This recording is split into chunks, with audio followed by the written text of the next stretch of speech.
The war does not always end with a sound. Sometimes it closes in silence. In the final months of 1945, the map of Europe was still covered in arrows, lines, and moving fronts. But beneath the cities, beneath Berlin especially, the war narrowed. It compressed into rooms without windows, into corridors lit by dim bulbs, into breathing spaces carved below the earth. Power retreated underground. Above, buildings collapsed. Below, decisions continued. Slower now, smaller, heavy with inevitability. But the story of collapse does not belong only to those who commanded it. Across Germany, civilians descended into bunkers not to direct the war, but to survive it. Families learned the rhythm of air raid sirens. Children counted explosions the way others counted rain. The ceiling became sky. Concrete became horizon. When the Reich fell, it did not fall neatly. It fractured, and the fragments remained in the hands of those who had never held power, in the hands of children walking past burnt-out trams, in the hands of women lifting bricks from streets that no longer resembled streets at all. Tonight, we move through those final days, from the Führerbunker, where authority narrowed to a few dim rooms, to the wider network of underground life, to the generation that inherited rubble instead of certainty, and finally, to the women who began rebuilding what remained. This is not a story of battles. It is a story of endings, and of what survives them. You're listening to Echoes of War, and tonight, we descend beneath the last days of the Reich, and step slowly into what followed. Part 1. The Führerbunker.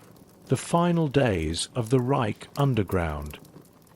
You begin not with shouting, but with a kind of distant thunder. Above you, the city of Berlin is breaking open. You do not see the skyline, the smoke, or the collapsing facades. You feel them. The vibrations arrive first as a faint suggestion, a low growl that moves through stone and soil. It threads itself into the foundations, follows service tunnels and old cellars, and finally reaches the place where you stand, a bunker buried deep beneath the capital of a dying regime. Down here, sound behaves differently. Explosions are softened, not erased. They arrive as blunt thuds, as if someone far away is closing enormous doors again and again. The sharpness of war is dulled by layers of concrete, but its weight remains. Every impact presses faintly into the walls, into the floor, into your ribs. You follow a corridor lit by weak, artificial light. The air is dry and slightly stale, touched with a mixed sense of metal, paper, and the faint, sour trace of too many bodies sharing too little space. Ventilation hums somewhere out of sight, not loud enough to be comforting, just constant enough to remind you that the outside air no longer belongs to the people inside. The architecture feels designed for certainty. Thick walls, low ceilings, doors reinforced with steel.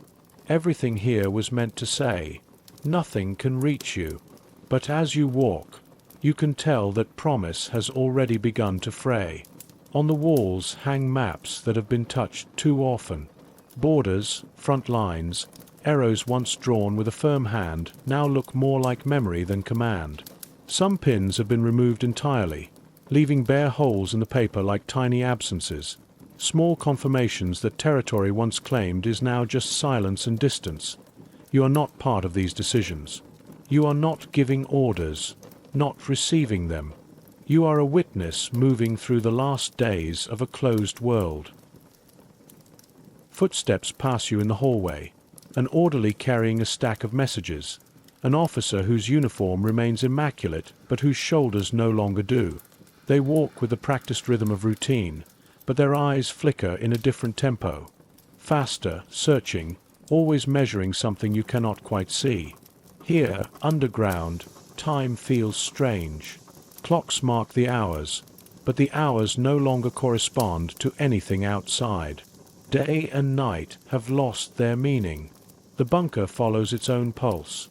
Reports, briefings, meals taken quickly, rest that never becomes real sleep.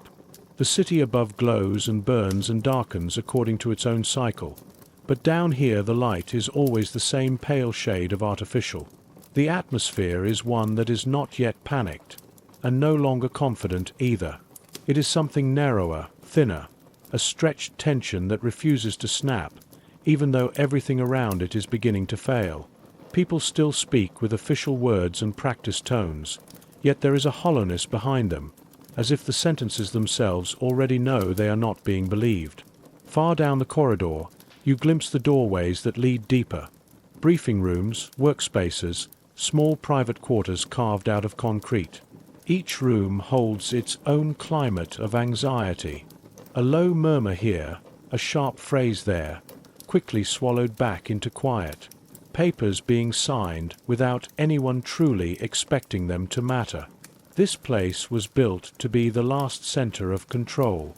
Now it feels like a pocket of delayed reality. The war outside is already decided in broad strokes.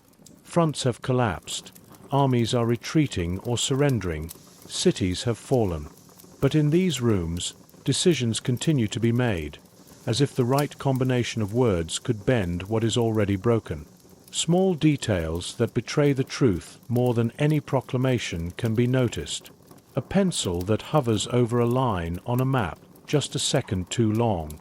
A hand that reaches for a document and briefly trembles before closing around it. A uniform coat hung on a hook with its sleeves twisted, abandoned in haste or exhaustion. No one names the collapse. Not yet. It leaks in through half-finished sentences and unfinished gestures. Another distant impact rolls through the structure, a slightly deeper tremor this time. Dust shifts almost invisibly in the corners. Somewhere above, another building has ceased to exist in the shape it held that morning. Down here, only the vibration reaches you, one more reminder that the ground itself is no longer stable. You step into a larger room, the closest thing this underground world has to a heart. Tables are covered with maps, telephones, and carefully arranged stacks of paper.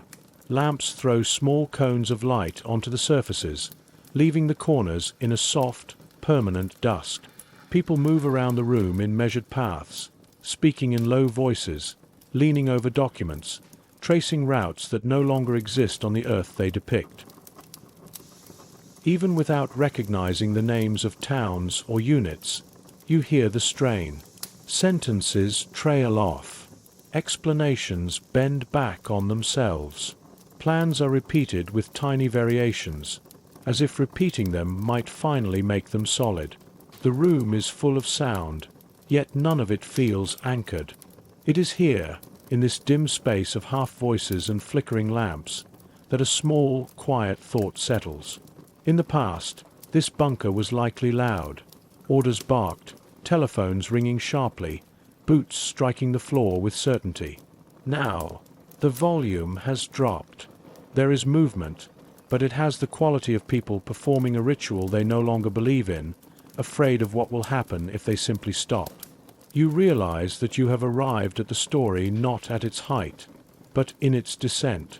This is not a tale of rising power or triumphant advance.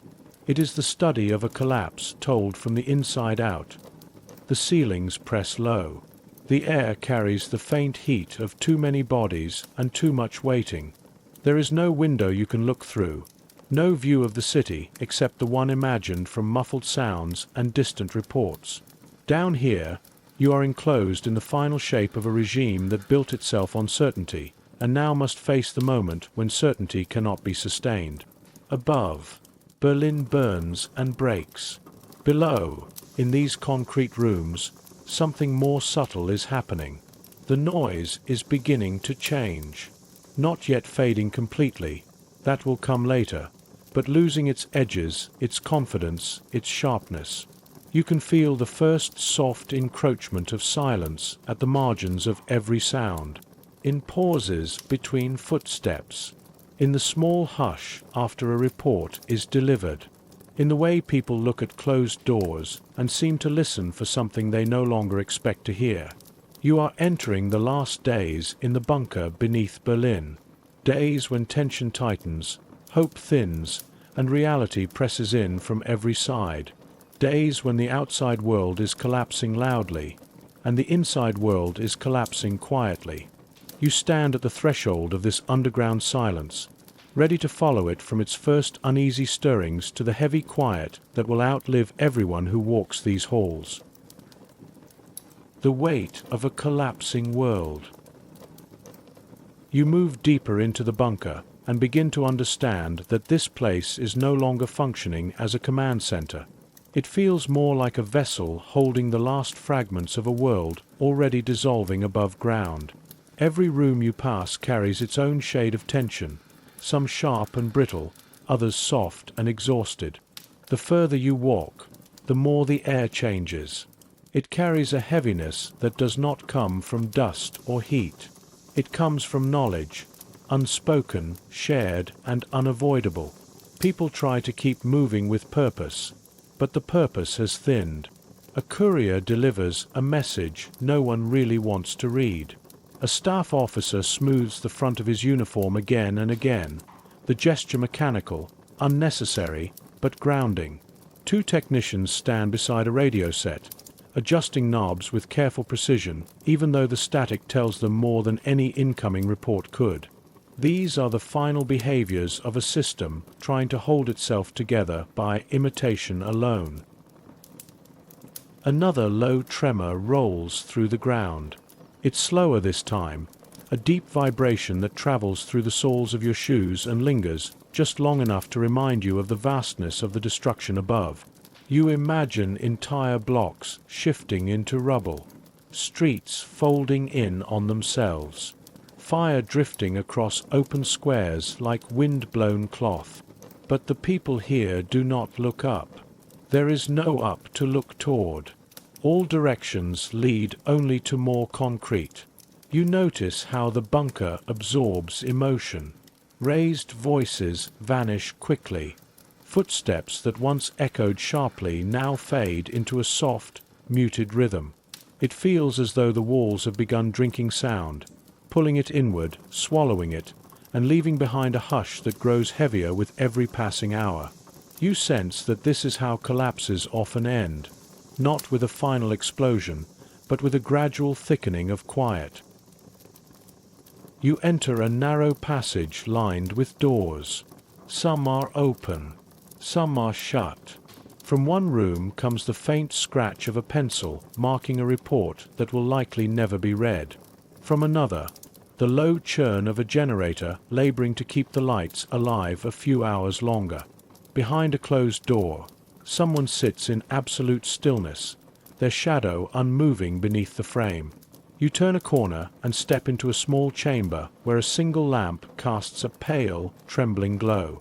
Beneath it lies a map spread wide across a table. The edges curl upward as if trying to detach themselves from the reality they depict. On the map, front lines have folded back almost to the city's doorstep.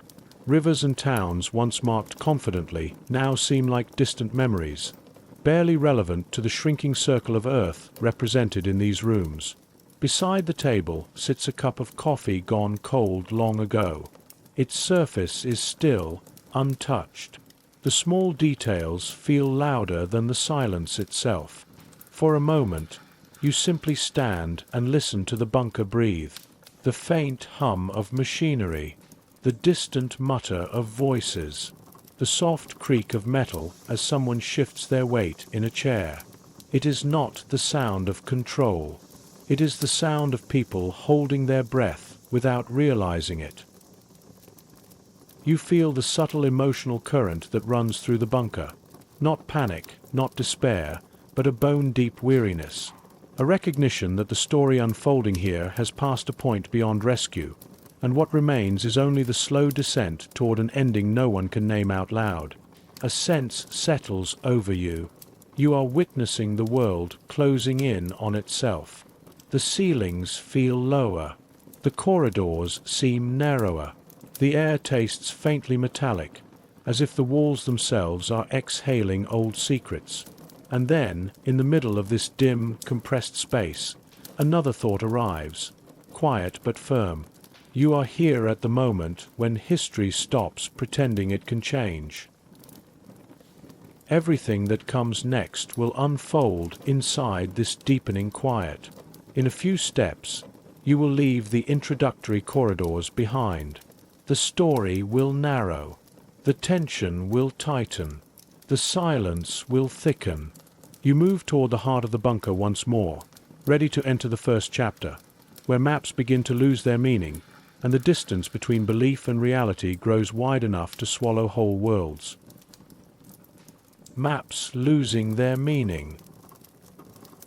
The war room feels smaller than memory suggests, not in size, but in purpose. Maps cling to the walls like faded promises, their once bold lines softened by too many hands, too many revisions. The air is thick with paper dust, graphite, and a tension that refuses to settle. A long table commands the center of the room. From a distance, its arrangement might be mistaken for order. Neatly aligned telephones, ordered stacks of reports, markers placed with care. But a closer look reveals the truth. The precision serves habit, not utility. One of the maps is pinned wide across a board. Its surface is a mosaic of front lines and arrows, many drawn months ago, each pointing toward a world that no longer exists in the form it describes. Some arrows aim at towns reduced to rubble. Some lines defend positions already abandoned. A few pins hang crookedly, their colors dulled, marking the slow decay of certainty itself. Around the table, officers move with the caution of people preserving ritual. A pin is shifted a few millimeters, then replaced. A pencil travels the length of a river, but leaves no mark. A report is reviewed, but the reader flips the same page twice, as if movement itself were the final remaining duty. Their faces carry the quiet realization that the maps are no longer maps. They are relics. A telephone buzzes softly, a sound absorbed by the concrete before it can assert urgency. The officer who answers listens for a moment, nods once, then sets the receiver down with an expression stripped of surprise. No announcement follows. Whatever news has arrived carries no new shape. A wall-mounted chart lists divisions and regiments in tight columns. Some names have been neatly crossed out, others overwritten, entire units erased by a single stroke. One entry has been edited so often that the original designation is nearly invisible beneath the layers. A unit dissolved not only in the field, but in memory. A soft scratching draws attention. A clerk at the far end of the table works through a ledger, writing a line, pausing and striking it out. Writing another, pausing again, and drawing another line through it. The rhythm is slow, resigned. He is recording a story that unravels faster than ink can describe. Harsh lamps cast stark shadows across the maps, turning mountain ranges into jagged silhouettes, and river valleys into deep bruises. The shadows grant the maps an illusion of depth, even as their meaning collapses. A comment about reinforcements floats briefly across the room, carrying hope more out of habit than conviction. No reply follows. The words evaporate before touching the air. At the edge of the room sits a stack of untouched documents, a faint layer of dust gathering across their corners. Hours have passed without anyone reaching for them. In a place meant for constant movement, inactivity speaks louder than reports. The room performs its rituals because stopping would mean acknowledging the truth too plainly. Orders, updates, annotations. These motions preserve the shape of purpose, long after purpose itself has thinned. A distant explosion sends a soft tremor through the walls. Dust rises, dances briefly in the lamplight, and settles again. A pin falls from one of the boards, landing with a subtle metallic tap. No one bends to retrieve it. The maps hold their silence, revealing without saying, so that the war's direction no longer rests here. They mark borders only in memory, boundaries abandoned, positions dissolved, intentions fading. Nothing in this room guides the world anymore. Everything merely reflects its collapse. The corridor outside seems to pull gently, inviting the next descent, from the demise of strategy to the breaking city above. When the lines become ghosts. The far side of the war room holds older maps, heavy sheets worn at the edges, their surface marked by smudges of ink and countless revisions. They hang across the walls like dim recollections, their authority softened by time and the relentless grind of events. One map in particular dominates the space. Its symbols and arrows once defined the movements of armies, the rise and fall of entire fronts. Now the markings feel distant, a ghostly record of intentions that no longer hold shape. Nearby, a group of officers studies another chart. Their expressions reveal what their silence tries to conceal. The symbols before them represent units that no longer exist in the form the map suggests. Yet the markers remain untouched, as if erasing them might sever the final thread connecting the present to the illusion of control. A courier enters, delivering a folded slip of paper. The message is accepted with the solemnity of something important, yet it is pocketed without being read aloud. Information has ceased to inform. Its purpose now is simply to arrive. The bunker's atmosphere shifts subtly in this space. Silence grows heavier, not from absence but from overuse, a silence repeatedly chosen to avoid naming what the maps already reveal. A row of untouched maps lies stacked on a shelf, corners crisp, colors vibrant. They belong to a future that will never be drawn. No one reaches for them. Instead, an older map remains pinned to the wall, its lines outdated but familiar. Habit outweighs accuracy. A radio crackles softly in the background, fragments of a message rising and falling beneath static. Someone adjusts the dial, but the interference swallows every attempt. After a moment, the hand drops from the equipment, and the static continues its quiet dominance. The room feels suspended, not still, but waiting for something that cannot arrive. A pencil rolls off a table and clatters softly to the floor. The sound reverberates with surprising clarity, drawing brief glances from those nearby. The moment passes. No one retrieves the pencil. A senior officer stands near a windowless wall, gaze unfocused, breathing in the slow, deliberate rhythm of someone trying to steady a mind under strain. His uniform remains immaculate, but beneath the fabric, fatigue settles like sediment.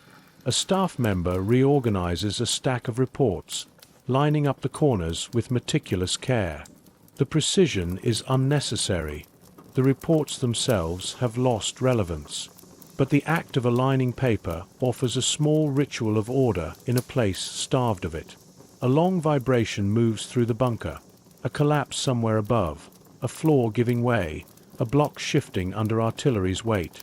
Shadows tremble across the walls, and the pins on the nearest map tremble with them. When the vibration fades, the silence feels different, not restored but deepened.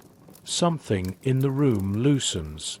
Something in the collective posture softens. The truth has seeped in one breath at a time, dulling the last edge of denial. No one says it. No one needs to.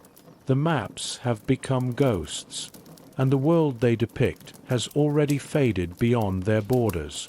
The corridor outside awaits, leading toward the breaking city above, and into the quiet unraveling of everything below. A city breaking open. A narrow chamber near the edge of the bunker brings the outside world closer than any other place below ground.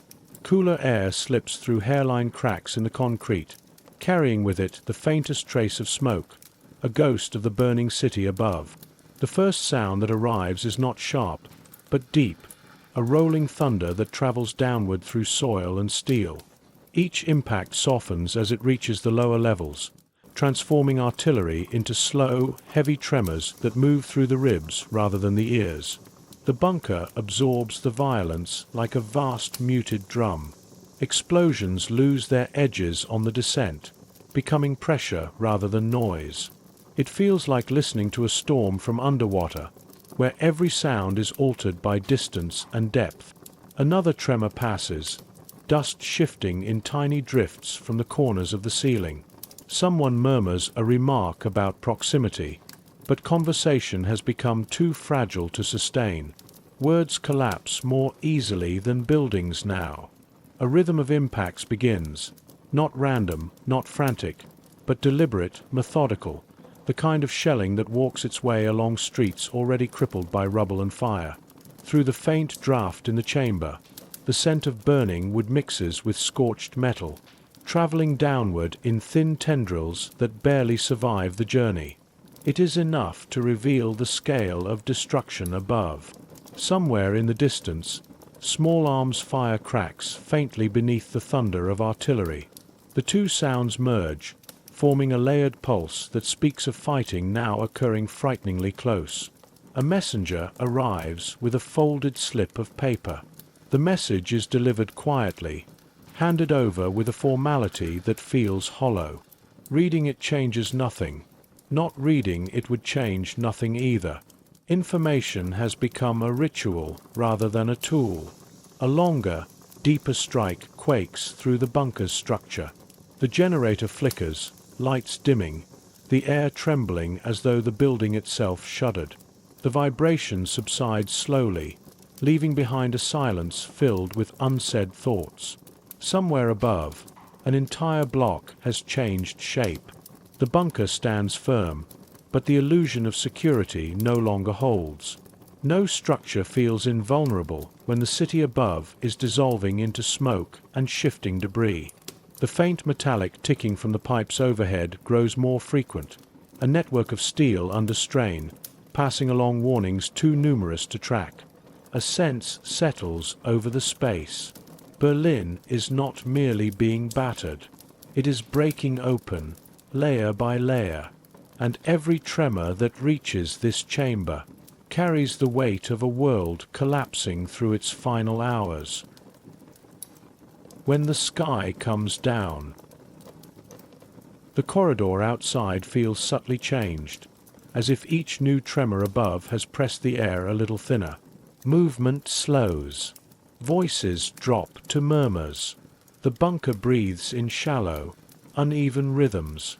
A series of sharp detonations ripples downward, closer than before. The impacts arrive in quick succession, each one sending a delicate cascade of dust drifting from the ceiling. A metal cup rolls off a table and clinks softly against the floor. No one retrieves it. The sound hangs in the air a moment longer than expected, before dissolving back into the growing quiet. A faint draft wafts from a damaged ventilation duct, carrying a thin veil of smoke, just enough to sting the nose, just enough to mark the presence of open flames somewhere above. Images form unbidden, roofs torn away, walls folded into streets, tram lines twisted like broken wire. The city's geometry is collapsing into a landscape of rubble and fire. Footsteps approach from deeper within the bunker. A young officer moves quickly, breath uneven, papers trembling against his chest. He disappears into a side room, and a brief exchange of low voices follows, voices that fall quiet almost immediately. The next explosion is different. Lower, heavier, a structural collapse rather than a strike. The floor trembles beneath the weight of it, a ripple moving through the reinforced concrete in a long, rolling wave. The lights flicker. Once, then again. A pipe overhead releases a strained groan, the sound of metal forced against its limits. No one reacts. Even warnings have become part of the air. A room near the corridor holds 2 communication staff listening to a radio's static. The signal hisses through the speaker, the faint outline of a voice flickering at the edges before dissolving again. The operator adjusts the dial with slow, measured motions, not in hope of clarity, but in duty to habit. The static continues its soft dominance. No notes are taken. Farther along, a sealed steel barrier stands where a window once existed. Soot collects at the edges, bearing the imprint of fingerprints from the last person who closed it. Whoever stood at that window saw Berlin's final days unfold in raw, unfiltered light, before sealing the bunker forever. The steel plate carries warmth. Heat radiates through it, rising from the burning city above. A deeper, rolling collapse travels through the ground. The tremor shakes dust from beams, shifts small objects, and echoes in the hollow spaces beneath the floor. A single word slips from someone's lips. Not fear, not surprise, but recognition. Closer. The tremor fades into a heavy, anticipatory stillness. Above ground, the sky is falling in slow, destructive waves. Below, the bunker feels each movement as a muted memory, a softened echo of structures folding into themselves. Berlin is not simply falling. It is unmaking itself. One street at a time, one block at a time, one vibration at a time. And the bunker, once a stronghold of certainty, now feels the pressure of a world collapsing directly above its ceiling. Maps losing their meaning. The war room feels smaller than memory suggests, not in size, but in purpose. Maps cling to the walls like faded promises, their once bold lines softened by too many hands and too many revisions. The air is thick with paper dust, graphite, and a tension that refuses to settle. A long table commands the center of the room. From a distance, its arrangement might be mistaken for order. Neatly aligned telephones, ordered stacks of reports, markers placed with care. But a closer look reveals the truth. The precision serves habit, not utility. One of the maps is pinned wide across a board. Its surface is a mosaic of front lines and arrows, many drawn months ago, each pointing toward a world that no longer exists in the form it describes. Some arrows aim at towns reduced to rubble.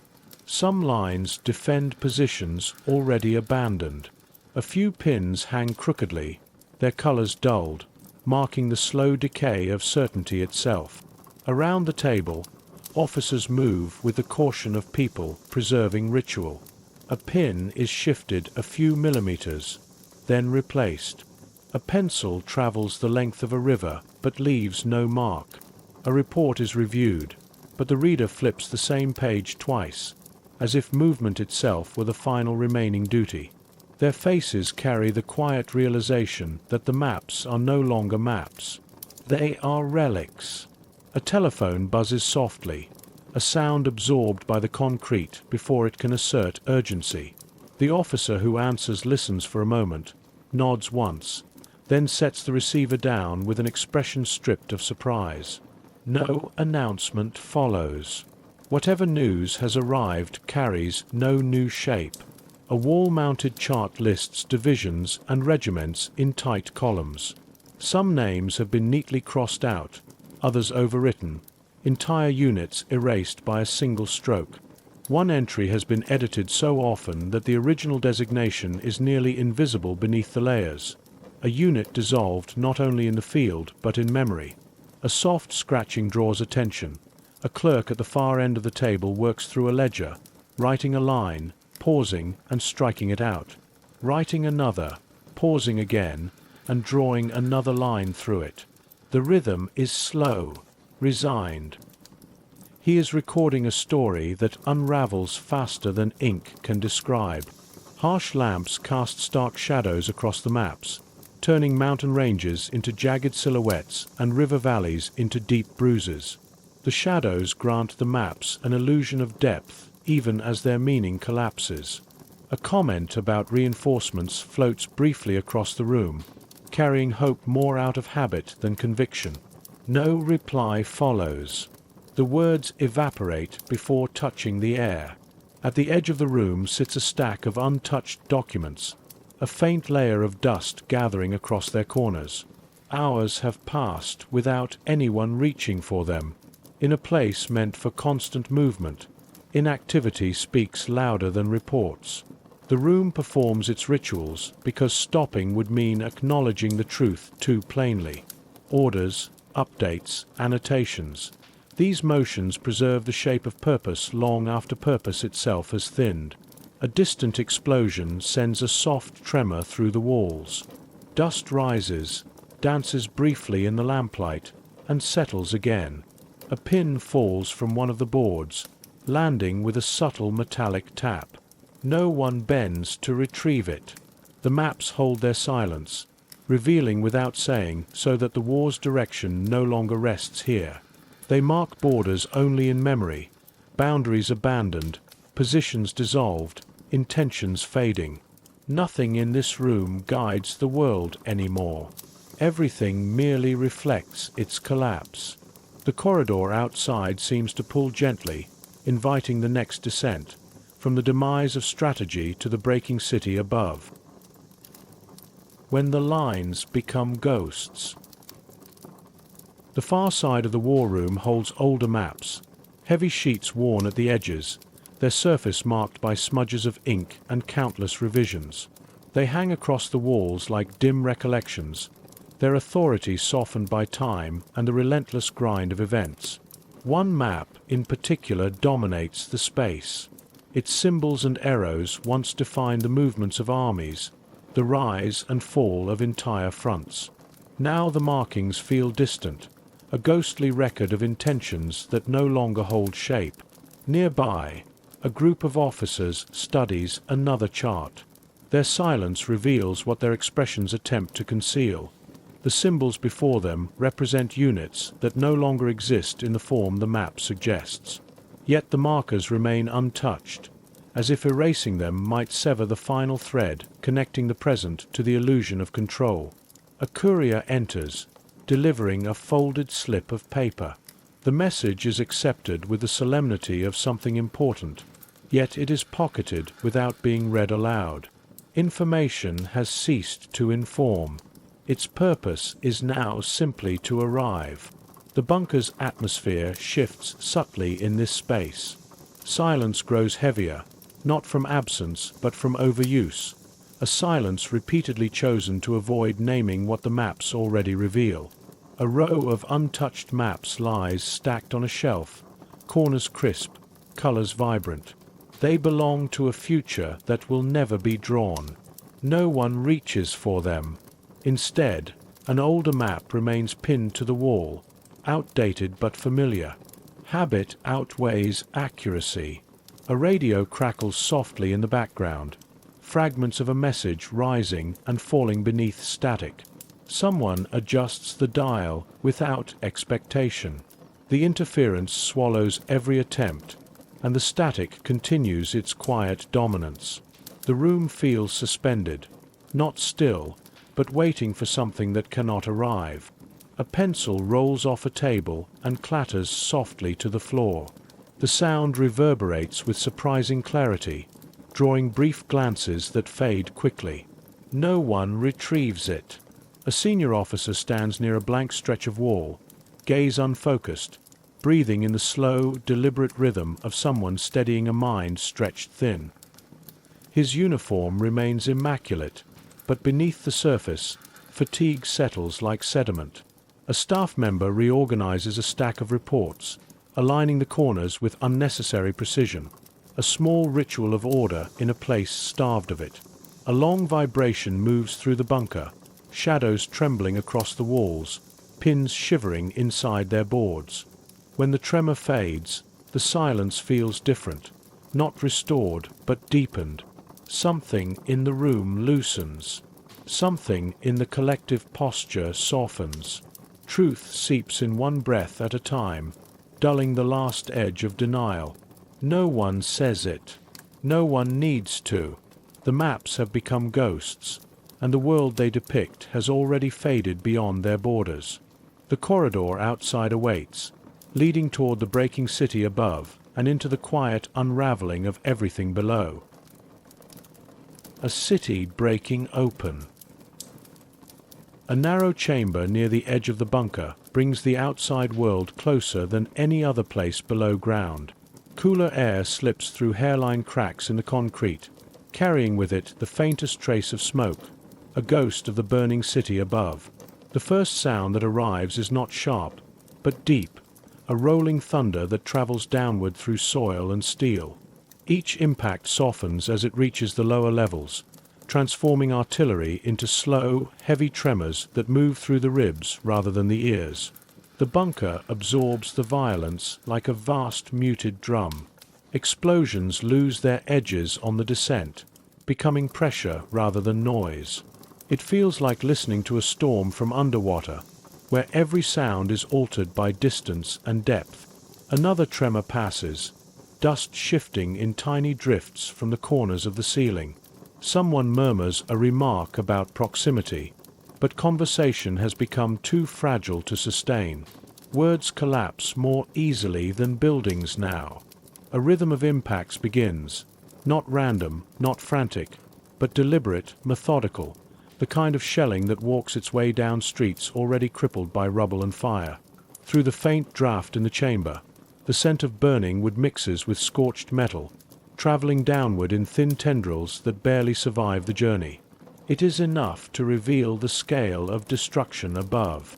Somewhere in the distance, small arms fire cracks beneath the thunder of artillery. The two sounds merge, forming a layered pulse that speaks of fighting now occurring frighteningly close. A messenger arrives with a folded slip of paper. The message is delivered quietly, handed over with a formality that feels hollow. Reading it changes nothing. Not reading it would change nothing either.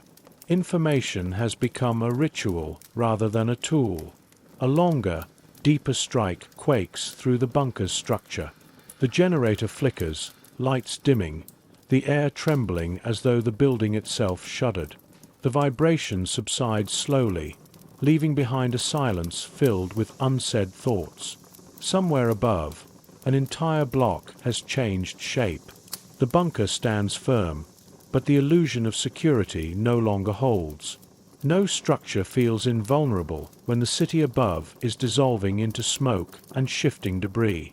The faint metallic ticking from the pipes overhead grows more frequent, a network of steel under strain, passing along warnings too numerous to track. A sense settles over the space. Berlin is not merely being battered, it is breaking open, layer by layer, and every tremor that reaches this chamber carries the weight of a world collapsing through its final hours. When the sky comes down. The corridor outside feels subtly changed, as if each new tremor above has pressed the air a little thinner. Movement slows, voices drop to murmurs, and the bunker breathes in shallow, uneven rhythms. A series of sharp detonations ripples downward, closer than before. The impacts arrive in quick succession, each one sending a delicate cascade of dust drifting from the ceiling.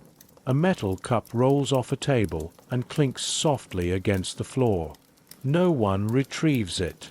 The sound hangs in the air a moment longer than expected before dissolving back into the growing quiet. A faint draft wafts from a damaged ventilation duct, carrying a thin veil of smoke, just enough to sting the nose, just enough to mark the presence of open flames somewhere above. Images form unbidden, roofs torn away, walls folded into streets, tram lines twisted like broken wire. The city's geometry is collapsing into a landscape of rubble and fire. Footsteps approach from deeper within the bunker. A young officer moves quickly, breath uneven, papers trembling against his chest. He disappears into a side room, and a brief exchange of low voices follows, voices that fall quiet almost immediately. The next explosion is different, lower, heavier, a structural collapse rather than a strike. The floor trembles beneath the weight of it, a ripple moving through the reinforced concrete in a long, rolling wave. The lights flicker once, then again. A pipe overhead releases a strained groan, metal forced against its limits. No one reacts. Even warnings have become part of the air. A room near the corridor holds 2 communication staff listening to a radio's static. The signal hisses through the speaker, the faint outline of a voice flickering at the edges before dissolving again. The operator adjusts the dial with slow, measured motions, not in hope of clarity, but in duty to habit. The static continues its soft dominance. No notes are taken. Farther along, a sealed steel barrier stands where a window once existed. Soot collects at the edges, bearing the imprint of fingerprints from the last person who closed it. Whoever stood at that window saw Berlin's final days unfold in raw, unfiltered light before sealing the bunker forever. The steel plate carries warmth, heat rising from the burning city above. A deeper, rolling collapse travels through the ground. The tremor shakes dust from beams, shifts small objects, and echoes in the hollow spaces beneath the floor. A single word slips from someone's lips. Not fear, not surprise, but recognition. Closer. The tremor fades into a heavy, anticipatory stillness. Above ground, the sky is falling in slow, destructive waves. Below, the bunker feels each movement as a muted memory, a softened echo of structures folding into themselves. Berlin is not simply falling, it is unmaking itself, one street at a time, one block at a time, one vibration at a time. And the bunker, once a stronghold of certainty, now feels the pressure of a world collapsing directly above its ceiling. Fractures in the circle.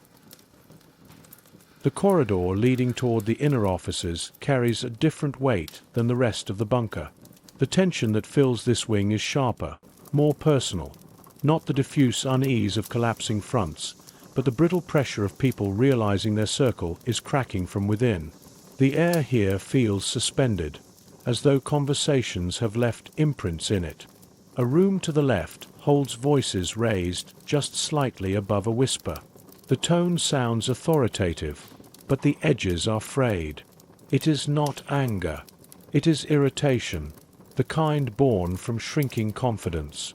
Their words concern troop movements and supply routes, but the cadence betrays a deeper truth. None of these discussions can change what is happening above. Inside the doorway, officers stand around a map that no longer aligns with reality.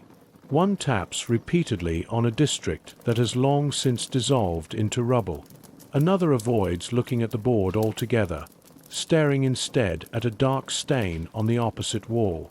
Their bodies remain arranged in the posture of decision-making, but the purpose behind it has evaporated. When their voices fall silent, the quiet that follows feels heavier than the exchange itself. No one resumes work. No one leaves. They remain frozen in a small orbit of shared uncertainty, as if moving might break the fragile balance they're barely holding on to.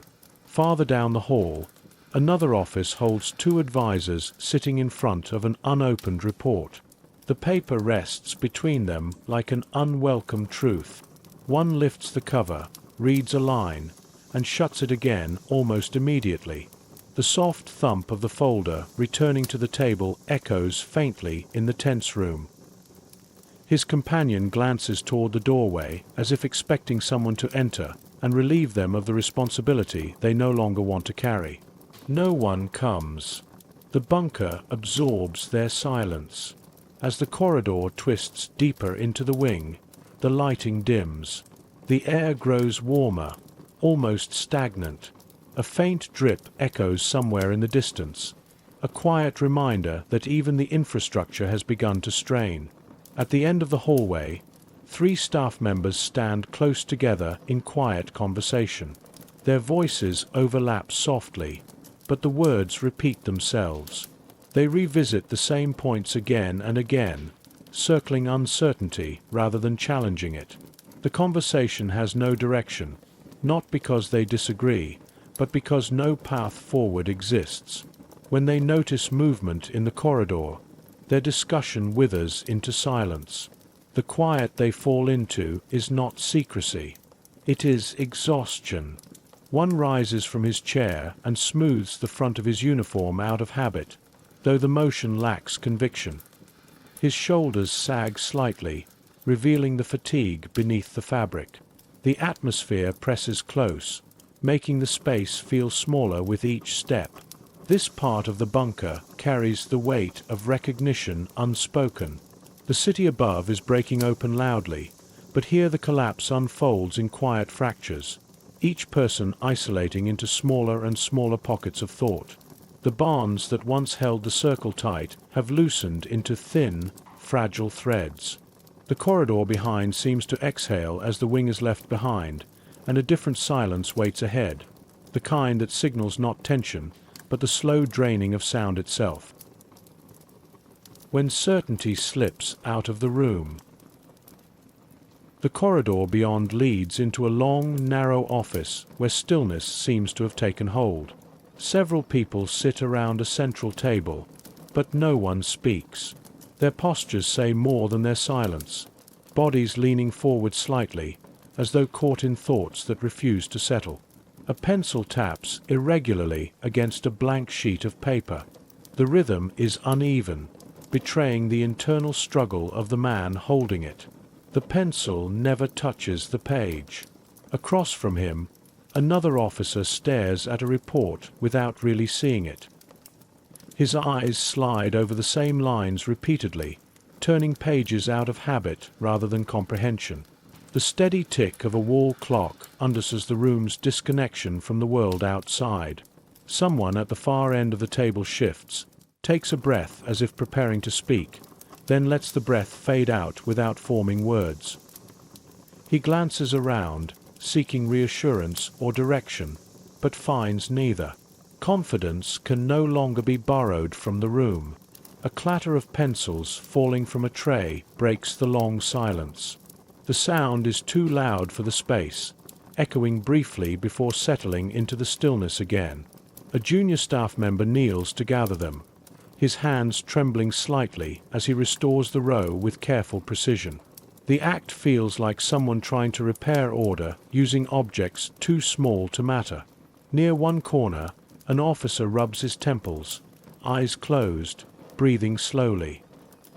His uniform remains sharply pressed, but his expression has softened into something hollow, a man running on the thin thread between duty and collapse. Nothing urgent pulls him forward. Nothing hopeful waits behind him. A whisper drifts across the table, a remark about reports from the northern districts. It garners a few nods, none of them meaningful. The sentence hangs in the air for a moment before dissolving.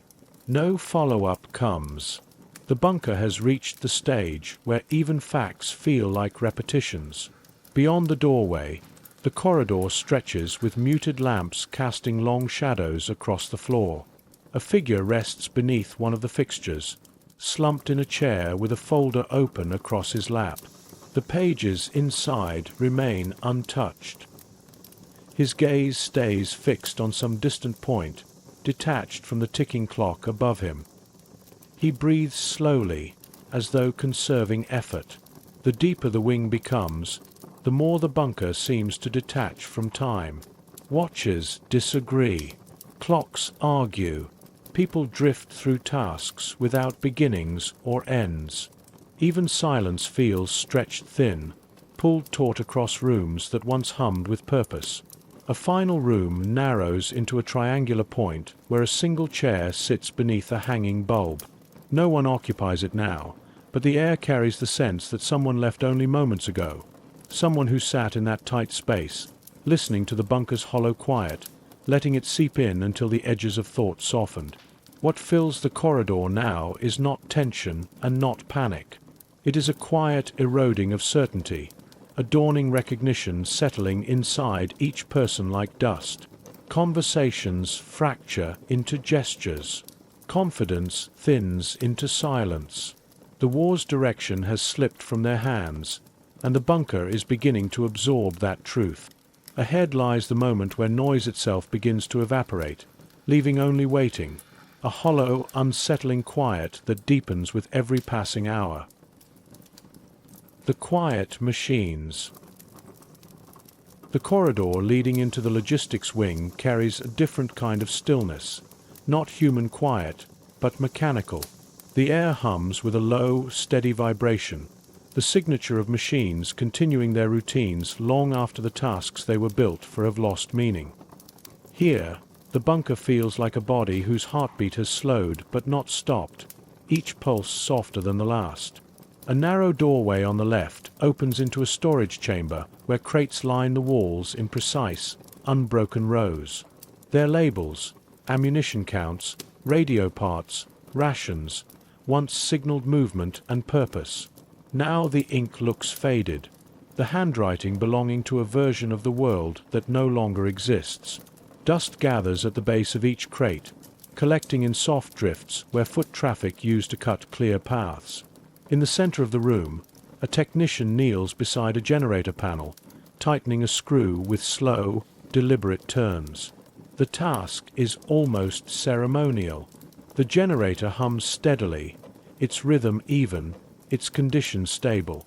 It doesn't need adjustment. Still, the technician continues, driven not by necessity but by the comfort of routine, the last ritual left in a world that has unraveled.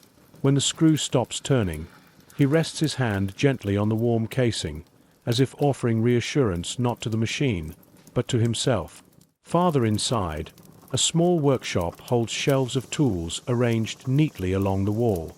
Wrenches, pliers, screwdrivers, all sized and ordered with precision. 4 days now, perhaps longer, no one has taken a tool from the rack. A thin line of dust rests across the handles, unbroken except for a single wrench someone returned earlier in the day. The mark of its absence leaves a clean outline, a faint reminder that maintenance once mattered. On one table lies a reel of cable, partially unspooled. The wire bends across the floor in a smooth arc, disappearing under a metal cabinet. It leads to nothing urgent, only a socket meant to reinforce a system that hasn't needed reinforcement for some time. The cable's presence feels more symbolic than functional, a last effort to hold things together. Near the back of the room, a small motor sits on a bench with its casing removed. The gears and coils inside rest untouched beneath a layer of dust. A cloth lies beside it, folded neatly, ready to be used for cleaning. But no one has lifted it today, or yesterday. The motor has become a display of intentions that never found their way into actions. A steel door leads into the power room. The hinges give a soft sigh when pushed open, releasing a breath of warm, oil-scented air. Inside, the generator stands at the center like a slumbering animal, its outer casing vibrating gently with each rotation of its inner core. The light in the room is dim, cast by 2 bulbs overhead that flicker in slow, irregular patterns. A technician sits on a stool near the generator, elbows on knees, hands clasped loosely. He watches the machine with a distant calm, as though listening to its steady thrum for guidance. His eyes track the rhythm subconsciously, noting each shift in pitch, each fluctuation in tone. There is comfort in the consistency of the sound, the last steady heartbeat in a bunker filled with fading rhythms. He reaches over to a clipboard hanging from a hook, flipping through pages filled with precise notes. Fuel levels, output readings, timestamps. The entries stop abruptly several pages in, the pen stroke ending mid-digit. He lingers on the unfinished line, then lets the clipboard fall gently back against the wall. At the far end of the power room, a narrow hallway leads to a small alcove where spare parts lie arranged on shelves. Coils, gears, bolts, wiring bundles. Everything a bunker technician might need to keep the machines alive. The parts sit untouched, their usefulness irrelevant now that the end of the war presses close from above. A faint patina of dust settles over each item, dulling the faint metallic sheen that once marked them as vital. A vibration ripples through the floor, traveling up the walls in a slow, rolling wave. The tools on the shelves tremble softly, some clinking together with muted metallic taps. The technician lifts his head, listens for a moment, then looks back at the generator. The hum continues, steady and unbroken. The vibration fades. The bunker exhales. Returning to the corridor outside, the shift in atmosphere is immediate. The deeper rooms of the logistics wing hold not only silence, but the subtle echo of effort long abandoned. Machines still running, systems still alive, but the human purpose behind them slowly dissolving.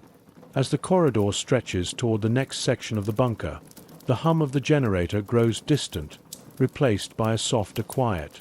The last whisper of mechanical life fades into the background, leaving only the weight of the air and the slow settling of dust.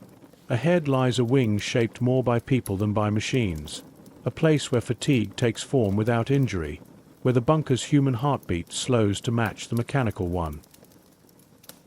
The hours run thin. The corridor leading into the next section of the bunker feels dimmer, though the bulbs above glow with the same pale light. Time behaves strangely here. Without windows or daylight, the hours begin to bend and stretch, losing their familiar edges. Rows of bunks line one wall, each carved into shallow recesses. A few people lie on them, not asleep but drifting in the uneasy space between rest and waking. Boots remain on, uniforms creased, bodies held in positions that speak more of exhaustion than of comfort. One man stares at the ceiling, his eyes following an invisible pattern. Another breathes in uneven intervals, his chest rising sharply, falling slowly. A third taps a rhythm into the fabric beneath his fingers, a rhythm that does not match any of the ticking clocks nearby. The clocks continue their indifferent march. Some tick quickly, others lag behind. A few have stopped altogether. No one adjusts them. Time in this wing no longer corresponds to the world outside. The generators hum steadily, adding their own mechanical pulse to the slow, drifting atmosphere. A woman sits at a small desk, pencil poised over a sheet of paper. Her handwriting is neat, each letter shaped with care, but long pauses stretch between words. At one point she stops entirely, the pencil hovering motionless as her gaze drifts to the far corner of the room. When the line is finally finished, she sets the page aside as though completing it required the last of her strength. Farther inside, a man sits before a sprawling map he has pushed away from himself. His watch is lifted, read, and lowered with a sigh, a gesture not of impatience, but of disorientation. The war no longer provides any markers for the hours to adhere to. A kettle whistles faintly somewhere deeper in the wing, its sound quickly cut off. Silence folds back into the space. A battered calendar hangs from a nail on the wall. The date might not have changed in days. Or perhaps it has. Nothing in the bunker clearly distinguishes one day from another anymore. Footsteps shuffle along the hall. A staff member carrying a clipboard glances at the bunks, at the clocks, at the half-finished reports. His face is drawn, the deep fatigue of someone who has not known real sleep in weeks. He disappears around a corner, leaving only the soft echo of his steps behind. The bunker feels detached from the river of time, suspended in a shallow pool where minutes float and hours drift without direction. Tasks begin and stop without completion. Thoughts start and dissipate before forming conclusions. People rest because they can no longer stand, not because a schedule tells them to. The air grows still. The silence settles deeper. The hours thin until they feel almost transparent. Fragile membranes stretched across a world slowly collapsing in on itself. Somewhere ahead lies another corridor, one where denial begins to unravel and the bunker meets the truth it has been holding at bay. when the day has no edges. The corridor narrows, and the light swings faintly from a loose cable overhead. The gentle arc of its motion sends a soft glow across the walls, tracing moving patterns across boots, papers, and the rough texture of concrete. In this part of the bunker, time feels even less anchored. Moments blend into one another. A young clerk works at a desk beneath the shifting light, stamping forms with weary precision. He signs his name, straightens the sheet, then pauses and repeats the same action without realizing it. After a long moment, he presses his hands against his closed eyes, gathering whatever clarity he can before continuing. Even small tasks have become difficult to complete. A kettle steams in a nearby chamber, two people warming their hands above it. The gesture seems less about comfort and more about anchoring themselves in something tangible. A quiet comment about the time drifts between them. Neither looks at their watch. None of the clocks agree anymore. The infirmary sits at the end of a short hallway. Its door stands partly open, revealing a medic slumped on a stool, eyes half closed, a thermometer loose in his hand. Behind him, a patient wrapped in a blanket breathes slowly, their chest rising in the steady rhythm of someone suspended between exhaustion and resignation. The medic glances toward the corridor with dull awareness before letting his gaze fall again. The deeper the wing becomes, the more the bunker resembles a place sealed inside a single, unbroken moment. A bank of clocks mounted on one wall ticks at conflicting speeds, some fast, some slow, one frozen entirely. What was once an attempt to track multiple time zones now feels like a display of time's collapse. Below the clocks sits a table cluttered with empty cups and half-written notes. Sentences trail off mid-word. Pens rest where they fell from tired hands. The dust on the surface is uneven, disturbed by restless movements. A distant boom shudders through the bunker, knocking loose a faint veil of dust from the beams above. No alarm follows. No one reacts with urgency. The collapse of the city has become background noise. The bunker does not respond with fear. It responds with stillness. A narrow junction at the end of the hall leads to a tiny triangular room, its walls converging at a sharp angle. A single bulb hangs above a solitary chair. No one sits in it now, but the air carries the sense that someone waited here moments before, listening to the bunker breathe, absorbing the hollow quiet as if trying to make sense of it. Everything in this wing moves slowly. Thoughts drift. Work falters. Time stretches thin enough to see through. The day no longer has edges. It folds softly around the people inside, pressing them further into suspension. Ahead lies another shift, a place where denial thins completely, and the final descent into quiet resignation begins. Denial in concrete rooms.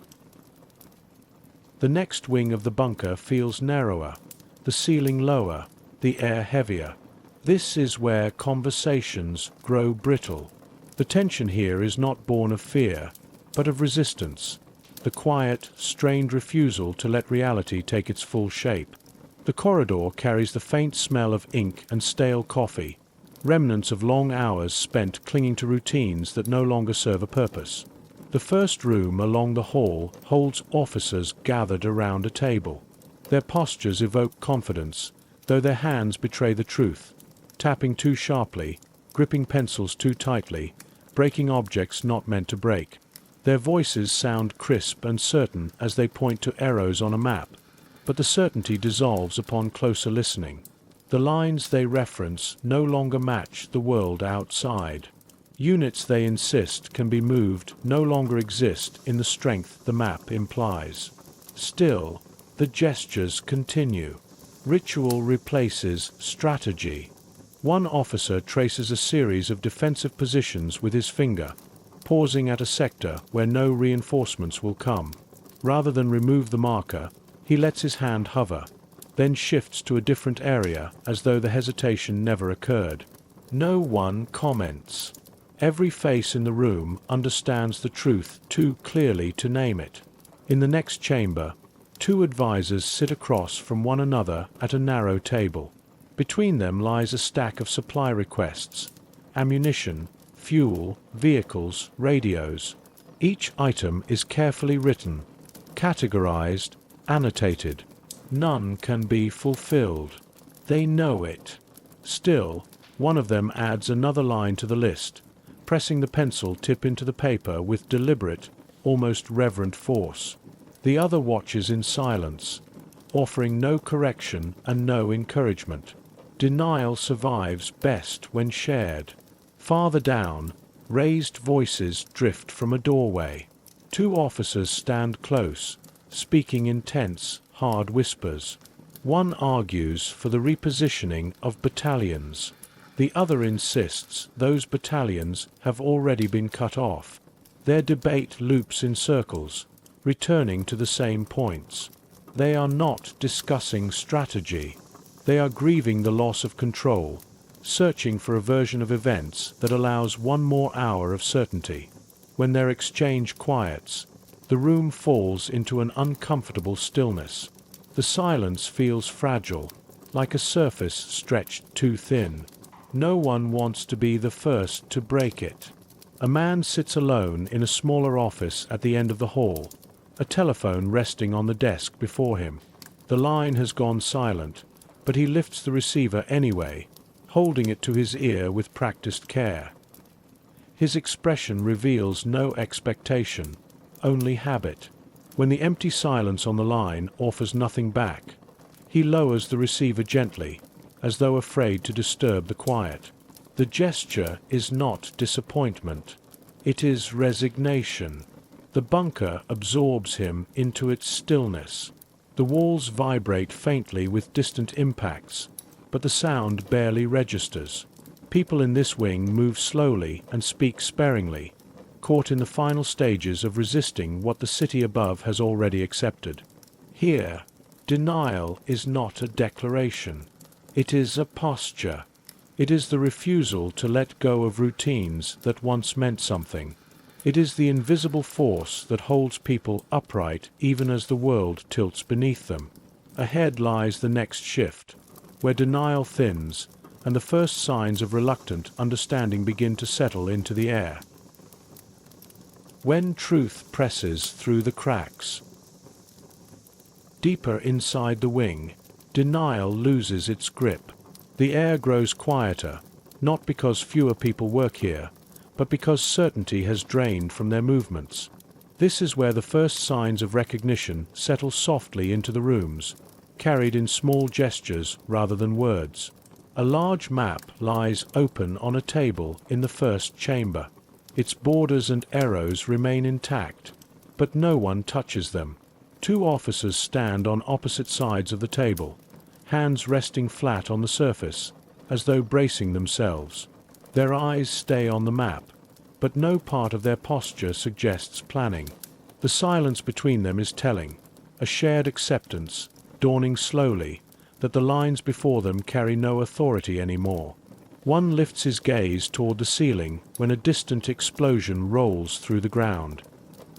He counts the tremors silently, not to track artillery, but to occupy his thoughts. The other reaches for a marker, hesitates, then sets it down again without making a mark. His hand trembles faintly before coming to rest on the table. A few rooms away, a woman sits with a stack of reports. She flips through the pages mechanically, the motions slow and precise. At one page she stops, holding her thumb on the margin while her gaze drifts away from the text. After a short pause, she closes the file and places it face down beside her. She does not pick up another. The gesture carries the weight of someone who has just crossed the boundary between effort and inevitability. Farther along, a man sorts supplies in a cramped storage area. At first glance he appears focused, counting items and comparing them to a list. But as he moves, it becomes clear he is repeating counts already made, returning to the same items, recounting, rechecking, not out of doubt, but because the structure of the task is all that remains to steady him. When he pauses, confusion flickers across his face, as though the purpose of the job has slipped from reach. At the far end of the corridor, a small triangular room holds a solitary figure hunched over a desk. A flickering candle casts a trembling pool of light, illuminating a blank sheet of paper. The man taps his pen lightly against the wood, the sound soft and uneven. Eventually he writes a single word, stares at it, and scratches it out. The page returns to emptiness. He covers the paper with his hand, shielding not a message, but the absence of one. The silence in the room deepens, shaped by everything left unsaid. The corridor outside draws these rooms together into a collective quiet. The bunker no longer holds denial intact. Truth has begun to seep in through the smallest cracks, through hesitation, through unfinished sentences, through the weight of hands resting motionless on tables. Acceptance arrives not with declarations, but with silence. Ahead lies a deeper shift still, where sound itself begins to thin, and the bunker drifts toward a silence shaped not by resistance, but by waiting. Weariness without wounds. The corridor bends gently and opens into a quieter wing of the bunker, where doors stand half-closed, curtains drawn halfway across narrow entrances. This is the medical section, built to handle wounds and emergencies that never arrived in the numbers once feared. The atmosphere here carries a different kind of heaviness, not the urgency of blood and bandages, but the slow weight of exhaustion that cannot be stitched or splintered. The first room holds a row of narrow cots, each lined with thin blankets. A few are occupied, but not by the gravely injured. Figures lie on their backs or curled onto their sides, uniforms loosened at the collar, boots placed neatly beneath the beds. Faces are pale, not from blood loss, but from sleeplessness and strain. Eyes are closed, yet the muscles around them remain tense, as if even in rest they have not fully learned how to let go. A medic sits on a stool between two cots, an open chart resting on her lap. Her pen hovers just above the page, motionless. The entries on the sheet are simple: exhaustion, headache, insomnia, repeated over and over in cramped handwriting. The last line trails off where the ink thinned and stopped. She hasn't refilled the pen. She hasn't needed to. The symptoms no longer require recording. They are simply the air everyone breathes. At the far end of the room, a small cabinet stands ajar, shelves lined with bottles and bandages. Clean gauze rests beside unused sutures, rolls of tape, and neatly stacked cloths. More than once, someone prepared for casualties that never arrived, readying a space for the injured who were instead lost above ground, beyond the reach of these walls. The medic closes the chart quietly and sets it aside. Her shoulders slump forward as she leans her elbows onto her knees. For a long moment, she simply sits in the gentle hum of the bunker systems, listening to the slow, uneven breathing of the people on the cots. She doesn't move toward any of them. There are no emergencies here, only the slow erosion of strength. In the next room, a table holds equipment that looks untouched: a blood pressure cuff, a stethoscope, a tray with neatly arranged instruments. A single lamp illuminates the surface, casting a circle of light that feels too bright for the soft, subdued atmosphere. No one stands at the table. There are no procedures to perform, no triage to rush through, no urgent footsteps crossing the floor. A man sits on the edge of a cot against the wall, staring at his hands. His uniform jacket lies beside him, folded carefully. His sleeves are rolled to the elbow, exposing forearms mapped with faint impressions from long hours leaning on hard surfaces. A bandage wraps around his wrist, not from a wound, but from strain. The medic who wrapped it earlier did so with professional precision, though both knew it was not the wrist that needed attention. Opposite him, another figure lies sideways on a cot, one arm dangling over the edge, fingers grazing the floor. The slow, steady movement of breath lifts and lowers the back in a rhythm that seems to have synced with the bunker's distant vibrations. From time to time, the fingers twitch slightly, as though reaching for something seen only in dreams. Farther down the hall, a small washroom opens with a soft echo of footsteps on tile. A sink runs slowly, the tap not fully closed. The thin stream of water creates a constant, fragile sound, one of the few living notes in this part of the bunker. A medic stands nearby, hands resting on the edge of the sink, head bowed. The water reflects the dim overhead light, rippling faintly whenever the pipes complain with a metallic moan from somewhere deep in the walls. He looks up after a while, staring at his reflection in the mirror above the basin. The glass is slightly clouded, edges chipped, but his face appears clearly enough. Tired eyes, hollowed cheeks, a shadow of stubble that speaks of hours slipping by without routine.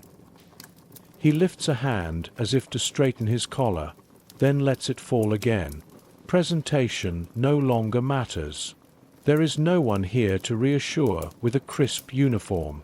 In a smaller ward, a few chairs have been placed near the beds, their arrangement suggesting conversations that never fully formed. A blanket lies draped over one chair, its edge brushing the floor. Someone must have sat there through the night, watching over a sleeping figure who no longer needed watching. The chair remains where it was left, angled slightly toward the bed, the blanket holding the shape of a body long since gone back to its tasks, or to rest somewhere deeper in the bunker. Near the doorway, a chartboard hangs empty.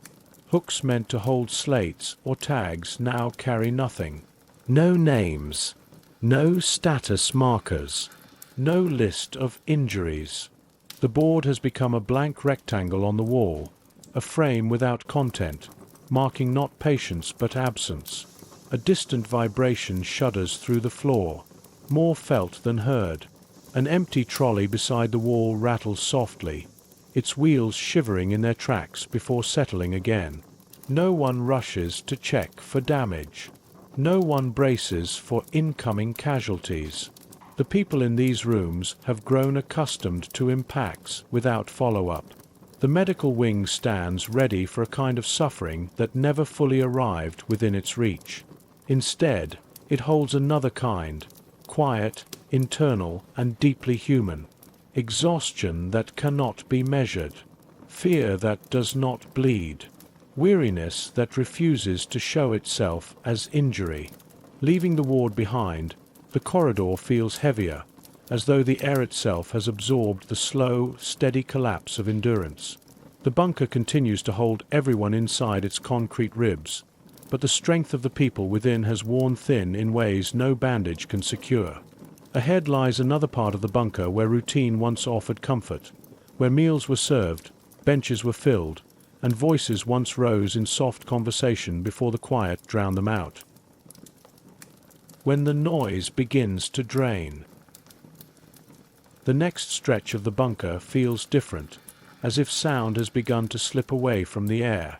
Where earlier corridors carried the low murmur of activity, here the atmosphere is thinner, emptied of motion and intent.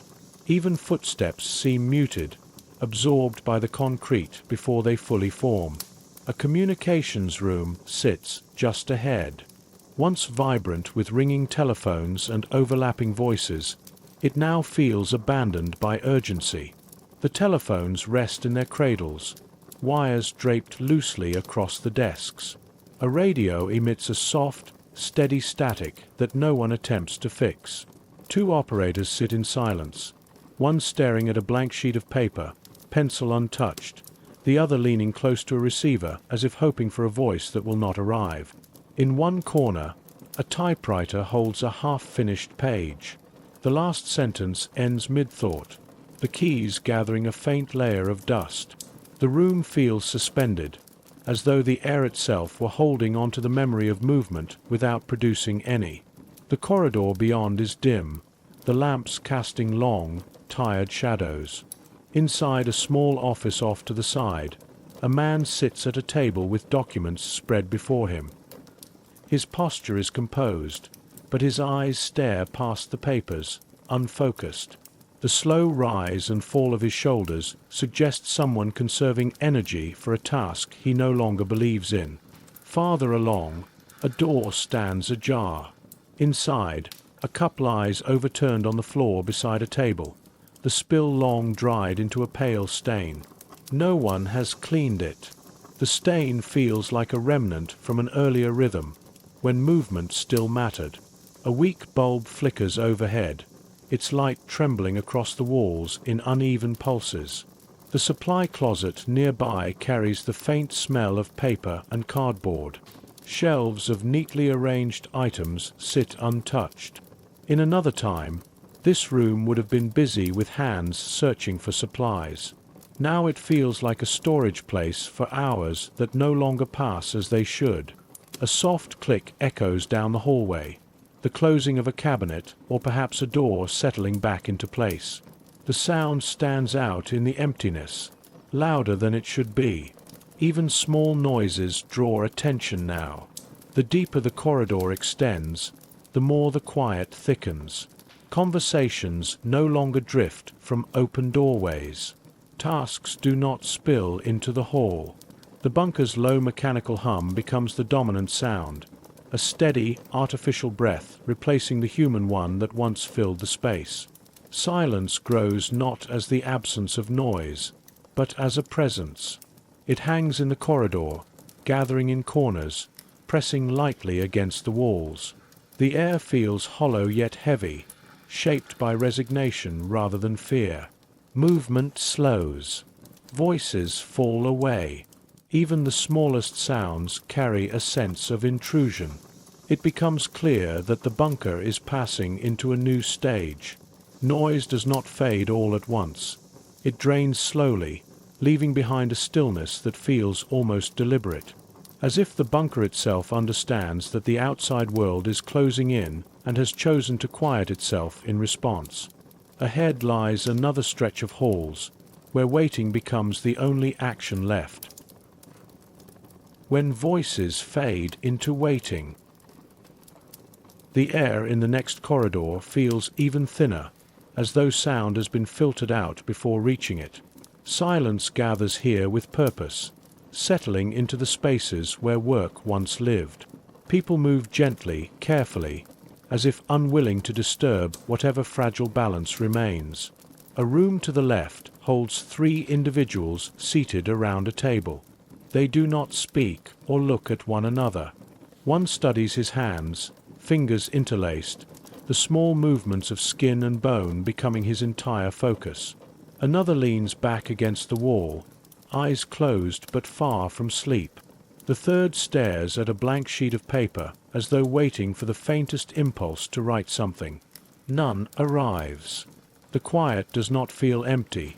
It feels full, dense with thoughts unspoken. Their silence becomes its own form of communication. Farther down the hall, a telephone sits crookedly in its cradle. It looks as though someone set it down gently, perhaps during the last moment it rang. The line is dead now, the silence so complete that even lifting the receiver would feel like disturbing the room. A half-burned candle sits nearby, wax hardened down its side in layered ridges. The wick is dark, cold. Light has given up on this space. A clock mounted above the corridor ticks steadily, each second feeling unnaturally pronounced in the hush. The rhythm should be comforting, but instead it feels misplaced, a reminder that somewhere beyond these walls, time still behaves as expected. Beneath the clock, a man sits slumped in a chair, a folder open across his lap. The papers remain untouched.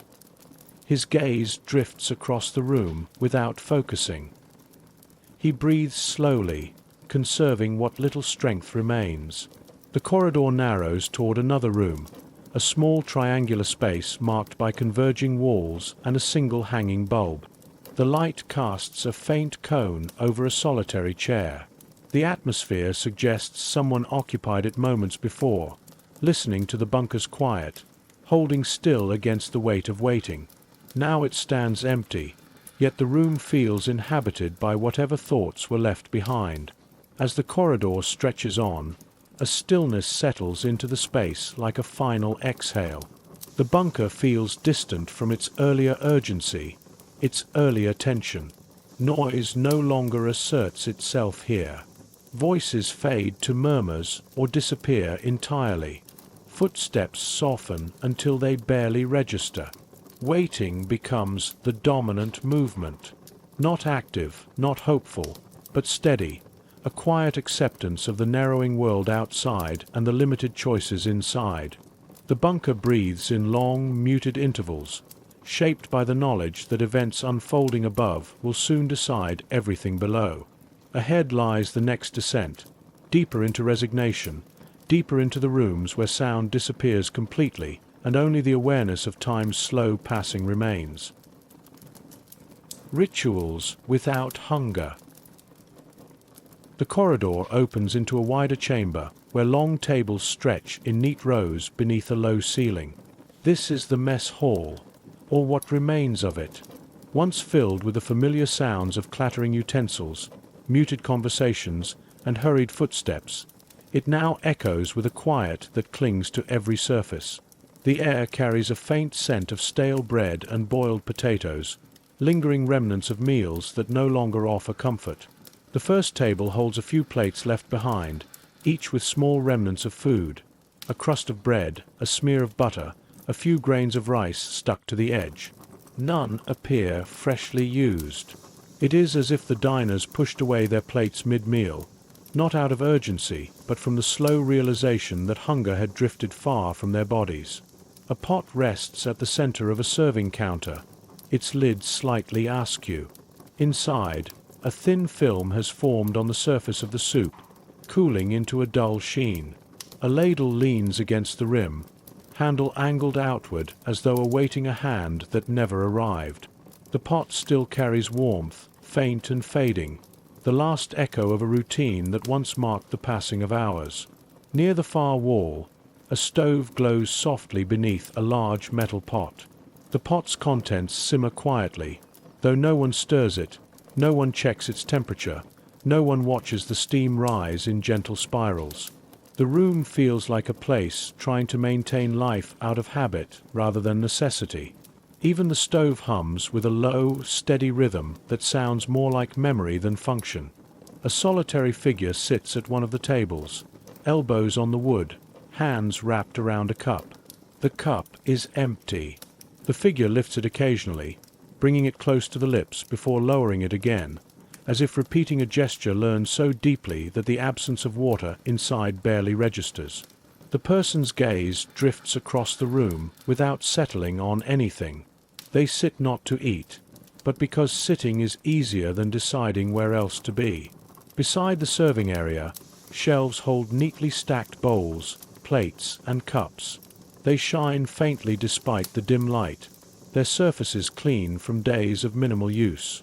A cloth rests beside them, folded precisely, the edges aligned.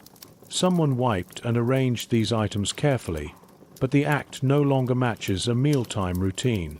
It feels more like a ritual performed for order's sake, a quiet gesture toward maintaining a rhythm the bunker has long since outgrown. At the opposite end of the hall, a small sink drips in slow, rhythmic intervals. Each drop echoes as it lands in the empty basin, creating a soft, repetitive note that travels through the quiet. Next to it, a stack of drying racks holds utensils arranged in perfect symmetry, spoons on one side, forks on the other. The symmetry feels almost symbolic now, a final attempt to preserve structure in a space where structure has lost meaning. The floor bears scuff marks where chairs once scraped back in hurried motions. Now, the chairs remain neatly aligned, their legs perfectly parallel, pushed close to the tables. It looks as though the room was prepared for a gathering that never came. The silence sits heavily among the empty places. Someone enters the hall slowly, carrying a small metal tray. They set it down on the nearest table, the sound soft but noticeable in the quiet. Their movements are deliberate, not rushed. They approach the serving counter, Lift the pot lid slightly, peer inside, then lower it gently without taking anything. The gesture suggests not disgust or discomfort, but indifference, a recognition that eating will change nothing about the hours pressing in from all sides. They choose a piece of bread instead, tearing it without looking down. The crumb falls onto the table, untouched. The bread itself remains in their hand for a long moment before they take a small bite, not out of hunger, but because bodies require movement when thoughts stand still. Behind them, a kettle sits on a warmer. Its contents have cooled, steam long gone. Condensation has formed a ring around its base, drying into a faint mineral trace. It sits angled slightly to one side, as though someone set it down with a tired hand and forgot to straighten it. At a corner table, another figure rests with their head on folded arms. The slow rise and fall of their shoulders marks the passage of time more reliably than the clocks scattered throughout the bunker. The rhythm of their breath blends into the broader quiet of the space, one more soft pulse among many. As a faint rumble filters through the walls, the utensils on the drying rack vibrate gently, their soft chattering rising for an instant before falling still again. No one reacts. The bunker has learned the language of collapse. It no longer startles at its voice. The mess hall holds the memory of what it once was, a place of routine, refuge, and small moments of human connection. But now the rituals have thinned. Eating happens without hunger. Conversation fades before it forms.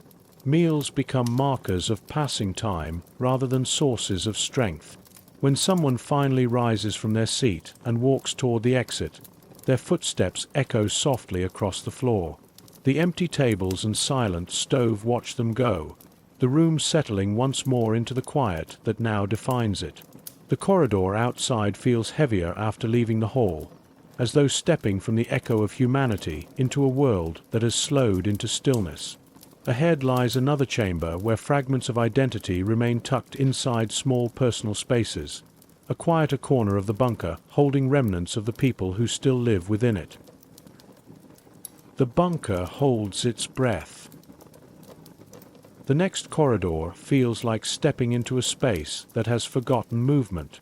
The air hangs still, untouched by drafts or footsteps. Even the faint hum of machinery seems quieter here, dampened by walls that feel thicker than before. It is as if the bunker itself has paused, caught in a moment stretched thin between fear and inevitability. A row of chairs lines the left side of the hallway.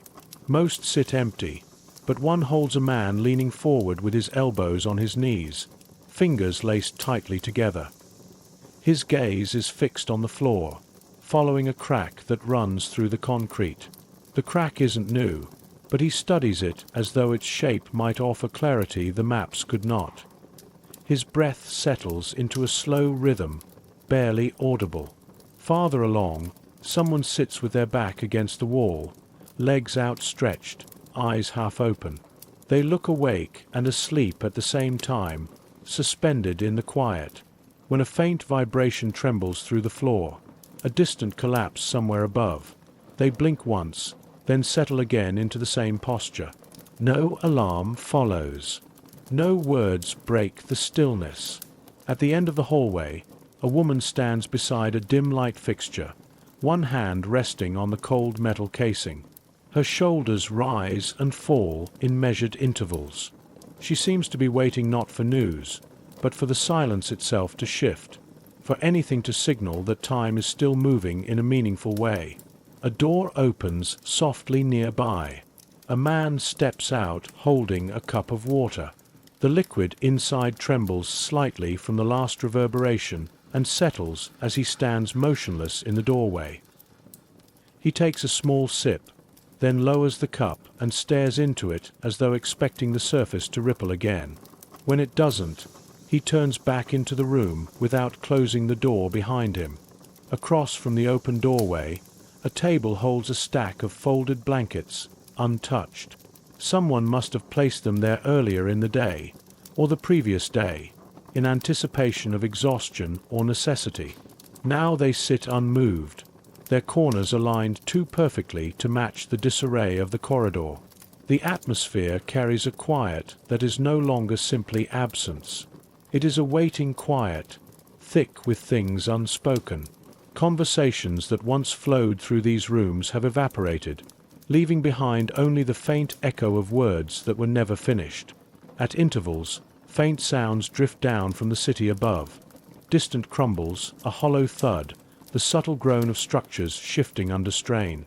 The bunker absorbs each noise, softening it into a muted memory. What reaches the corridor is not sound, but suggestion. No one remarks on the tremors. No one speculates. The bunker has passed beyond the point where updates matter. The people inside sense more than they hear, understanding that the city is entering its final hours. What fills the corridor now is a collective inhale, held for too long, as though everyone is waiting for the moment when the breath cannot be held anymore. The deeper rooms ahead carry that held breath even further, the air dense with quiet anticipation. The quiet that settles before the fall.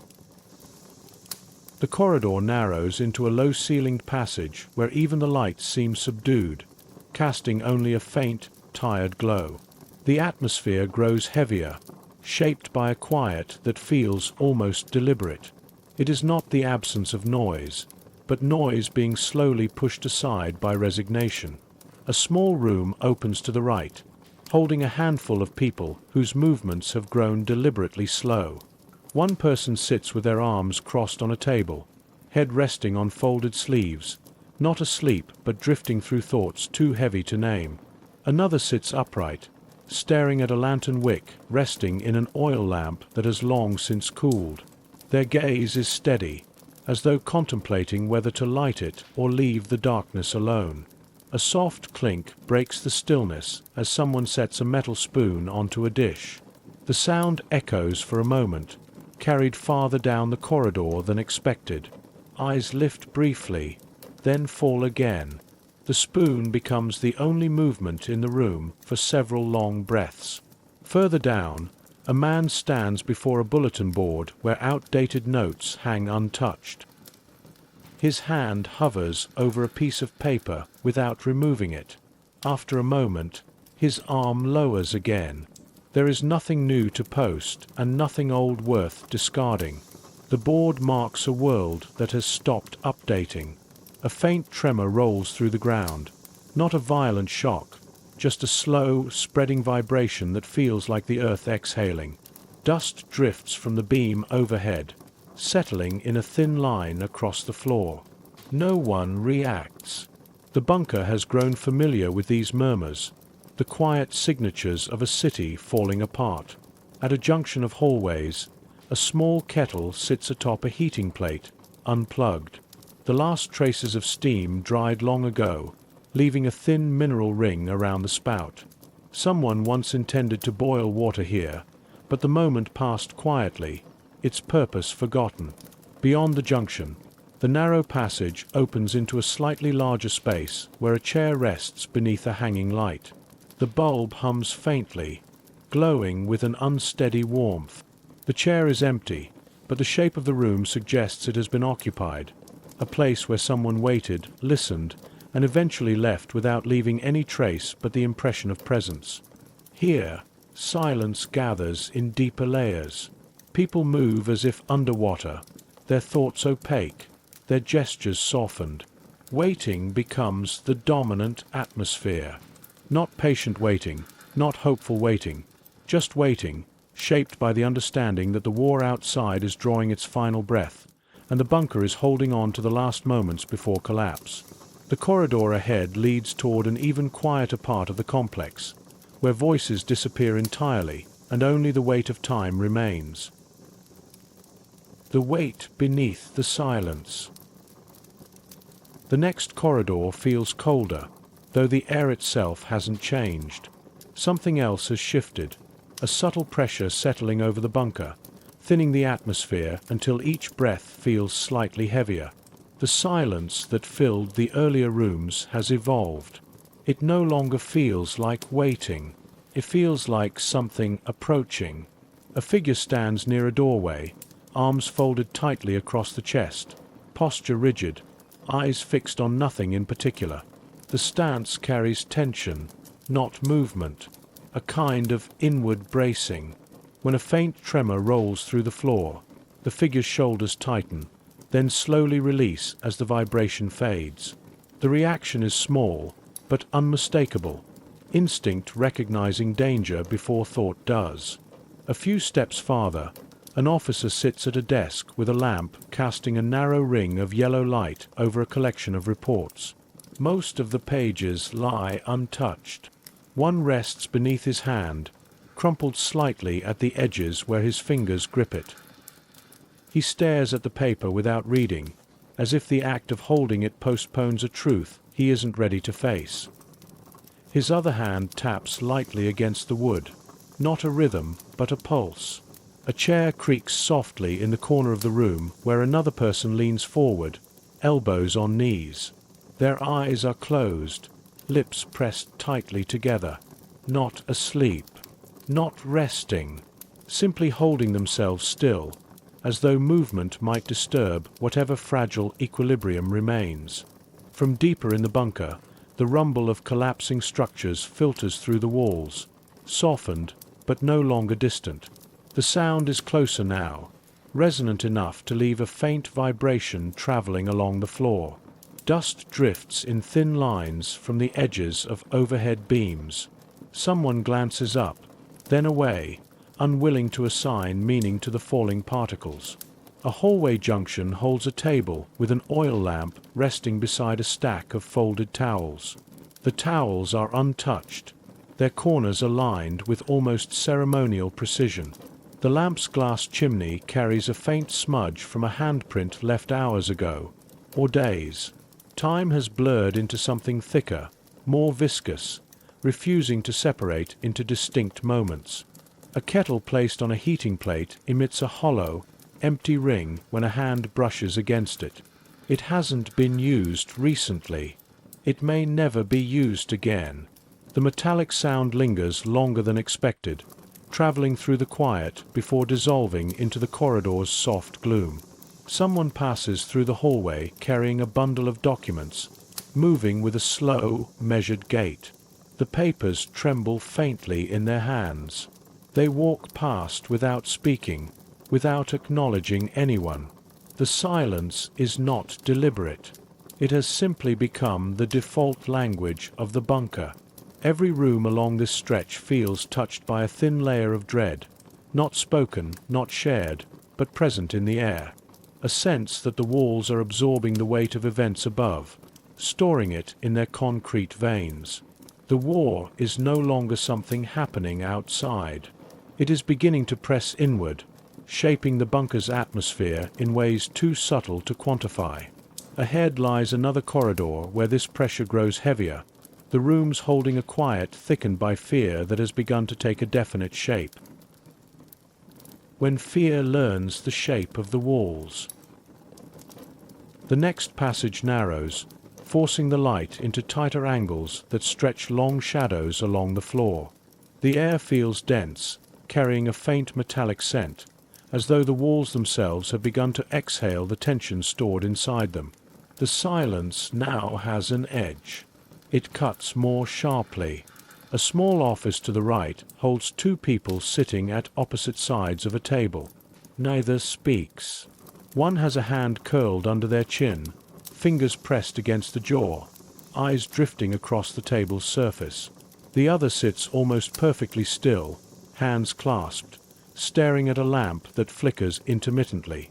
With each flicker, the person's breath catches slightly, as though waiting for the light to fail entirely. In the hallway, a pair of boots rests beside a chair. No one sits in the chair. The boots are aligned neatly, placed with care.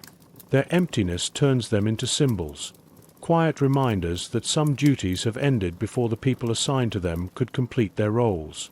The sense of absence clings to them like dust.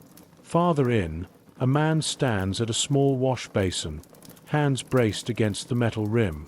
Water sits still inside, reflecting the dim overhead light. He doesn't wash his face or drink. He simply holds the basin as though steadying himself against a wave of thoughts. When a distant thud vibrates through the floor, the water shivers, creating a brief ripple that distorts the reflection. He watches the ripple fade with a kind of resigned fascination. A lantern mounted on a wall flickers in the draft of an unseen vent. The flame dances erratically, casting shifting shadows that make the room pulse with motion it does not possess. Someone sits beneath the lantern, watching the flame as though waiting for it to reveal something. The longer they stare, the more their shoulders slump. The corridor grows quieter as it deepens. A faint smell of dust and settling debris lingers in the air. A few items lie scattered across a table. A folded map, a broken pencil, a tin cup with a dent along its side. These objects feel orphaned, left behind by hands that no longer have the energy to tidy them away. Near the end of the hall, a woman stands beside a narrow window slit covered by a steel plate. Her fingertips rest lightly on the cold metal. She remains motionless, listening, not for voices, not for orders, but for the rhythm of destruction above. The distant collapses, the shifting echoes of a city unraveling. Her breath steadies into slow, controlled exhales. She inhales deeply once, then lets it out in a quiet release that feels like surrender. The moment carries the weight of realization. The bunker is no longer holding the war at bay. It is being surrounded by it. Fear spreads here not through noise, but through its absence. A quiet so complete that even the smallest vibration becomes a message. A kind of countdown, unspoken but understood. Ahead lies a wing of the bunker where the quiet grows absolute, where dread crystallizes into certainty, and the final hours begin to take shape with unmistakable clarity. The last attempts at reaching out. The corridor turns sharply and descends by a few steps into a narrower passage lined with thick cables secured by metal brackets. The sound here carries a faint electrical hum, soft, uneven, almost hesitant. This wing once connected the bunker to the world outside, its wires carrying orders, reports, and desperate calls for clarity. Now it feels like a hollow chamber where silence arrives before messages do. The first room opens into a communications office with long tables running parallel to one another. Headsets rest neatly on their hooks, their ear pads slightly misshapen from long hours of use. A lamp on the desk casts a small circle of dim yellow light, illuminating a notebook filled with half-finished logs. The final entry notes a call that cut off mid-sentence. Nothing follows. A radio operator sits motionless in a chair near the center of the room, headphones draped loosely around his neck. His hands rest on his thighs, palms facing upward as though he set them there intentionally to keep them still. The radio before him emits a low static hum, the kind that once promised a voice waiting beyond the noise. He watches the indicator needle twitch occasionally, as though waiting for it to move with purpose. It never does. Another operator stands by the wall where a bank of receivers flickers softly with inconsistent green lights. She adjusts one dial, then another, then pauses with her hand hovering over a third. Each movement is slow and methodical, not out of precision, but out of habit. Her eyes carry no expectation. She turns a final knob, leans in, listens to the soft hiss of static, and steps back. Against the far wall, a row of switches remains in their active position despite the absence of traffic. A clipboard hangs beside them, holding pages once filled with frequencies and call signs. Most of the entries are crossed out, replaced by newer ones, then crossed out again. The ink grows thinner with each revision, as though the pen itself grew tired of leaving marks. A faint pop shivers through the static on one of the radios. All heads turn slightly, a trained reflex, but no one moves closer. The The pop fades into silence. A few seconds later, a soft, ghostly murmur breaks through. A fragment of a voice, too faint to identify, rising briefly and vanishing in the same breath. The operators exchange glances without speaking. They have heard this kind of fragment before. It is not communication. It is the dying echo of a collapsing network. In the corner, a typewriter sits with a sheet of paper rolled halfway into its carriage. 3 lines are typed neatly. The 4th line ends after 2 words. The last letter struck too lightly to form a full impression. Dust settles on the metal keys, softening their shapes. A spool of ribbon sits beside it, unused. A steel door with reinforced hinges marks the entrance to the communications vault itself, the most insulated room in the wing. The door stands half open, revealing a chamber filled with consoles, dials, switches, and bundled cables arranged with military precision. The equipment here is slightly older, built for durability rather than convenience. Inside, a single operator sits with his back straight, headset pressed firmly over his ears. His eyes are closed, his brow relaxed. His fingers rest on the knobs of the console, barely touching them. From his posture, it is unclear whether he is listening intently or simply resting. The faint flickering of indicator lights reflects on his face in soft pulses. Green, then dim, then green again. On the shelf beside him rests a small notebook filled with tight, concise handwriting. The early pages contain detailed logs, timestamps, frequencies, and brief summaries of transmissions. As the pages progress, the entries grow shorter. A few pages near the end hold only a single word each. Static, nothing, empty. The final page is blank. A drawer beneath the console remains open, revealing neatly coiled wires, replacement connectors, and tools organized with care. None have been disturbed recently. Their order is pristine, untouched by urgency. At the center of the vault, a large receiver emits a deeper, more resonant static than the smaller radios outside. It feels almost alive, its low vibrations pulsing faintly through the floor. Occasionally, a distant rumble from above filters into the chamber as a dull, uneven thud.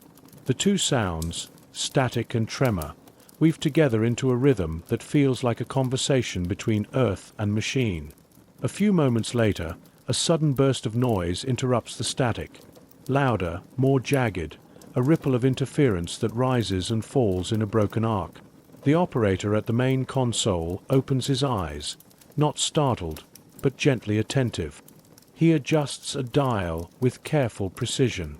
The noise thins into a barely audible crackle. Then nothing. He returns his hands to stillness. A small speaker on the wall emits a slow, rhythmic pulse, a test signal that continues out of duty rather than necessity. Its steady beep once signaled readiness. Now it sounds more like a heartbeat echoing in an empty room. An overhead bulb flickers once, then steadies. Its light reveals a map pinned to the far wall, marked with colored pins indicating communication hubs, relay stations, and listening posts. Many pins have fallen out. The lines connecting them sag where the map buckles inward. The world it describes no longer exists. As the operators resume their quiet vigilance, the vault fills with a subtle tension of effort stretched beyond meaning. Voices no longer travel through these wires. Messages no longer cross the static. What remains is the gesture, hands on dials, ears to the silence, eyes scanning faint heartbeats of light. The bunker's connection to the outside world has thinned to a whisper. Soon even the whisper will vanish. Leaving the vault, the corridor feels heavier, filled not with the weight of dread, but with the realization that no more calls will be answered. Ahead lies a wing where those remaining attempt to hold on to hope itself, their quiet endurance softened by blankets, dim lamps, and the fragile calm of civilians hiding from the final hours. The soft collapse of hope. The air cools as the corridor transitions into the civilian wing, a quieter, dimmer part of the bunker set apart from the military rooms. The sounds here are softer, muted by blankets, lowered voices, and the slow exhale of people who have spent too long beneath the earth. This wing carries a different kind of weight, not strategic, not operational, but human. The first room opens into a wide chamber where several civilians sit on benches arranged along the walls. A dim lamp hangs low above them, its light casting a faint amber circle across the floor. Most of the figures sit wrapped in blankets, their shoulders hunched forward as though trying to make themselves smaller within the cold air. A few hold bags or bundles on their laps, not filled with valuables, but with things small enough to carry when leaving home meant taking almost nothing. A woman near the door clutches a worn handbag pressed against her chest. The leather has cracked along its seams, the clasp loose from years of use. She doesn't open it. Her fingers rest along its edges as though memorizing its shape. Her gaze drifts across the room without focusing. The bag may hold nothing essential, but it anchors her to whatever life existed before these walls. Across from her, an older man sits with a blanket pulled around his shoulders, knuckles visible where he grips the fabric. His breathing is slow, each inhale steady, each exhale thin. He stares at a small radio placed on the table beside him, the antenna bent, the dial turned to a frequency no longer carrying sound. The man doesn't reach for it. The silence from the radio has become familiar, almost comforting in its predictability. In the corner, a small cluster of families rests on the floor, seated close but not speaking. The dim light softens their outlines into a single, gentle silhouette. A child leans against an adult's shoulder, wrapped tightly in a blanket far too large for them. The fabric covers their face almost completely, reducing them to a quiet shape folded into the comfort of someone's arms. The adult strokes the blanket absent-mindedly, not with urgency, but with the slow rhythm of someone offering reassurance where little reassurance remains. A few steps deeper into the wing, a narrow hallway leads to a series of smaller rooms.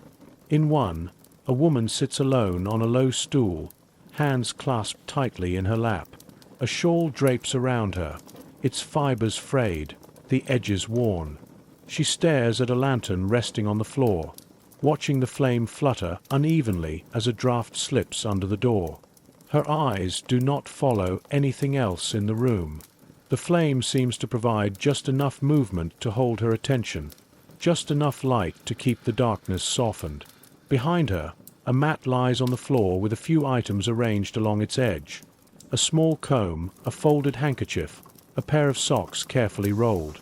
The items feel less like luggage and more like remnants, everyday belongings preserved simply because discarding them would mean acknowledging a kind of ending no one is ready to accept. In another room, a man sits with his back against the wall, elbows resting loosely on his knees. His breath rises in slow, controlled intervals. A pair of shoes sits beside him, perfectly aligned, polished once but dulled by dust. He closes his eyes each time a faint tremor filters through the ground, remaining still until the vibration fades. His posture holds not fear, but resignation, a quiet endurance shaped by long hours spent listening to the muffled collapse above. Farther along, a family occupies a corner of a dim chamber. Two adults sit close, knees nearly touching, blankets wrapped around their shoulders. A child rests asleep between them, head tucked beneath an arm, hair barely visible beneath the folds of cloth. One adult adjusts the blanket slightly, careful not to wake the child. Their movements are slow, intentional, shaped less by urgency than by the instinct to remain gentle even when strength is worn thin. A kettle sits on a heating plate near the room's center, its sides still faintly warm. Someone must have boiled water earlier, perhaps for tea or for the comfort of holding a warm cup. Now the kettle stands silent, collecting condensation along its rim. A single enamel mug sits beside it, handle pointed outward, as though waiting for someone to return. A low cough breaks the quiet from time to time. Soft, tired, nothing alarming. The sound echoes gently in the confined space, then fades. No one reacts with concern. It is simply another small human sound woven into the bunker's fabric. A hallway off to the side leads to a narrower room where several civilians sit shoulder to shoulder on a bench.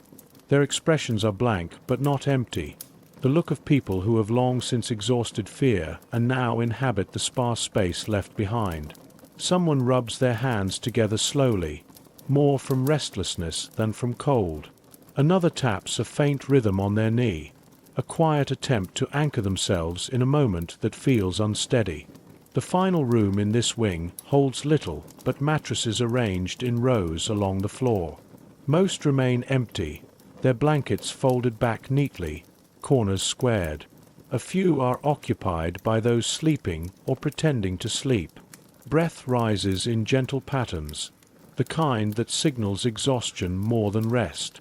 As the corridor leads out of the civilian wing, the air grows heavier again. The quiet behind these doors feels different from the military stillness elsewhere, softer, more fragile. It is the quiet of people waiting not for orders, but for time to move, waiting for news that will not come, waiting for an ending they do not choose. Ahead lies another part of the bunker where objects outlast purpose, the deep storage rooms holding the forgotten memory of a city running out of time. The realization that cannot be avoided. The corridor ahead carries a different quiet, not the brittle hush of denial, nor the tense stillness of dread, but something deeper, a calm that feels too heavy to be comforting. It settles over the space like a low fog, soft but unavoidable, pressing gently against every surface. A room to the left holds several officers seated around a wide table. There are no maps on the surface now, no lists, no scattered reports. Everything has been cleared away except for a single oil lamp whose flame wavers slightly with each faint tremor from the city above. The officers sit upright, hands folded or resting loosely in their laps. No one speaks. No one pretends to be reviewing anything. They are simply present, held in suspension. One of them glances toward the lamp from time to time, watching the flame bend, then straighten. The flicker seems to mirror the fragile rhythms of the bunker, wavering under the pressure above, then finding its shape again in the stillness. In the far corner, a man sits against the wall with his legs drawn up, arms wrapped loosely around them. His eyes remain open, but his thoughts seem distant, drifting somewhere beyond the concrete walls. He doesn't move even when a soft vibration ripples through the floor. His breath rises and falls steadily, the calm of someone who has stopped bracing and begun accepting. Another room farther down holds a single figure leaning over a desk. The lamp casts a soft glow over his hands, which rest flat against a blank sheet of paper. He has not written anything. He has not tried. There is no need to record what everyone already knows. Instead, he lets his shoulders relax, body folding gently into the quiet. The paper remains untouched, waiting for a message that will never arrive. The corridor continues its slow descent. A radio in one room sits silent except for a faint, rhythmic click in its wiring, a mechanical heartbeat left behind by equipment still running through its motions. A pair of headphones lies beside it, their padded cups slightly flattened from long use. No one has worn them in hours, maybe longer. A kettle sits near the end of the hall, placed carefully on a heating plate that has been unplugged. A thin ring of residue remains on the rim, the last sign of water that once steamed away. The kettle feels like a relic of an earlier hour, a simpler moment in a day that has grown too heavy to measure. The bunker breathes slowly, its concrete walls absorbing each tremor from above. The air carries a faint mix of dust and metal, a quiet reminder of the world collapsing overhead. No one reacts to the sounds anymore. They have become a background pulse, steady and predictable in their devastation. What fills the corridor now is not fear, not tension, but clarity, a resigned understanding settling into the rooms, into the bodies, into the breath of every person left inside the bunker. The war above is ending, and the conclusion is drawing closer than anyone dares to say aloud. Ahead lies another chamber where this realization takes full shape, quiet yet unmistakable, settling into the very walls, when acceptance spreads through stone. The next wing opens into a larger room where several people sit with their backs against the walls. Their spacing is wide, leaving the center of the room empty. It creates an atmosphere of solemn distance, as if everyone instinctively recognizes the significance of this hour but cannot bring themselves to disturb its stillness. A lamp rests on a small table near the far wall, its flame shivering within the glass. The shadows it casts are long and softened at the edges. They sway slightly with each tremor from above, creating a slow dance of shifting outlines on the concrete. The room feels timeless, caught in the thin space between awareness and surrender. In one corner, an officer sits perfectly still, his hands clasped tightly in front of him. At intervals, he closes his eyes, not to rest, but to steady his thoughts. When he opens them again, the clarity in his expression reveals a truth already accepted. The war above is nearing its last breaths, and its final exhale will reach this bunker soon enough. Across from him, another person sits with a blanket draped around their shoulders. The fabric shifts each time they breathe. They look toward the floor with an expression so calm it borders on empty, as though all emotions have been distilled down to a single quiet resolve. The rise and fall of the blanket becomes the only motion in the room. A man near the center of the wall traces a finger along the seam where concrete panels meet. His gesture is slow and deliberate. It carries no urgency. It feels instead like an attempt to anchor himself, a tactile reminder that something still holds firm even as everything above collapses. When a faint rumble passes through the bunker, he pauses, waits, then continues tracing the seam. On a nearby table, a folded uniform jacket rests atop a stack of documents. The papers beneath it remain undisturbed, untouched since the last time someone believed they could influence events outside. The jacket's fabric holds a sharp crease along the shoulder where it sat beneath the weight. It has become symbolic, representing a duty interrupted by circumstances far beyond these walls. At the edge of the room, a woman stands with one hand pressed against a support beam. Her eyes remain half closed, her breathing slow. She seems to be listening to something the others do not hear, or perhaps something only she has the strength to acknowledge. Her posture is steady, but the quiet around her hums with a sense that this moment contains a truth everyone feels but no one names. A low tremor rumbles through the concrete, softer than earlier strikes, but more resonant. It lingers in the air a moment longer than the rest. Dust drifts down from the corners of the ceiling. The lamp flame bends, straightens, then bends again. No one startles. No one speaks. Acceptance fills the room like a slow-rising tide. Gentle, inexorable, complete. The bunker is no longer resisting. The people inside are no longer pretending. The city above is finishing its collapse, and the final hours are coming into view. Ahead lies the last chamber before the transition into the aftermath, a space where silence becomes the only remaining truth and the fall of Berlin presses fully into the walls of the bunker. The bunker's forgotten memory. The air cools noticeably as the corridor slopes downward into the deepest part of the bunker. The lamps grow fewer, their light stretched thin along the walls. Here, the silence feels older, like something that settled long before the final days began. This is the storage level, the bunker's memory, hidden beneath layers of concrete and time. A heavy door opens into the first of the storage rooms. The hinges release a low groan, the sound rolling gently across rows of stacked crates. Wooden boxes reach almost to the ceiling, arranged in tall, narrow aisles. Each crate bears a label. Numbers, locations, dates. Names of units that no longer exist, cities whose streets are now broken, rail lines severed by craters. The handwriting on the labels has begun to fade, the ink softening along its edges. Dust coats the tops of the crates in a uniform layer, disrupted only by a few faint handprints and the narrow tracks of something dragged across the surface weeks ago, or months.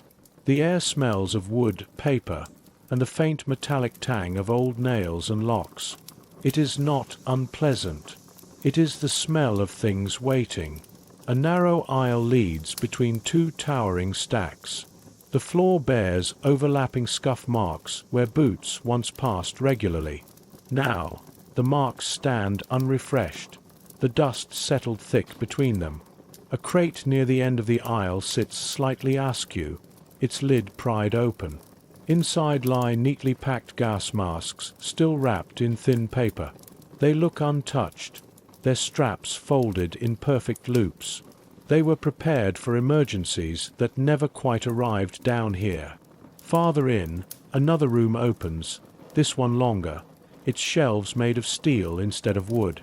Rows of canned goods stretch into the dim light. Emergency rations stacked 3 deep, labels stiff and unwrinkled. Some cans are marked with dates long past. The food inside might still be edible. It might not. No one checks. The bunker has reached a point where the future implied by these reserves no longer feels realistic. A single tin sits out of place on a lower shelf, separated from its row. A faint ring of dust outlines where it once rested.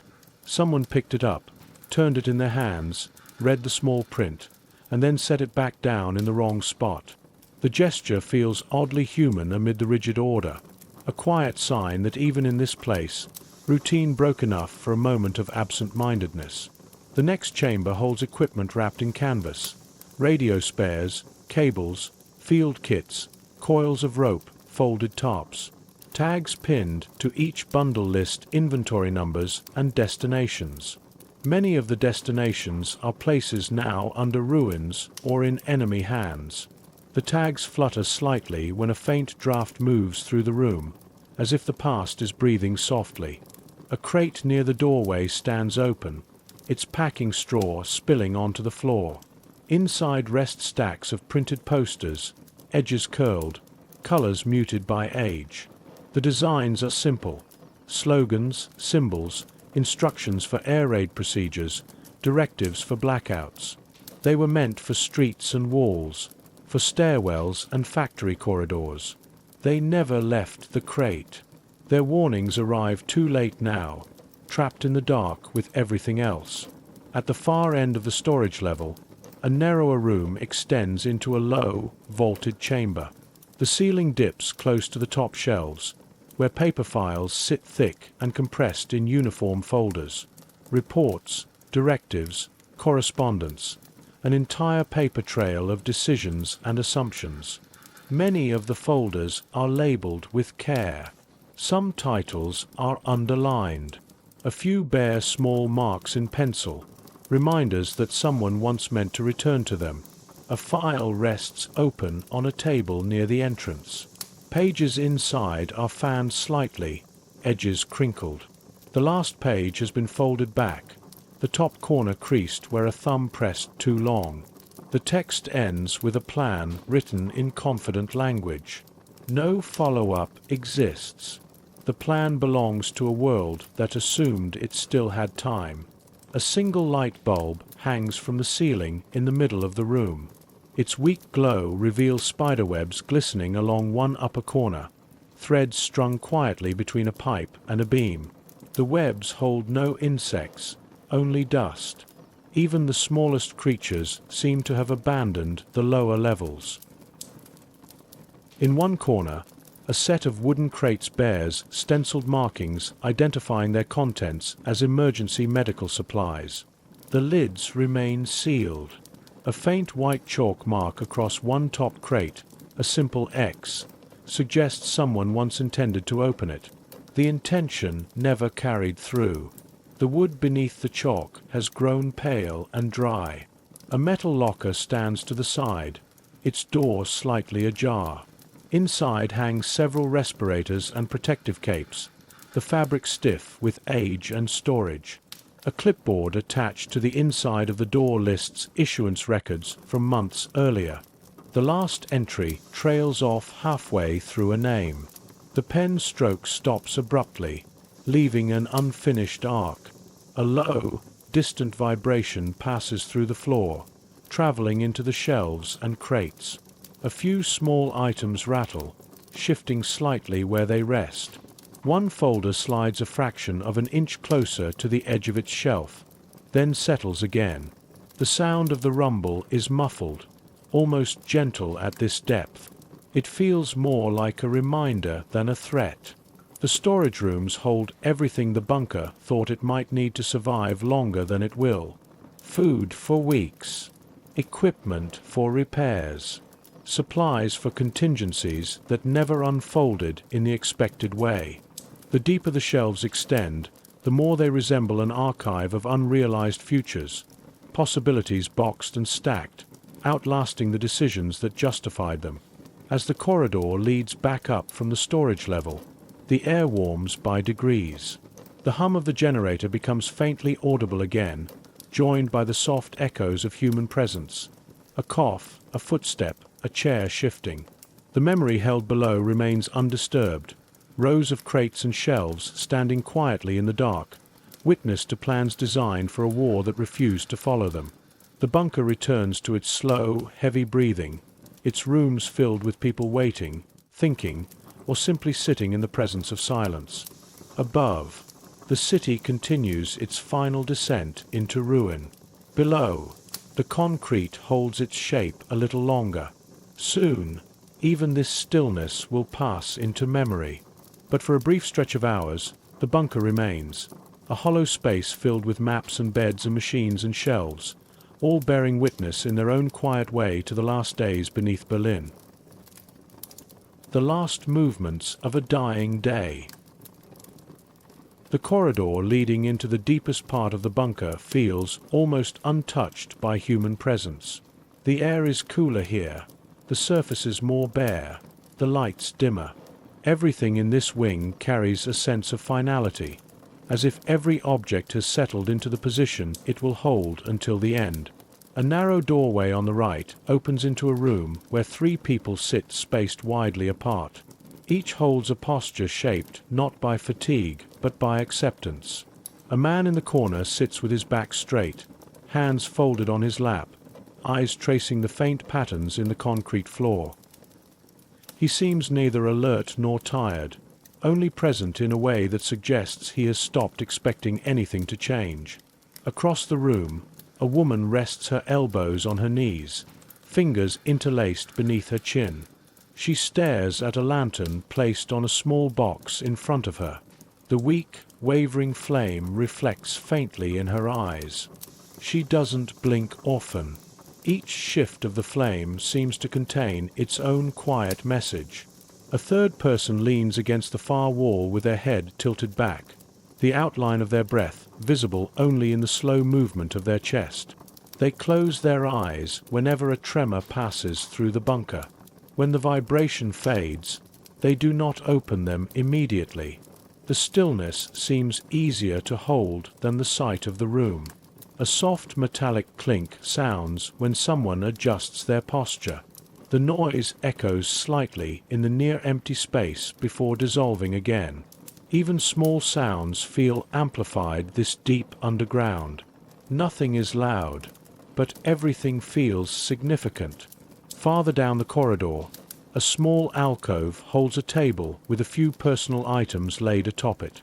A fountain pen, a folded note, a pair of gloves, a half-finished cup of water.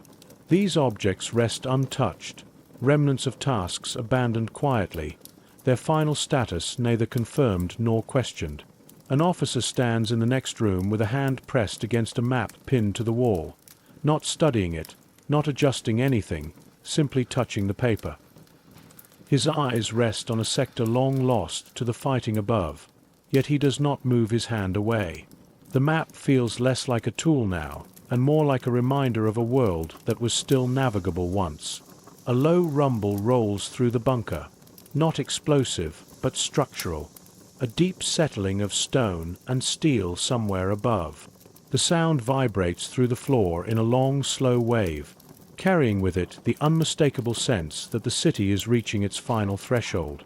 Dust drifts from the ceiling and settles across the empty chairs lining the hall. No one startles. No one comments. The tremors have become as predictable as breathing. At the end of the corridor, a narrow door leads into a room that feels like the bunker's quietest space yet. The walls here seem to absorb even the faintest sound. A single lamp glows weakly from a bedside table, illuminating a few scattered items. A coat, a cup, a notebook left open with no words on the page. The atmosphere carries a heavy calm, as though the bunker itself has exhaled its last active breath. The energy that once circulated through its rooms has drained away, leaving only the quiet pulse of the generator and the muffled collapse of the world above. Everything here feels like the final movement of a day that will not return. Ahead lies the last doorway, a place where silence is complete, and the bunker meets the full weight of the ending. When the stillness becomes the only truth. The final chamber of the bunker feels untouched by time, untouched by sound, untouched by anything but the slow gravity of inevitability. The air is cool and dry, and every object sits exactly where it was left, as if the room itself has chosen not to be disturbed. A few chairs line the walls, each carrying signs of long use: worn fabric, flattened cushions, faint impressions where bodies once rested for too many hours. Now they stand empty, waiting for occupants who may not return. A small table at the center holds a lantern whose flame has begun to shrink, its fuel nearly gone. The light glows faintly, casting soft shadows that drift with the flame's unsteady pulse. The room seems to breathe with it, expanding and contracting in the quiet rhythm of dying illumination. On a narrow bed, pushed against the wall, lies a neatly folded blanket. Someone took time to arrange it despite the collapsing world outside, smoothing the corners with a care that feels almost ceremonial. The fold lines remain sharp. No one has touched it since. A glass of water rests on the floor beside the bed, the surface perfectly still. The clarity of it stands out against the dimness of the room. It feels like the last untouched thing in a place otherwise worn by tension and time. In the far corner, a man sits with his back to the wall, legs stretched out, hands resting loosely on his thighs. His eyes are half closed, his breathing slow. He looks at peace, but not from comfort, from surrender, the kind that comes when there is nothing left to do but wait. The faint sound of the collapsing city filters through the thick concrete, not rumbling now, but a long, low groan, like a building settling into the earth. The noise is soft, but its meaning is unmistakable. Berlin is finishing what it began. Dust swirls gently in the air with each tremor. The lamp flame dips, steadies, dips again. The room holds every small detail with equal weight. The fold of the blanket, the quiet breath of the man in the corner, the cooling metal of the lantern. Nothing moves quickly here. Nothing interrupts the stillness. The world outside has narrowed to a single point, and the bunker exists in the quiet just before that point closes. A long moment passes, unbroken by speech or motion, a moment that feels as though it might stretch into eternity, but will not. The stillness is not peaceful. It is final. The final doorway ahead leads out of the narrative of the bunker and into the aftermath. The last reflection, the final descent, the soft echo after the end. Aftermath, the sound that follows silence. When the final hours of a city fall into place, the world does not end with thunder. It ends with a kind of settling, a long exhale that carries the last breath of everything that once stood above ground. Down here, beneath layers of stone and soil, the silence becomes something almost physical. It spreads through corridors, rests on empty bunks, lingers on the rims of cold cups, and presses gently into the walls as if trying to leave an imprint. The last tremors fade, not all at once, but gradually, like waves losing strength before reaching the shore. Floors stop quivering, lamps stop flickering, dust stops drifting from corners. What remains is a stillness unlike the others. Not the waiting stillness, not the fearful stillness, but a final quiet that settles when nothing is left to shift. In this space, time becomes a soft, indistinct fabric.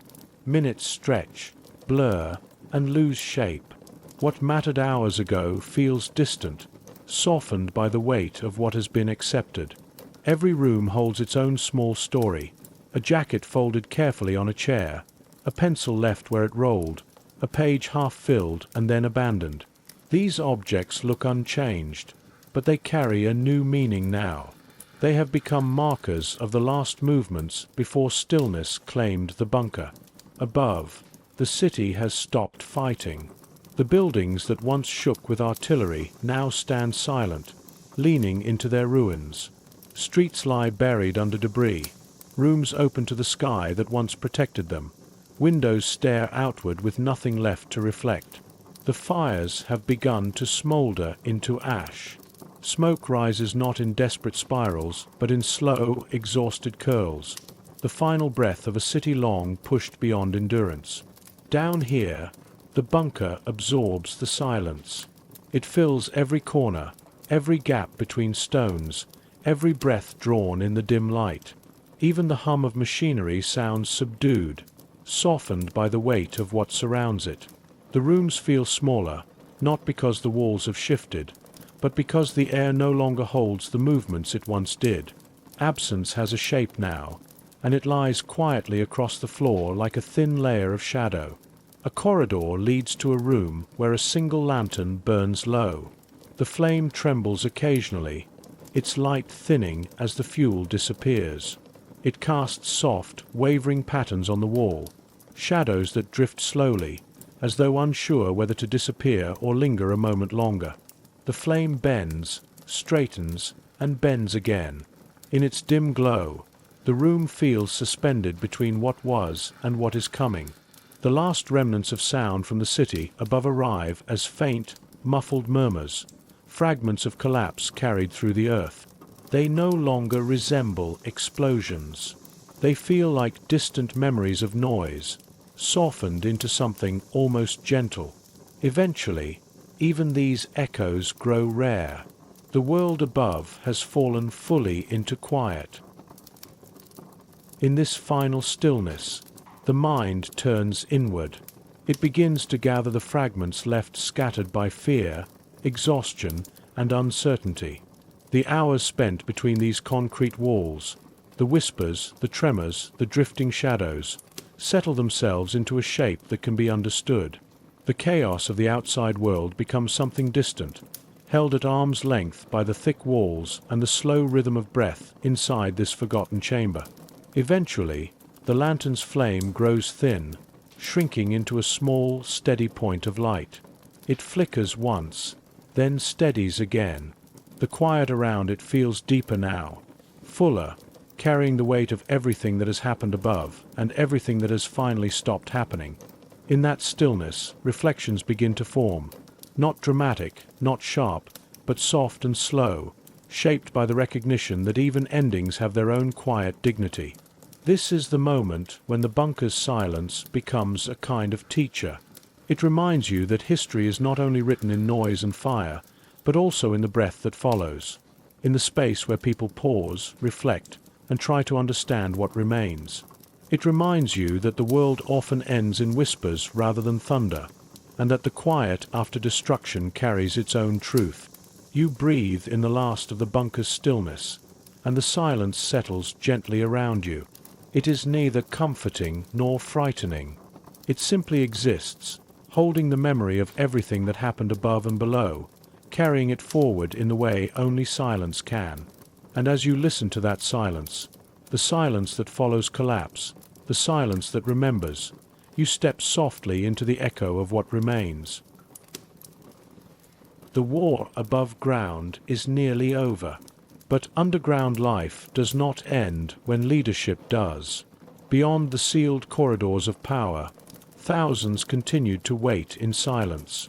Now, we widen the lens. Part 2. Life in the bunkers. Civilians beneath the falling bombs. You first notice her on a night when the sirens rise earlier than expected, just past dusk, when most people are still finishing their evening chores. She moves quickly, not in panic, but in a rhythm shaped by repetition. One hand holds a lantern, the other supports her husband's elderly mother, guiding her down the stairwell that leads toward the bunker entrance. You follow at a distance with the others, caught in the same current of movement that sweeps through the building whenever the alarms begin. Even without speaking, it's clear she knows this routine well. Everyone does. The air outside is sharp with cold, the sky already darkened by blackout curtains drawn across the city. People hurry through the courtyard in near silence, their footsteps echoing against the walls as they descend into the shelter. You see her again just ahead of you, adjusting her grip on the older woman's arm, steadying her through the rush of neighbors funneling toward the concrete doorway. Her movements are careful but practiced, her face composed in the way people become after months of knowing that fear must be managed, not displayed. Inside the bunker, the air is thick with damp coats and whispered instructions. You take a seat near the wall, and she settles 2 benches away, lowering the elderly woman gently before sitting beside her. She does not look around much. Her attention stays on the older woman, adjusting her scarf, brushing dust from her sleeve, offering quiet reassurance that the raid will pass as all the others have. You notice how her calm steadies those near her, even though no one acknowledges it aloud. The first distant thud rolls through the ground with a slow, heavy vibration. People shift slightly, but no one panics. She glances upwards, just once, before folding her hands in her lap. The elderly woman reaches for her arm, and she responds with a slight nod and a small, steadying smile. It's a private gesture, one meant for someone she loves, but its quiet resolve radiates outward. The sounds above grow louder, more defined. The dull boom of high-explosive bombs, the rattling windows, the faint trembling of dust drifting from the ceiling beams. Children cling to their mothers.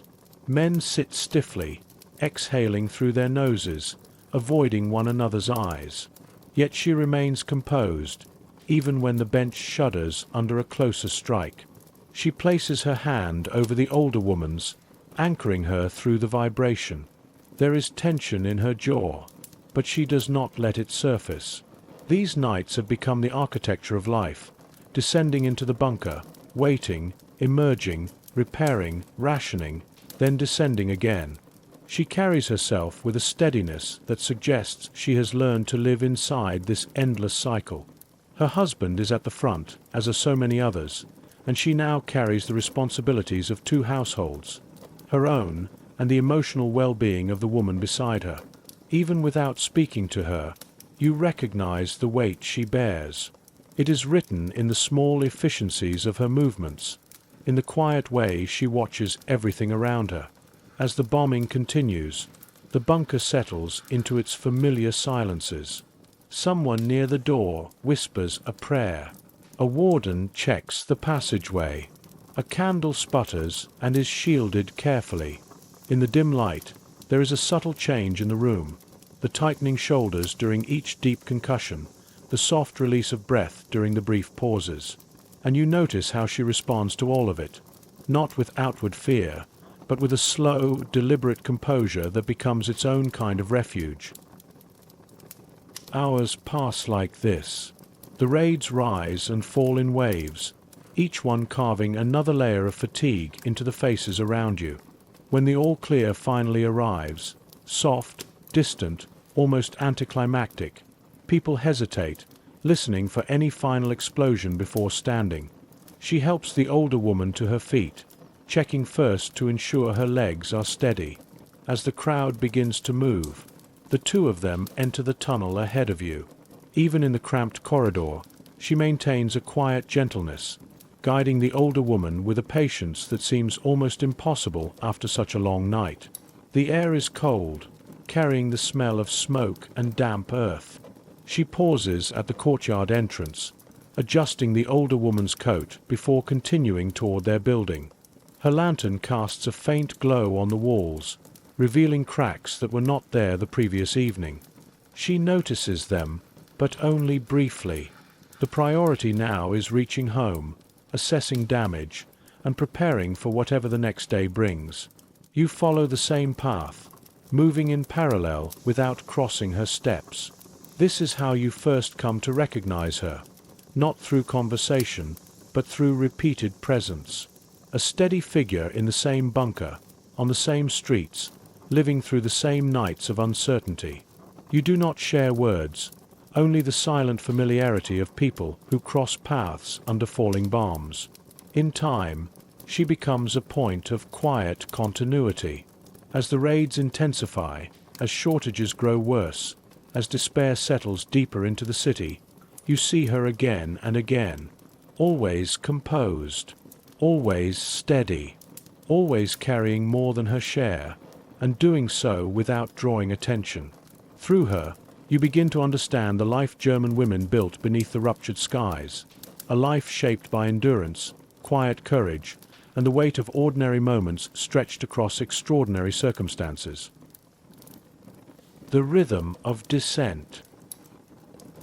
You see her again 2 nights later, moving through the courtyard the moment the first siren begins its long, rising call. She doesn't rush, not in the frantic way newcomers sometimes do, but she wastes no motion. Her husband's mother clings to her arm, and together they navigate the stairwell with a practiced coordination that speaks to countless repetitions of this exact journey. There is a flow of people behind them, carried by the same momentum that overtakes the building whenever the alarms cut through the evening air. The courtyard is dim beneath the blackout curtains, lit only by a few shielded lanterns held by residents guiding one another across uneven cobblestones. She adjusts her pace to match the older woman's slower steps. Even through the haze of urgency, there is a softness in the way she supports her. Steady, calm, protective.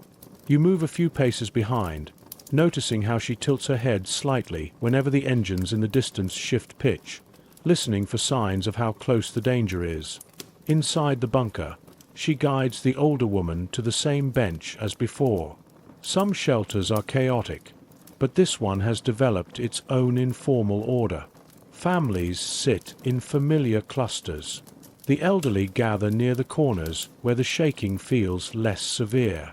Mothers with infants settle along the walls for support. She moves through this arrangement with ease, placing herself beside the older woman and offering a quiet greeting to the neighbors who recognize her. The air grows heavy quickly, coats dripping with melted snow, bodies pressed close, the mixture of candle smoke and concrete dust settling in the stillness. Her lantern flickers on the floor beside her, casting a muted glow over her face. She folds her hands in her lap, and for a moment, the shelter seems to inhale collectively, bracing for what's coming. The first explosions arrive slowly, distant, muffled, like a storm forming beyond the horizon. People exchange glances, assessing, calculating. The elderly woman beside her stiffens, and she responds by placing a steadying arm around her shoulders, murmuring reassurance. It doesn't matter. The older woman closes her eyes, breathes more evenly, and leans into the gentle pressure of that touch. As the bombing intensifies, dust begins to drift from the ceiling in soft, irregular pulses. A child across the room clutches a toy tightly, eyes fixed on the lanterns. A man near the entrance shifts his weight anxiously, hands pressed against his knees. Through all this, she remains composed, her attention moving between the older woman and the room itself, watching, listening, adjusting her posture as though grounding herself physically against the vibrations. When the explosions grow louder, she lowers her head slightly, as though sheltering the older woman within her presence. When there's a lull, she reaches into her basket and retrieves a folded blanket, placing it gently across the older woman's lap. These gestures, quiet and unadorned, carry the steadiness of someone who has long accepted her role: protector, caretaker, and emotional anchor. The hours stretch on. The shelter holds its collective breath through each wave of destruction. From time to time, someone whispers a guess about which district is being hit. Others shake their heads, unwilling to speculate. She stays silent, her focus constant. In her stillness, there is a determination that draws your attention again and again. Not heroic, not dramatic, but deeply human. When the all-clear finally sounds, a subtle release passes through the room. People gather their belongings slowly, as though waking from a long, heavy sleep. She rises carefully, supporting the older woman once more. Outside, the courtyard is littered with fresh debris. The glow of distant fires illuminates the rooftops. She pauses just long enough to brush dust from the older woman's coat, then continues forward. The night has changed the city again, but she moves with the same quiet resolve as always, prepared to face whatever the darkness has left behind. Small rituals of safety. By the time you reach the street, she is already guiding the older woman toward their doorway, their lantern casting a thin line of light across the broken pavement. The raid has ended, but the atmosphere still holds the weight of what happened overhead. Smoke drifting along rooftops, the faint crackle of a distant fire, the silence that follows shock rather than peace. She pauses once to look upward, not out of curiosity but out of habit, confirming that the sky holds nothing more than the fading glow of searchlights sweeping across the clouds. Inside the stairwell, her footsteps slow. A loose tile, a fallen beam, scattered plaster. She anticipates each one, adjusting her movements to keep the older woman steady.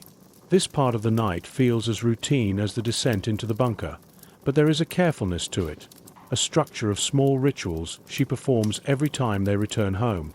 At their doorway, she slips the key into the lock with deliberate calm, keeping her body angled just slightly in front of the older woman. You've seen this posture before in others who carry responsibility for someone more fragile. It isn't dramatic, but it's unmistakable. The quiet instinct to shield, to absorb the moment before allowing it to reach someone else. As the door opens, a thin layer of dust shifts across the floor. The room beyond is dim, illuminated by the lantern she brings inside. Even without speaking to her, you can tell she notices everything at once. The cracked ceiling, the fallen books, the broken vase near the window.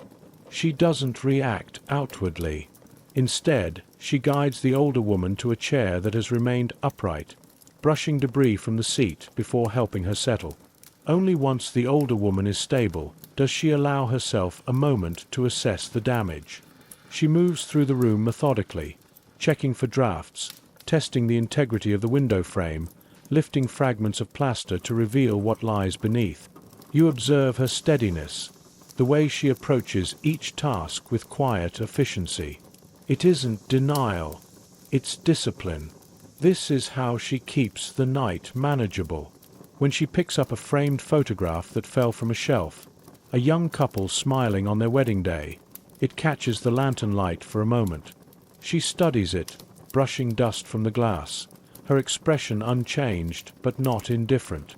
She places it gently on the table, angled so the older woman can see it when she looks up. It's a gesture that carries more comfort than words ever could. You begin to notice the rhythm of her movements. Clean first, repair second, reorganize last. She sweeps the floor in slow, controlled strokes, gathering debris into a neat pile despite the exhaustion etched into the corners of her posture.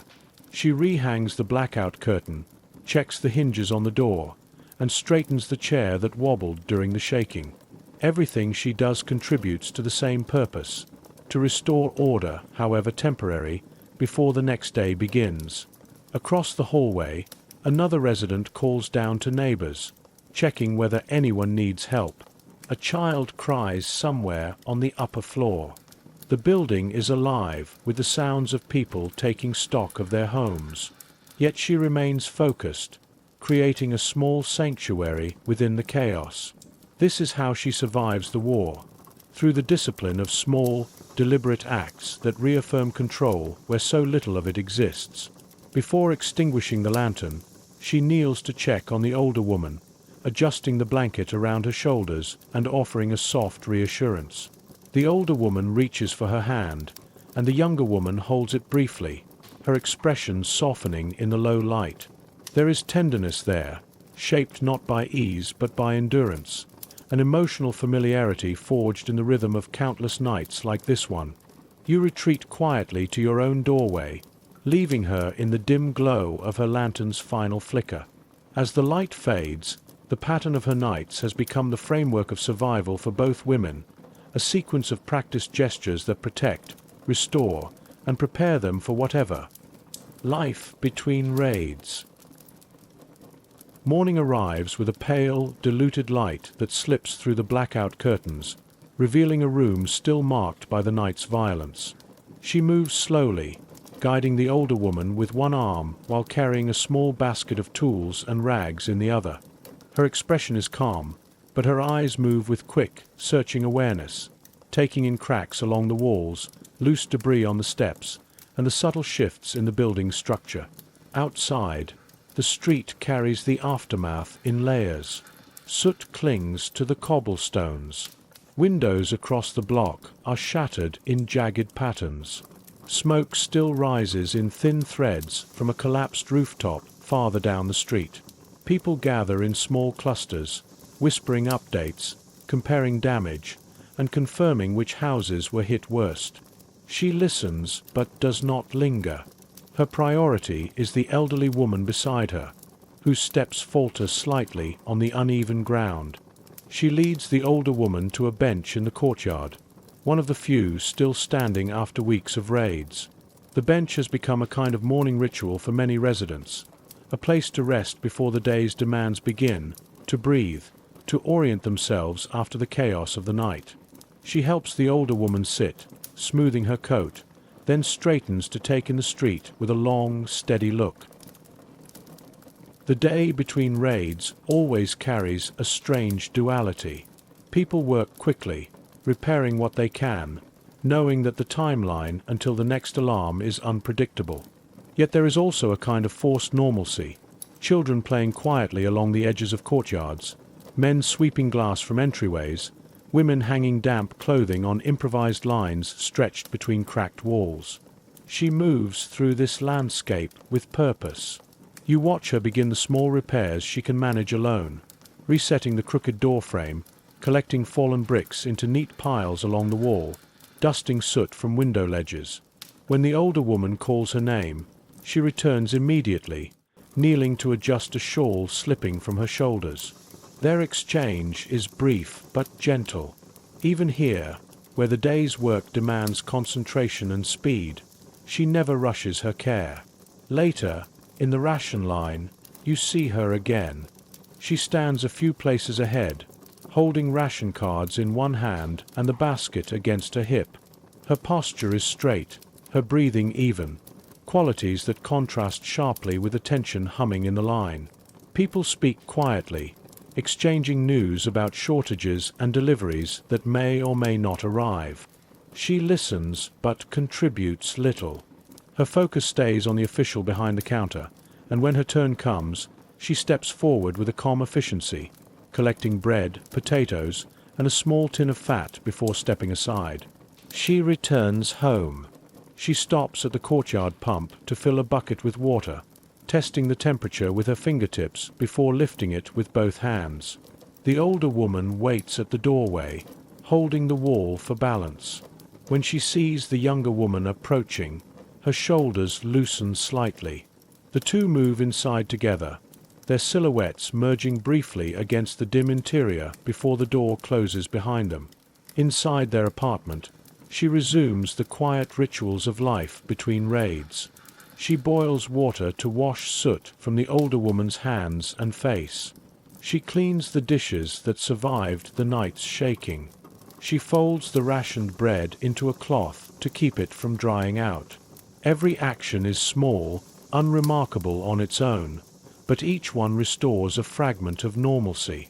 From a window, her voice can be heard through the thin walls, not loud, not strained, but steady. She speaks to the older woman with a tone that blends reassurance and practicality, narrating the tasks at hand in a way that keeps fear at bay. It is a form of grounding for both of them. By late afternoon, the neighborhood carries an uneasy calm. People return to their homes, shop doors close, and the city seems to prepare itself for whatever the night will bring. She finishes washing a final dish, extinguishes the stove, and checks the blackout curtains with deliberate care. The older woman sits beside her, hands folded in her lap, watching her movements with quiet trust. The hours between raids are not peaceful, but they are necessary. They allow the city to reset, however incompletely, and they give her just enough time to gather strength for the next alarm. As evening approaches, she stands at the window, lantern in hand, the faint glow outlining her profile. She looks out not with expectation, but with readiness. This is the rhythm of her life now. Endurance measured in hours, steadiness held together by routine, and survival shaped by all the moments between the sirens.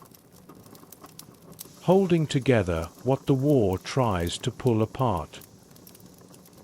The older woman sits near the window, far enough from the glass to be safe if it shatters, close enough to feel the faint breeze that slips through a crack in the frame. The younger woman kneels beside her, brushing dust from her shawl and straightening the cushion behind her back. These small gestures are constant, repeated dozens of times a day, forming an invisible thread of care that binds the two of them together.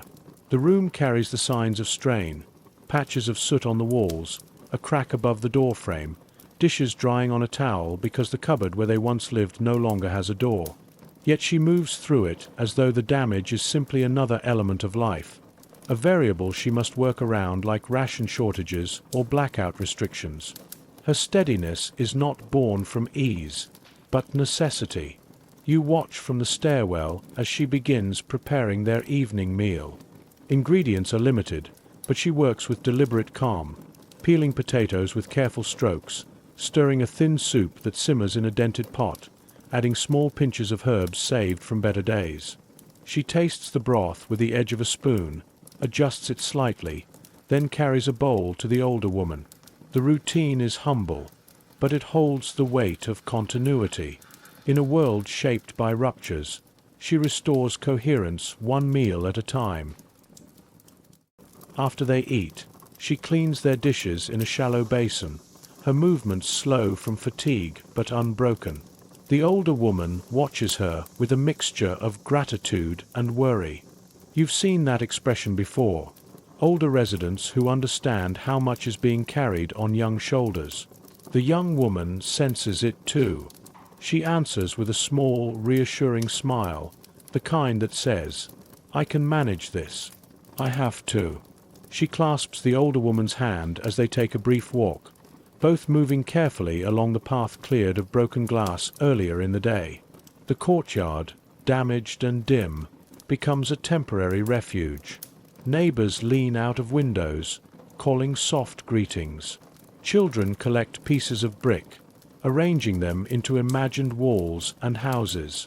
The young woman watches them for a moment, her expression caught between longing for normalcy and acceptance of the life she must navigate.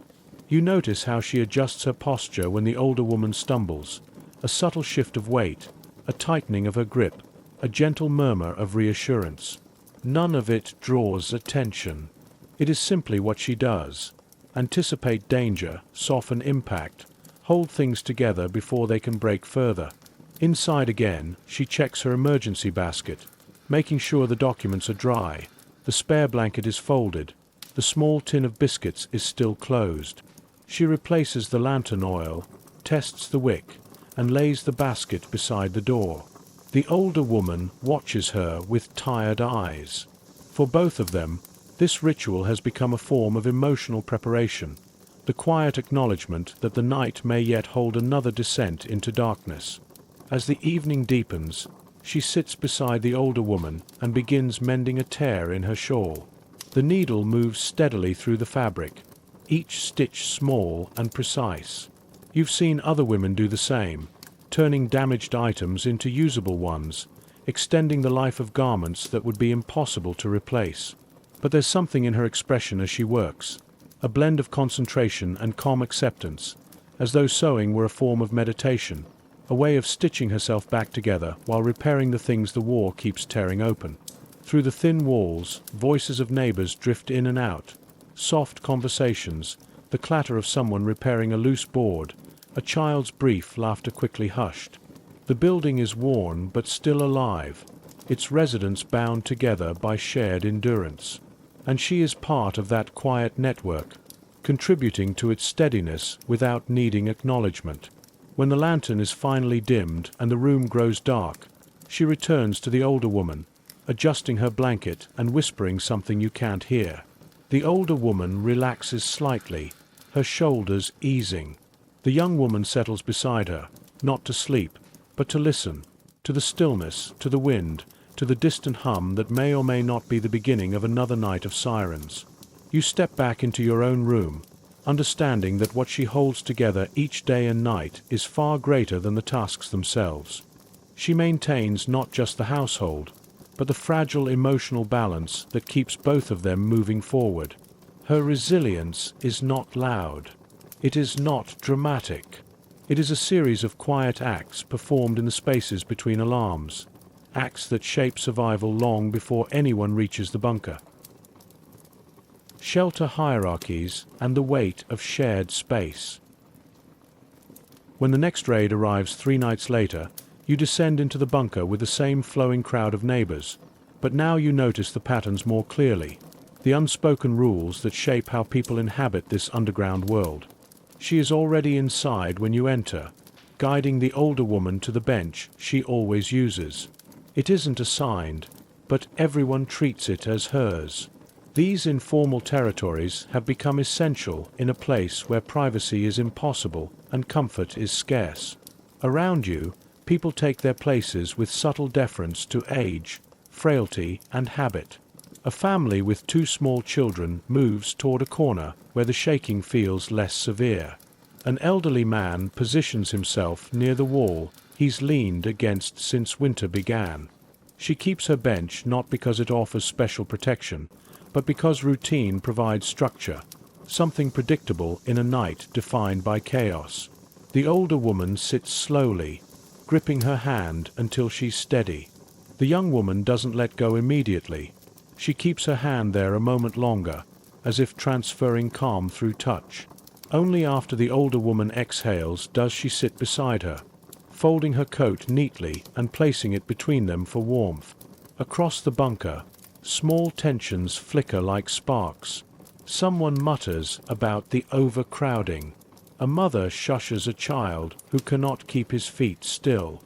A man complains under his breath that newcomers have taken the seats nearest the wall. These frictions are familiar. They surface every night, born not of ill will but of frayed nerves and exhaustion. People are polite until fear begins to stretch their patience thin. She navigates these moments without speaking. When a woman with a limp enters and finds no seat, she shifts slightly, tilting the older woman's knees so space opens up beside them. No words, just a gesture. The limping woman nods in gratitude and sits. These small negotiations maintain the fragile balance of the room. The warden closes the bunker door, and a hush spreads through the crowd. People know this sound well, the metallic finality that signals the beginning of waiting. Lanterns flicker. The damp air thickens. You see her take the older woman's hand again, holding it gently, as if reminding her of something familiar before the fear has a chance to rise. The first explosion arrives moments later, a distant concussion rolling down the tunnel. Heads lift, shoulders tense. Children shift closer to their mothers.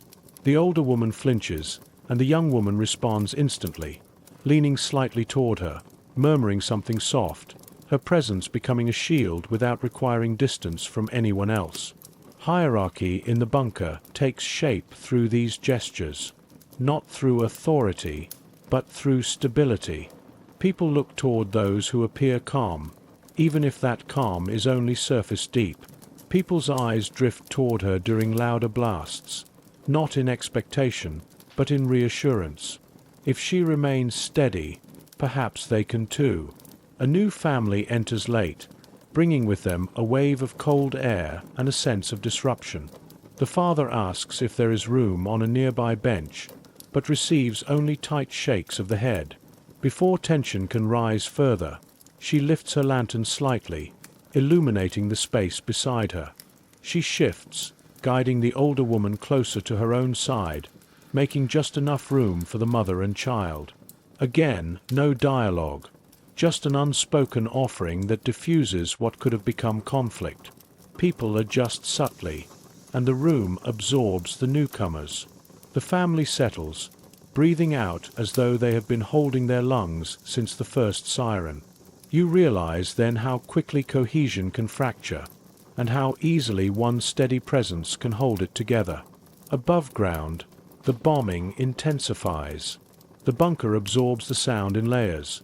First the distant hum, then the percussive thuds, then the sharper cracks of impact closer to the district. Dust falls in faint patterns. A lantern flickers. A child whimpers. But the people here do not panic. They simply tighten themselves inward, each relying on the familiar arrangement of bodies, benches, and silent agreements. You watch her throughout the vibrations, noting how she prepares for each one, tensing slightly before the next shockwave arrives, bracing the older woman with an arm, steadying her own breathing so quietly that it becomes part of the bunker's rhythm. She looks around occasionally, but only to assess, not to seek help. This is a role she has accepted, though no one assigned it to her. In this underground world, people like her shape the emotional landscape. Her composure creates a buffer, something that softens the atmosphere just enough for others to remain steady. The raid continues above, indifferent to the lives gathered below, but the bunker remains intact, held together by more than concrete. It is held together by the people inside it, their quiet negotiations, and the unspoken dependence on those who seem capable of withstanding a little more than the rest. And tonight, as on so many nights, she is one of those people. Tension, fatigue, and the fragile calm underground. As the raid stretches deeper into the night, the bunker shifts into the uneasy stillness that always follows the first wave of explosions. People settle into positions meant to conserve strength, backs straight, hands clasped, eyes fixed on nothing in particular. It is in these long stretches that the strain becomes visible. Fatigue softens postures, tempers edge closer to breaking, and even the familiar rituals of endurance begin to feel thin. You notice it in the way someone across the room rubs their temples, in the way a mother quietly counts breaths between her child's questions, in the way shoulders slump under the weight of another sleepless night. The air grows warmer, thicker, more crowded. A lantern flickers, and the shadow it casts makes the walls seem closer than they are. The young woman sits at the center of this quiet unraveling. Her expression remains composed, but the signs of exhaustion surface in small human ways. A slow blinking of her eyes, the way she rolls her shoulders back after each tremor, the deeper breath she draws when the older woman squeezes her hand too tightly. She doesn't hide her fatigue. She manages it, shaping it into something functional rather than letting it spill outward. When a muffled blast lands unexpectedly close, the older woman startles violently, letting out a sharp gasp. A few people glance over, their nerves already frayed enough that any sudden sound feels intrusive. But the young woman reacts instantly, leaning close and speaking softly, soothing, steady, a private lifeline threaded through the heavy air. Her voice is too quiet for you to hear, but the effect is unmistakable. The older woman's shoulders lower, her breathing slows, and the moment of tension passes before it can ripple across the room. Not everyone has the same steadiness. A man near the entrance mutters anxiously each time the bombers pass overhead, his leg bouncing rapidly. Someone shushes him. Someone else asks for quiet. The irritation builds, thin and brittle. Normally, such frictions would be ignored. But here, underground, every sound matters. Every gesture carries weight. She responds not by intervening. She never tries to correct others, but by becoming a point of calm within the rising tension. When another tremor rattles the benches, she shifts her lantern slightly, its warm glow expanding to cast softer light across her immediate corner of the bunker. The effect is subtle but grounding.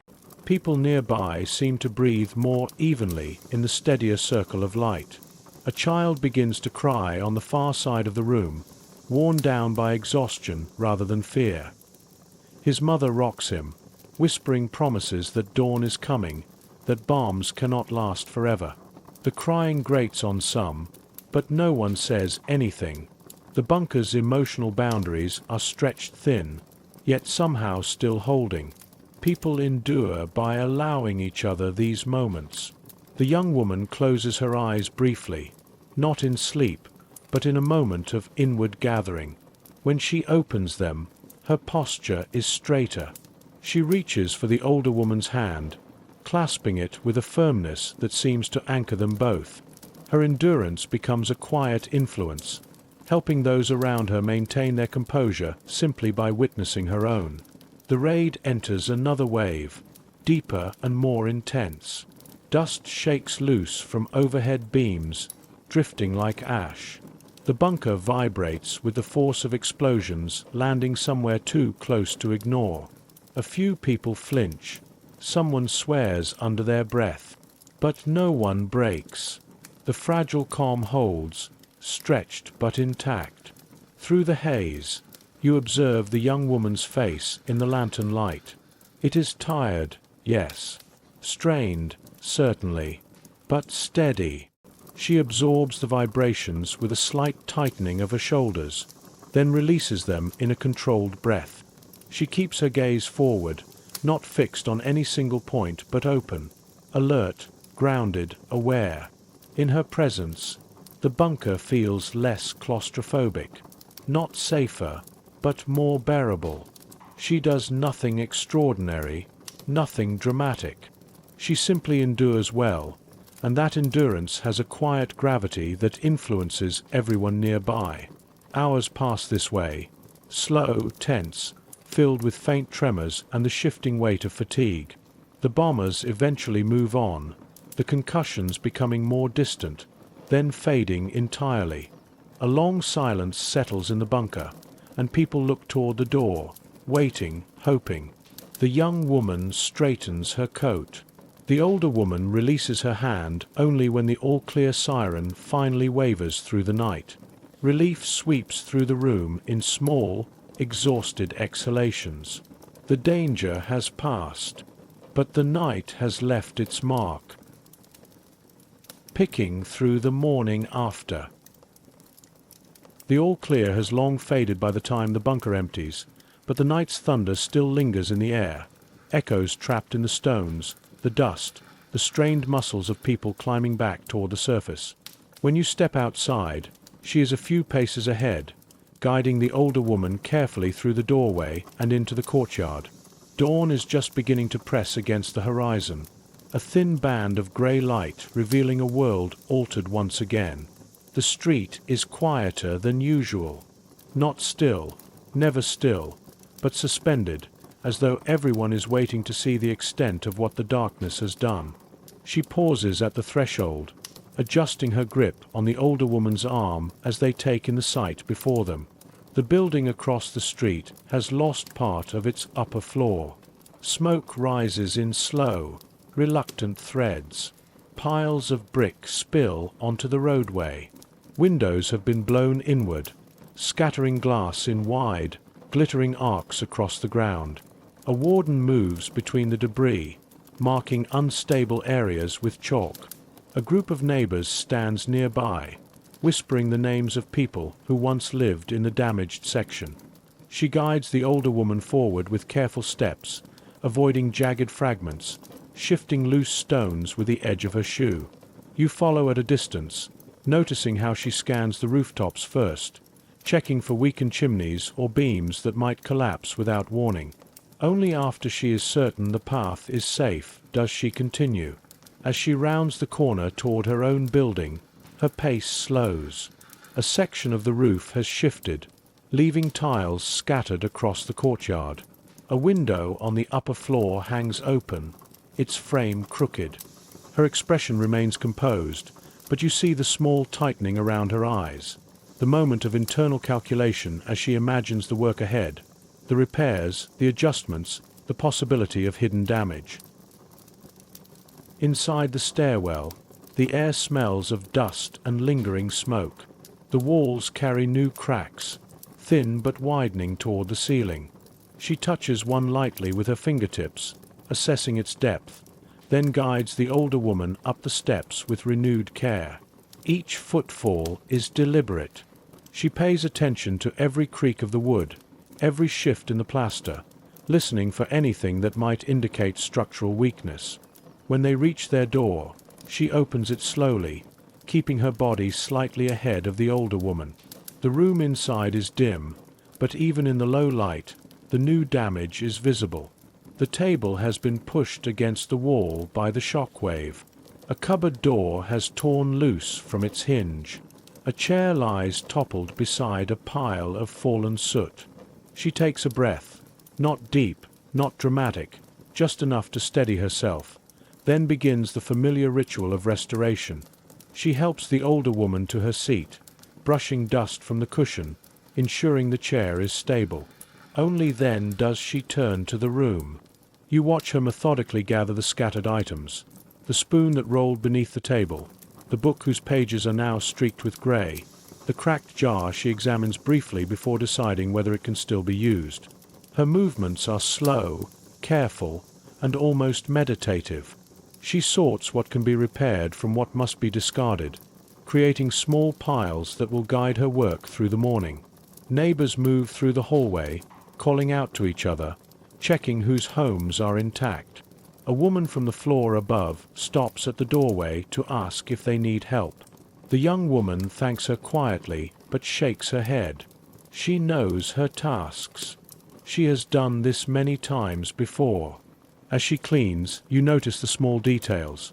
The way she lifts each object with respect, as though acknowledging the life it belonged to before the war began. The way she keeps glancing toward the older woman to ensure she's comfortable. The way she restores order piece by piece, even when the room itself feels beyond reclaiming. These clearing rituals are more than practical necessity. They are emotional fortification. They allow her to reclaim the space from the night's violence, to assert that life continues, that the room is still theirs despite the damage. By mid-morning, the light strengthens. She pauses at the window, gently brushing shards of glass into a bowl. The breeze lifts the dust from the sill. For a moment, she closes her eyes, letting the air cool her face. When she opens them, her expression is steady again. The morning after a raid is always heavy, but she moves through it with the quiet courage of someone who has learned to carry fear without letting it dictate the shape of her day. The work of repairing what never fully heals. By late morning, the neighborhood has shifted into its familiar post-raid rhythm, a blend of quiet urgency and exhausted determination. People move through the streets with tools in hand, sweeping debris, propping up splintered doors, and checking on those who live alone.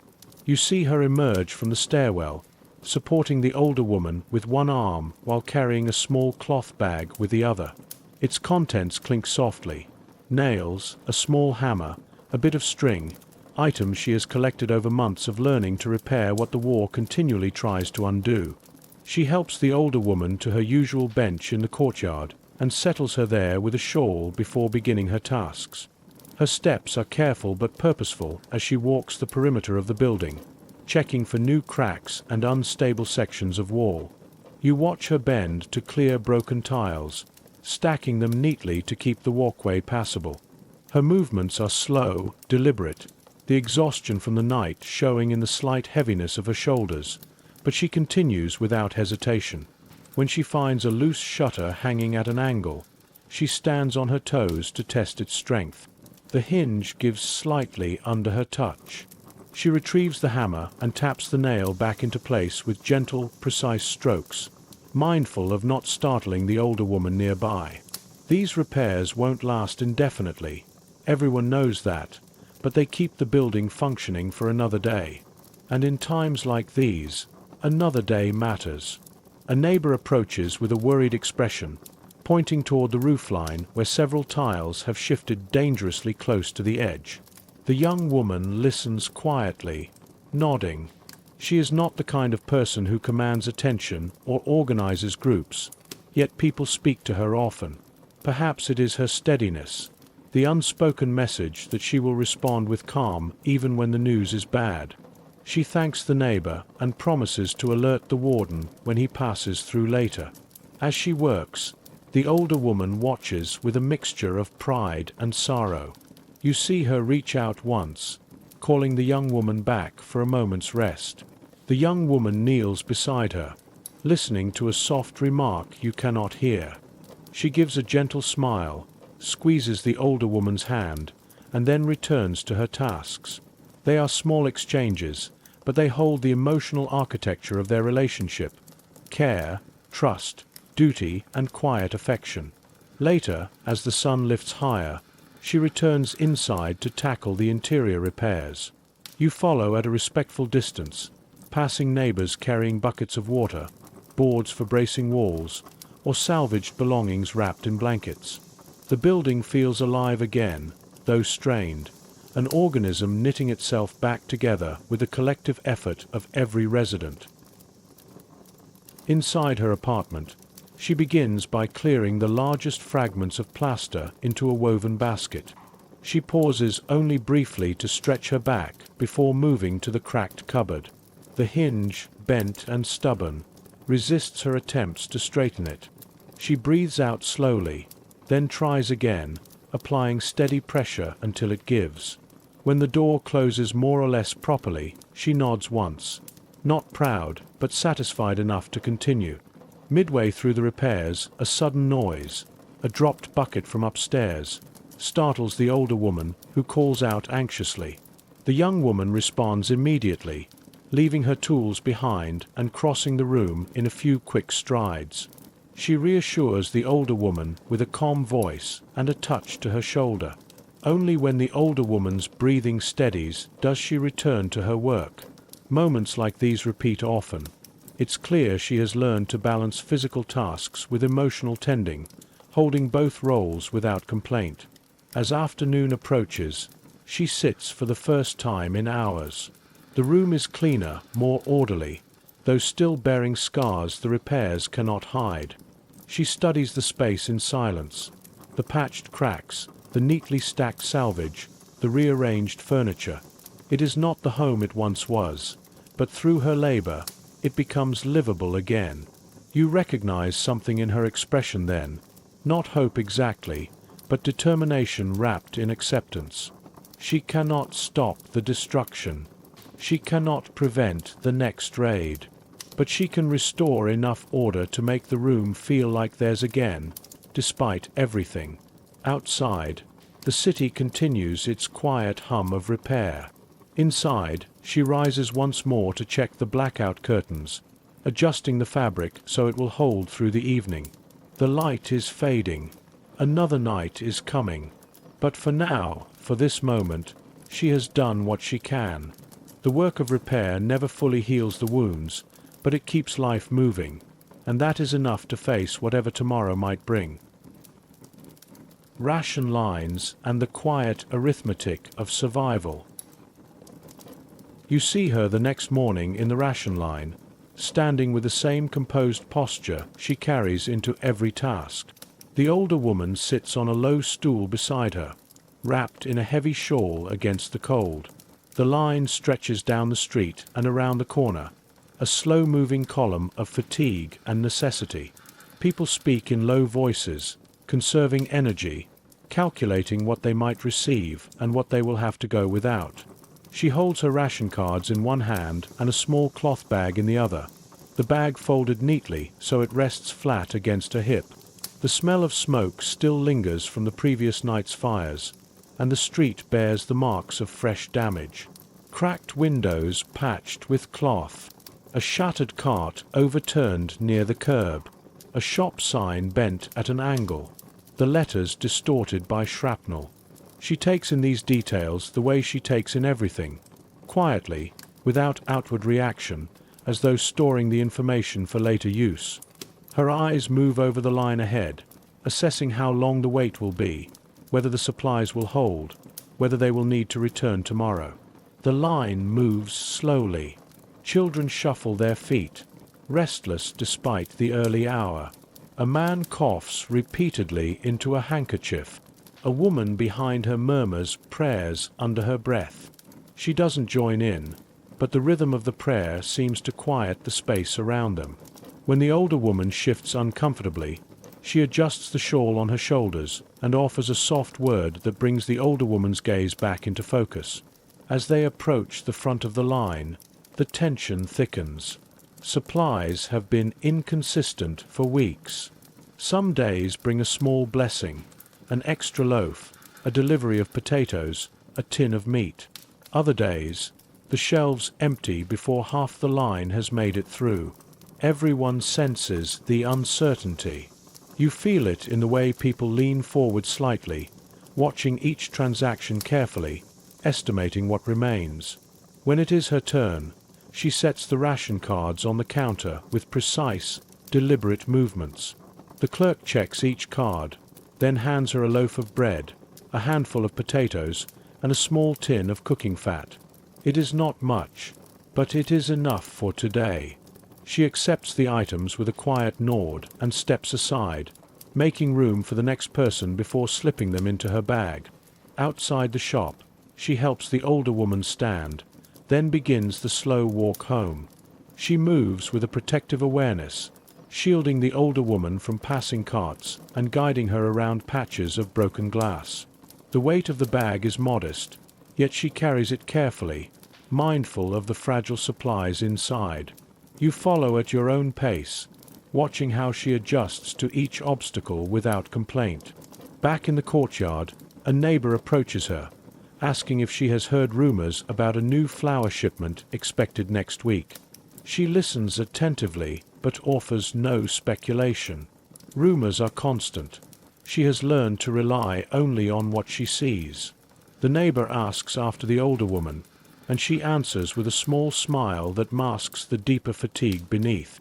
Inside their apartment, she unpacks the food onto the small table, arranging each item in its place. She slices a thin portion of the bread for breakfast, setting it beside a cup of weak tea. The older woman sits quietly, watching with gratitude. The young woman's movements are measured, almost ceremonial.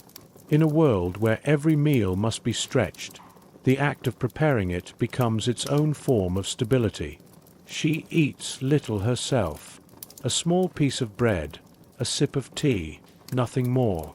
But she ensures the older woman's portion is slightly larger, adding an extra slice without comment. It is a pattern you've seen many times, the quiet selflessness that becomes second nature in households stretched thin by war. After the meal, she wraps the remaining bread in cloth to keep it from drying out. She portions the potatoes into separate bowls, each destined for a different day, and places the tin of fat in a cupboard she reinforces with a folded blanket to help insulate it from the cold.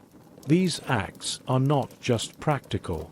They are the arithmetic of survival, a careful calculation of what must last, what can be spared, and how to make a meager supply carry a family through another week. Rationing demands discipline, and she meets that demand with a steadiness shaped by experience. She doesn't waste. She doesn't indulge. She makes each item count. In her hands, scarcity becomes something structured, manageable, almost orderly. It is not a triumph. Nothing in this life feels like triumph, but it is a kind of quiet mastery. Later, she sits beside the older woman with a bowl of warm water, washing her hands and face with gentle strokes. The older woman leans into the touch, comforted by the ritual. When the water cools, the young woman replaces it without hesitation.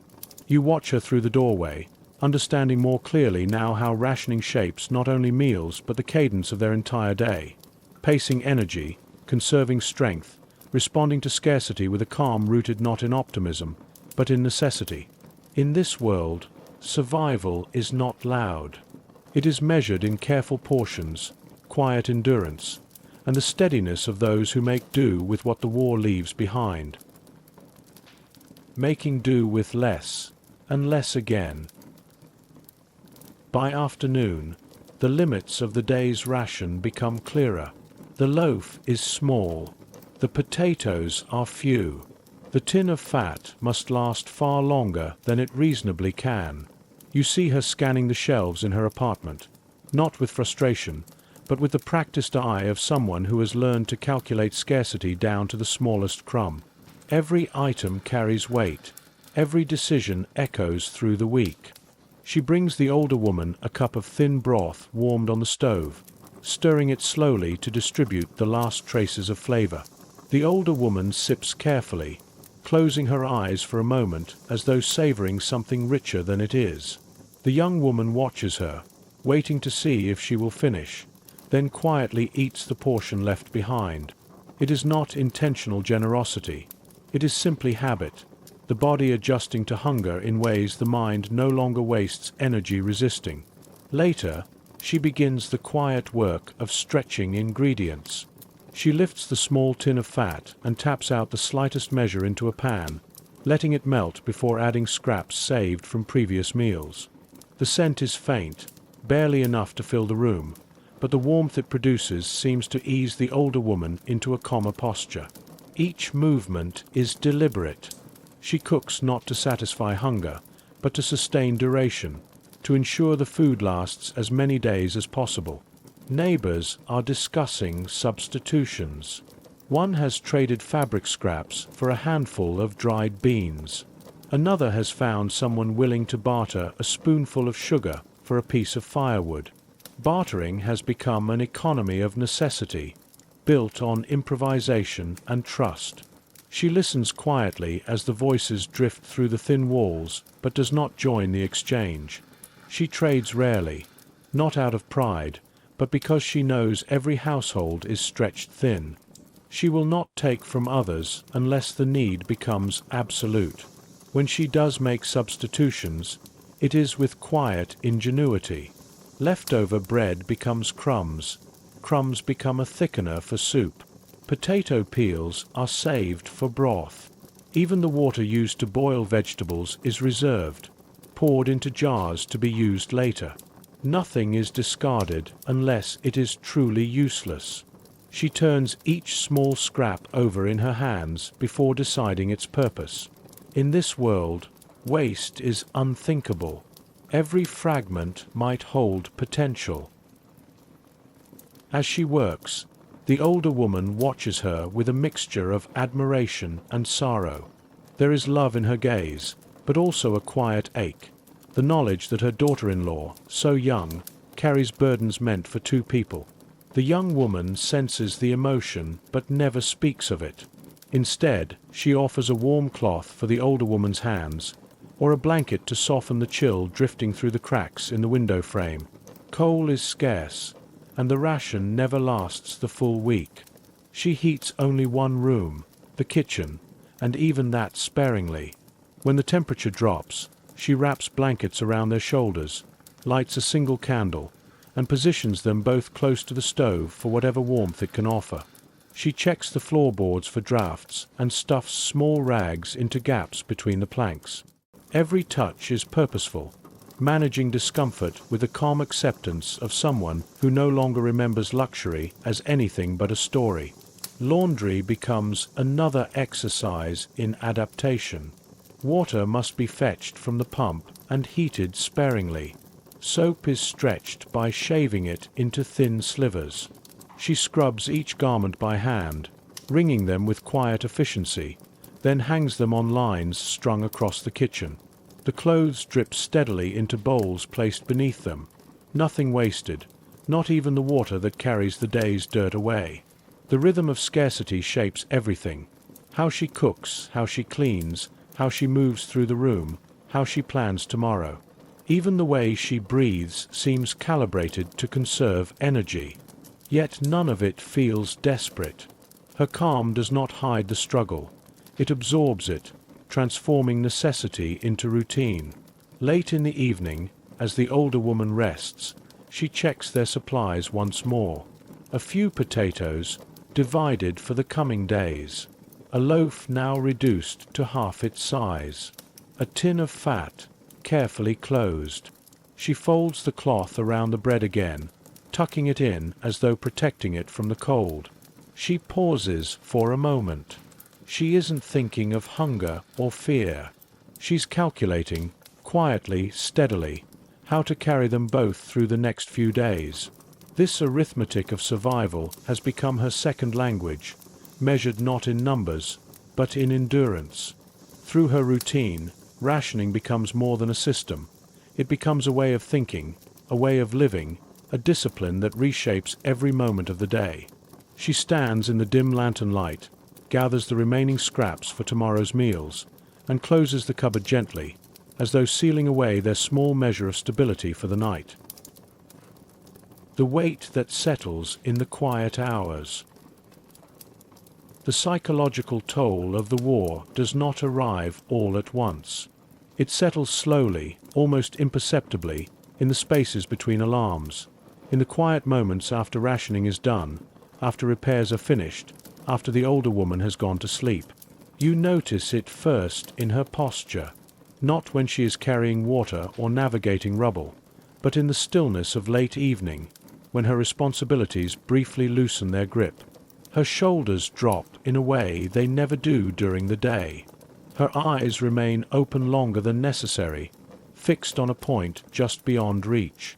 She sits at the small table, the lantern casting a muted glow across her face. The older woman sleeps in the corner, her breathing shallow but steady.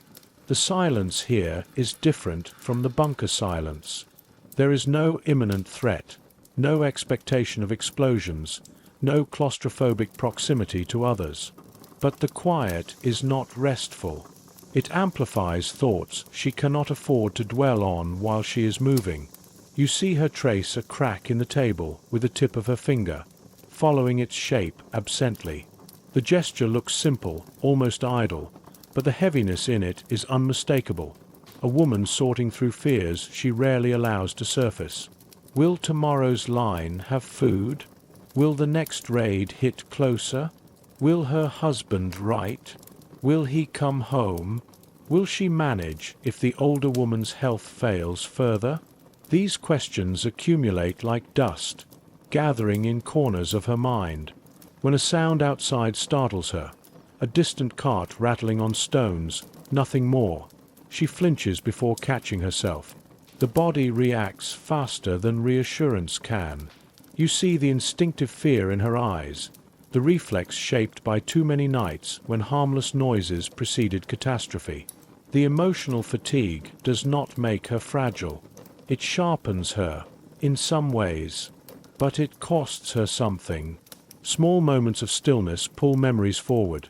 Quieter times, routines that once felt effortless, a future she expected to build with her husband before the war rewrote all plans. She does not indulge the memories long. The war has taught her the discipline of turning away from what cannot be reclaimed. During the day, she carries herself with steadiness. But here, in these late hours, you see the subtle tremors, the signs of a mind stretched thin. She closes her eyes for a moment, pressing her fingers gently to her temples. She inhales slowly, then opens them again, grounding herself in the room. She does not cry. Tears would offer no relief. She has learned to absorb her fear and transform it into action. Fatigue weaves itself through her thoughts. Not the physical exhaustion of climbing stairs or carrying water, but the deeper fatigue of always being on alert.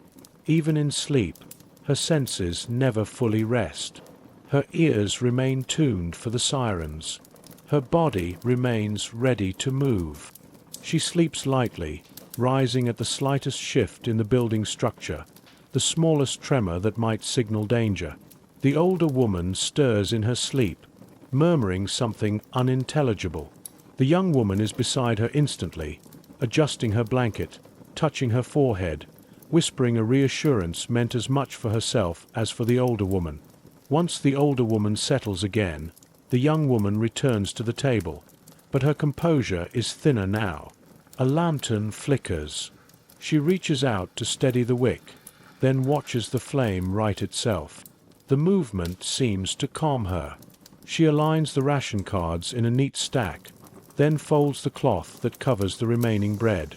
These rituals are small, but they anchor her mind, giving her something tangible to hold when her thoughts begin to drift toward fear. The psychological weight is not a single burden.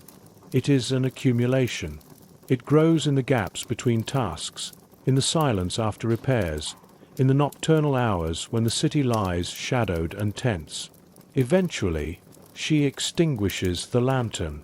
In the darkness, she sits for a moment longer, listening to the breath of the older woman, the creak of the settling building, the distant hum of a city bracing itself for whatever comes next. Then she stands, checks the basket by the door as she always does, and lies down beside the older woman, not to sleep, but to rest in a way that keeps her ready. The weight she carries will rise with her at dawn, and she will shoulder it again, quietly, without hesitation. What she carries inside. By the next morning, life resumes as if the night's unease were just another layer folded into the day.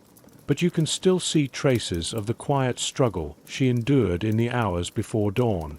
They linger in the slower way she ties her headscarf, in the careful pause she takes before lifting the older woman from her bed, in the faint hollowness beneath her eyes that no amount of rest can soften. The psychological weight she carries does not vanish in daylight. Instead, it reshapes itself into the coping behaviors she performs almost automatically. You see it in the way she checks the blackout curtains repeatedly, even though the sun is high. You see it in her habit of touching the doorframe gently before stepping outside, as though grounding herself in something solid. You see it in the way her breathing changes whenever an engine growls in the distance, a subtle tightening of her posture, a quiet readiness tucked beneath her calm exterior. The older woman senses this, too. She watches the younger woman more closely now, offering small smiles, asking fewer questions, leaning into her arm with a tenderness that acknowledges both gratitude and concern. The young woman never discourages this attention, but she does not dwell in it either. She carries her worries inward, folded carefully into the corners of her thoughts, where they will not interfere with the tasks she must complete. Throughout the day, moments of vulnerability appear briefly, almost invisibly. When she kneels to scrub soot from the floor, her hand pauses for a fraction of a second too long. When she slices the day's portion of bread, her eyes linger on the smallness of the ration. When she stands by the window, watching neighbors assess their own damage, her gaze drifts upward as though imagining the sky she once trusted to hold nothing but clouds. These moments pass quickly, but they accumulate, and because she does not speak of them, they remain inside her, unshared, unsmoothed by conversation. She finds steadiness in routine. The repetition of tasks becomes a form of psychological scaffolding. Washing laundry, stirring soup, mending a tear, checking on the older woman's breathing. These actions anchor her, giving shape to days that might otherwise dissolve into anxiety. Routine is not escape. It is survival. But beneath the surface, other strategies form. You notice how she sometimes reaches for an object that holds emotional weight. A photograph tucked behind a jar. A letter folded and refolded so many times that the edges have begun to soften. She does not linger on these for long. She lets herself feel whatever rises. Longing, fear, memory, then returns them to their place with a steadying breath. In the courtyard, when neighbors gather to exchange small fragments of news, she listens more than she speaks. She hears rumors of cities burned, of shortages worsening, of letters that never arrived. She absorbs this information with the same restrained composure she shows in every part of her life. But you can sense how each piece of news adds another layer to the weight she carries. Her emotions do not flare outward. They draw inward, shaping a private landscape of quiet endurance. The older woman occasionally touches her hand, offering a grounding presence. The gesture is small, but it reveals the underlying truth of their relationship. Each depends on the other, one for physical care, the other for emotional purpose. They are two lives held together by necessity, but also by a bond forged through repeated acts of mutual trust. In the early evening, as she prepares the stove for another modest meal, a distant rumble rolls across the sky. Not a siren, not yet, but enough to bring tension into her shoulders. She sets down the pot, crosses to the window, and listens.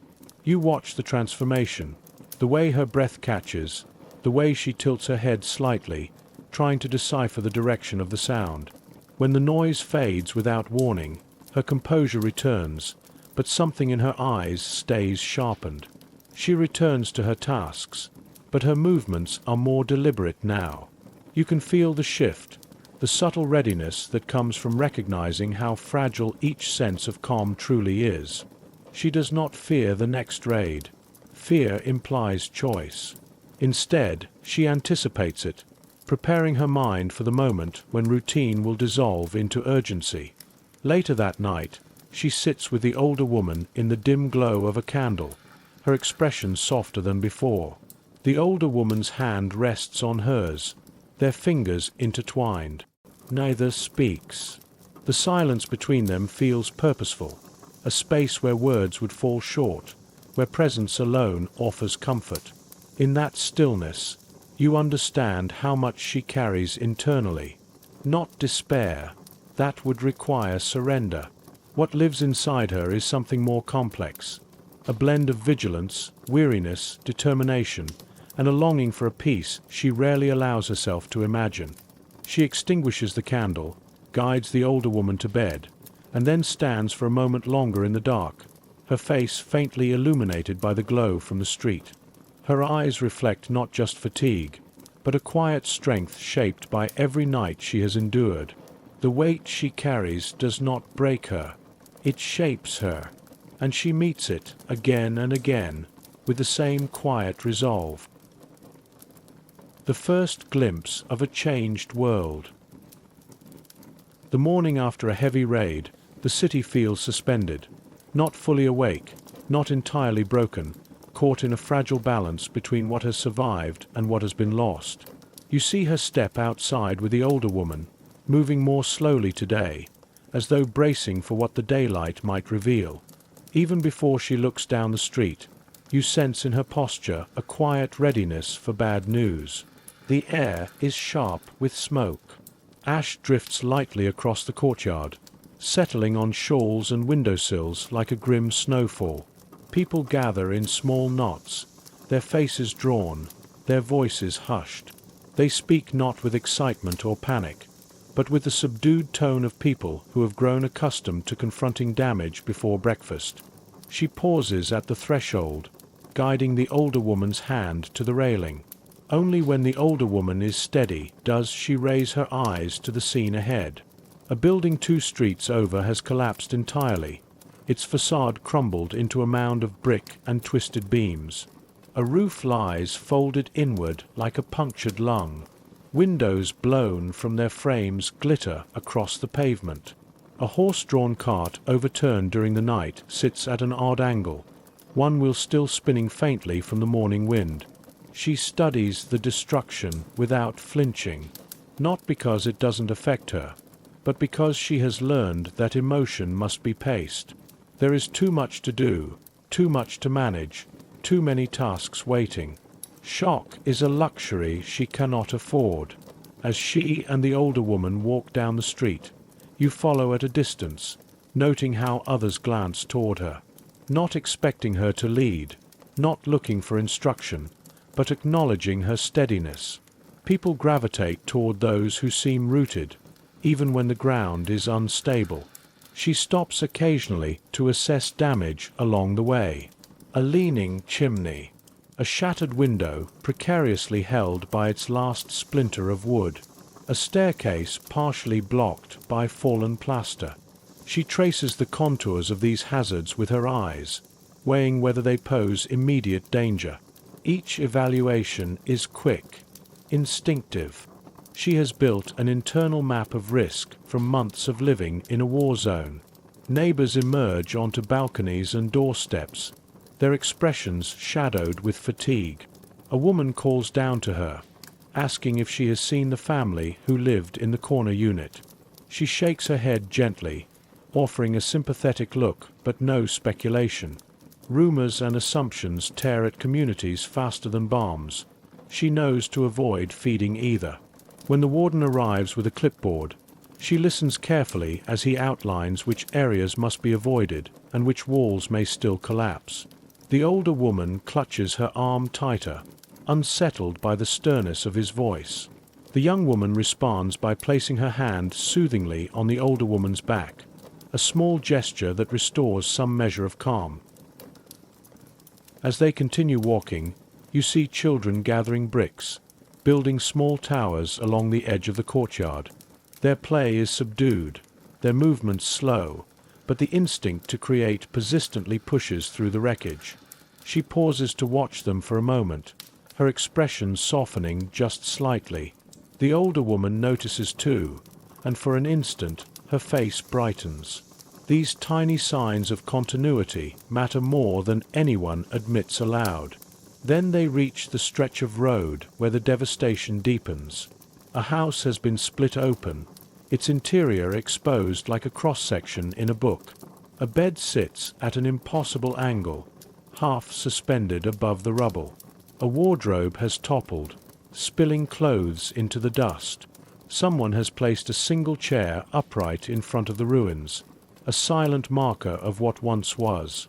She hesitates here, just long enough for the older woman to notice the tension in her hand. You observe her jaw tighten, her breath draw in just slightly. She is seeing not just destruction, but the echo of her own vulnerabilities. Homes like hers, families like hers, futures like hers. But she does not allow the moment to take hold. After a quiet exhale, she guides the older woman onward. As they return to their building, she crouches to examine a crack in the exterior wall. It has widened since yesterday.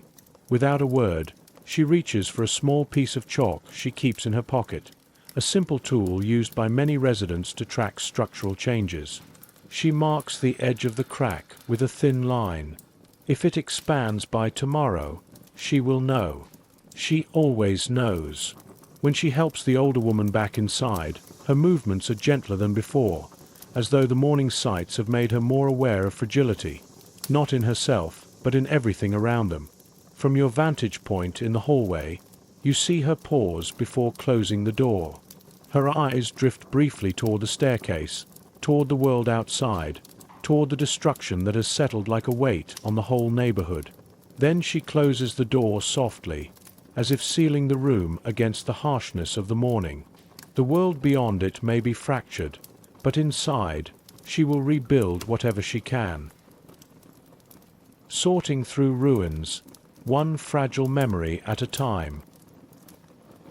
Inside the apartment, she pauses for a moment to let the older woman settle into her chair. The morning's walk has taken more strength from both of them than she allows herself to admit. The older woman exhales shakily, her hands trembling slightly from the cold and the shock of what they saw outside. The young woman kneels beside her, smoothing her shawl and offering a warm touch to her shoulder before standing again to face the room. The damage is not catastrophic, but it is always enough to feel like a setback. A small cascade of plaster along the wall, soot streaks across the floorboards, a cracked frame where a picture fell overnight. Nothing here surprises her anymore, but each new wound the room carries represents one more thing to mend, one more layer of strain to absorb. You watch her approach the scattered debris with quiet determination. She begins by picking up the photograph that lies face down beneath the table. The same wedding portrait she rescued days ago. It survived again, though the glass has cracked further, splintering across the image like a map of all the places life has fractured since that day. She brushes the dust from the bride's dress with gentle fingers, then sets the frame upright on the table. She doesn't look at it long. Looking too long invites longing, and longing is more dangerous than any falling plaster. Next, she moves to the shelf where books have fallen in uneven stacks. She sets them upright again, tapping each one lightly against the wood to shake out the grit that has drifted between their pages. The older woman watches her with soft, tired eyes. There is a fragile comfort in seeing the younger woman restore these familiar shapes, the small rituals that reclaim the room from disorder. When she bends to gather broken pieces of pottery from the floor, she doesn't discard them immediately. She turns each fragment in her hand, assessing whether it can be mended with string or heat or a bit of glue someone might loan her. Only when she is certain a piece is beyond repair does she set it aside. Her instinct is always toward preservation, not because the objects themselves matter, but because each repaired thing becomes a quiet declaration. The war can take much, but not everything. She moves with a rhythm, slow, steady, deliberate. Each task is a way of reasserting control in a world that constantly strips it away. She gathers fallen soot with a damp cloth, wipes the surfaces with practiced strokes, sweeps debris into piles that she arranges along the wall. Her actions are not hurried. They are thoughtful, measured, almost meditative in their repetition. Occasionally, she pauses to check on the older woman. A nod, a touch to the hand, a whispered reassurance. These brief exchanges form the emotional scaffolding that holds the two of them upright. The older woman's gratitude is visible in her gaze, in the way she reaches out as the younger woman passes, her fingers brushing the fabric of her sleeve for the comfort of closeness. As the room slowly returns to a semblance of order, neighbors drift past the open doorway, offering updates about the damage farther down the street. Someone mentions a family who lost everything. Someone else reports that the bakery's windows shattered, but the oven still works. The young woman listens, nodding where appropriate, but does not leave her tasks. She cannot carry anyone else's burdens today. She is managing enough of her own. At one point, she stops beside the window and touches the jagged edge of a broken pane. Her reflection appears in the remaining glass, thinner now, more worn, the faint shadow of worry living permanently between her brows. She inhales slowly and steps back. The damage can be patched with cloth for now. The winter drafts will seep through, but she has weathered worse. When the major cleaning is done, she kneels to inspect the crack in the wall, the same one she traced with her fingertip the night before. It has widened, only slightly, but enough for her to notice, enough for her to worry. She presses her palm gently against the plaster, as though trying to feel the building's pulse. It holds. For now. She marks its edge with chalk again, then stands, wiping her hands on her apron. The older woman watches her intently. She knows what the chalk means. She knows what widening cracks can signal. But neither of them speaks. Words would only make the fear more real. Finally, she sits beside the older woman, taking her hand in a gesture of quiet reassurance. The room is not whole, but it is theirs again. It has survived another night, and so have they. As she sits there, you sense in her a complex mixture of resignation and resolve. She cannot stop the destruction. She cannot protect everything she cares about, but she can restore small pieces of her world each morning, and in doing so, she gathers the strength to face whatever darkness comes next. The war fractures their lives daily. She answers by piecing them back together, one quiet gesture, one repaired object, one deep breath at a time. Scarcity in every corner of the day. By the time afternoon settles in, the reality of scarcity makes itself felt in every corner of her routine. You see it not only in the small portion meals or the thin slices of bread, but in the way she moves through her home with an awareness of limits so deeply ingrained it has become instinct. Nothing is wasted. Every item is evaluated for how long it can serve, how far it can stretch, how many purposes it might fulfill before it is truly gone. She begins by checking their supplies with the quiet precision of someone who has repeated this ritual hundreds of times. The small tin of fat is opened, examined, and closed again without using any. The remaining potatoes, 3 uneven in size, are set on the table and touched lightly, as though she can gauge their potential simply by weighing them in her hand. The loaf of bread wrapped in cloth is unwrapped briefly, inspected for dryness, then wrapped again and placed carefully in the coolest corner of the room. The older woman watches her with a mix of trust and regret. She remembers days when food was plentiful enough that meals were chosen, not rationed, when bread was bought fresh, not stretched across a week, when cooking involved flavor rather than strict arithmetic. But she does not speak these memories aloud. The young woman carries enough weight without being reminded of what once was.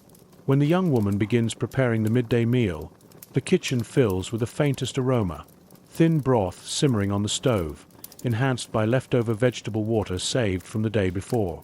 She drops in a small handful of dried herbs, more for comfort than flavor, and lets the steam rise in soft curls toward the cracked ceiling. The older woman inhales the scent as if drawing warmth directly into her chest. As she stirs, her eyes drift toward the window, scanning the street below. A coal delivery cart rattles by, its wheels creaking under the weight of a meager supply. She watches, calculating silently whether she has enough coal left to last through the week. Her gaze shifts to the stove, then to the small pile of coal in the corner. She knows the answer before she even counts. They will need to conserve more than ever. Her coping strategies unfold quietly. She lights the stove only long enough to warm the broth, then extinguishes the flame. She breaks the bread into 2 thin slices, giving the larger one to the older woman without hesitation.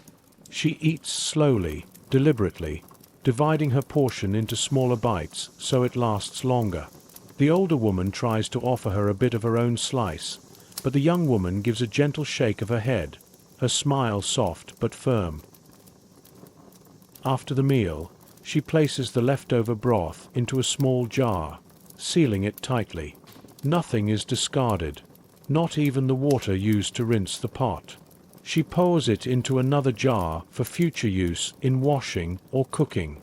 These acts may seem small, but each one forms a protective layer against the uncertainty of the coming days. Later, she takes out a garment in need of mending. The sleeve is torn, and the fabric has thinned from repeated wear. She sits near the window to catch the afternoon light, threading a needle with quiet concentration. Each stitch is small, tight, and deliberate. The rhythm seems to soothe her, grounding her mind as her hands work. The older woman watches, recognizing this ritual as one of the young woman's few moments of internal rest, not relaxation, but focus that softens the edges of fatigue. Outside, you hear neighbors discussing rumors of shortages. Less flour next week, fewer potatoes, soap nearly impossible to find. The young woman listens without joining the conversation. Rumors are air, constant, shifting, unreliable. She prefers to depend on what she can measure in her cupboard, in her basket, in the palm of her hand. When the older woman asks whether they have enough for tomorrow, the younger woman answers with calm assurance. She always does. She does not lie, but she frames the truth gently. We have enough for today. And tomorrow, we will manage. As dusk approaches, she begins preparing for the blackout. She checks the fabric over the windows, tightening the edges so no light escapes. She tests the lantern's wick, ensuring it will burn slowly and sparingly. She gathers the emergency basket near the door. Documents, a blanket, a few biscuits, making sure nothing is missing. These routines are as reflexive as breathing, shaped by months of adapting to scarcity and danger. The older woman leans back in her chair, her eyes heavy with fatigue. The young woman touches her shoulder softly, offering reassurance through presence rather than words. Then she returns to the table, examining what little remains of their supplies with a quiet steadiness that defines her entire life now. Scarcity circles every part of her day, but she meets it with discipline and care, shaping each hour into something survivable. Where others might see deprivation, she sees structure, a set of constraints she must navigate so the two of them can endure another night, another morning, another uncertain stretch of days. Her world has narrowed to essentials, yet within that narrowness she finds a kind of strength, the ability to make the most fragile routines hold, even when everything around her threatens to fracture. Blackouts and the quiet defense of the home. By the time evening settles over the neighborhood, the blackout preparations are already underway. You see her securing the layers of fabric over the windows, pulling the heavy cloth taut so no glimmer of light can slip through the seams. The older woman sits nearby, watching her work with silent understanding. This ritual has become as essential as breathing, a nightly defense shaped by caution, habit, and the memory of what a single mistake could mean. When she finishes with the windows, she lowers the lantern's wick until the flame shrinks to a faint, steady glow. The dimness softens the lines of her face, making her look momentarily younger, though the weariness in her shoulders remains. The blackout changes the rhythm of life. Tasks that would take minutes in daylight require slow, careful navigation. She moves through the room with deliberate steps, one hand tracing along the walls to keep her bearings. The older woman follows her movements, comforted by the sound of soft footfalls and the rustle of fabric. In the darkness, sounds from the street carry differently. A neighbor closing a door, a distant clatter of boots, the faint scrape of someone adjusting a shutter that refuses to stay closed. Each noise makes her pause briefly, listening for the undertone that distinguishes everyday sounds from danger. Her body has become a tuning fork, attuned to frequencies of threat that others might overlook. She lights a second candle only long enough to heat a small pot of water. The flame is shielded carefully by her hand, her body angled so none of its glow reaches the curtains. Even a moment of carelessness could bring a reprimand from the wardens patrolling outside, or worse, draw unwanted attention if enemy pilots scan the streets from above. She works swiftly, extinguishing the flame as soon as the water warms. The older woman relaxes when offered the warm cloth, pressing it gently to her face.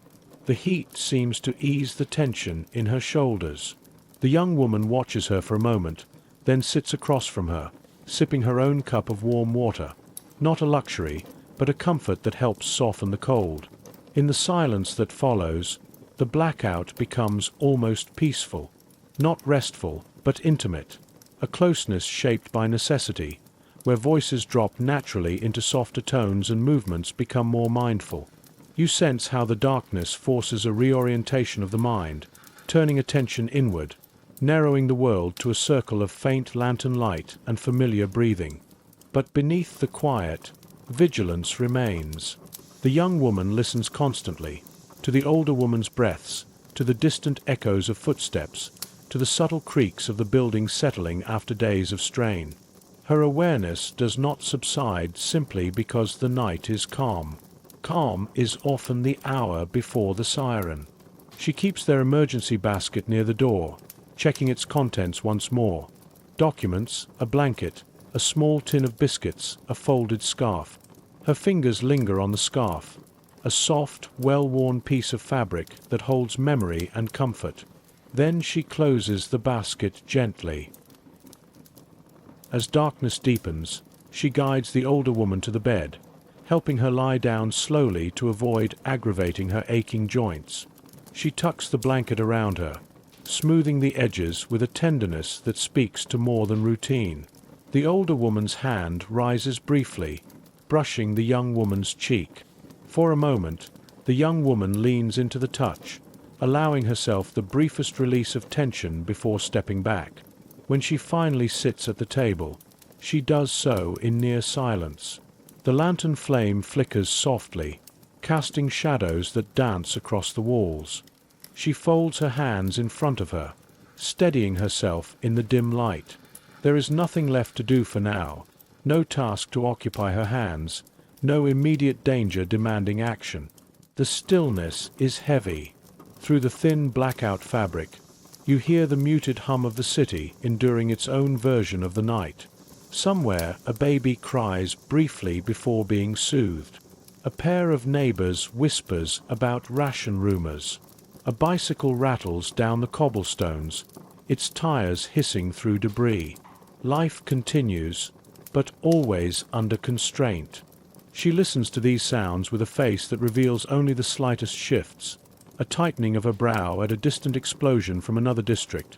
A softening when the wind carries the scent of something familiar, perhaps bread from a bakery still attempting to operate. But most often, she waits. Not passively, but with a readiness shaped by months of nights like this, where calm can pivot to chaos in the span of a single siren. Waiting becomes its own form of endurance, its own test of composure. Eventually, she dims the lantern further, bringing the room into an almost complete darkness. She sits for a moment longer, allowing her mind to settle, then lies beside the older woman, her arm draped lightly across her as a protective instinct. The blackout holds the city in a quiet, heavy pause, a moment suspended between danger and reprieve. And in that suspended stillness, she becomes the anchor of the room, a quiet guardian through the long hours until morning. Letters that do not come. By the next morning, the weight of uncertainty has deepened. Not the uncertainty of raids or ration lines, these have become routine, but the quieter, more personal kind that settles around the absence of news. You see her pause at the base of the stairwell, scanning the row of mail slots with a familiar mixture of hope and restraint. The older woman stands beside her, leaning heavily on the rail, her eyes fixed on the same small compartment they check every day. It is empty. Again. She does not sigh, does not slump, does not allow her disappointment to show in any outward gesture. Instead, she closes the slot gently, almost reverently, as if careful handling will somehow coax a letter into existence. The older woman touches her arm softly, a small gesture of shared understanding. They both know how long it has been. As they walk back toward the apartment, her steps are slightly slower, her gaze lower. The absence of letters is not new, but each day without news carves a subtle hollow deeper inside her. The war has taught her to expect silence, yet hope finds its way into her routine, returning each morning like a persistent visitor she cannot turn away. Inside, she sets the kettle on the stove, lighting it with the smallest possible flame to preserve their coal. As the water warms, she reaches into the cupboard and removes a small tin box. It once held sweets, long since gone, and now contains neatly folded letters wrapped in a strip of cloth. She opens the tin just enough to glimpse the edges of the paper, the handwriting she knows by touch alone. She does not read them. She never does during the day. Reading invites longing, and longing weakens resolve. Instead, she closes the tin and places it carefully at the back of the shelf. The older woman watches her with sad familiarity. She has witnessed this ritual too many times to misunderstand it. At breakfast, the silence between them holds a tension neither can name.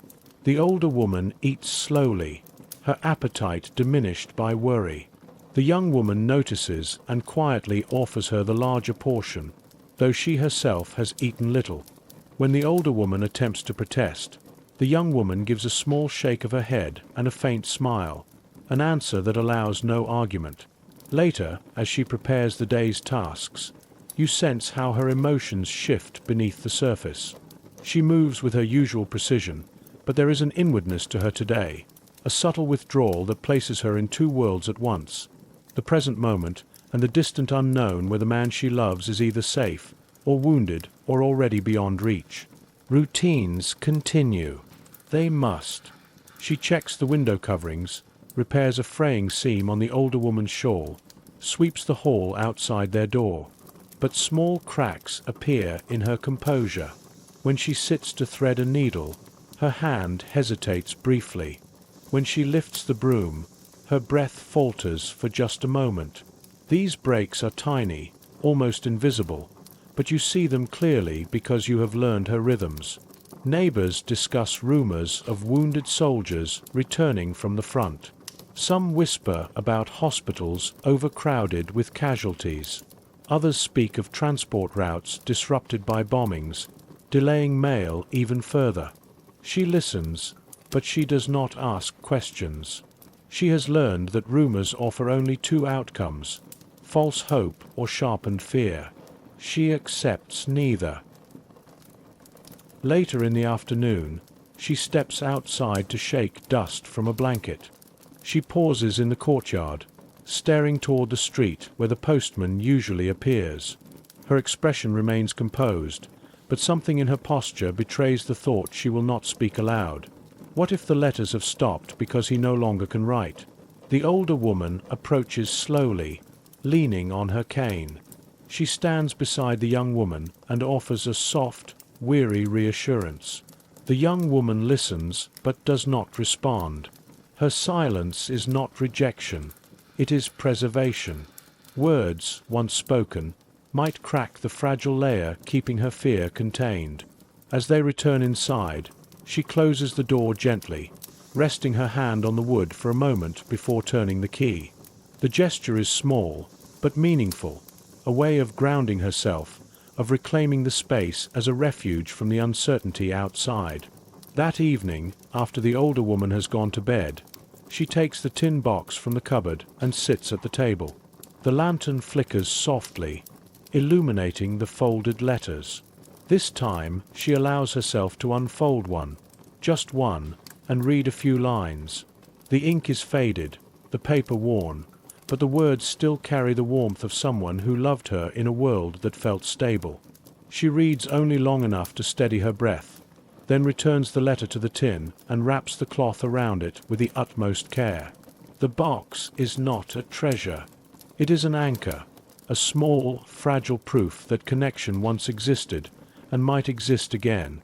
But tonight, as she places it back on the shelf, her hands linger just a moment longer than usual. Fear in the silence between words. The next days unfold with an unnerving sameness. No letters, no news, no confirmation of anything at all. Silence, once merely disappointing, begins to take on a sharper edge, a shape capable of cutting into her thoughts. You see the change before she does, in the small tension that now lives between her movements, as if she is bracing herself for something she refuses to name. The older woman senses it too. She watches the younger woman closely, her eyes lingering on her hands as she works, on her face when she pauses, on her posture when she stands at the window a moment too long. The absence of news has become its own kind of presence, a shadow that enters the room before either of them speak. One morning, while sweeping the entry hall, she hears footsteps echoing through the stairwell. Quick, uneven, too purposeful to be a neighbor. She freezes mid-motion, holding her breath. For a heartbeat, you see fear flash through her eyes. What if it's an official? What if the news that does come is the kind no one wants to receive? But the footsteps pass. Just a boy delivering coal to another apartment. She exhales silently and resumes sweeping, but you can tell the moment has unsettled her more deeply than she will admit. Inside, the older woman asks quietly, "Did the post come?" The younger woman shakes her head with a carefully neutral expression. She answers gently, but the older woman recognizes restraint when she hears it. She reaches out, squeezing the young woman's wrist with a frail, trembling hand. The gesture carries more comfort than words could offer. As the day continues, the young woman tries to anchor herself in routine. She washes laundry, mends a kitchen towel, checks the cupboard with the same composed method she always has. But today the movements lack their usual steadiness. Her hands shake when she threads the needle. Her breath catches when a pot clatters against the stove. She miscounts potatoes before correcting herself with a frustrated blink. Grief has not arrived, but the fear of grief presses on her with an almost physical weight. In the afternoon, when neighbors gather in the courtyard, talk shifts toward soldiers missing in action, delayed postal routes, and rumors of heavy fighting near his division. She stands among them, silent, her expression polite but impenetrable. She doesn't ask questions. She knows any answer could become a wound she cannot easily close. But one comment makes her still. A woman mentions that mail delays often precede difficult news. The young woman's face remains controlled, but her posture tightens, her hands drawing close to her body as if protecting something fragile inside her. She steps away politely, returning to the stairwell before her composure can slip. Back in the apartment, she prepares tea for the older woman, her movements more mechanical now. When the older woman thanks her, the young woman offers a small smile, but it is thin, shaped more by duty than emotion. After the older woman naps, the young woman sits at the table with her mending basket. She arranges the items inside, thread, needles, cloth scraps, then rearranges them again without purpose. Her mind is far from the table. Her gaze drifts often toward the shelf where the tin box is hidden. She doesn't reach for it, not yet, but her body angles subtly in its direction, as if the letters inside are calling to her. She forces herself back to her tasks. She stitches a seam. She patches a tear. Her fingers move with practiced skill, but her thoughts remain suspended in the same fraught unknown. If no letter comes, does that mean the worst? Or merely that the world has fallen too far into chaos for words to find their way to her?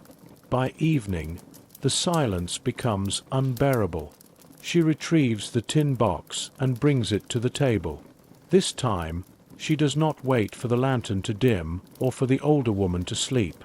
She opens it slowly, running her fingers along the folded edges of each letter as though trying to feel something familiar in their weight. She unfolds one, smoothing it flat with gentle hands. But tonight, the words do not soothe her. They feel distant, belonging to a world too far removed from the one she now inhabits. The promises of return, the jokes about ration queues, the soft declarations of love, all of them feel suspended in a time she cannot quite reach. Her eyes begin to hurt, not from tears, she does not cry, but from the effort of holding everything inside. When she refolds the letter, she does so with more care than usual, aligning the edges perfectly before placing it back into the tin. She closes the box with a soft click, sets it on the table, and rests both hands on its lid. For a moment, she allows herself a single, quiet breath, an exhale that carries the weight of all she cannot voice. Then she stands, returns the box to its place on the shelf, and begins preparing the blackout for the night. She does not know whether the silence means loss or delay. But tonight, the uncertainty feels like a shadow that stretches farther than the room itself. Rumors. and the way fear travels through a city. Rumors begin the way most dangers do in wartime, quietly, almost politely. A phrase overheard at the pump, a whisper exchanged in a ration line, a hurried conversation that stops abruptly when someone unfamiliar approaches. In a city under bombardment, rumors travel faster than facts, and they often strike deeper. You see the shift immediately in the younger woman's posture when she steps into the courtyard that morning. Conversations around her are tighter, voices lowered, faces drawn with a new kind of worry. At first, she cannot make out the words. Neighbors cluster in small knots, turning their bodies inward, glancing toward the street as if expecting something.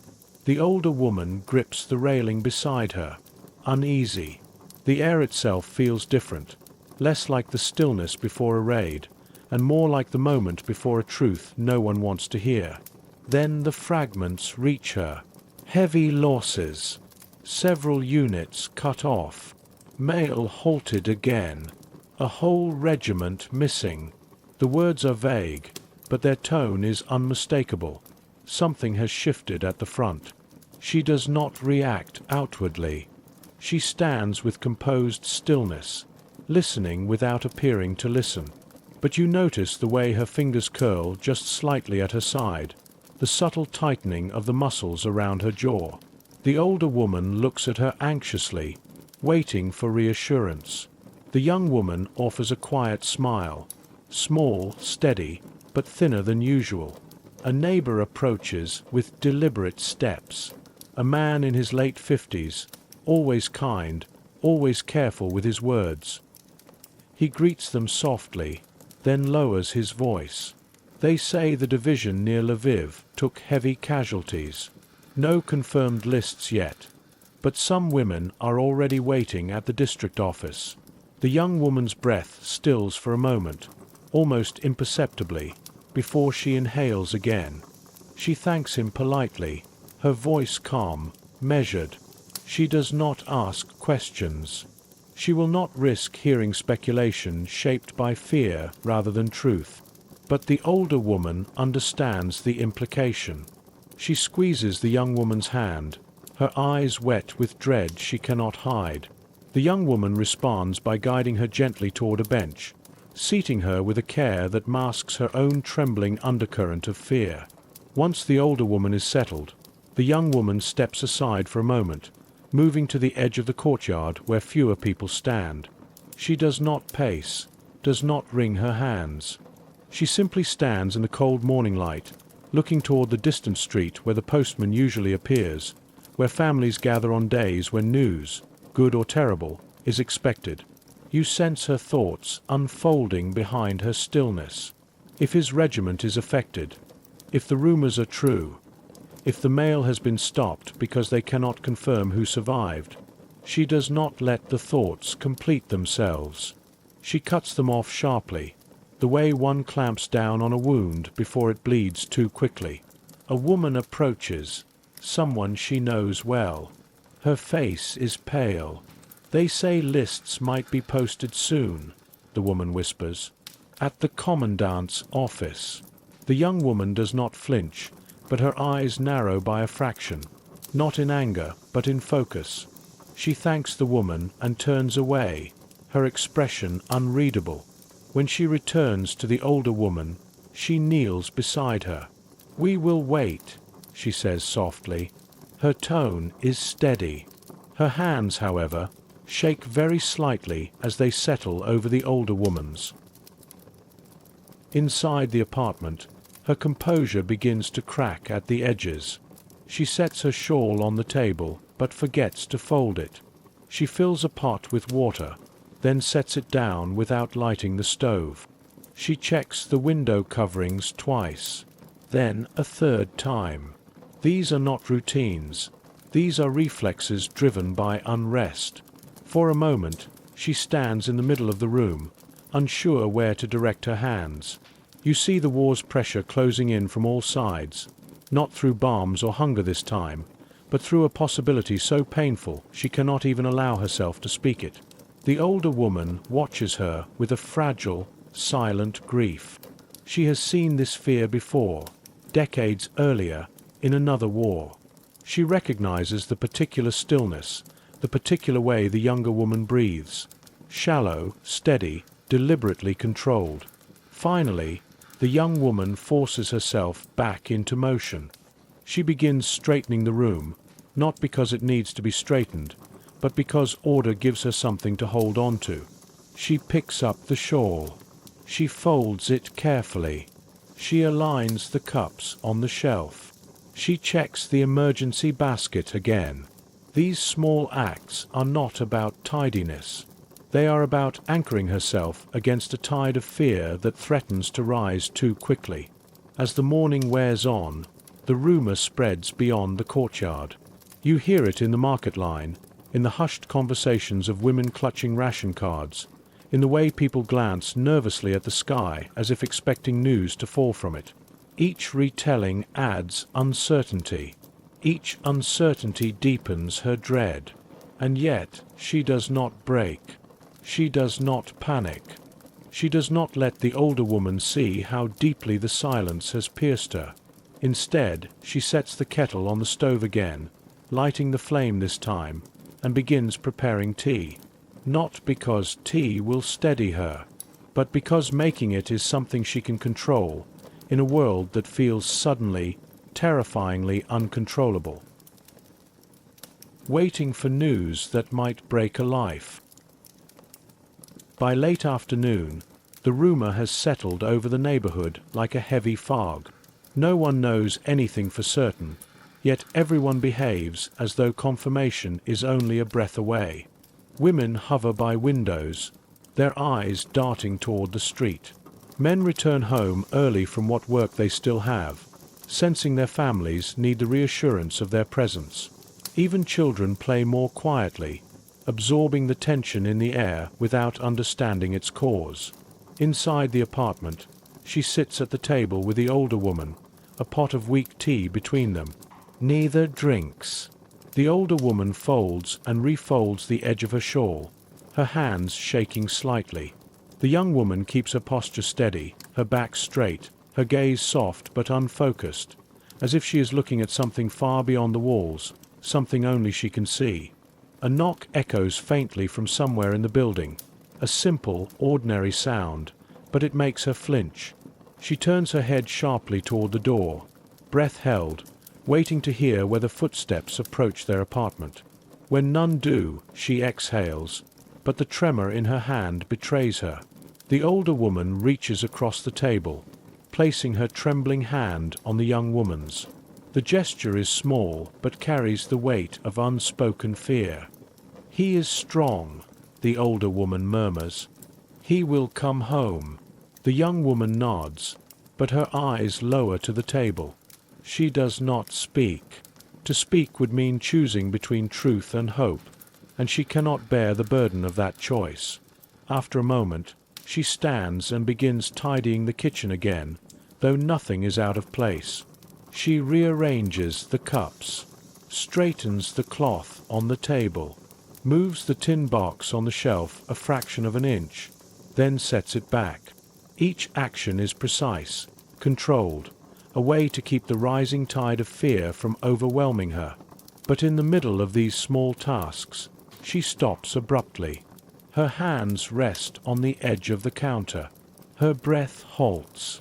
For a moment, the facade slips, and you see the turmoil inside her, the swirl of dread, longing, and helplessness colliding beneath the surface. Then, slowly, she gathers herself and returns to the table. Outside, footsteps approach the building. Slow, measured, purposeful. The young woman freezes once more, her eyes fixed on the door. The older woman grips the edge of the table, her knuckles whitening. The steps climb the staircase. 1 floor, 2. Then they stop. A moment of silence. A soft knock. Not at their door, but close enough to steal the breath from the room. Voices murmur in the hallway. A woman cries out, a sharp, broken sound, followed by the low rumble of men offering condolences. The young woman closes her eyes briefly, her throat tightening. The older woman covers her mouth with her hand. They listen, their bodies rigid, as grief takes shape just beyond their door.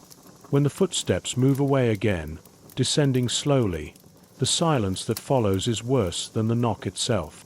A silence full of implication, full of possibility. The young woman does not speak. She does not cry. She simply places her hands in her lap and sits very still, as though any movement might invite fate to turn its gaze toward them next. As evening approaches, she insists on preparing supper, though neither of them has an appetite. She slices the bread with careful precision, her hands steady despite everything. She places a portion on the older woman's plate, then sits down with her own untouched piece. The older woman watches her, her eyes glistening. "You must eat," she whispers gently. The young woman shakes her head. She cannot swallow anything today. Hunger and dread occupy the same space in her body, and dread has won. When darkness comes and the blackout curtains are drawn, the room feels even smaller, even tighter. The young woman sits on the bed beside the older woman, her hand resting lightly on the older woman's arm, not to comfort, but to steady herself. They remain like this for a long time, listening to the sounds of the city settling into night. Then, almost imperceptibly, the young woman leans forward, her forehead resting against her folded hands. Her shoulders shake once, barely a tremor, before she regains control. It is the closest she has come to breaking. The older woman places a hand on her back, her voice soft with both love and fear. "We will face whatever comes," she murmurs.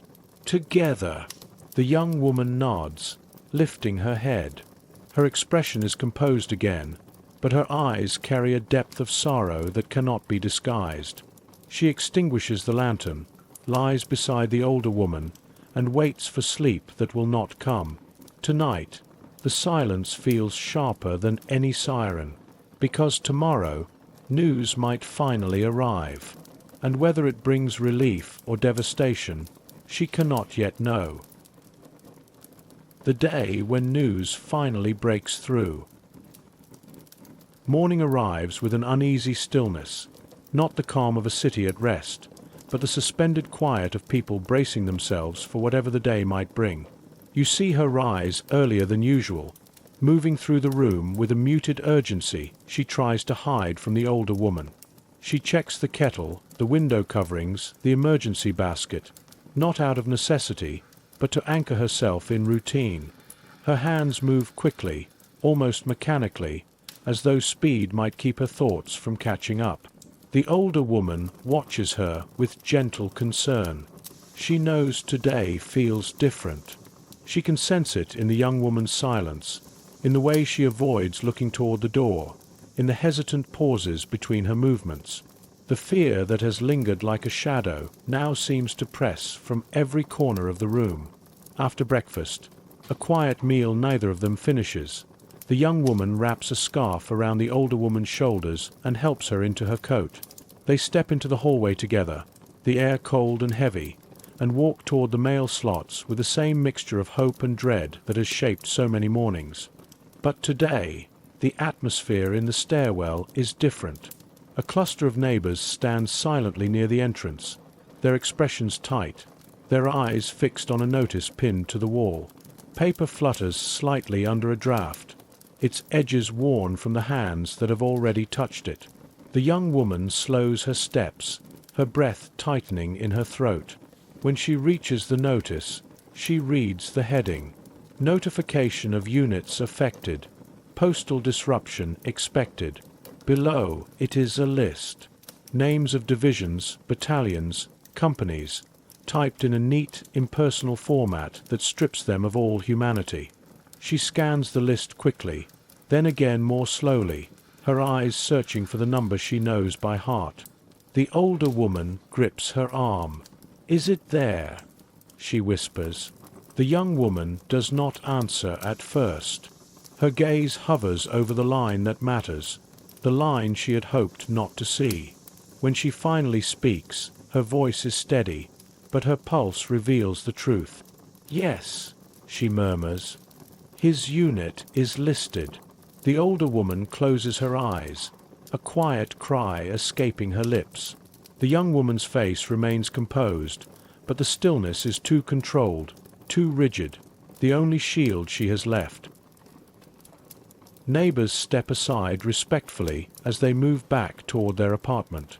Some offer sympathetic nods, some avert their eyes, unsure whether acknowledgement helps or harms. In wartime, even empathy becomes complicated. Inside, the young woman removes her coat with slow, deliberate movements. She sets it on the chair, smoothing the fabric with her palms even though it does not need smoothing. The older woman sits heavily, staring at the floor, her grief raw and uncontained. "Listen," the young woman says softly, kneeling in front of her. "This notice, it does not say what happened. It does not say who survived. It only says there has been disruption." She speaks calmly, choosing each word as if selecting stones to build a small bridge away from despair. "Until we know more, nothing is decided." The older woman nods through tears, but fear has already taken hold. "Disruption," she repeats, the word breaking unevenly from her lips. "That means, it could mean." The young woman gently takes her hands. "It could mean many things. We will not assume the worst. Not yet." Her voice does not tremble, but her hands do. Later, when the older woman lies down to rest, worn out by the weight of uncertainty, the young woman steps to the window. She lifts the blackout cloth slightly, enough to let in a narrow band of cold winter light. Her face is partially illuminated, pale, tired, but resolute. She rests her forehead briefly against the window frame. Just one breath. Just one moment where she allows herself to feel what she cannot show. Then she straightens. She puts water on the stove. She folds blankets. She sweeps the floor. Not because these tasks need doing, but because they are the only things within reach that she can control. The only way to hold herself steady until more news comes. And beneath every movement lies the same quiet prayer, unspoken but unmistakable. Let him be alive. Holding steady while the world tilts. The hours after reading the notice pass with a heaviness that settles into every movement she makes. Not panic, that would be simpler, but a deep, quiet disorientation, as though the world has tilted just a few degrees off its axis, and she must continually adjust her balance to keep from sliding into fear. You see it first in the way she moves between tasks. She prepares tea, but forgets to heat the water. She folds a blanket, then refolds it, unable to remember whether she finished the edges. She starts to mend a tear in the curtain, but sets the needle down halfway through a stitch, staring at it without seeing it. These small hesitations punctuate her day, revealing the frayed concentration beneath her outward calm. The older woman senses the shift. She sits near the stove, hands folded tightly in her lap, watching the young woman's face with a kind of heartbreaking tenderness. She wants to speak, to comfort, to reassure, but she knows any words might unravel the fragile composure the young woman is clinging to. Instead, she reaches out and lightly touches the young woman's arm as she passes. A small gesture, a warm anchor in a day filled with cold uncertainty. The young woman stops. She takes the older woman's hand, squeezing it just once, her expression softening for a moment before she resumes her tasks. It is a brief exchange, but it steadies them both. By midday, the neighborhood has become a chorus of speculation. Through the open window, you hear fragments of conversations drifting upward from the courtyard. Mail stopped for 3 whole battalions. Someone said the losses were severe. My cousin hasn't heard anything either. They're posting updates tomorrow. Maybe names. Each rumor sharpens the tension. Each version of events pulls at her composure like fraying thread. She closes the window, partly to keep out the cold, partly to quiet the noise. Inside, the silence grows. She returns to the shelf where the tin box is stored. This time, she does not open it. She rests her fingers on the lid, tracing its worn edges as if drawing strength from the memory of words inside. But she knows reading the letters now could either fortify her or break her, and she cannot risk either outcome, not when the older woman needs her steady. She places the box back on the shelf and smooths the fabric covering it. Then, with a breath that is barely audible, she resumes tending to the day. Later, when she steps into the courtyard to fetch water, neighbors approach her gently. One offers a sympathetic look. Another touches her arm in quiet solidarity. A third asks softly whether she plans to go to the district office in the morning. She nods once. Yes, she says. Her voice is composed, but her eyes are tired. I will go. As she walks back inside, she notices a piece of rubble near the steps, small fragments of brick loosened by the recent raid. Something about the way it crumbles under her thumb makes her pause. She holds it for a moment, then sets it carefully beside the wall. It is as if she cannot bring herself to discard anything today, not even debris. Inside, the older woman has prepared the table for supper, though neither has much appetite.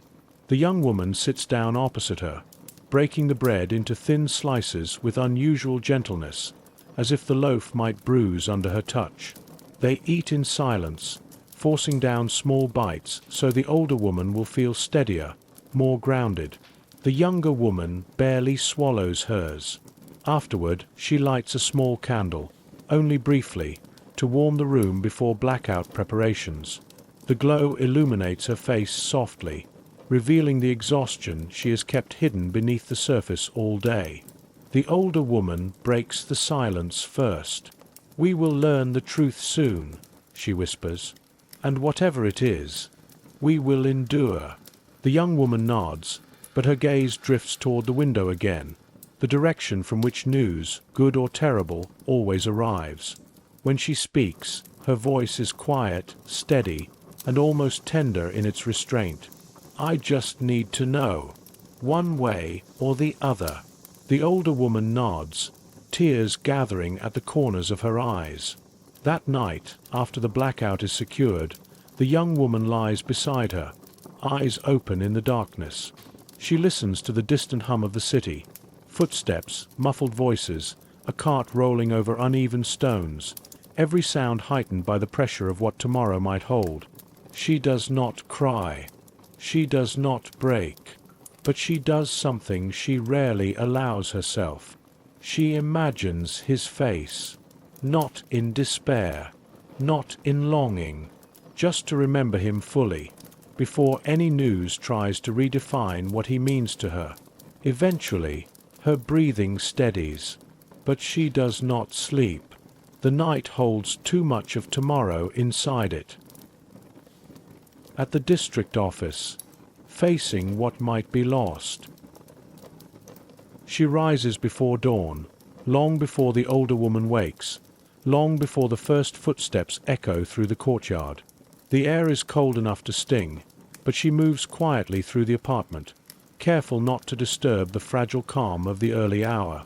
She prepares the older woman's shawl, folds a small cloth with their papers inside, and gathers the items she knows they may need, though she cannot name exactly what purpose they serve on a day like this. When she kneels beside the older woman's bed, she wakes her gently, her voice soft but steady. It is time. The older woman nods, her expression solemn. No one speaks of hope, or fear, or possibilities. All of it hangs between them, unspoken and heavy. Outside, the streets are still dim, lit only by the thin lavender glow of early morning. They walk slowly toward the district office, moving through a city that feels emptied out, not because no one is awake, but because those who are awake walk with the same purpose they do, their steps taut with dread. Women move in small groups, whispering, glancing at one another with a quiet solidarity reserved for those who share the same fear. When they reach the office, a line has already formed. Not a restless line, not a loud one, but a silent procession, as if the entire street understands the weight of gathering here. Some women clutch letters. Others hold photographs worn soft at the edges. A few carry nothing at all, their hands clasped tightly in front of them as though empty palms could somehow brace against the truth. She takes her place at the end of the line, helping the older woman settle on a low bench against the wall. The cold stone seeps through their coats, but neither comments. The young woman keeps her face composed, her posture straight, her breath measured. Yet you see the small signs of strain, the way her thumb presses into the palm of her hand, the way her gaze flickers briefly to the door each time it opens. Inside the building, you can hear voices, quiet, tired, strained. A clerk calling names, papers rustling, low sobs, the muffled collapse of someone whose world has just changed forever. These sounds seep through the walls like damp, settling into the bones of everyone waiting. The older woman takes the young woman's hand, gripping more tightly than her fragile fingers usually allow. The young woman squeezes back, but her eyes remain fixed ahead, refusing to let emotion surface until she knows which direction it must take. As the line moves, she steps forward with measured pace, offering her arm to the older woman, ensuring she does not stumble.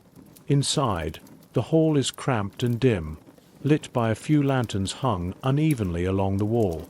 A long table stretches across one side, where officials sift through lists, typewritten sheets marked with numbers, units, statuses.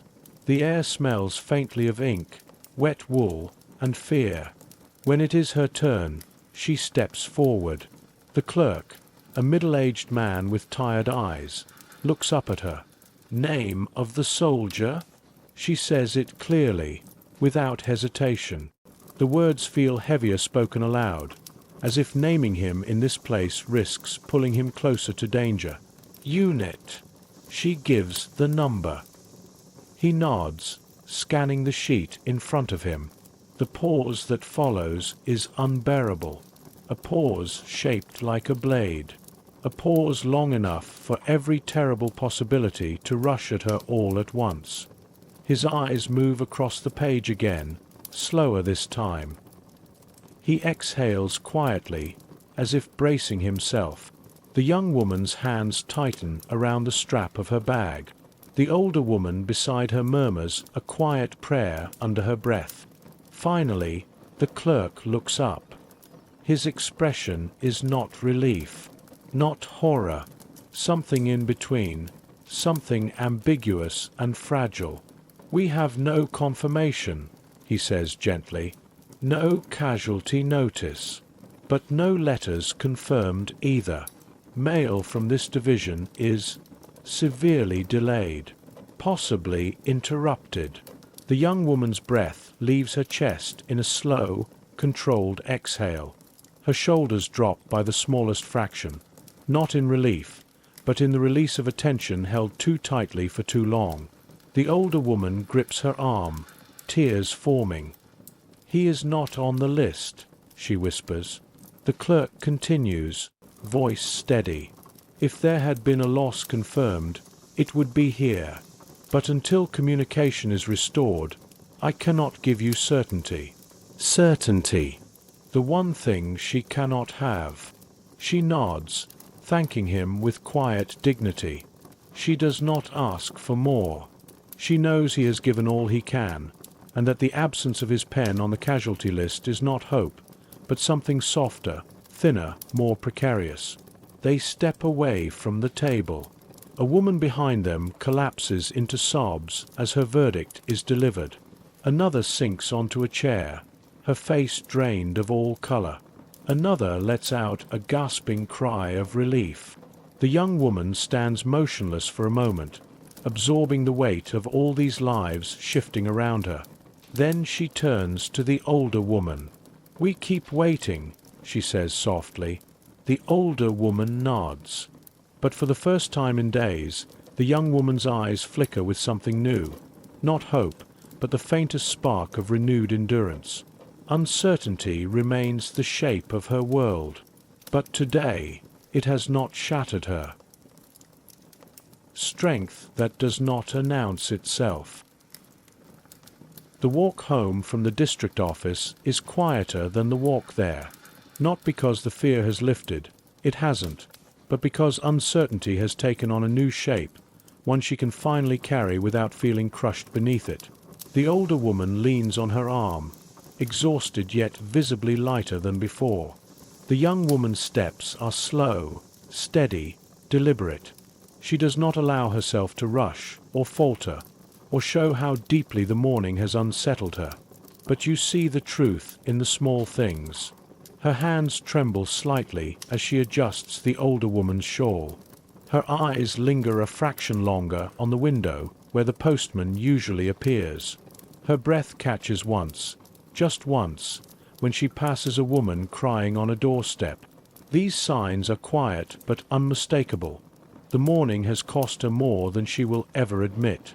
Inside the apartment, she helps the older woman into her chair, kneeling for a moment to make sure her feet are warm enough. Only once the older woman is settled does she finally allow herself to exhale. The sound is soft, unsteady, almost defeated, but beneath it lies something stronger, something resilient. She sets water to boil, though she knows they have little tea left. She folds her coat over the back of a chair, smoothing the fabric twice, a grounding gesture. She wipes a patch of soot from the window frame, though she cleaned it only yesterday. These small actions are not distractions. They are stabilizers, things she can control in a day that offered her very little. When the tea is ready, she brings a cup to the older woman, holding it steady as she sips. The older woman watches her carefully, searching her face for signs of collapse. But the young woman meets her gaze with the same quiet steadiness she has always carried. "He is not lost," the older woman whispers, as though repeating it will keep the truth intact. The young woman nods. "No, not lost." But the words come out soft, thin around the edges. Later, she steps onto the small balcony to shake out a blanket. From here, the city feels too large, too damaged, too full of possibilities she cannot control. Smoke rises from a distant building where repairs are underway. A cart rattles by on the cobblestones below. A woman calls after her child, her voice sharp with worry. Ordinary sounds. But none of them feel ordinary anymore. She grips the blanket tightly, her knuckles whitening. For just a moment, she lets her shoulders fall forward, the weight of everything pressing against her spine. You can almost hear the thought forming inside her. If he is alive, he is somewhere out there in all of this. If he is alive, he is enduring things I cannot imagine. If he is alive, I must endure too. She straightens, folds the blanket, and re-enters the apartment. The rest of the day unfolds slowly. She checks their supplies, mends another seam, prepares a modest meal. But her movements have changed. They are gentler now, less sharp with fear. The knowledge that his name was not on any list is not relief, exactly. But it forms a ledge she can stand on, narrow, uncertain, but solid enough to pull breath into her lungs again. In the afternoon, a neighbor visits, offering a small loaf of bread in exchange for a bit of sewing work. The young woman accepts, grateful not just for the food, but for the simple act of human kindness. The older woman watches the exchange with soft eyes, understanding how these small gestures help keep despair at bay. Later, after supper, the young woman retrieves the tin box from the shelf. She does not open it. She simply holds it in her hands for a long moment, running her thumb along its edge. The older woman looks up from her chair. "You can read a letter," she says gently, but the young woman shakes her head. "Not tonight," she whispers. "If I read them now, I will start imagining what comes next, and I need to stay steady. For both of us." The older woman nods. She understands. Steadiness is the young woman's refuge, and her burden. When night falls and the blackout is secured, the young woman sits at the table, lantern dimmed to a soft glow. The flicker illuminates her face with a warmth that feels almost fragile. She closes her eyes, breathing slowly, gathering her strength for another day of waiting. She is not calm. She is not unafraid. But she is steady, and that steadiness is its own kind of courage. Tomorrow may bring news, or silence, or another list on another wall. But tonight, she allows herself one quiet truth. She has endured this much. She can endure a little more. Learning to live in the long uncertainty. Days pass, and the uncertainty does not resolve. Instead, it settles into the rhythm of her life, becoming something she must navigate rather than endure in single bursts. You see the gradual shift, not dramatic, not spoken aloud, but woven through the way she moves, plans, and thinks. She no longer listens for the postman with sharp, breathless attention. She listens with a quieter vigilance, the way one listens for rain that may or may not arrive. Hope and dread now share the same space inside her, neither strong enough to silence the other. Each morning begins the same way. She rises before the older woman, checks the mail slot even though she knows it is still too early, and returns to the kitchen to light a small flame under the kettle. Sometimes she stands at the stove longer than necessary, watching the flame flicker, letting its steadiness remind her of her own. She has not broken. She does not plan to. The older woman joins her slowly, leaning on the doorway for support. The young woman greets her with a soft smile, not bright, but warm enough to comfort. They share their modest breakfast in silence. It is not a heavy silence anymore, nor a relieved one. It is simply the space where they both exist now, waiting for a world they cannot predict. After breakfast, she resumes her routines, though they unfold at a gentler pace. She mends clothing with more focus. She sweeps with slower, measured strokes. She checks the cracks in the walls and marks them with chalk, maintaining quiet vigilance. These tasks give her shape, anchoring her day in something tangible. Yet beneath the surface, the uncertainty continues shaping her in ways even she does not notice. You see it in the way she pauses before stepping outside, a fraction of a second where she gathers herself. You see it in how she clasps her hands tighter when neighbors speak of the war's progress. You see it in how her posture straightens slightly when someone mentions casualty lists. Rumors have not stopped. If anything, they have multiplied. Women speak of entire battalions rerouted, of hospitals overflowing, of mail sacks destroyed in transit. But the young woman does not absorb these rumors the way she once did. She listens, nods, then quietly steps back out of the conversation, holding herself apart from the emotional currents of others. She cannot afford to drown in speculation, not when the older woman depends on her steadiness. In the courtyard, she finds small tasks to busy her hands. She helps a neighbor lift a heavy pail, adjusts a loose shutter, pulls aside a fallen branch blocking the walkway. She works not to distract herself, but because helping others gives her a sense of purpose stronger than fear. The older woman watches her with admiration and worry. "You are always moving," she says gently one afternoon. The young woman smiles faintly.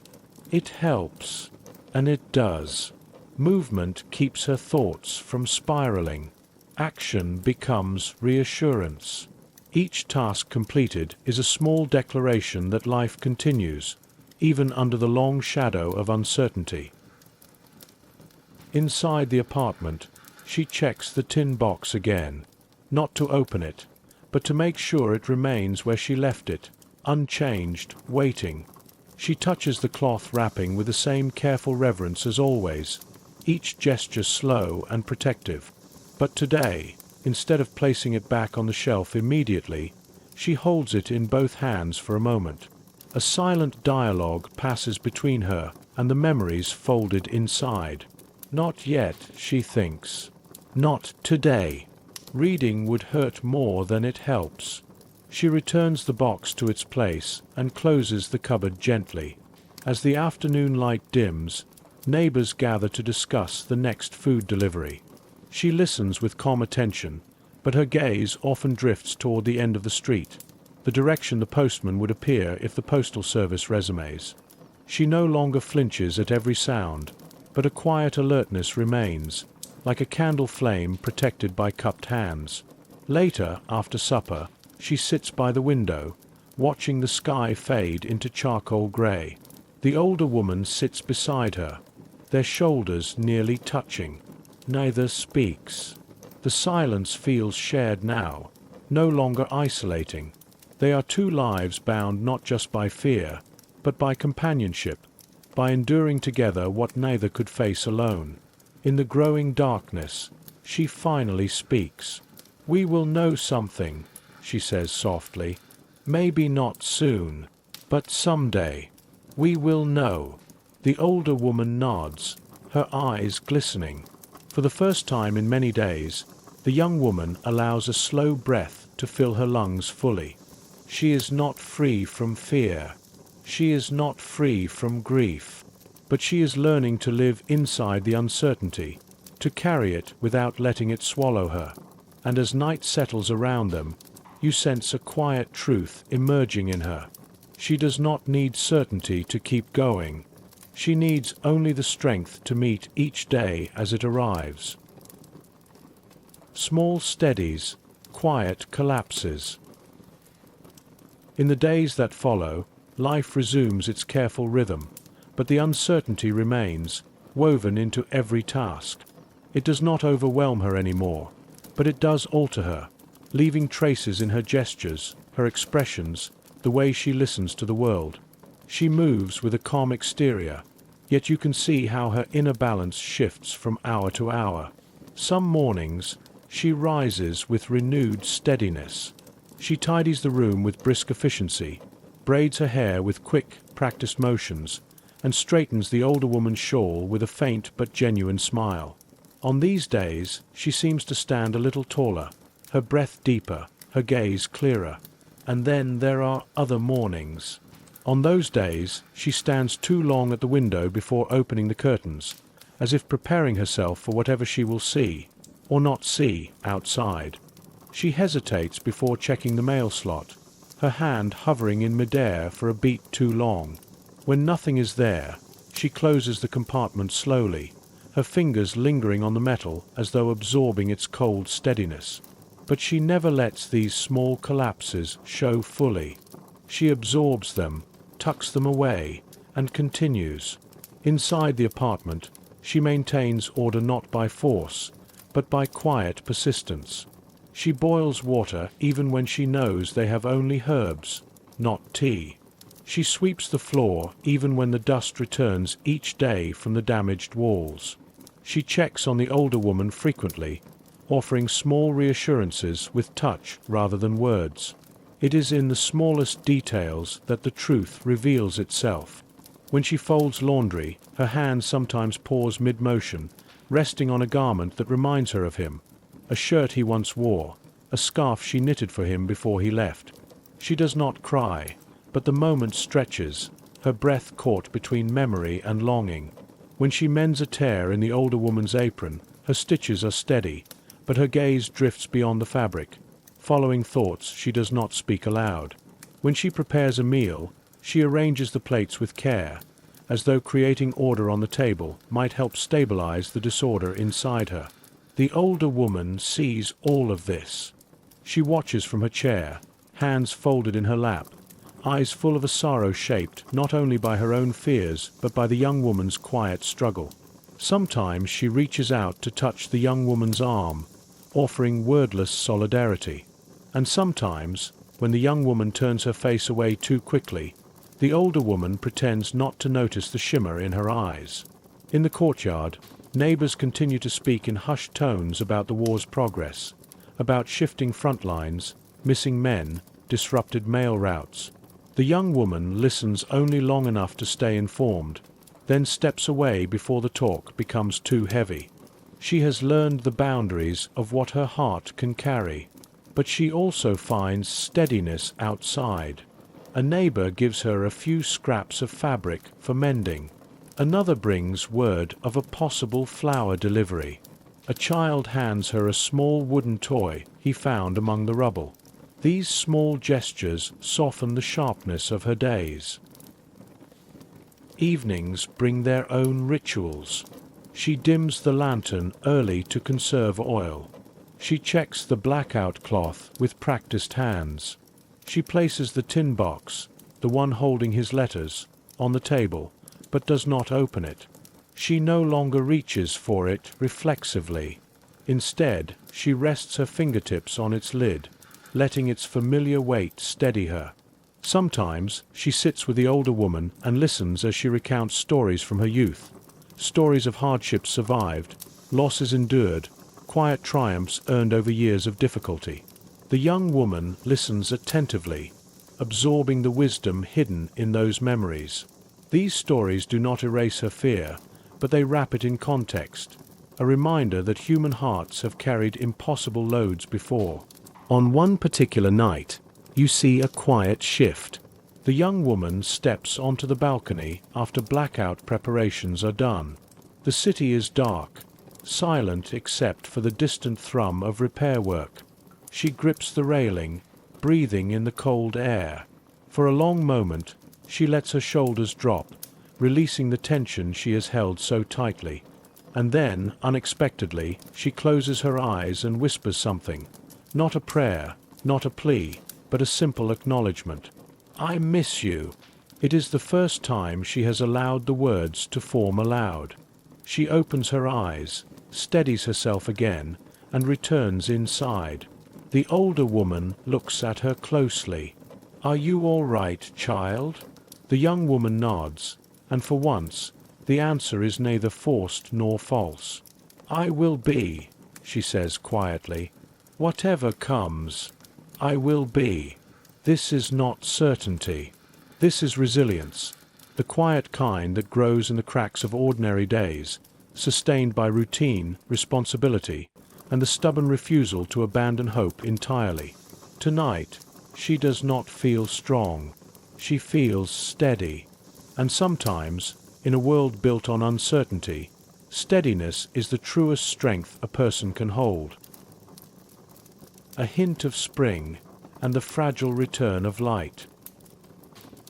Winter loosens its grip slowly, almost reluctantly. The air is still cold, but something has shifted. A softness at the edges of the wind, a faint brightness in the early morning light. You see her notice it first when she opens the window to air out the room. Instead of the usual sharp chill, a gentler current drifts in, carrying with it a smell she hasn't sensed in months. Damp earth. She pauses with her hand on the windowsill, her expression still careful, but touched by the smallest flicker of relief. Not joy, not yet, but a recognition that the season is changing, that the world outside their battered walls is trying, in its quiet way, to begin again. The older woman senses it too. She sits a little straighter, her eyes following the young woman's gaze toward the courtyard below, where patches of thawing ground break through the dirty snow. A few green shoots have dared to emerge beside the cracked fountain. Small, fragile things, but so unmistakably alive. When they step outside, the air feels different on their skin. No warmer, truly, but less hostile. The sky above the damaged rooftops is a pale blue, streaked with thin clouds that drift as though unburdened by the weight the city still carries. Some neighbors are already in the courtyard, sweeping away debris revealed by the melting snow. Their movements are slow, tired, but purposeful. Life has not become easier, but it has become slightly more possible. The young woman helps the older woman to her usual bench, placing a folded blanket beneath her to soften the cold stone. Then she begins her own work, clearing broken branches, shaking out winter-worn rugs, gathering a small pile of coal left from the delivery before the last raid. She works with the same quiet discipline as always, but there's something else now. A steadiness that no longer feels forced, a rhythm shaped not only by survival but by the promise of small renewal. It becomes visible in her posture, in the way she lifts her face toward the sun, in the way her breath releases, long and slow, as if her lungs finally remember what ease feels like. Neighbors greet her with warmer tones today. A woman offers her a sprig of dried herbs for cooking. Another shares news that the markets may open earlier next week, now that the worst of winter has passed. No one mentions letters or casualty lists, not out of avoidance, but because they sense she needs a brief reprieve from that weight. Still, as she sweeps the walkway, her eyes drift occasionally toward the end of the street where the postman used to appear. The hope remains there, quiet, cautious, but it no longer sharpens her expression into fear. It rests beside her other burdens, softened by the changing light. When they return to the apartment, she opens the windows fully for the first time in months.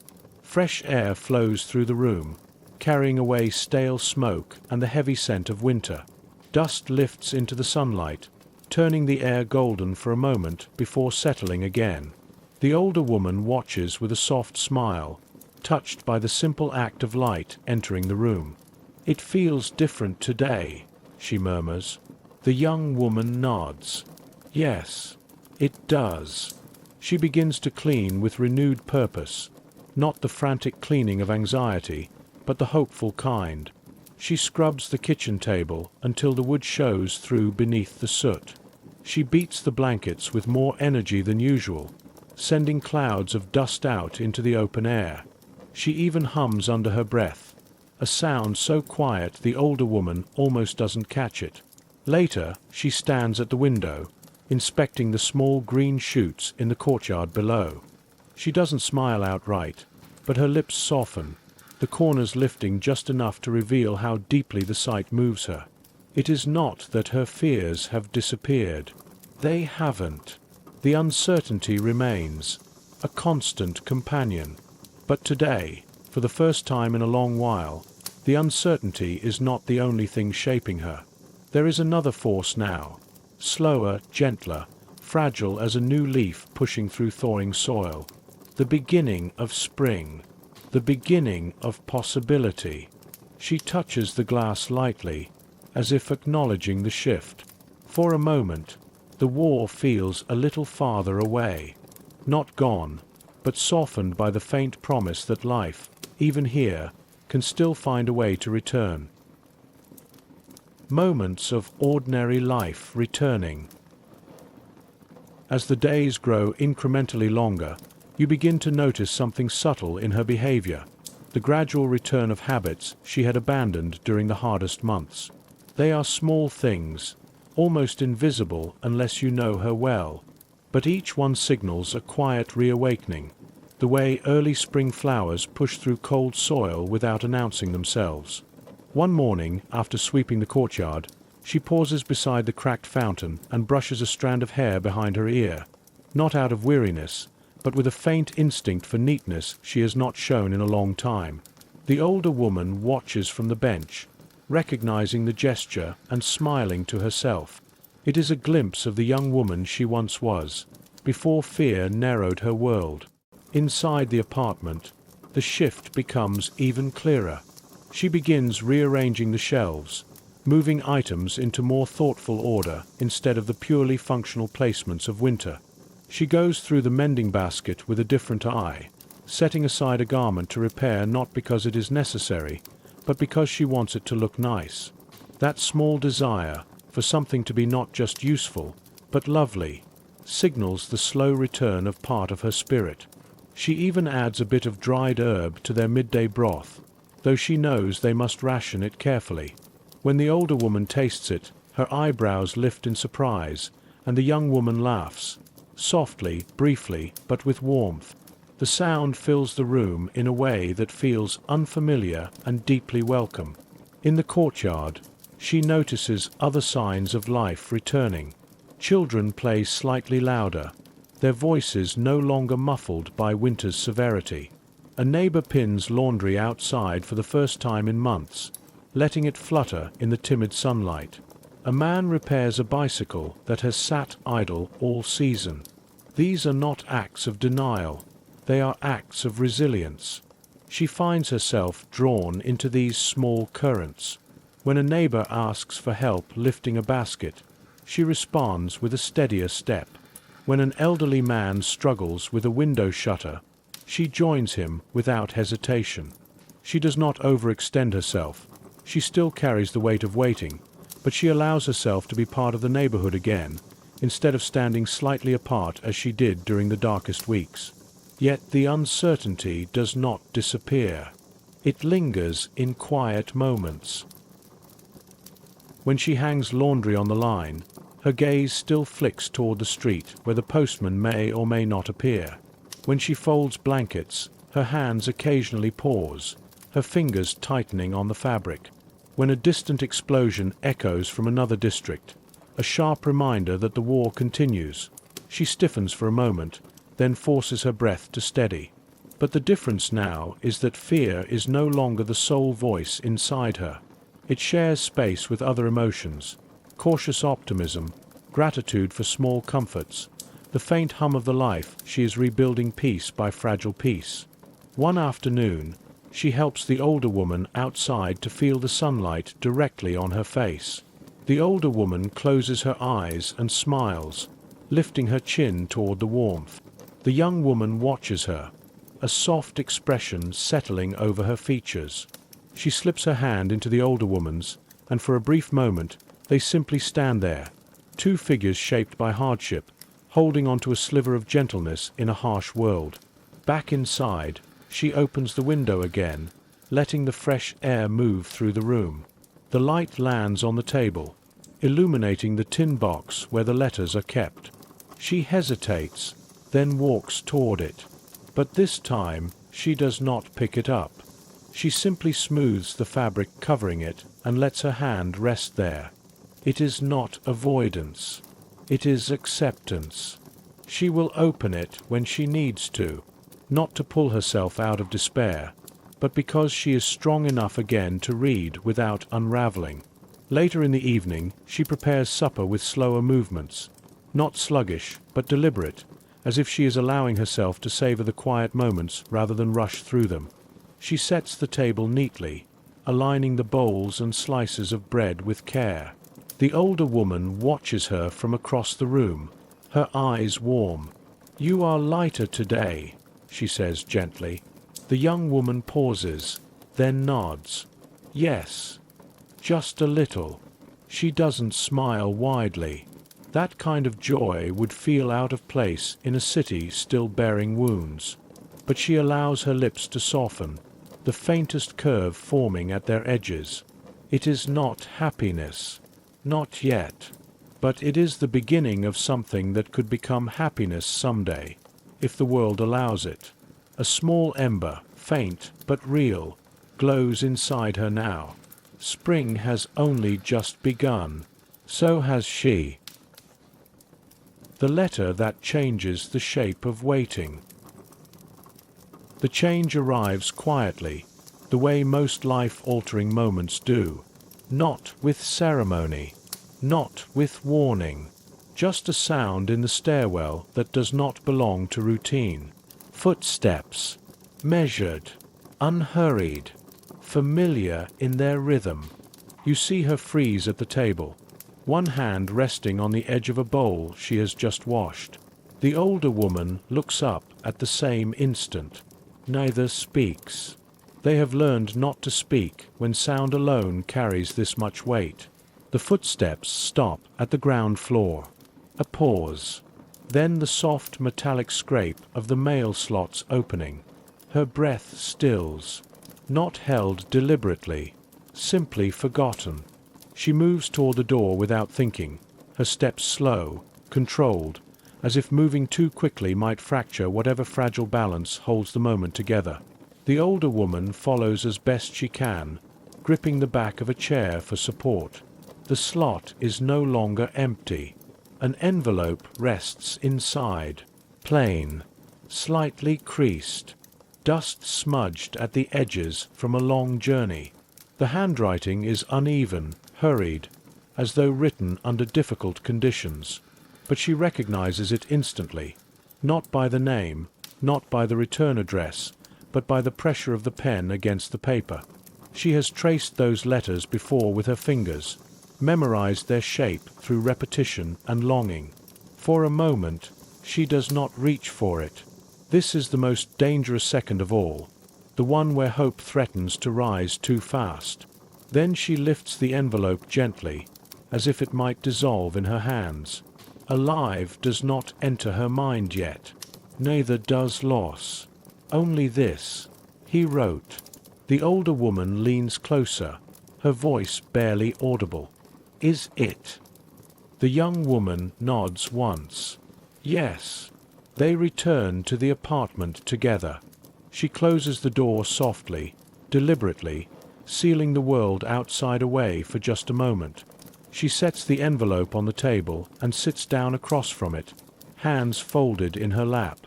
She does not open it immediately. You see her steady herself first, a slow breath in, a slower breath out. She presses her thumb lightly against the edge of the paper, grounding herself in its physical reality. After so many weeks of imagining worst-case outcomes, she will not let relief overtake her before she understands what this letter contains. The older woman sits opposite her, hands clasped, eyes fixed on the envelope as if it might speak on its own. Finally, she breaks the seal.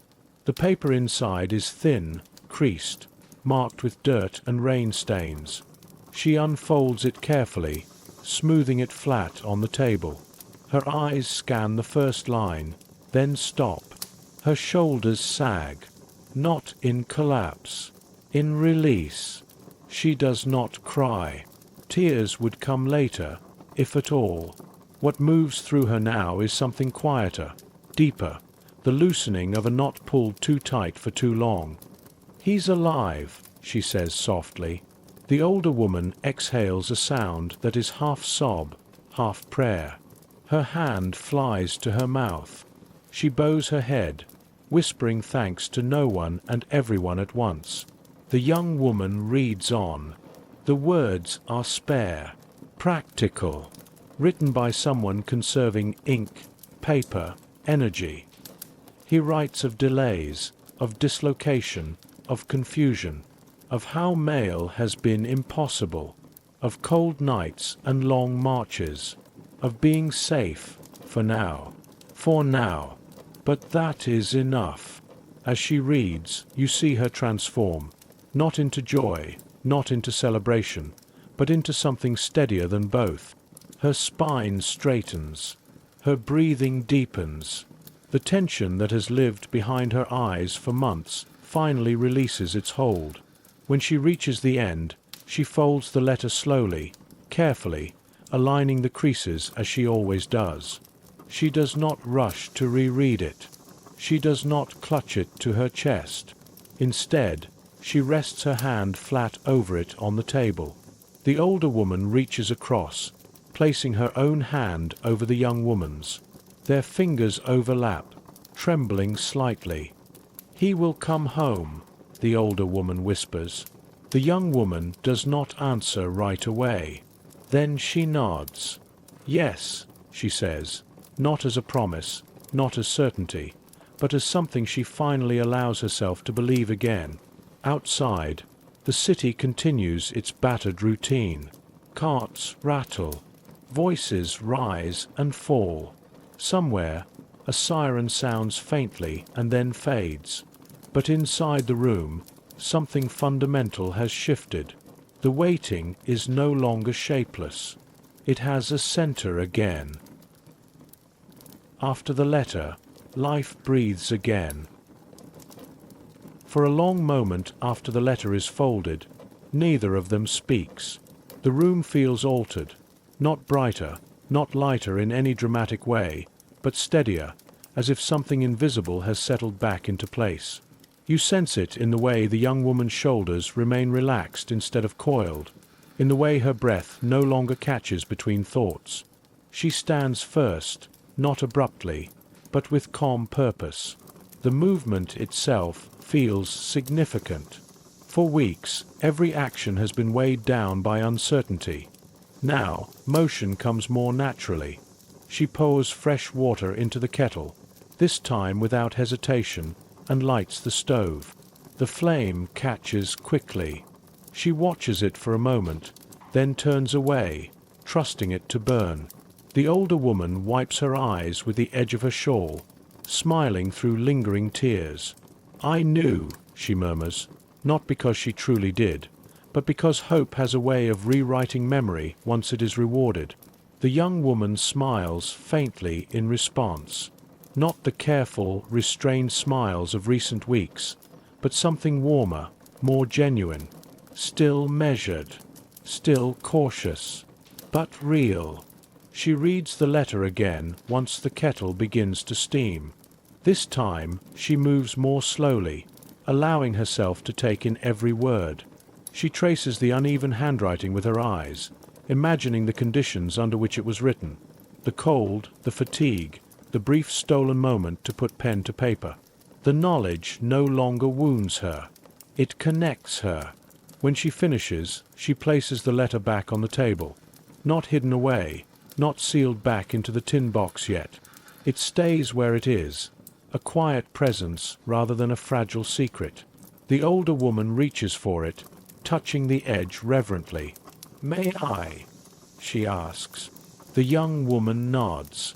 They read it together then, the older woman mouthing the words silently, nodding at familiar phrases, lingering on the simple declaration that matters most. "I am alive." Outside, the courtyard hums with its usual sounds.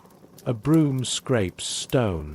Someone laughs briefly, a sharp, surprised sound, quickly stifled. A door closes. Life goes on, but inside the apartment, time seems to slow, allowing the moment to settle fully into them. After tea, the young woman does something she has not done in months. She begins to plan, not in grand gestures, not in declarations about the future, but in small, practical thoughts. She checks their supplies with a different eye now, not counting only what must last, but what might be needed if letters come more often. She considers setting aside paper, ink, a clean envelope.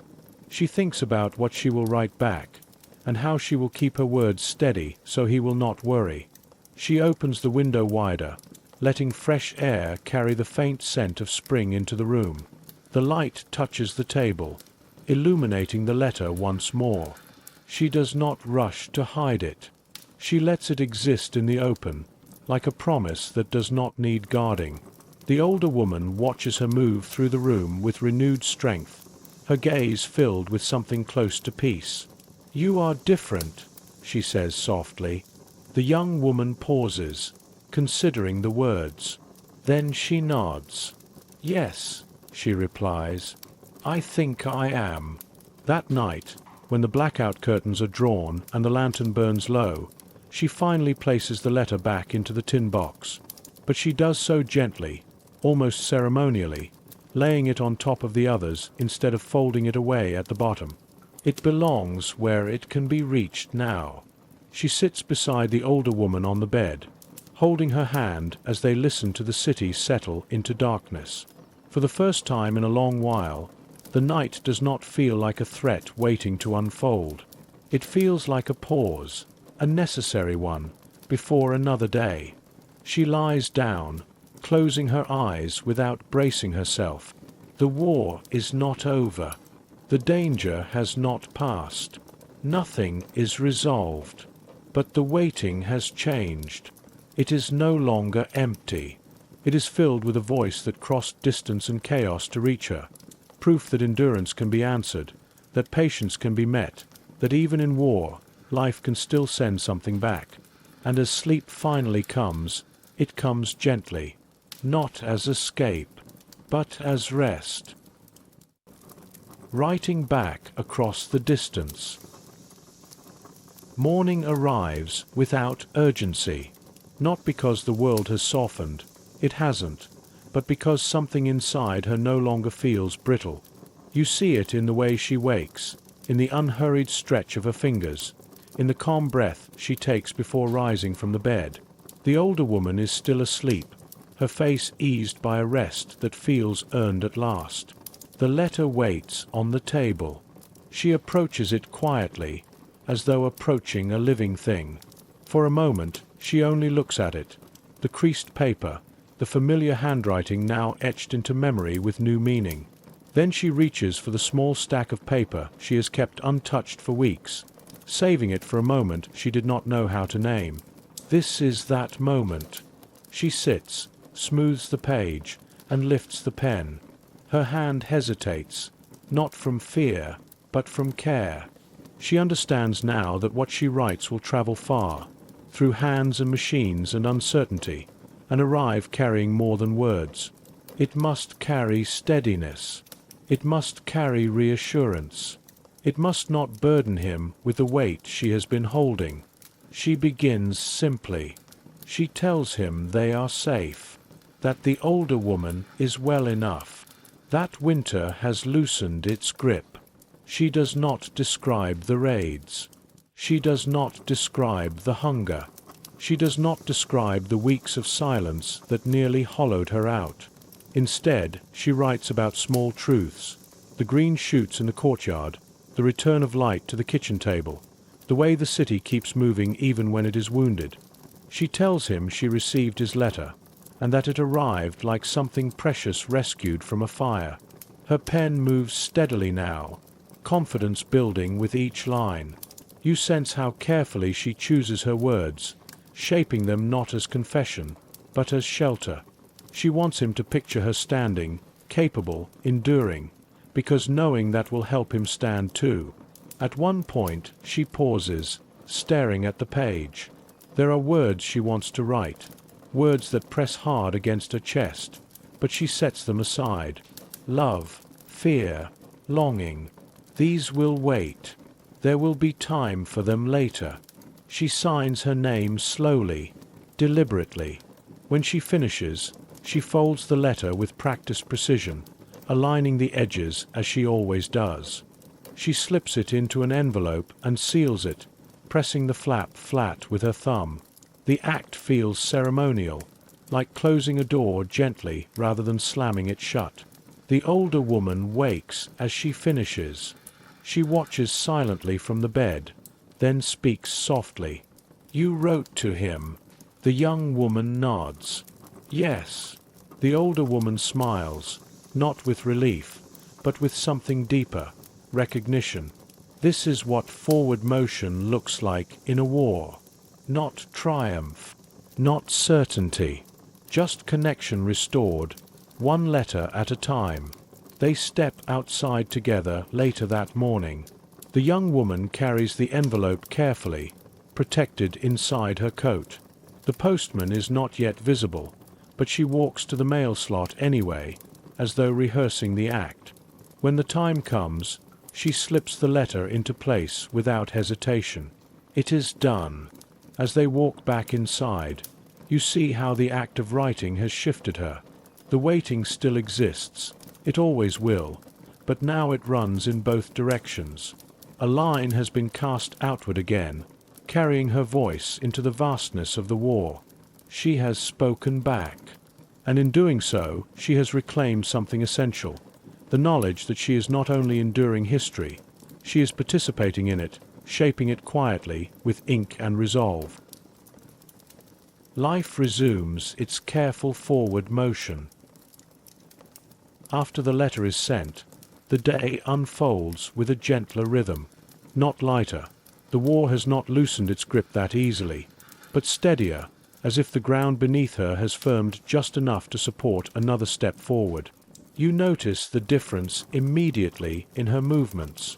They are no longer driven solely by necessity, nor shadowed by the same tight vigilance. Purpose has returned to them, quiet, restrained, but unmistakable. She returns to the apartment and begins her routine anew, yet it feels subtly altered. When she sweeps the floor, she does not rush. When she prepares the midday meal, she allows the pot to warm a moment longer, letting the faint aroma linger in the room. These are not indulgences. They are acknowledgments that time exists again in small pockets, that not every action must be shaped by urgency alone. The older woman sits by the window, watching the courtyard with renewed interest. She comments on a neighbor hanging laundry, on the sound of children's voices drifting between buildings, on the faint warmth of the sun against the wall.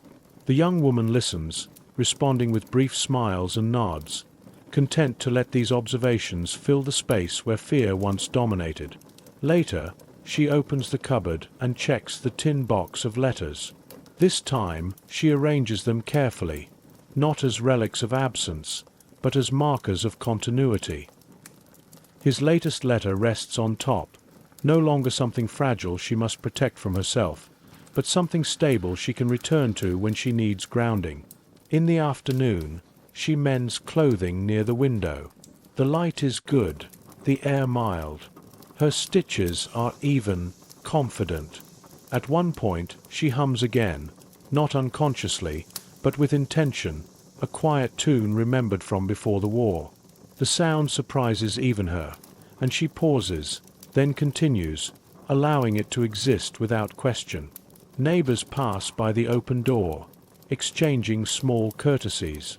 Someone asks if she might help with a repair later in the week. Another mentions that postal service seems to be improving, slowly, in fits and starts. She listens, absorbing the information without letting it pull her back into anxious anticipation. What will come will come. For now, she has done what she can. As evening approaches, she and the older woman share supper. Modest, familiar, but eaten with a different presence. They talk a little more than usual. Nothing profound. Just observations, recollections, quiet plans for the next day. These exchanges feel precious precisely because they are ordinary. When darkness falls and the blackout is secured, she sits by the lantern and opens the tin box once more. This time, she rereads one of the older letters. Not the most recent one, but an earlier one, written before everything became so uncertain. She reads it calmly, without bracing herself, allowing the memory it carries to exist without pain. She folds it carefully and returns it to its place. Then she extinguishes the lantern and lies down beside the older woman. Her thoughts do not spiral. They drift, touching briefly on the letter she sent, the one that will now travel outward into the war, carrying her steadiness with it. She knows waiting has not ended. She knows fear may return. She knows the war will continue to demand things of her. But she also knows this. She has learned how to endure without disappearing, how to hope without unraveling, how to move forward without certainty. And tonight, that is enough. The city breathes around them, wounded, restless, enduring. Inside the darkened room, she breathes with it, no longer bracing against every sound. Life, in its careful way, has resumed its forward motion. When waiting becomes a way of living. Waiting does not leave her life after the letter is sent. It changes its posture. It no longer stands directly in front of her, blocking the path forward. Instead, it walks beside her, present, quiet, manageable. You see this in the way she structures her days now, no longer arranging everything around absence, but around continuity. Each morning still begins early.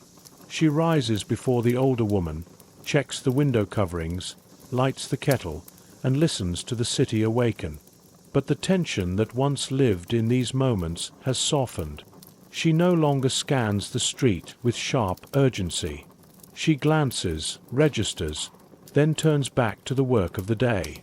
The older woman joins her at the table, moving more easily now that winter has loosened its grip. They share breakfast in calm silence, broken occasionally by small observations. The weather, a neighbor's repairs, the sound of carts on the street. These conversations do not fill space. They confirm it. They are proof that life has widened again, even if only slightly.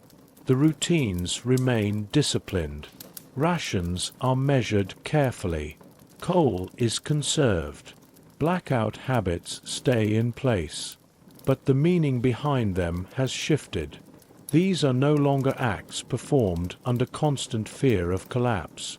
They are practices, learned, internalized, and sustained with quiet competence. You notice how she handles interruptions now. When rumors surface in the courtyard, she listens without absorbing them. When sirens sound in the distance, she responds with readiness rather than panic. When days pass without new letters, she acknowledges the absence without letting it hollow her out. Waiting has become something she carries, not something that consumes her. In the afternoons, she gives herself small windows of rest. Not idleness, rest with intention. She sits near the window and sews. She steps into the courtyard to help a neighbor. She allows sunlight to touch her face without immediately retreating into vigilance. These moments are brief, but they matter. They signal trust, not in the world, but in her own capacity to adapt. The older woman notices the change and names it one evening as they prepare for nightfall. "You are no longer counting the hours," she says softly. The young woman considers this, then nods. "Yes," she replies, "I am counting the days." There is no drama in the statement, just recognition. Days are survivable units. They can be shaped, filled, endured. Hours were too sharp, too immediate. Days allow breathing room. That night, as she secures the blackout curtains and dims the lantern, she feels no rush to lie down immediately. She sits at the table for a moment, hands folded, listening to the sounds of the building settling around her. A child laughs somewhere below. Someone coughs in the stairwell. A door closes gently. Life, imperfect and strained, continues. Waiting has not ended, but it has been integrated. It is no longer the center of her existence. It is simply part of how she lives now. The shape of strength that remains. Over time, the waiting reshapes her, not into someone hardened or numb, but into someone precise about where she places her energy. You see it in the way she chooses what to carry and what to leave behind. She no longer reacts to everything. She responds only to what requires her. In the courtyard, when conversations drift toward fear or speculation, she listens politely, then steps away. She does not cut herself off from others, but she does not allow their anxieties to become her own. This is not detachment. It is discernment, a skill learned through long exposure to uncertainty. Her strength now shows itself in quiet decisions. She agrees to help a neighbor repair a damaged window, knowing it will take time and effort, because it contributes to a shared stability. She declines another request that would overextend her, offering a gentle explanation without apology. She has learned that endurance depends not on doing everything, but on doing enough. Inside the apartment, she keeps things orderly but not rigid. Objects return to their places, but she no longer straightens them compulsively. The tin box of letters remains accessible, not hidden away, not handled obsessively. Some days she opens it. Some days she doesn't. Either choice feels acceptable now. When she reads his letters, She does so with a steadier heart. She notices details she once rushed past. Small observations, dry humor, brief mentions of other men, of places passed through quickly. These details ground her.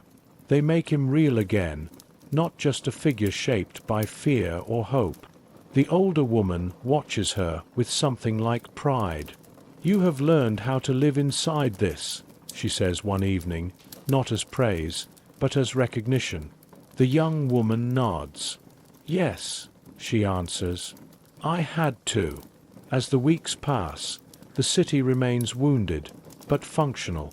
Repairs continue. Markets reopen sporadically. Postal routes stabilize, then falter again, then stabilize once more. Letters arrive irregularly, but they arrive. Each one reinforces the rhythm she has built. Receive, read, respond, return to life.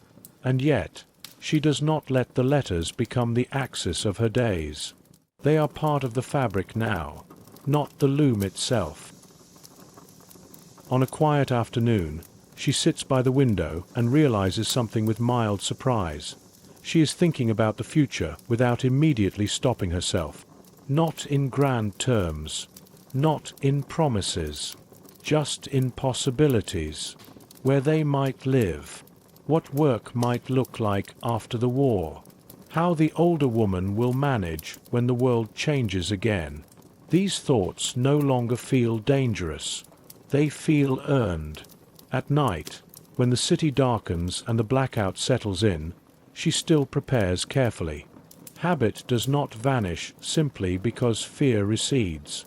But she no longer lies awake counting distant sounds. Sleep comes more easily now. Not always, but often enough. Her strength has taken a new shape. It is not vigilance alone. It is balance. It is knowing when to brace and when to rest. Waiting remains part of her life. It always will. But it no longer defines her. She has built something durable inside herself. A quiet, resilient center that does not collapse when the world shifts. And from that center, she continues, one day at a time, not as someone merely surviving the war, but as someone who has learned how to live within it. News that does not hurry. The next letter does not arrive quickly. It comes after days that blend together, days shaped by routine, by patience, by the practiced art of not leaning too hard toward expectation. You see how she manages this now. She no longer positions herself near the door at certain hours. She no longer listens for footsteps with the same intensity. She lets the day move first. When the letter does arrive, it does so quietly, almost anonymously, slipped into the mail slot without ceremony. There is no knock, no warning, just paper where there had been nothing. She notices it not immediately, but when she goes to check the kettle and passes the door, her gaze flicks downward, registers the envelope, then stills. For a moment, she does nothing, not because she is afraid, but because she understands the importance of pace. She picks it up gently, weighing it in her hand. The handwriting is familiar again. Steady, controlled, a little firmer than before. Alive is no longer a question that strikes her like lightning. It is an assumption she holds carefully. She brings the letter to the table and sits. The older woman senses the shift in the room and joins her without asking. They sit together, facing the envelope as they have learned to do, not as supplicants, but as witnesses. She opens it. The words are calmer this time, less urgent. He writes of movement, of waiting between orders, of boredom that presses harder than fear. He mentions letters received, hers among them, and thanks her for the steadiness of her words. He tells her they helped him sleep. He tells her they reminded him that life exists beyond mud and marching. She pauses there, her fingers tightening slightly on the page. This is new, not survival. not reassurance. Connection moving in both directions again. He does not promise anything. He does not speculate about timelines or outcomes. He writes as someone who understands the fragility of such things. But beneath the restraint, something steadier has formed, a rhythm of correspondence that no longer feels like rescue, but like continuity. When she finishes reading, she folds the letter slowly and places it atop the others. The motion is unhurried, confident. The older woman exhales softly, not in relief, but in recognition. "He sounds stronger," she says. "Yes," the young woman replies. "So do we." The rest of the day continues unchanged. She prepares food. She helps a neighbor mend a shutter. She listens to the city breathe through broken walls and temporary repairs. But something subtle has shifted again, not dramatically, not outwardly, but inward. Waiting is no longer the dominant posture. Living is. She no longer measures time by letters alone. She measures it by completed days, by shared meals, by evenings that end in rest instead of tension. The war continues. The uncertainty remains. But she has learned something essential. News does not always arrive to change everything at once. Sometimes it arrives to confirm that what you have built inside yourself is strong enough to hold. What endures when nothing is certain? After the letter is folded away, the day settles into its familiar shape, and this time, that familiarity brings comfort rather than strain. You notice how naturally she returns to her tasks, how little effort it takes now to move from one moment to the next. The letter has not lifted the war from her shoulders, but it has confirmed something vital. The life she has built here, under pressure and uncertainty, is holding. In the afternoon, she sits by the window mending a tear in a coat. The light is steady, pale but sufficient. Her stitches are precise, unhurried. She no longer works as if racing against loss. She works as if investing in continuation. Each repair is an act of belief, not in a promised future, but in the value of the present being cared for. The older woman dozes nearby, her breathing even. From time to time, she stirs and offers a comment about the street below. A delivery cart passing, a neighbor pausing to speak with someone, the sound of distant construction. These observations no longer carry urgency. They are simply markers of a world that persists. When the young woman finishes her mending, she folds the coat carefully and sets it aside. She opens the cupboard and looks briefly at the tin box of letters. She does not open it this time. She knows what is inside. She knows what it gives her. There is no need to reach for it every day anymore. Later, she steps into the courtyard to help draw water. The air is cool, touched with the promise of another mild evening. She exchanges a few words with a neighbor, listens to a small complaint, offers practical help. Her presence is calm, grounded. Others sense it. People gravitate towards steadiness in uncertain places. As dusk approaches, she prepares the evening meal with practiced ease. The portions are still modest. Scarcity has not vanished. But the act of cooking feels less like calculation and more like care. She tastes the broth, adjusts it slightly, then serves it without apology. They eat together in quiet companionship. The older woman smiles more easily now. She speaks of things she would not have mentioned weeks ago. A childhood memory, a recipe she once knew by heart, a hope for seeing the countryside again someday. The young woman listens, absorbing these fragments of a life that extends beyond survival. When night comes, blackout routines are followed as always. Habit remains. Discipline remains. But fear no longer drives either. The room settles into darkness without tension. Before lying down, The young woman stands at the window one last time, looking out over the city. The lights are hidden. The streets are subdued.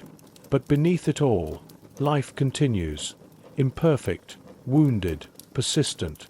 She thinks briefly of him, not as someone lost or endangered, but as someone moving through his own version of endurance, sustained now by words she sent and words she received. The connection does not eliminate distance. It makes the distance survivable. She lies down beside the older woman and closes her eyes. What endures is not certainty, not safety, not even hope, as people like to imagine it.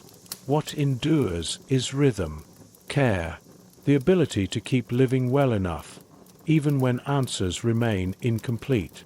And in that endurance, quiet, uncelebrated, deeply human, she has found something that cannot be taken from her. The city learns to breathe between sirens. By late in the war, the city does not feel safer, exactly. It feels practiced. The buildings are more damaged, the streets more worn, the faces more lined. But beneath the fractures, a kind of hard-won rhythm has taken root. People know how to move through danger now. They know how to resume life in the spaces between alarms.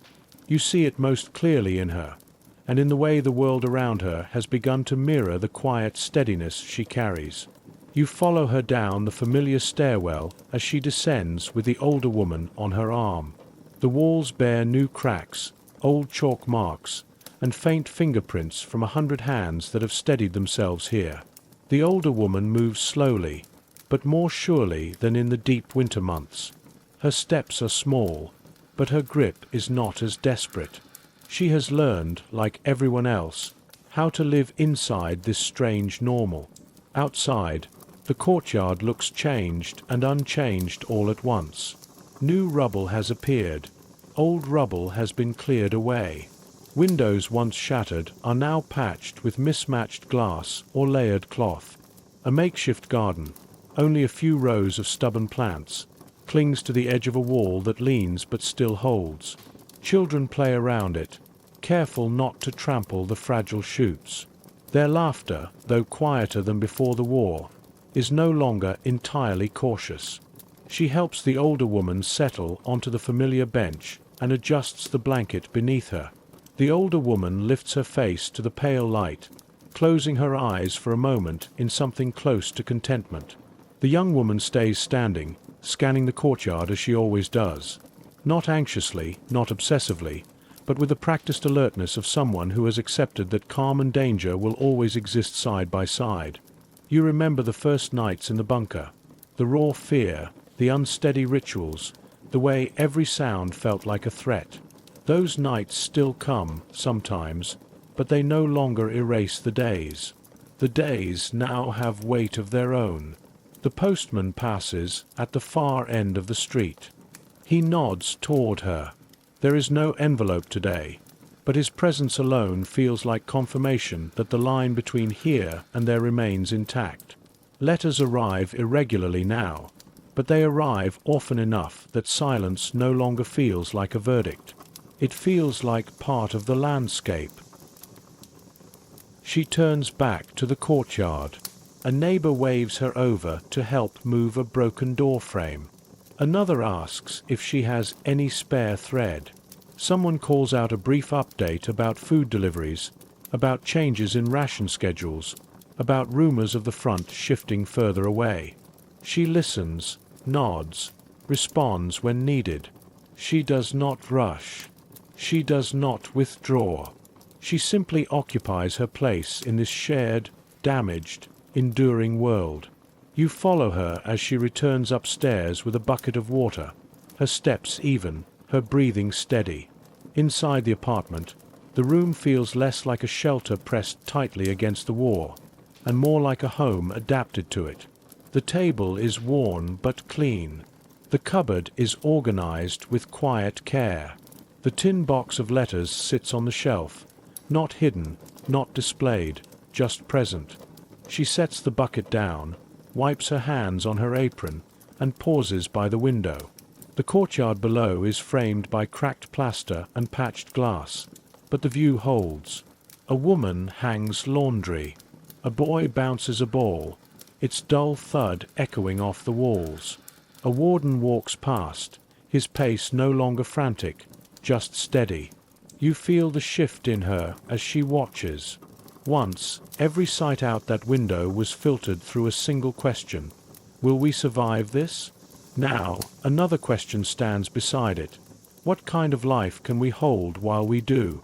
She turns away, checks on the older woman, then moves through the room with the ease of someone no longer testing the floor beneath her feet. She knows where everything is. She knows what each object can withstand. She knows that if the siren sounds, she will be ready. She also knows that until it does, the day is hers to inhabit, not merely to outlast. Later, as she prepares the midday meal, you notice small signs of this new balance. She measures the rations with the same care as always, but her movements are less tight. She sets an extra bit of potato aside, not because she must, but because she chooses to save for tomorrow, to share with a neighbor, to hold as a small act of control that is no longer born only of fear. The older woman watches her, eyes soft with something more than gratitude. "You have become very strong," she says quietly. The young woman smiles, a real, unguarded smile that reaches her eyes. "I have had to," she answers. "We all have." You recognize the truth in that. Strength here is not a sudden transformation, not a heroic gesture. It is cumulative, built from every night in the bunker, every morning of repair, every ration line, every unanswered day at the mail slot. It is the strength of someone who has learned to stand in a world that does not promise her anything, yet still finds ways to give, to mend, to care. When afternoon light slants across the room, she sits briefly at the table, resting her hands on its worn surface. The war has not ended. No one knows exactly when it will. Peace is not a date circled on a calendar. It is a distant possibility, somewhere beyond the horizon of the next siren. But for the first time, she does not live pressed against that horizon. She lives here, in this room, in this courtyard, in this city that has learned to breathe between sirens. You remain beside her as she listens to the faint sounds outside. A cart, a voice, a door. Each noise blends into a quiet, imperfect ordinary. She closes her eyes just for a moment, not to escape, but to rest inside that ordinary, the one she has helped to preserve piece by piece. She knows danger may still come. She knows loss may yet arrive. But she also knows something she did not know at the beginning, that even under falling bombs, even underground, even in the longest stretches of not knowing, there is room for lives that are more than fear. The war is still shaping her days, but it no longer defines her entirely. She has built something that endures alongside it, a life that, in its careful, unremarkable way, continues. A life that no longer waits to begin. As evening settles, you notice how little ceremony now surrounds the end of the day. Once, nightfall meant bracing, counting supplies, rehearsing escape, tightening fear into something manageable. Now it means continuity. She closes the windows, adjusts the blackout cloth, and lights the lantern to its lowest flame. The motions are practiced, calm, unremarkable. That is the point. The older woman sits nearby, knitting slowly with salvaged yarn. Her hands are steadier than they were months ago. Not strong, but capable. The young woman moves through the room, placing things where they belong, not because order must be imposed, but because it already exists. The apartment carries the marks of war, but it also carries a lived-in confidence. This space has held and will hold again. You see how the city has taught her restraint. She no longer looks toward the street with expectation each time a sound rises. She no longer measures her hours against what might arrive. Letters come when they come. Sirens sound when they sound. Between those moments, life proceeds, quietly, deliberately, without apology. She sits at the table for a moment, hands folded, listening. Somewhere below, a radio plays softly before being turned down. Footsteps pass in the stairwell. A neighbor laughs, briefly, surprised by the sound of her own voice. These details no longer feel fragile. They feel earned. The older woman breaks the quiet. "Do you remember," she says, "how the nights used to feel?" The young woman nods. She does not answer immediately. When she does, her voice is level. "Yes, but I don't live there anymore." You understand what she means. The past still exists. The fear, the bunker, the long silence, but it no longer claims her attention by default. Memory has found its proper scale. It informs her without ruling her.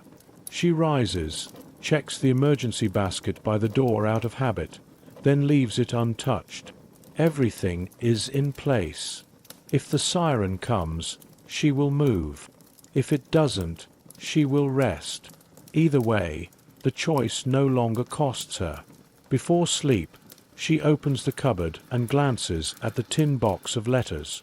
She does not open it. She does not need to. The connection it represents is stable now, present without constant confirmation. She closes the cupboard and turns off the lantern. In the darkness, the room does not tighten around her. It settles. She lies down beside the older woman, listening to the steady rhythm of breathing, her own and another's, aligned without effort. You remain with her in that quiet, sensing the final shift that has taken so long to complete. This is not relief, not victory, not even hope, as it is usually told. It is something more durable, the ability to inhabit a life fully, even when the future refuses to clarify itself. Waiting once dominated her days. Now it has a place, not a throne. The war continues beyond the walls. The city remains damaged, alert, unfinished. But inside this room, and inside her, a life has taken root that no longer asks permission to exist. It moves forward without announcement, sustained by habit, care, and the knowledge that endurance, when practiced long enough, becomes a way of living. She does not know how the war will end. She does not need to. Tonight she sleeps, not as someone suspended in fear, but as someone present in her own life, ready to meet whatever comes next without surrendering what she has learned to hold. What remains when the sirens fade? Afterward does not arrive as a single moment. There is no clear dividing line where war ends and peace begins. Instead, the noise recedes unevenly, like water draining from broken streets. Some days are quiet, others still tremble, and through it all, life continues in a way that feels unfamiliar, cautious, and strangely exposed. You see her in this afterward not as someone transformed, but as someone revealed. The routines remain. She still wakes early, still checks the windows, still measures food and light with care. Habit does not disappear just because danger lessens, but the reason behind the habit has changed. It is no longer driven by fear alone. It is driven by memory, by the knowledge of what happens when attention lapses, and by respect for the life that survived because it did not. The city wears its scars openly now. Buildings stand half-repaired. Streets are uneven. Gaps remain where houses once held families, conversations, ordinary mornings. People move differently through these spaces. Slower, more deliberate, as if aware that the ground itself remembers what it carried. You walk with her through these streets and notice how she navigates them. She does not avoid the damaged places, nor does she linger in them. She passes through with quiet acknowledgement. This happened. We lived. We continue. The older woman walks beside her, still leaning, still careful, but present. Their bond has shifted too. Once it was built on protection and necessity. Now it rests on something steadier, shared endurance. They have seen each other at the edge of exhaustion, at the edge of fear, and have learned what survives there. When they sit together, they speak more freely. Not about heroism, not about meaning, but about ordinary things. How the bread tastes now, how the light falls differently in the afternoon, how sleep feels deeper than it once did. These observations matter. They are proof that attention has returned to life itself, not just to its defense. You notice how she listens now. Not for sirens, not for footsteps that might carry news, but for tone, for intention, for what is said and what is no longer avoided. Silence no longer feels like a threat. It feels like space, something that can be inhabited rather than endured. She still thinks of him, often, but the thought no longer collapses her inward. It has weight without sharpness. He exists somewhere beyond her immediate reach, shaped by his own version of endurance. They are no longer frozen in the same moment of fear. They are moving forward on parallel paths, connected not by desperation, but by continuity. This is what aftermath looks like from the inside. Not relief, not triumph, but a careful reckoning with what has been carried. You see it in how she handles objects now. The tin box of letters is still there, but it no longer feels like an anchor holding her in place. It is part of a larger landscape of memory, something she can open, close, revisit, or leave untouched without losing balance. Memory has found proportion. The nights are quieter, but not empty. She still wakes sometimes, not from fear, but from habit. When she does, she listens, not for danger, but for confirmation that the world is still there. The building settles. Someone turns in their sleep. A distant train passes. These sounds no longer trigger movement. They confirm presence. You understand, watching her, that survival has taught her something permanent. Not resilience as a slogan, but discernment. She knows now what deserves her energy and what does not. She knows when to act, when to wait, and when to simply be. The war took many things: time, certainty, illusion. But it did not take this. The ability to live attentively, to care without being consumed, to stand inside uncertainty without shrinking. As the days move forward, not marked by dates or declarations, she becomes part of the city's slow reassembly. Not as a symbol, not as a survivor to be admired, but as a person who knows how to live when guarantees are gone. This is the true aftermath, not the absence of war, but the presence of people who have learned how to carry life through it, and who refuse to surrender that knowledge when the noise finally begins to fade. What you carry forward. When the war finally loosens its hold, not ending cleanly, not announcing itself, what remains is not silence, but adjustment. You notice it in her first, in the way she no longer flinches at every distant sound, yet never fully forgets how quickly sound once meant danger, in the way her body still remembers how to move when alarms rise, even as her mind begins to accept mornings that arrive without them. You walk with her through this afterward, and you understand that survival does not conclude when fighting slows. It continues in quieter forms, in learning which habits to keep and which to loosen, in deciding how much vigilance is protection and how much becomes a cage. She keeps some routines. Others fall away naturally. She still measures light carefully at night, but no longer counts minutes in the dark. She still stores food thoughtfully, but no longer eats as if tomorrow is always in question. The difference is subtle, but profound. Fear once dictated every decision. Now memory advises them. The city around her is learning the same lesson. Rubble is cleared not all at once, but steadily. Scars remain visible. Some will always remain, yet life moves among them without apology. Children adapt fastest. Adults follow more slowly. Everyone carries something invisible that does not announce itself, but shapes the way they stand, listen, speak. You see how she has changed in conversation.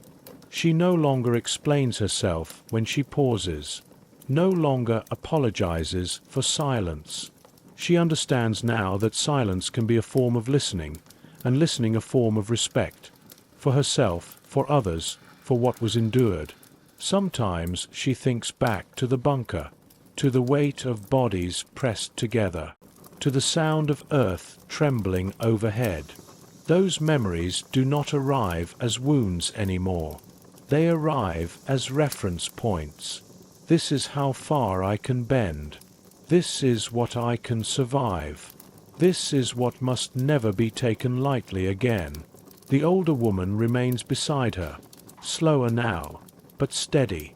Their relationship has settled into something unspoken and strong. Not gratitude, not dependence. Partnership. They share space without filling it.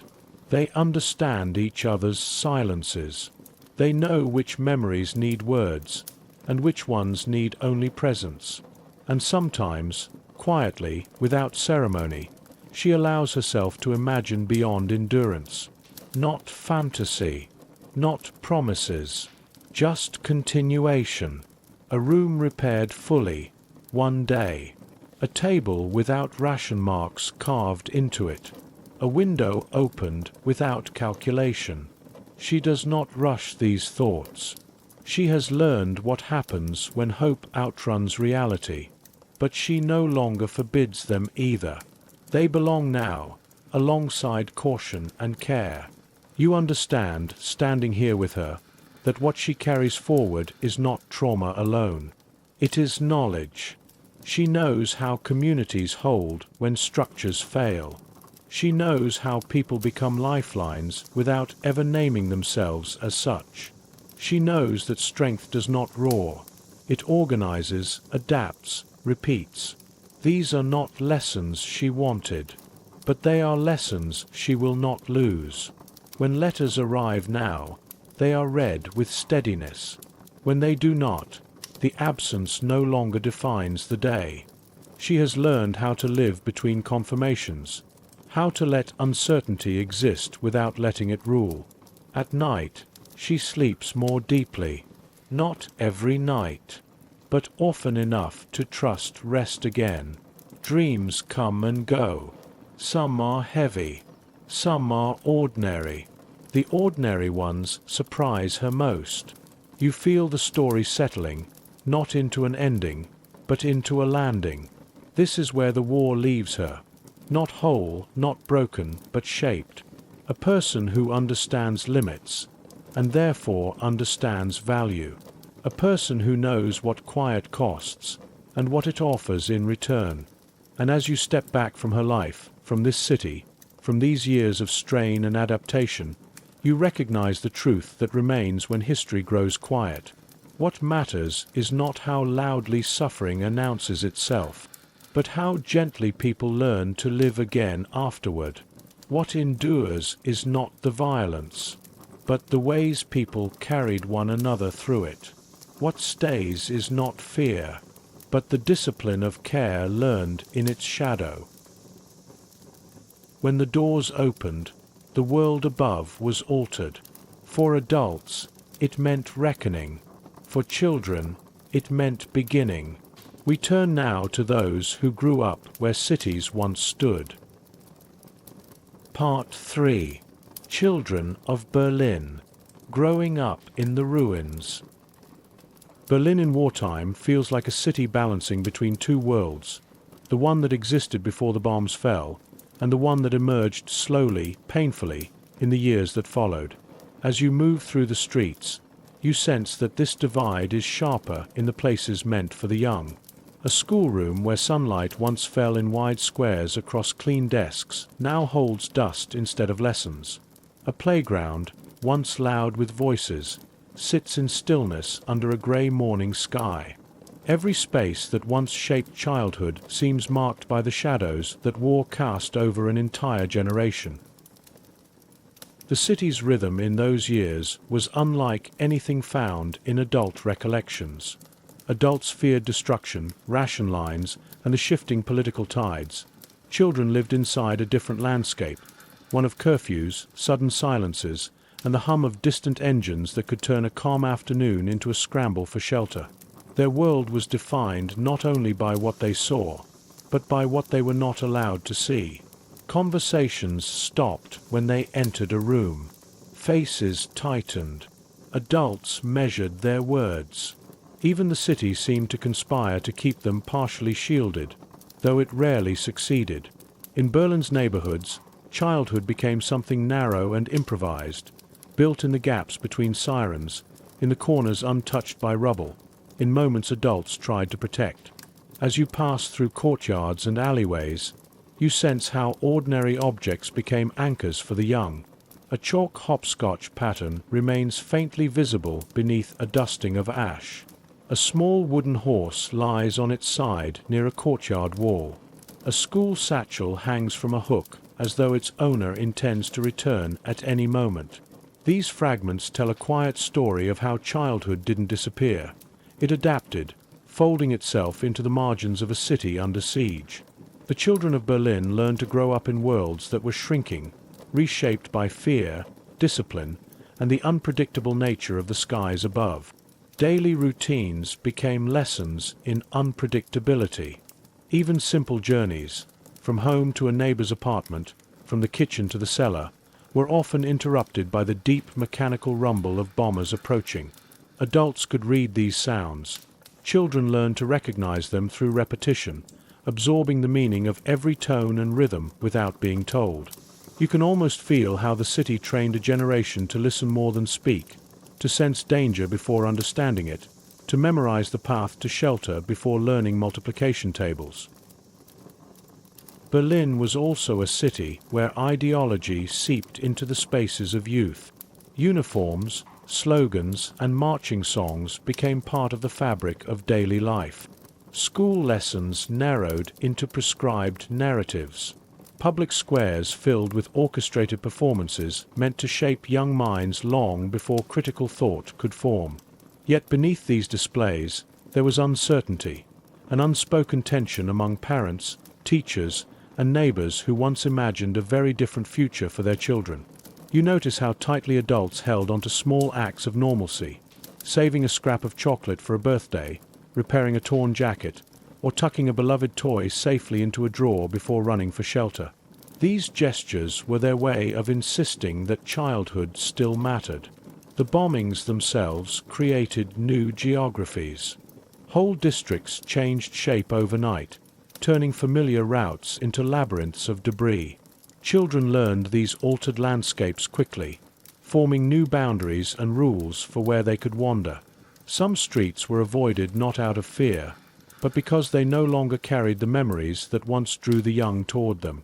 Others became strange new playgrounds, not in any romanticized way, but in the practical sense that open spaces, even broken ones, offered room to breathe. You pass a quiet courtyard where a climbing frame stands partially bent but still upright. It carries both resilience and the weight of everything lost. Family life also transformed under falling shadows. Meal times grew quieter. Nights stretched longer in shared basements. Conversations grew coded, shaped by scarcity and the demands of wartime discipline. Yet you sense that bonds within households were often strengthened by necessity. Adults learned to communicate through glances, gestures, and the simple reassurance of presence. Children learned to trust those cues instinctively, finding stability in moments that required no explanation. In these shifting domestic spaces, childhood persisted, smaller, quieter, but present. As you walk through the remnants of the city's public parks, the emotional distance between pre-war childhood and wartime childhood feels stark. Before the war, Berlin's parks were designed as bright, open spaces where families spent afternoons together. During the war, these spaces changed function. Parts were turned into fire breaks, vegetable plots, or emergency gathering areas. Yet traces of early joy remain. A bench carved with initials, metal rings from a removed swing set, a name scratched into a tree trunk. These remnants remind you that children grew up in layers, one world built upon the fading outline of another. The emotional landscape of Berlin's children was shaped as much by absence as by presence. Adults disappeared into uniforms, factories, or offices, leaving behind routines children learned to fill. Familiar voices vanished. Entire neighborhoods shifted as families fled bombardments or relocation programs. Every absence became a lesson in uncertainty, and every return, whether of a parent or a neighbor, became a moment of profound relief. The city taught its youngest residents to measure life in arrivals and departures. Now, standing before the entrance of a cellar commonly used as a shelter, you feel how these spaces became the center of childhood for many. They were classrooms, bedrooms, and gathering places, sometimes comforting, sometimes terrifying. These cellars held whispered stories, songs meant to drown out the noise above, and the fragile comfort of being surrounded by people who understood fear just as deeply. Childhood memories formed in these underground rooms stayed with people long after peace returned. The city as a classroom, lessons the streets taught. Berlin during wartime became a place where the city itself took on the role of teacher, shaping the rhythm and worldview of its youngest residents. As you move along a narrow residential street, you feel how every structure here held a lesson, some subtle, some harsh, none part of any curriculum written by educators. The facades are marked by spalling, chipped plaster, and the faint residue of soot, giving the street a muted texture that mirrors the subdued emotional landscape beneath. These buildings once framed ordinary childhood routines, but during the war, their very presence changed meaning. The walls were no longer just walls. They were markers of vulnerability, memory, and survival. The cobbled streets themselves became repositories of knowledge. Children learned to read them as adults read newspapers. Loose stones indicated a recent blast. Scattered debris told the story of a night spent in tension. Deep grooves from defense vehicles revealed an area best avoided for its unpredictability. You can almost sense how children internalized these visual cues long before fully understanding their origins. Each morning walk with a parent, each step toward a neighbor's home, became a kind of silent lesson in awareness. The lines of the city, its shadows, its hollows, its echoing courtyards, taught them what the adults around them often could not articulate openly. The entrances to public buildings carried their own form of instruction. A schoolhouse doorway, once the threshold to structured learning, now stands shuttered, its windows blocked with wooden planks. The scent of chalk and ink is long gone, replaced by the lingering smell of damp stone and dust. For children, these closed doors conveyed a truth adults never needed to say aloud. The war had rearranged priorities. Education continued only where possible and mostly in fragments, adapted to shifting circumstances. You pass along a row of shuttered classrooms and imagine how children might have peered through gaps in the boards, searching for some trace of the familiar world they had left behind. Neighborhood courtyards, once bustling with noise, became reflective spaces where the city taught quieter lessons. In the middle of one such courtyard stands a broken bench, its wood warped by weather. A fragment of chalk still marks a faded tic-tac-toe grid on a nearby wall. The absence of activity here is not just silence. It is instruction in how quickly a place can change. Children would have absorbed this, feeling the shift intuitively. The sudden stillness after a barrage, the long pauses when adults seemed to listen for something in the distance, the way people spoke more softly as the months wore on. The courtyard itself became a ledger of moments. Play, fear, waiting, each one carved lightly into the memory of anyone who passed through. Air raid shelters offered another kind of education, one rooted in instinct rather than formal learning. You step toward a building where a heavy cellar door remains slightly ajar. The metal handle is scratched, the paint worn to bare steel from countless hands. Children learned the importance of this doorway early, how quickly they had to reach it, how to find it in the dark, how to recognize the vibrations in the floor that meant time was running out. These cellars became part of their mental architecture, a space they could navigate even half asleep. Each trip taught them the difference between hesitation and urgency.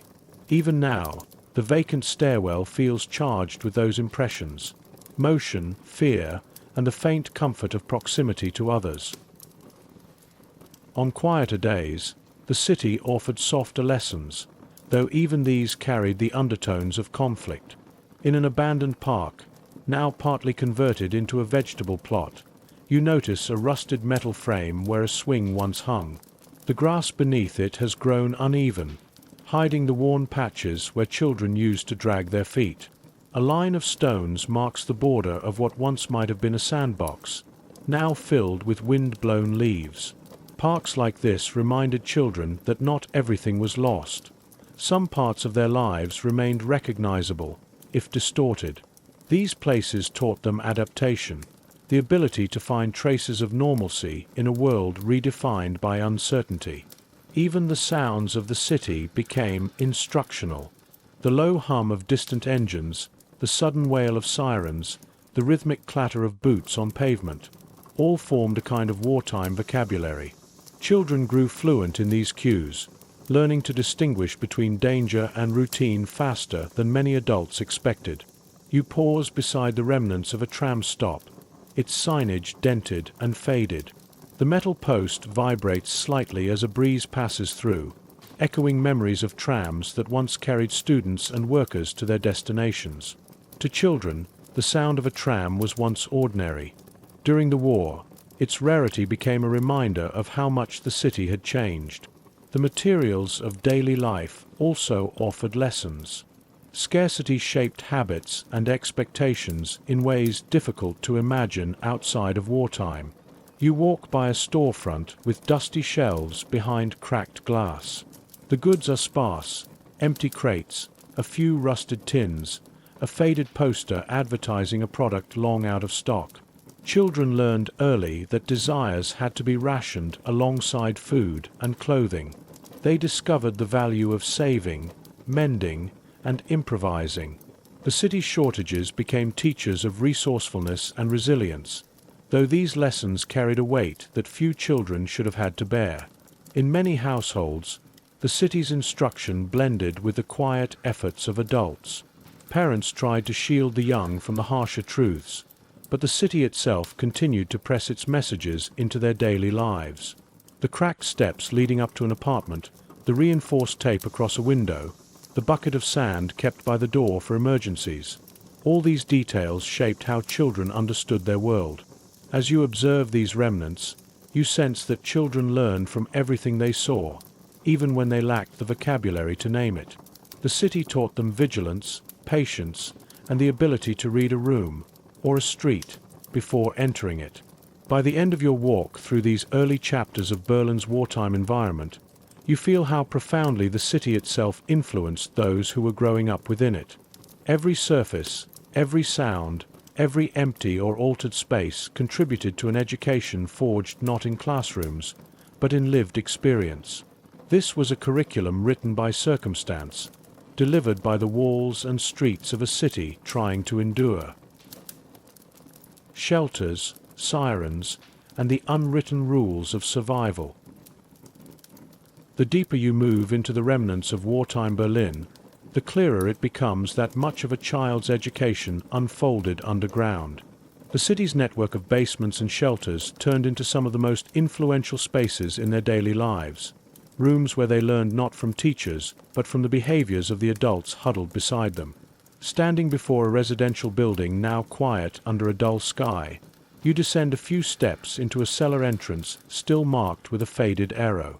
Even after so many years, the smell of stone and stale air lingers, carrying an echo of nights that once seemed endless. Inside, the room opens into a low-ceilinged chamber supported by thick columns. The benches line the walls in uneven rows, rough wood worn smooth by countless hours of waiting. You can almost sense how these narrow planks became familiar landmarks to the young, where certain families tended to sit, where the light fell most softly, where an adult might offer reassurance with a nod or a murmured story. In these shelters, children learned the unspoken rules of endurance. They learned when to sit still, when to speak quietly, and when to listen to the murmuring rise and fall of adult conversations. The shelters became their second homes, frightening at times, strangely comforting at others. The sirens themselves formed another chapter of unwritten instruction. On the surface, the sound was a shrill, mechanical warning, but for the young it carried layered meanings. It signaled interruption, urgency, movement. Families learned to navigate their own rhythms around it. Meals paused, bedtime routines cut short, games abandoned. You stand in a narrow stairwell, its railing still cool and solid beneath your hand. Children would have raced down these steps countless times, guided by instinct and the steady presence of adults. The stairwell taught them speed and direction, but also caution. The echo of footsteps could mask the slower tread of an elderly neighbor who needed help descending. Those moments of pause, when a child looked back to offer space or a steadying hand, became early lessons in empathy shaped by circumstance rather than instruction. Once inside the shelter, a different kind of learning took over, a patient, enduring awareness shaped by hours in dim lamplight. You look toward a cracked lantern still hanging from a hook on the ceiling. Its glow would have illuminated adults bent over radios, whispering news updates, or tracing lines of worry across their foreheads. Children absorbed these expressions without needing explanations.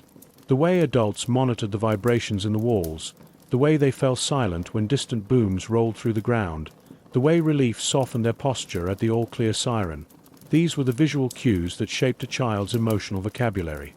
Sometimes, when the all-clear sounded and families climbed back into the open air, the city presented new lessons immediately. A street might be dusted with debris. Windows that had stood intact the night before might now be spiderwebbed with cracks or blown out entirely. You walk along such a street now, imagining how children would have stepped over rubble with a mixture of curiosity and caution. The adults moved with a different purpose, checking for damage, retrieving necessities, helping neighbors. Children learned from these responses. The way their parents scanned the horizon, the way they handled fragile objects, the way they assessed whether a place was safe to linger.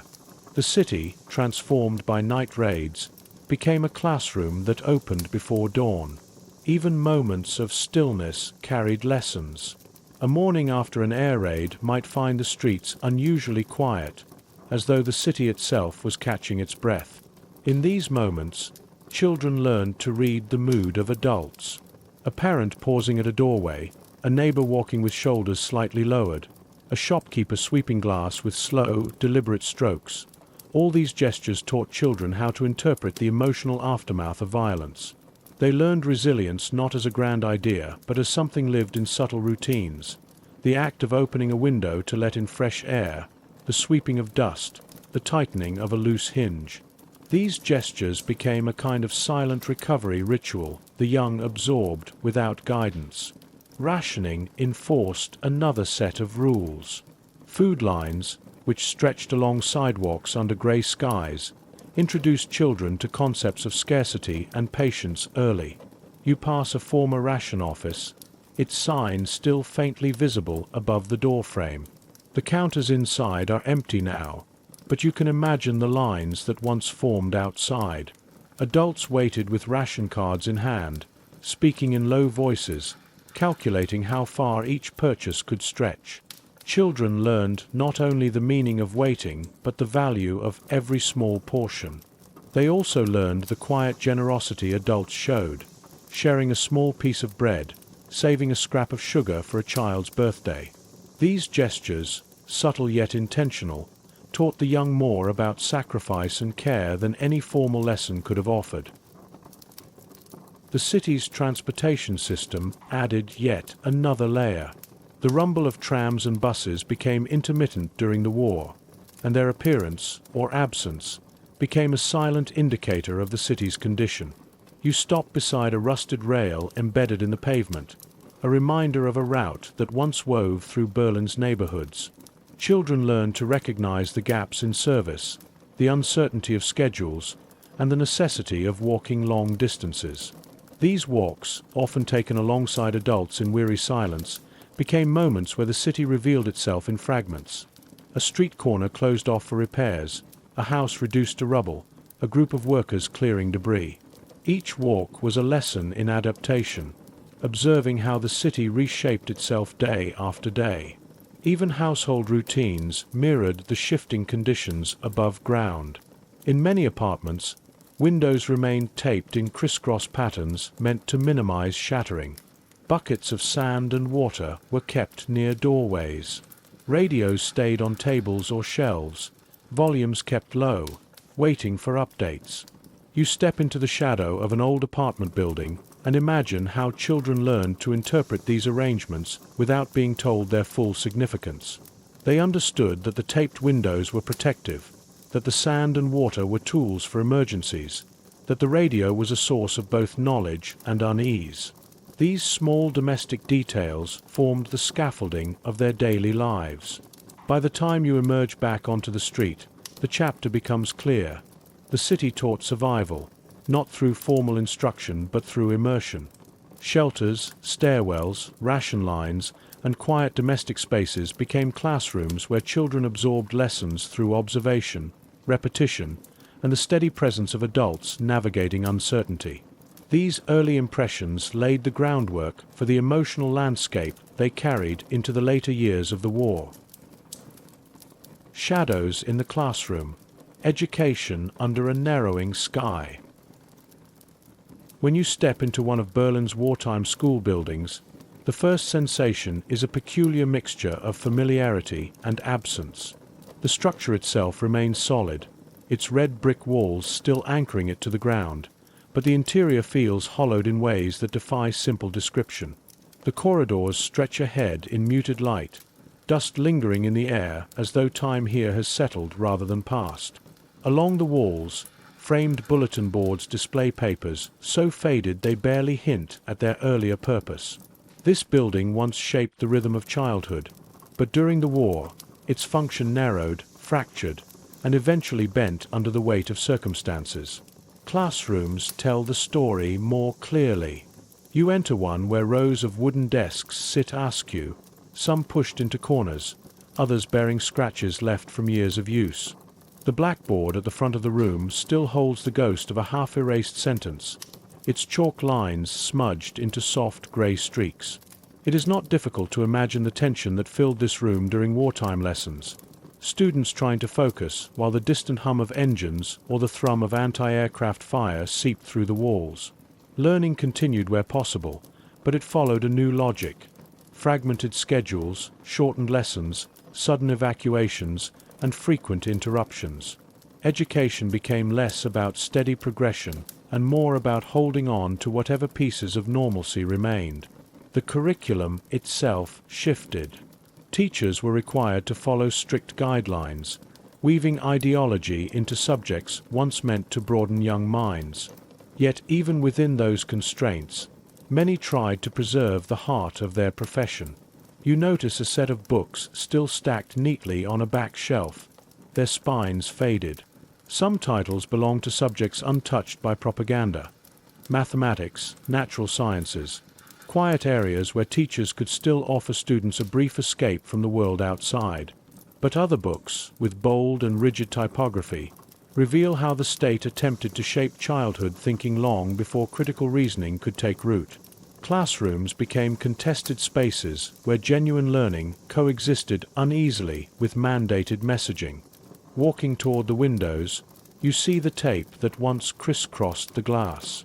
The pattern is still visible in the residue left behind, a reminder of safety measures implemented across the city. Children would have recognized these shapes as part of their school environment, learning to read the meaning of precaution before fully understanding its purpose.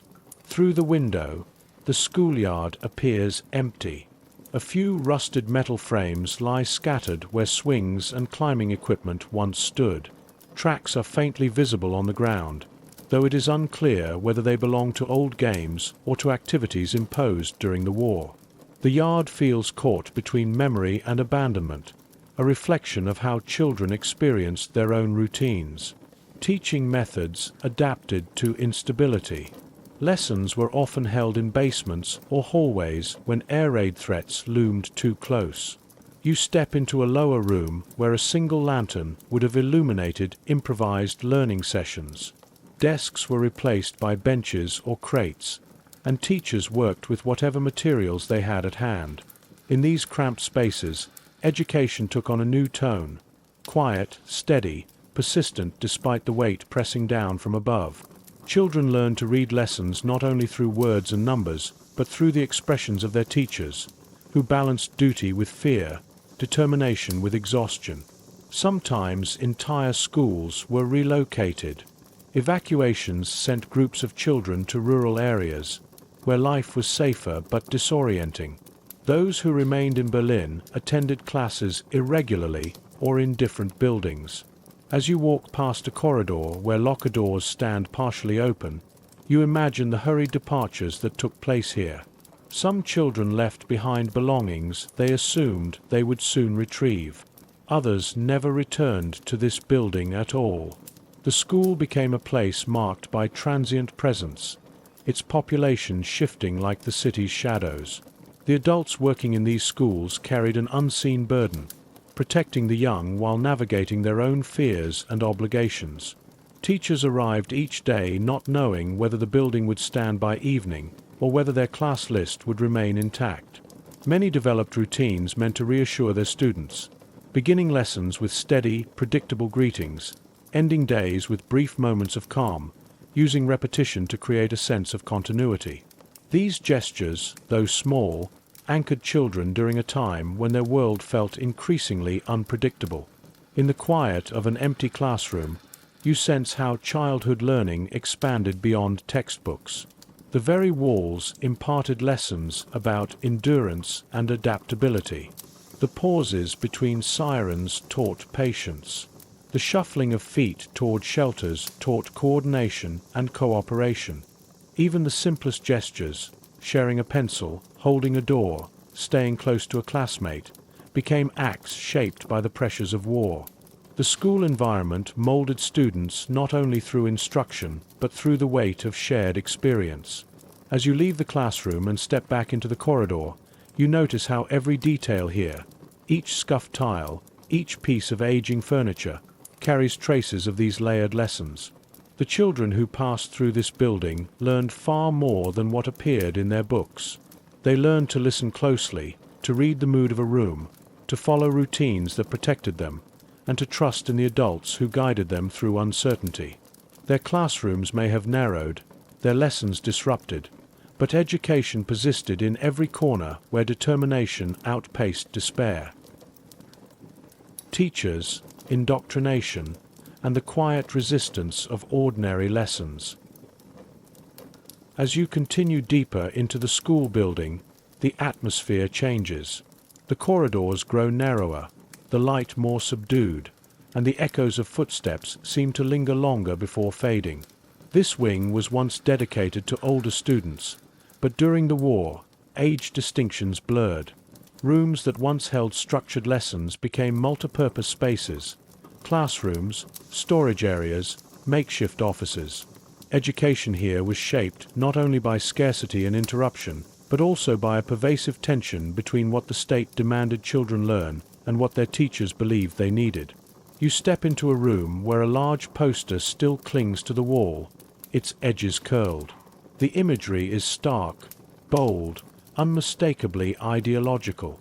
Such materials were commonplace in Berlin's wartime schools, reminders that education served dual purposes, informing young minds and shaping their loyalties. Teachers were required to reinforce political narratives woven into subjects that had once been neutral. Geography lessons emphasized territories. History lessons highlighted selected triumphs. Even language exercises were infused with slogans. For children, this content became part of their daily environment, absorbed as readily as multiplication tables. Yet even within these constraints, many educators carried out a quiet form of resistance. They taught their mandatory lessons, efficiently, correctly, but often shifted the tone when they could. You imagine a teacher lingering on a poem unrelated to the times, letting students sit with its imagery, or a mathematics instructor focusing on complex problems that required concentration, giving children a break from the emotional weight of the world beyond the classroom. These small acts, subtle enough to go unnoticed by supervisors, offered moments of refuge. They preserved fragments of a broader intellectual world while shielding students from the full force of official messaging. The teachers themselves stood at a difficult crossroads. Their profession demanded guidance and empathy. Their government demanded compliance. Many balanced these opposing forces quietly, focusing on predictable routines to provide stability. You picture an instructor standing at the front of a classroom with steady posture, beginning each day with a familiar gesture of arranging papers on the desk. Such habits, mundane in peacetime, became anchors during the war. Children learned to interpret these cues, sensing reassurance even when they did not fully understand its source. You move to the back of the room where a cupboard stands slightly open. Inside, stacks of exercise books sit untouched, their covers warped by moisture. Some contain handwriting on the opening pages, names, brief notes, attempts at assignments never completed. These remnants highlight how irregular schooling became.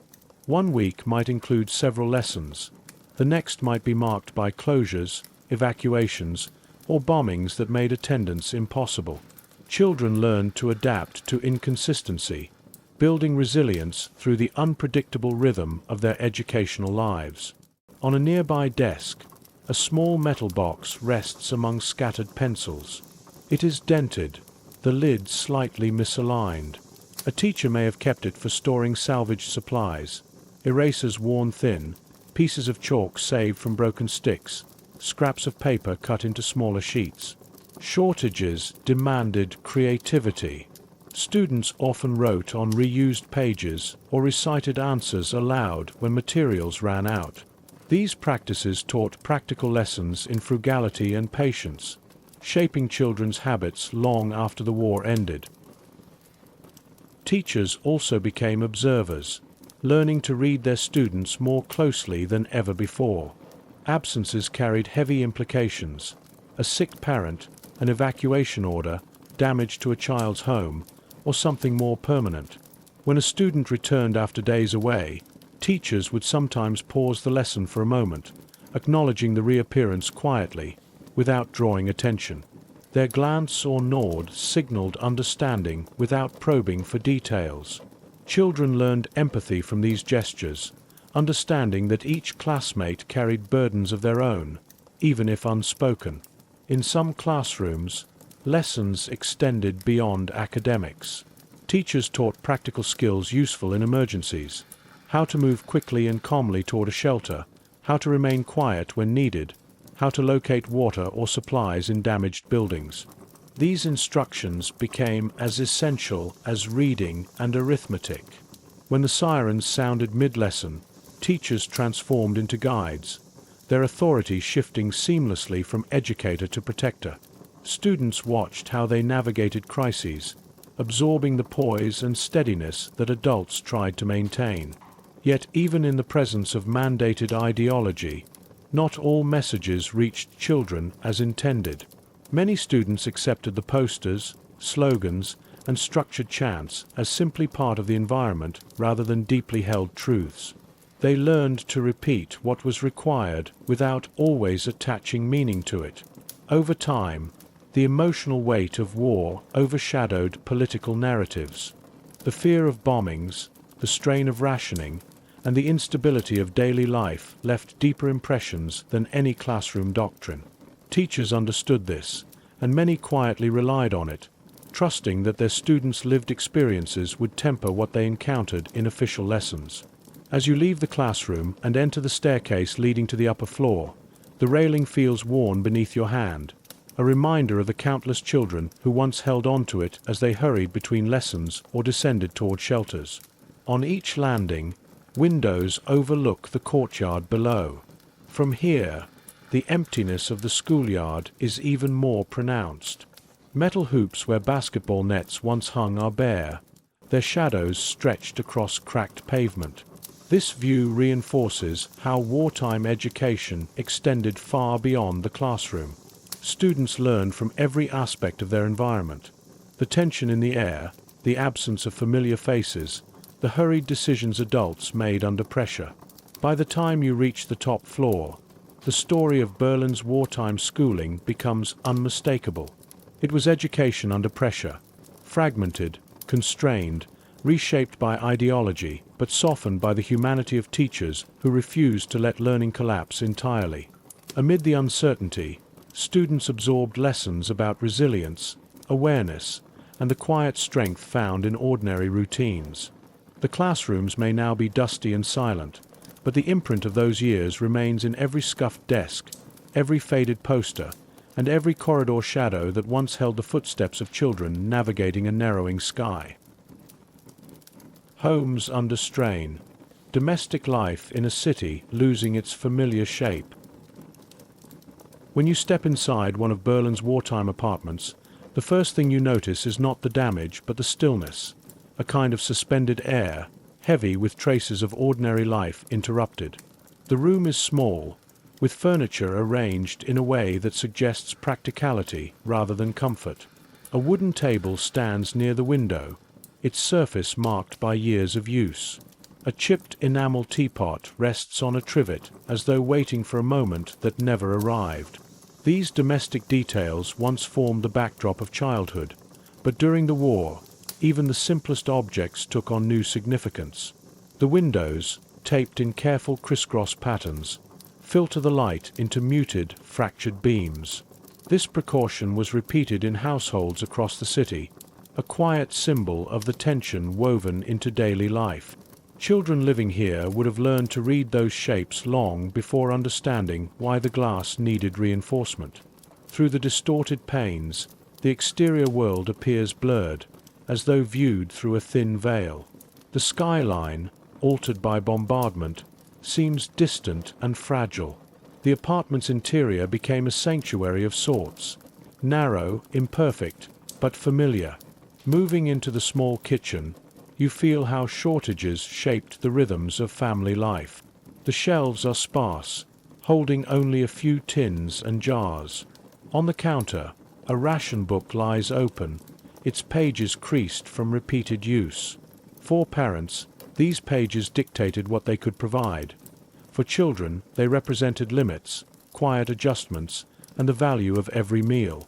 The ritual of rationing became part of the household routine, a shared acknowledgement of scarcity. You sense how children internalize these patterns. The careful scraping of the last bit of jam, the stretching of ingredients to feed a family, the way adults spoke softly when calculating how long supplies would last. The living room carries a different mood. A radio sits on a side table, its dials slightly worn. This device was both a connection to the outside world and a source of unease. Families gathered around it not only for broadcasts but also for silence. The moments after news reports when adults exchanged glances and made decisions without speaking. Children often watched these expressions more than they listened to the words, learning to read the emotional undercurrents of tense evenings. The radio's presence shaped their understanding of the world. Large, unpredictable forces echoed through a small, familiar box. In a corner of the room stands a small cabinet with a drawer slightly open. Inside, a few personal items remain. Photographs turned face down, letters tied with string, perhaps a cherished object belonging to a family member serving elsewhere. These keepsakes held enormous weight during the war. Adults safeguarded them not only for their sentimental value, but for the sense of continuity they offered. Children noticed when these objects were handled gently, or when they were put away with particular care. They learned that certain things carried stories beyond what was spoken aloud. As you move down a narrow hallway, the faint scent of damp stone drifts upward from the cellar. This subterranean space, often a family's refuge during air raids, formed an extension of the home. Families prepared it in advance, storing blankets, candles, and a few essentials. Children became familiar with this routine. The quick gathering of items, the descent down the stairs, the sounds filtering through the walls as neighbors arrived. These moments created a unique domestic atmosphere, fear and comfort interwoven in a single confined space. The cellar was part of the household not by choice, but by necessity. A small bedroom reveals how families adapted to shifting circumstances. The bed is neatly made, though the blankets look thin and worn. A lone chair sits beside a small dresser. On the floor, near the foot of the bed, a pair of small shoes remains placed as if waiting for their owner, an image that carries weight without needing elaboration. The children's safety filter ensures we do not visualize the child who once wore them, but the presence of these objects evokes a life shaped by routine yet disrupted by events outside anyone's control. The shoes become a symbol of continuity and absence intertwined. Domestic conversations also shifted in tone during the war. You imagine evenings where adults spoke in quiet voices, choosing their words carefully when the young were nearby. Some topics were skirted, postponed, or wrapped in euphemisms. Children grew adept at listening between the lines, sensing tension in the way a parent paused before responding, or in the hushed urgency of whispered exchanges after the radio crackled with news. The home became both a shield and a teaching ground, its walls holding more than furniture and belongings. They held the emotional fabric of a family trying to remain whole. The strain on households was not only emotional but practical. Repairs were difficult to obtain. Materials were scarce. A loose hinge might go unfixed. A leak in the ceiling might be patched with whatever was at hand. You pass an area where plaster has fallen away, revealing the brick underneath.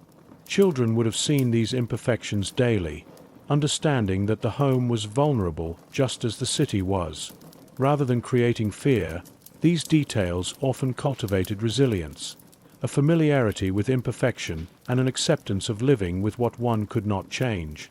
In some apartments, neighbors shared chores or pooled resources.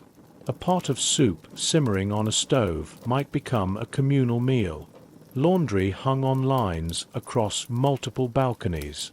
These small cooperative acts created bonds between households, offering an unspoken curriculum in community and mutual support.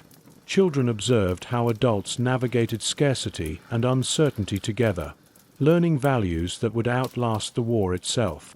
As you return to the entrance hall, you feel the weight of domestic life in wartime Berlin, a life shaped by adaptation, fear, perseverance, and the soft but unwavering determination to preserve a sense of home.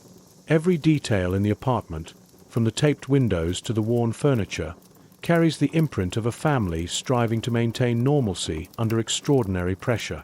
The home became both battlefield and sanctuary, shaping the emotional foundation of the weight of absence, family strains, quiet adjustments, and the changing shape of home. Walking deeper into Berlin's wartime apartments, you begin to sense a pattern, an emotional architecture that shaped family life one absence at a time. Domestic routines continued, but the spaces where laughter once echoed, where footsteps once darted from room to room, now held a different kind of silence. It wasn't the silence of emptiness, but the silence of adjustment, a quiet recalibration of what home meant when members of the household were missing, when responsibilities shifted, and when fear became an unspoken companion. You enter a living space where two chairs sit on either side of a small table. One is noticeably more worn than the other, its backrest polished smooth where a hand frequently rested, its legs slightly uneven from years of use. The other chair shows far fewer signs of wear. These imbalances reveal the roles of those who once filled the room. A family member may have departed suddenly, called to service, assigned to labor, or evacuated. Children learned the meaning of these empty chairs not through explanations, but through their continued presence at the table. Each meal reinforced the lesson. The home was intact, but not whole. On a sideboard by the wall, a framed photograph stands at an angle, its glass lightly smudged. The image faces the room, watching over it. Adults often return to such photographs throughout the day, resting fingers on the frame or adjusting it slightly, as though acknowledging the person it depicted. Children, seeing this, learned how love could be expressed through small gestures rather than words. They understood that absence did not erase presence. It reshaped it into something quieter and more enduring. Responsibilities within the home shifted dramatically during these years. As you move toward a narrow pantry, you notice how meticulously items are arranged. A single tin sits beside a folded towel. A jar of preserved cabbage stands alone on a shelf. These careful placements reflect the strain of rationing, but also a deliberate effort to impose order on scarcity. Parents taught their children the rituals of conservation, saving scraps, reusing jars, adjusting recipes based on what was available. These lessons, rooted in necessity, grew into habits that shaped the rhythm of daily life. In some rooms, the strain of maintaining normalcy shows more clearly. A loose drawer in a dresser remains slightly ajar, revealing garments folded and refolded until their edges grew soft. One drawer is empty except for a small scrap of paper, perhaps once a note or message. The incompleteness of these personal spaces mirrors the emotional gaps families lived with. Children often sensed these voids without having the vocabulary to express them. They learned to interpret emotional shifts, tension, worry, sudden tenderness, the way adults interpreted weather patterns or news reports. You move into a second bedroom, smaller than the first. The bed here is narrower, tucked against a plaster wall that shows faint water stains near the ceiling. A blanket lies folded neatly at the foot of the bed. On the dresser, a candle rests in a simple metal holder, the wick blackened. This room seems prepared, as though waiting for someone's return. Wartime Berlin held many such rooms, spaces maintained for those temporarily absent or indefinitely gone. Children living in these homes absorbed the weight of expectation and uncertainty in ways that shaped their emotional maturity. They learned to read hope in a neatly made bed, to interpret quietness as care. Adults often tried to shield children from the worst of their worries, but the home itself offered a constant stream of unsaid truths. Every time a parent paused before answering a question, every sigh that escaped after a radio bulletin, every glance exchanged across a dimly lit room taught lessons about vulnerability and resilience. You can almost feel how these unspoken moments accumulated, shaping the internal worlds of those who grew up here. Children learned patience by watching adults wait for news. They learned endurance by watching them accept what could not be changed. In the kitchen, a small metal stove stands in one corner. A pot sits on top with a thin residue at the bottom, evidence of a meal stretched as far as possible.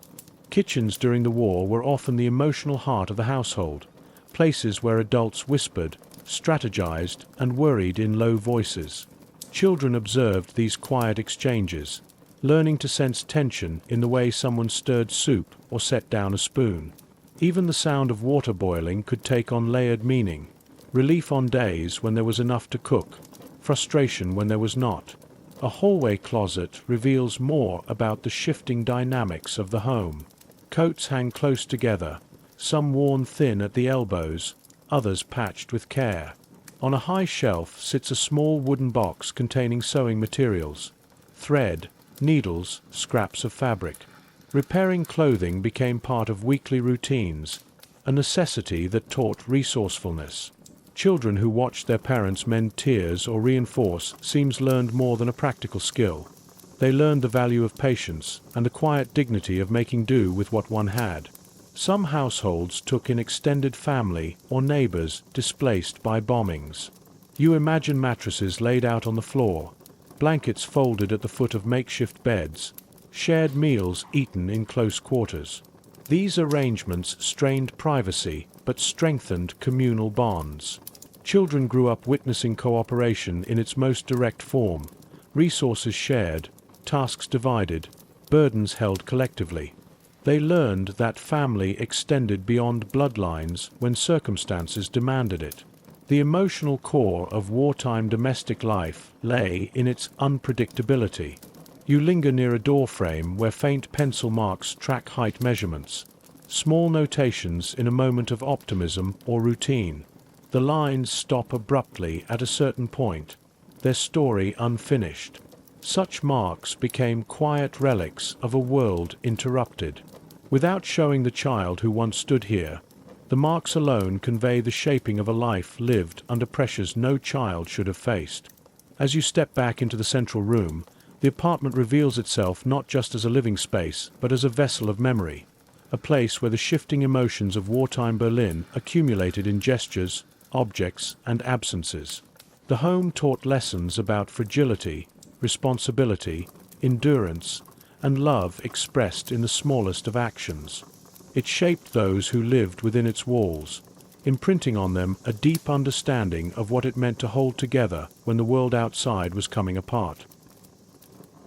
The streets between worlds, public spaces as arenas of discipline and discovery.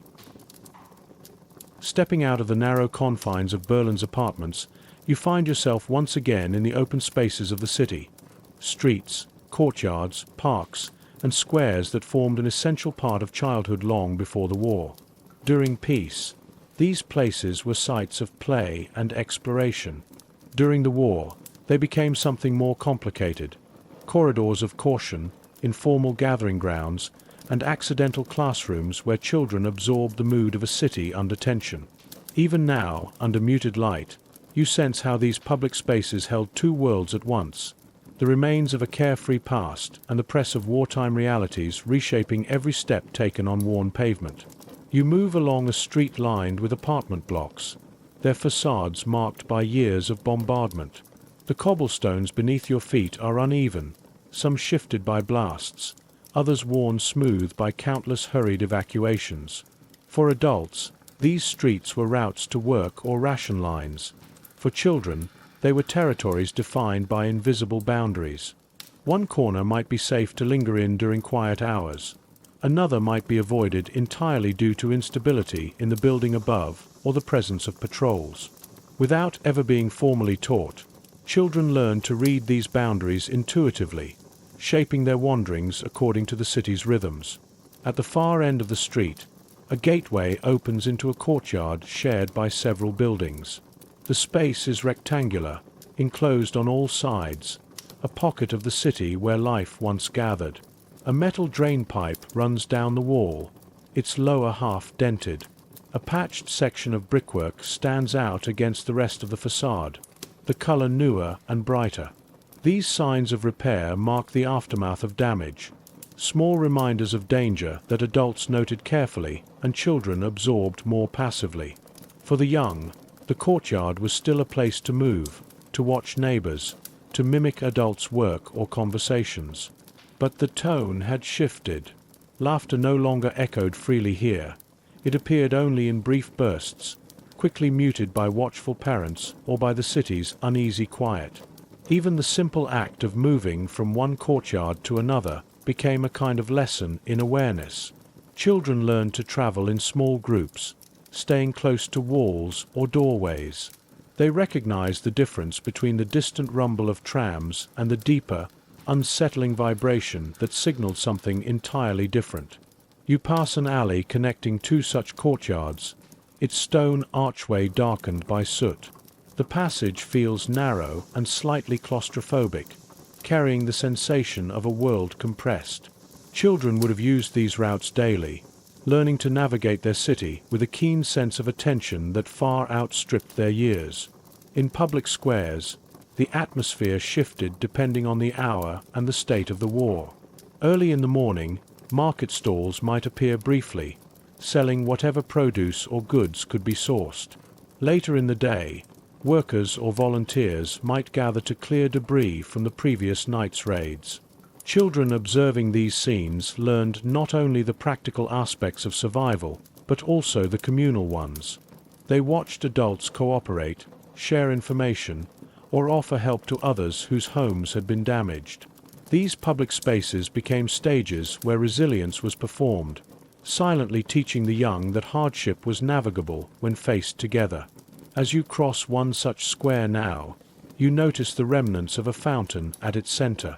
The basin is cracked, its stone chipped at multiple points, and the water has long since been shut off. Moss traces faint lines across the stone. Children who passed through here would have noticed these changes gradually, understanding instinctively that the city they inherited was not the one their parents had known. The transformation of public spaces, lost amenities, damaged features, absent decorations, became part of their internal landscape, shaping their notion of what a city was supposed to be. Parks, once filled with greenery and open pathways, adapted to wartime needs. Trees were trimmed or felled for firewood. Flower beds replaced with vegetable plots.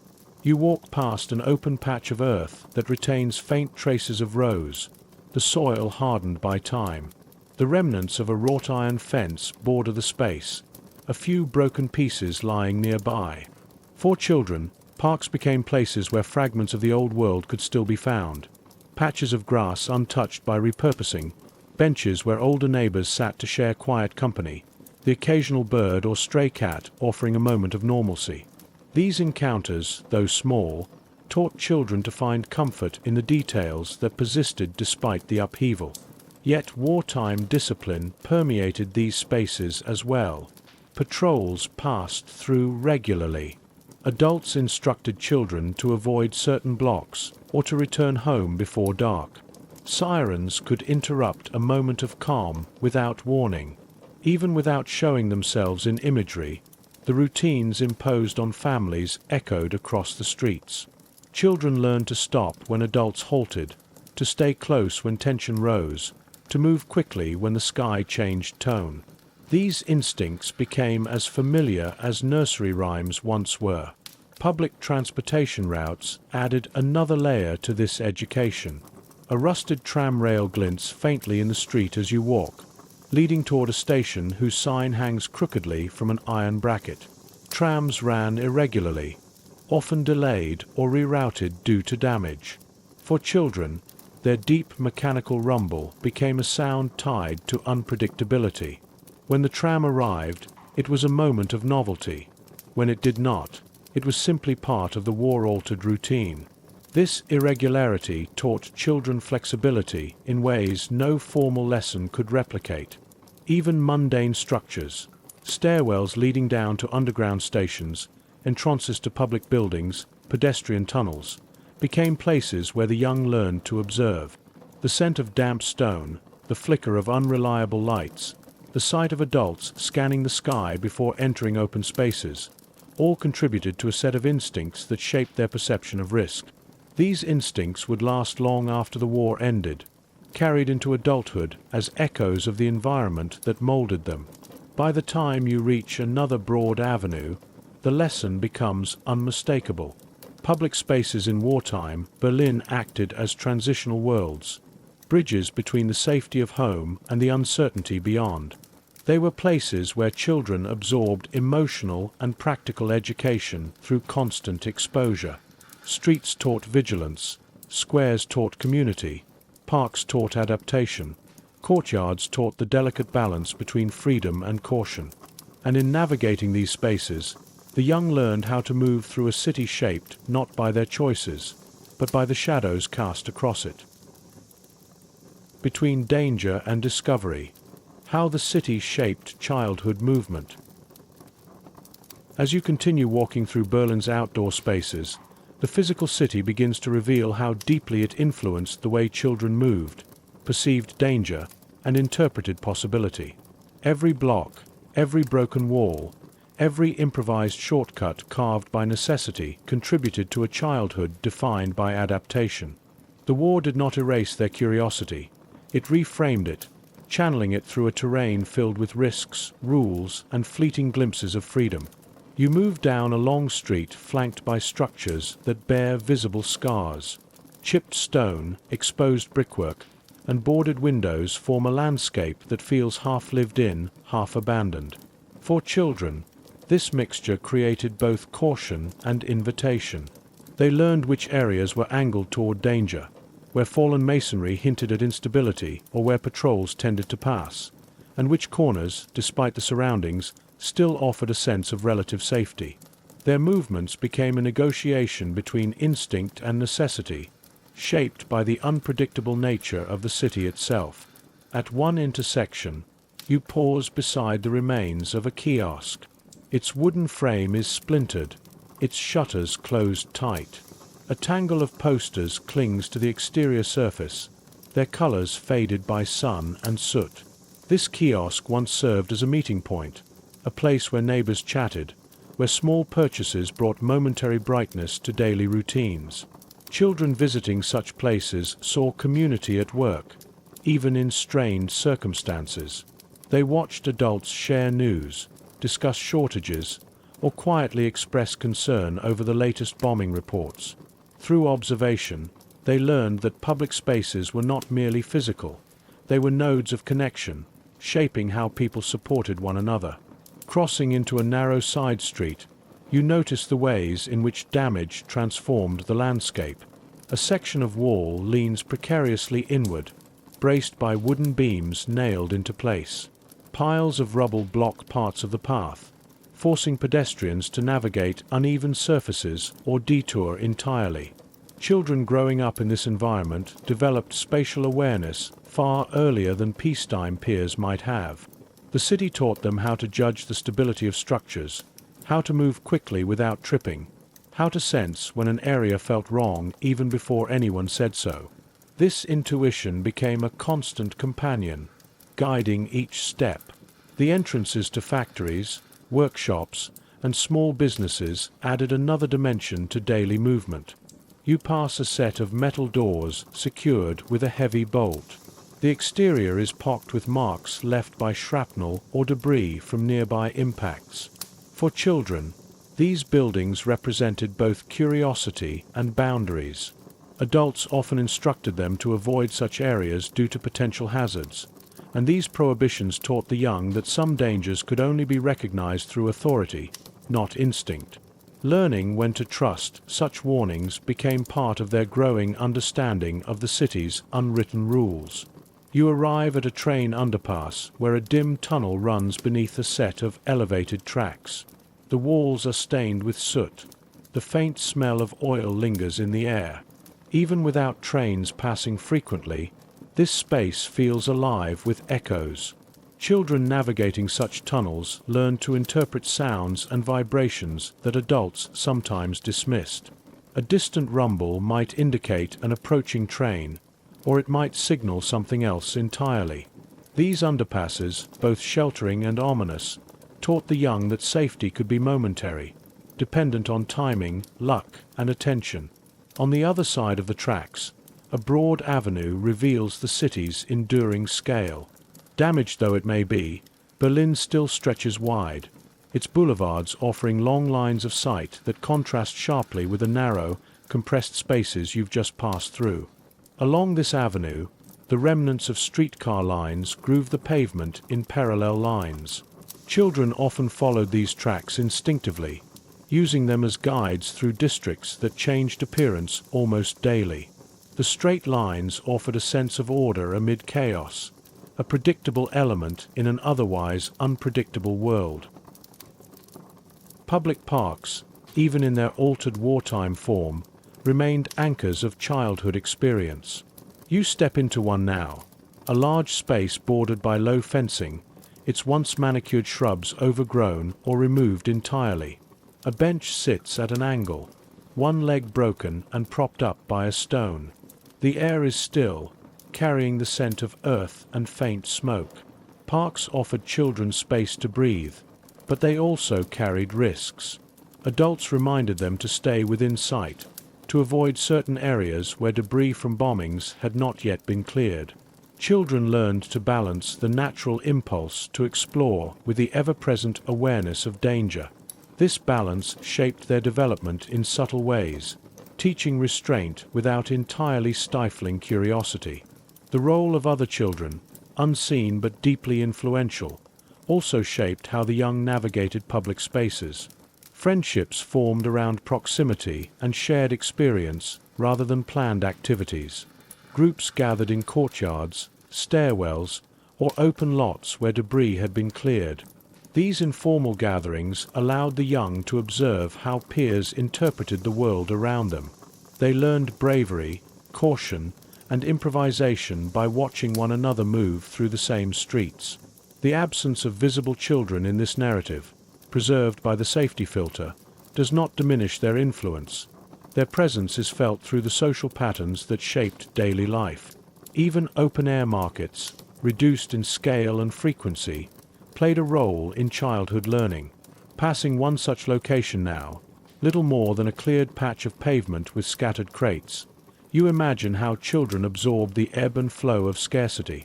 They saw adults barter, share information, or quietly lament missing goods. They overheard fragments of conversation that hinted at wider realities beyond their immediate understanding. These markets became windows into adult concerns, teaching the young to sense mood and meaning in gestures rather than full explanations. By the time you re-enter a residential block, the chapter's pattern becomes clear. Public spaces in wartime Berlin were environments of overlapping lessons: physical, emotional, social, and instinctual. Children learned to judge risk not through instruction but through experience. They found moments of wonder even amid ruin. They witnessed community in the small routines that survived upheaval. And through it all, the city taught them to move through a world shaped by shadows without letting those shadows fully claim their sense of possibility. Echoes of the sky, fear, routine, and the lessons learned between sirens. The air above Berlin held a language of its own during the war, a shifting code of sound and vibration that shaped the emotional lives of those living beneath it. For children, this language became part of their earliest memories, a constant presence woven into the city's fabric. As you walk along a broad avenue, the sky above seems unusually open, pale, and quiet, as though withholding the weight it once carried. Yet every street, every building facade still holds traces of the lessons learned from years spent listening for danger. The first sound children learned to recognize was the faint, distant hum that preceded the approach of enemy aircraft. Adults often paused mid-sentence when they heard it, turning their heads slightly as if confirming an intuition. Children absorbed this behavior instinctively. They watched the way adults listened, brows tightening, posture shifting, and learned that certain sounds required attention before understanding. You step beneath a row of buildings where the echo of your own footsteps feels amplified, mirroring the heightened perception that war imprinted on young minds. Sirens followed next, their wailing arcs stretching across the city with a rhythm that became both feared and familiar. The rising tone signaled urgency.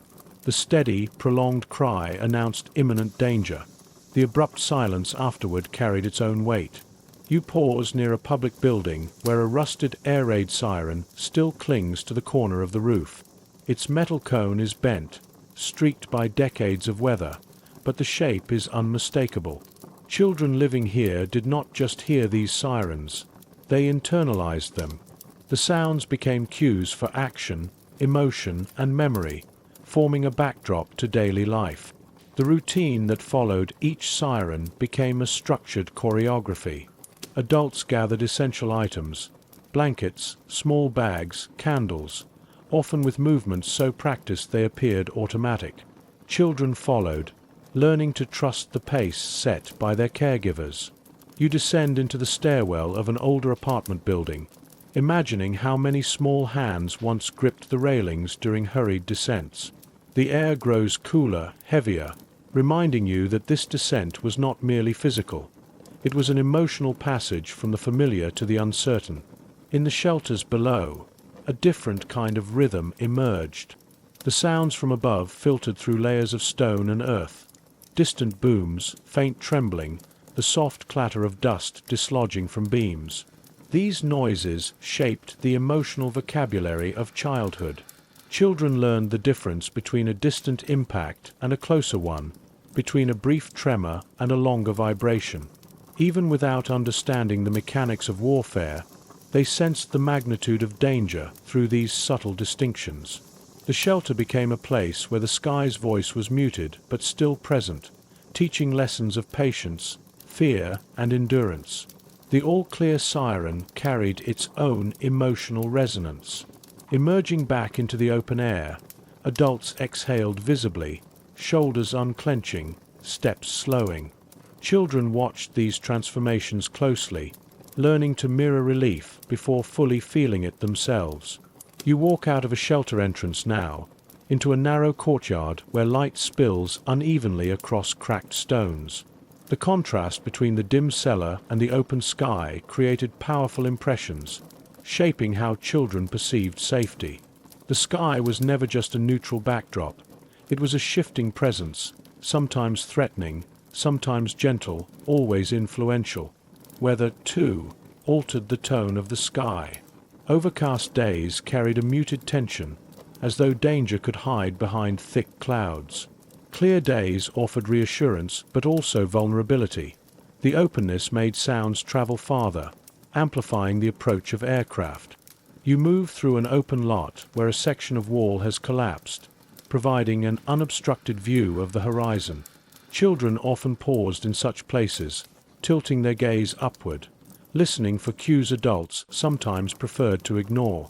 Their sensitivity to the sky became a form of early emotional training, teaching them vigilance while eroding the effortless joy that usually accompanies childhood encounters with open space. Even ordinary outdoor sounds took on layered meanings. The distant whistle of a train, the banging of pots or tools, the clatter of construction. Children learned to differentiate these from the ominous hum of engines overhead. This distinction was not taught explicitly. It emerged from lived experience. You walk past a courtyard where laundry lines stretch between buildings. The rustling fabric offers a moment of contrast, a reminder that even in wartime, mundane sounds persisted. Children clung to such small consistencies, using them as anchors in a world dominated by unfamiliar signals.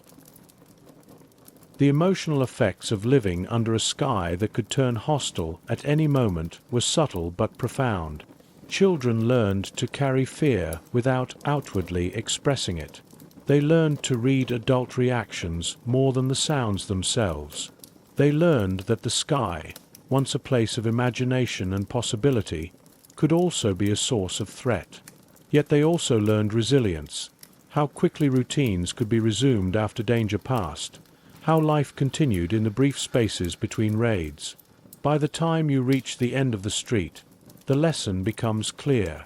The sky above wartime, Berlin taught children a vocabulary of awareness that shaped their understanding of the world long before they could articulate it. The light, the sound, the pauses, the sudden rush to shelter, all became integral to how they navigated both fear and normalcy. Their childhood unfolded under a canopy of uncertainty, but within that uncertainty, they discovered rhythms that allowed them to endure. When the sky falls silent, the emotional aftershocks of danger passed. Emerging from the shadow of air raid shelters, the city often felt suspended between two states, relief and apprehension. The danger had passed, but its residue lingered in subtle ways. As you walk along a narrow lane now bathed in soft afternoon light, you sense how this in-between atmosphere shaped the emotional development of Berlin's youngest residents. They learned not only to fear the sky's warnings, but also to navigate the fragile calm that followed. The first moments after an all-clear siren usually brought a sharp change in the city's rhythm. Doors opened cautiously, adults stepping out with hesitant glances upward. Children, who had waited in cramped spaces, often emerged more quickly, blinking against daylight as though re-entering a world that had shifted slightly during their absence. You pause beside a cellar door, its hinges rusted, its edges worn smooth from years of use. This doorway marked the boundary between fear and tentative normalcy, one that children crossed countless times, learning how swiftly emotions could pivot. Walking further, you pass a row of shop fronts with broken or boarded windows. Some display handwritten signs announcing temporary closures. Others show makeshift repairs using materials scavenged from damaged buildings. Children witnessed adults responding to destruction with a certain stoic efficiency, sweeping glass, clearing debris, securing shutters. These routines, though born of necessity, taught powerful lessons. They demonstrated how life continued even when stability felt fragile, how order could be restored through steady, uncelebrated effort. Children absorbed this quiet resilience not through instruction but through repetition. The aftermath of a bombing also changed the way the city sounded. Sirens faded into the distance, replaced by the scrape of shovels, the crunch of boots on debris, the murmured voices of neighbors checking on one another. You stand at the edge of a courtyard where fragments of brick lie scattered near a damaged wall. Children who observe these scenes learn to read tone and tension within adult interactions. The clipped exchanges that signaled urgency, the softer remarks that conveyed relief, the silence that arrived when the damage was too much to process out loud. Emotional understanding developed in these moments, shaped by the unspoken communication surrounding them. Sometimes the sky after a bombing was strangely calm, its stillness at odds with the turmoil below. You walk into an open lot where a section of fencing lies flat on the ground. A light breeze stirs loose pages from a tattered book, their edges flapping softly. Such quiet scenes held a haunting quality for adults and children alike. The contrast between noise and silence created a deep imprint. Danger came loudly, but its consequences settled quietly, leaving space for reflection, confusion, or subdued fear. Children learn to live inside these emotional contrasts, navigating the space between noise and stillness. In some neighborhoods, the aftermath of a raid brought people together. Adults organized themselves into small groups to clear debris or assist neighbors whose homes had been hit. You walk past a building where a ladder leans against a damaged section of roof. A bucket of mortar rests nearby, the surface hardened. Children witnessing such scenes saw community in action. They learned that rebuilding was rarely dramatic. It was a slow, methodical process carried out by ordinary people. This understanding shaped their sense of collective responsibility long before they were old enough to contribute themselves. Other areas bore marks of destruction that families chose not to acknowledge openly in front of the young. You stop near a building whose upper floor has partially collapsed, leaving rooms exposed to the open air. Curtains flutter through broken windows, casting shifting shadows against the interior walls. Parents often guided children past such sights quickly, speaking in low tones or changing the subject entirely. But the visual impact remained. Children learned to interpret emotional signals in the way adults redirected their gaze or tightened their grip on a small hand. These cues, though subtle, taught them how to navigate sorrow and worry without explicit explanation. The unpredictability of danger created a lingering sense of anticipation.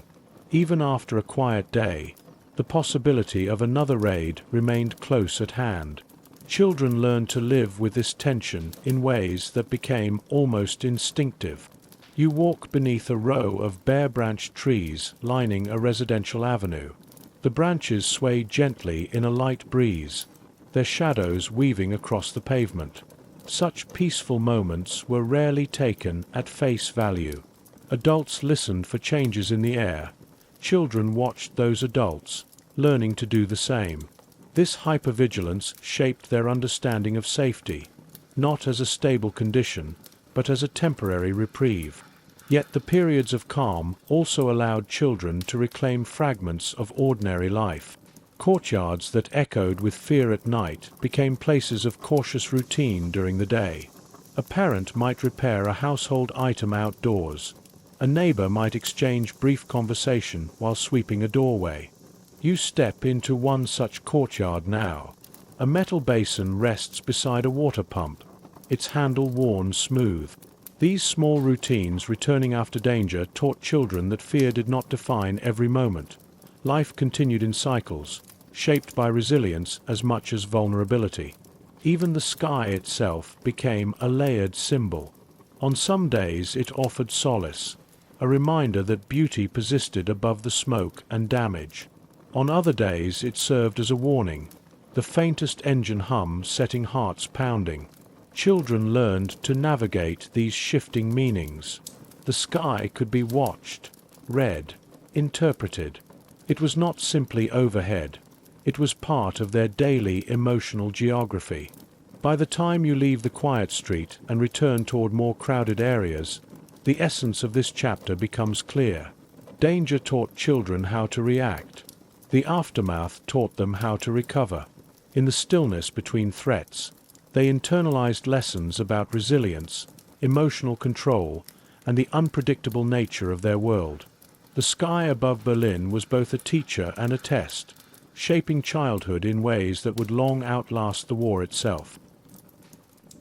Children in uniformed shadows, ideology, expectation, and the narrowing of youth. As you move through Berlin's wartime streets, it becomes impossible to ignore how deeply uniformed culture permeated the world surrounding the young. Even without depicting them directly, the echoes of children's involvement in state-organized groups linger across the city's architecture and abandoned gathering spaces. These were places where ideology and routine intertwined, shaping identities long before children could understand the forces acting upon them. Walking past these remnants now, you sense how childhood became something structured, narrowed, redirected toward purposes not chosen by those expected to participate. You approach a municipal building once used as a meeting hall. Its stone steps are worn, the entrance framed by pillars now chipped at their bases. A rusted flag bracket juts from the wall, its metal corroded where bolts once held a banner taut. This hall served as a focal point for organized youth activities. Drills, lectures, rehearsals, and structured gatherings. Children would have entered these doors regularly, guided by expectations shaped by adults and reinforced by the wider political climate. Even if they did not fully grasp the ideology, they learned early that participation was expected, even mandatory. Inside, the large room opens with a hollow echo. Its wooden floorboards bear long scratches, remnants of chairs dragged into formation or boots arranged in rows. The walls are faded but show faint outlines where posters once hung, their bold imagery now reduced to ghostly silhouettes. These materials promoted ideals of duty, loyalty, and obedience, concepts introduced to children before they could understand their implications.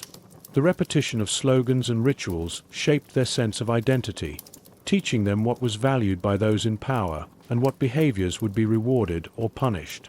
You step further into the hall, imagining how children once moved through this space in organized lines, performing drills or repeating lessons delivered by adult leaders. These activities, though presented as games or discipline exercises, carried deeper intentions. They instilled habits of conformity, unity, and prescribed strength. Even children too young to comprehend ideology experienced its weight through structure and expectation. Their interactions with adults here created an early sense of what the world demanded of them, narrowing the possibilities of childhood into something more rigid and scripted. Leaving the hall, you walk into an adjoining courtyard where the atmosphere shifts. The open space once served as a drill ground or gathering area, its surface marked by faint tracks worn into the dirt. A broken flagpole stands near one wall, its rope tangled and frayed. You sense how the energy here once oscillated between play and discipline. Children may have laughed or spoken freely for a moment, only to fall into formation at the call of a whistle. This tension between spontaneity and structure became part of their internal landscape, teaching them to modulate behavior instinctively based on who was watching and what was expected. Propaganda seeped into children's lives in subtler ways as well. You walk past a row of shop fronts, some with remnants of posters still clinging to their glass. The images are faded, but their messaging is unmistakable. Heroism, sacrifice, loyalty to the state. These visuals were omnipresent, shaping the young through repetition rather than reflection. Children internalized these images as part of their environment, rarely questioning them because they appeared everywhere. On street corners, in classrooms, near ration offices, and inside community centers. The city itself became an instrument of ideological instruction. At the edge of a small park, you find a concrete platform protruding from the ground. It once served as a stage for public ceremonies, rallies, announcements, or performances involving organized youth groups. Beneath overgrown grass, you see the faint outline of where benches once formed a half-circle around the platform. These gatherings reinforced expectations placed upon children, presenting them as symbols of the nation's future, while simultaneously shaping their roles within it. Participation was not only encouraged, but celebrated. Children learned that belonging depended on obedience, that approval came through alignment with a collective image projected by the state. Even the uniforms, though absent here, played a powerful role in shaping identity. You pause near a stairway leading into a building's basement level. A coat hook remains mounted to the wall, the metal bent slightly under old weight. Children once hung garments here before changing into uniforms meant to signal unity and purpose. The act of donning such clothing created a shift in posture and behavior, reinforcing ideals tied to discipline and national allegiance. These uniforms blurred the boundaries between childhood and expected adulthood, pushing young minds toward roles not yet theirs to carry. Not all adults embraced the ideological pressures placed on children. Some parents viewed the uniforms and rituals with discomfort, sensing the manipulation beneath the surface. You walk through a residential courtyard where balconies overlook a central open space. In such private moments, behind closed doors or whispered in kitchens, some adults expressed quiet resistance, shielding children as best they could from the full force of indoctrination. Yet even these efforts could not fully counter the pervasive influence of public messaging and organized structure. For many children, this mixture of expectation and routine created internal conflict. They absorbed pride from their peers, instruction from their leaders, approval from the system, but also sensed unspoken hesitations from the adults in their own homes. You step beside a bench in the courtyard, its wood cracked but still sturdy. The bench feels like a place where a parent might have sat with a child, attempting to explain or soften concepts too heavy for young shoulders. Though the conversations remain unspoken here, the bench carries the imprint of these quiet moments, attempts to reconcile external demands with familial care. As you move back toward the street, the broader lesson of this chapter takes shape. Childhood in wartime Berlin was not only shaped by fear, scarcity, and disruption. It was also shaped by ideological constraint. The structures surrounding children sought to mold their identities and beliefs long before critical thought could form. Public buildings, posters, uniforms, routines, and rituals all contributed to a narrowing of youth, compressing the natural expansiveness of childhood into roles and expectations dictated by the state. Yet beneath this pressure, children remained observers. They learned quickly how to navigate contradictions, between public enthusiasm and private unease, between structured discipline and fleeting spontaneity, between what adults said and what they implied. In this way, the ideological structures meant to shape them also unintentionally taught them about complexity. Whispers against the noise. quiet acts of protection and the emotional armor of childhood. Leaving behind the formal spaces where structured youth activities once took place, you step into the quieter parts of the city. Residential alleys, stairwells, and small courtyards that reveal how families navigated the pressures placed on their children. The ideological world outside was loud, insistent, and woven into the city's public face. But inside these more private spaces, parents and caregivers tried to soften its impact, offering refuge through subtle gestures rather than open defiance. Childhood under these conditions became a negotiation between public expectation and private protection. You enter a hallway that feels calmer than the streets outside. The walls are painted in a muted shade, though patches of plaster show where repairs were made hastily. Along the baseboard, faint scuff marks indicate years of hurried footsteps, families moving quickly during air raids or returning from long days shaped by ration lines and strict routines. This hallway, narrow and dimly lit, was one of the few places where external pressures paused. Here, children watched adults exchange brief but meaningful looks, signaling relief simply by being home. On a small table near the stairwell rests a kerosene lamp with a chipped glass chimney. Its presence suggests evenings spent preserving normalcy through soft light, even when electricity was unreliable. These quiet hours at home became moments where adults reclaimed a measure of authority over their children's experiences, telling stories, discussing school quietly, or offering simple reassurances. Children learned to find emotional grounding in these routines, even when the world outside demanded conformity to something larger and more rigid. You step through an archway into a courtyard shared by several families. Laundry lines stretch across the space, some with blankets draped unevenly, others with clothing carefully arranged. This domestic site reflects a collective resilience. Parents taking care of such routines demonstrated continuity and care that ideological messaging could not fully override. For children living here, these everyday acts taught them that the rhythms of ordinary life still mattered, even when the city's public spaces suggested otherwise. In this courtyard, you also notice a small wooden box tucked behind a door frame. Its lid is slightly ajar, revealing tools for mending, thread spools, needles, patches of fabric.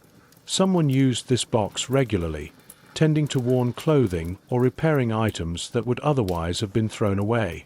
This simple repair work offered quiet lessons. That survival depended not only on strength or ideology, but on patience, practicality, and attention to detail.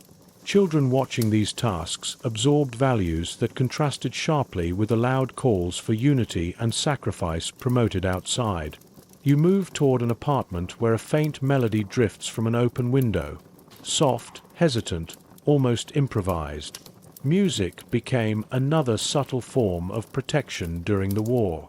Even when instruments were scarce or damaged, families found ways to let sound soften the edges of the day. Adults hummed lullabies or familiar tunes, not simply as entertainment but as an act of emotional anchoring. Children learned through these moments that home held spaces where the demands of the outside world receded, where calm and care could still be nurtured. Inside one apartment, you imagine a dining table pulled close to an interior wall for protection from shattered glass. Candles sit atop mismatched saucers, their wax pooled and hardened. During meals, conversations were measured, but they often leaned toward the mundane. Recipes, household repairs, the weather. Adults chose these topics deliberately, offering children relief from concerns they could not fully understand. These protective silences taught the young about boundaries, what was shared openly, what was softened, and what was kept behind the veil of adult responsibility. On a shelf near the table rests a notebook with a worn spine. Its pages contain handwriting, a combination of practical lists and scattered reflections. Parents often documented household tasks, ration calculations, or schedules in such books, but they also recorded thoughts they could not voice aloud. Children may have glimpsed these notebooks occasionally, sensing that adults carried burdens not meant for their eyes.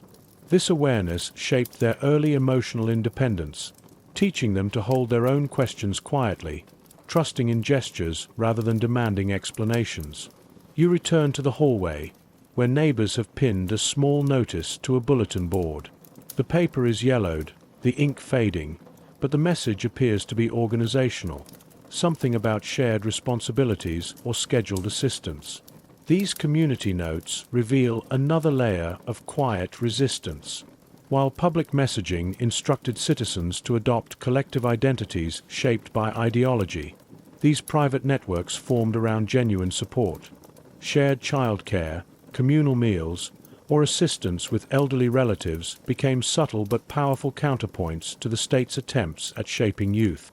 Walking toward the end of the block, you pass a stairwell leading down to a basement used for both storage and occasional shelter. The scent of earth and coal lingers.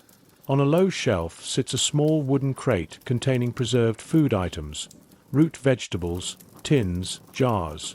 Families rationed carefully, not only to stretch supplies, but to maintain a sense of security for their children. These acts of planning and preparation taught children that care could be expressed through foresight, not just affection. They saw adults working quietly to keep them safe, countering the instability of the era with routines that communicated protection. At the edge of the residential district, you find a narrow alley shaded by tall buildings. A few potted plants sit along the windowsills above, their leaves pale but persistent. These touches of greenery reveal how adults tried to preserve beauty for their children, even in small ways. A potted plant required effort, soil, and sunlight, resources not always easy to manage during the war. Yet these small gestures provided reminders of life and continuity. Children saw these attempts at normalcy, strengthening their sense that the world held more than conflict and restriction. As you leave the alley, the broader lesson of this chapter becomes evident. While the external world sought to instruct and shape children through ideology, families worked quietly to counteract these pressures. Their actions, simple, practical, and deeply human, taught lessons of resilience, empathy, and inner strength. Children learned that identity was not only formed by uniforms, slogans, or public expectations. It was shaped equally by the quiet acts of care that unfolded behind closed doors, in stairwells, and in sunlit courtyards where adults tried to preserve something precious. The weight of departure, evacuations, separation, and the fracturing of routine. As the war intensified, Berlin's families confronted choices that reshaped the contours of childhood, decisions about evacuation, separation, and the uncertain safety beyond the city's borders. You walk through the main hall of a former train station, now quiet except for the soft echo of your footsteps. Its cavernous interior holds the memory of countless farewells. The arched ceiling, darkened by soot, rises above platforms where children once stood clutching small belongings, watched by adults whose expressions blended fear, hope, and resignation. Though no images of children appear here, the weight of their absence reverberates through every empty space. The platform stretches ahead, lined with worn timbers and patches of rusted metal. A few abandoned crates still occupy a corner, their labels faded. During the war, stations like this became crossroads between routine and displacement. Trains transported children to the countryside in waves, sometimes as part of organized evacuations, sometimes as hastily arranged family decisions. For parents, these moments captured the conflict between protection and separation. Sending a child away meant granting safety but surrendering presence. The emotional burden of this choice lingered long after the train had departed. You approach a luggage cart with a broken wheel, its frame leaning precariously. Items like this carried possessions pared down to essentials: clothing, a blanket, perhaps a keepsake tucked away by a parent during a quiet moment. These sparse collections reflected the practical and emotional calculations families made under pressure. Children learned early that belongings held meaning not only in what they were, but in what they represented: continuity, comfort, memory. They saw how carefully adults chose what to send with them, reading love and worry in the smallest decisions. The station's waiting area feels especially heavy with echoes. Wooden benches line the walls, their surfaces splintered, their varnish worn away by time. This was the space where families waited for departure announcements, where conversations dipped into long silences, where adults held on to composure for the sake of the young. Children sensed the tension in these rooms, the way a parent's voice softened, the way hands lingered in reassurance, the way adults stared at the station clock without really seeing it. These subtle cues taught them about uncertainty more vividly than any spoken explanation could. Beyond the benches, a notice board still clings to a brick column. Its surface is mottled with remnants of tacked-up announcements. Some of these would have instructed families on evacuation schedules, security procedures, or changes in transportation routes. The bureaucratic language masked the emotional stakes. Children absorbed these instructions through the behavior of the adults guiding them: when to stand, when to follow, when to board. These motions, practiced under stress, became moments of early self-discipline formed not from ideology but necessity. Stepping outside the station, you follow a path parallel to the tracks. The gravel crunches softly, mixing with the distant hum of city traffic. From here, you see a water tower rising above the rails, its metal exterior streaked with rust. This industrial landscape, both imposing and utilitarian, shaped the backdrop of countless childhood departures. The towers, tracks, and platforms formed a geography of separation, places where children first understood that safety and family could pull in opposite directions. You pass a low building marked by boarded windows and a sign indicating its former use as a distribution point. During evacuations, families gathered here for instructions, supplies, or identification processes. Long lines stretched out the door. The procedures were orderly but carried a painful clarity. Children were being sent away from home. Adults tried to shield the young from fear by focusing on logistics: packing, labeling, explaining what would happen. Children learned from these routines that preparation could coexist with dread, and that understanding something did not always ease its weight. Moving deeper into the district surrounding the station, you encounter rows of small shops, some shuttered, others damaged. These businesses once provided last-minute necessities for departing families: gloves, notebooks, dried bread. In the hurried exchanges between shopkeepers and parents, children observed urgency mixed with care. They learned how adults prioritized needs, how they chose practical items over sentimental ones, and how emotion condensed into efficiency when time grew short. At the far end of the street, a small plaza opens before you. A fountain sits at its center, dry and cracked. Benches miss planks. Cobblestones tilt unevenly.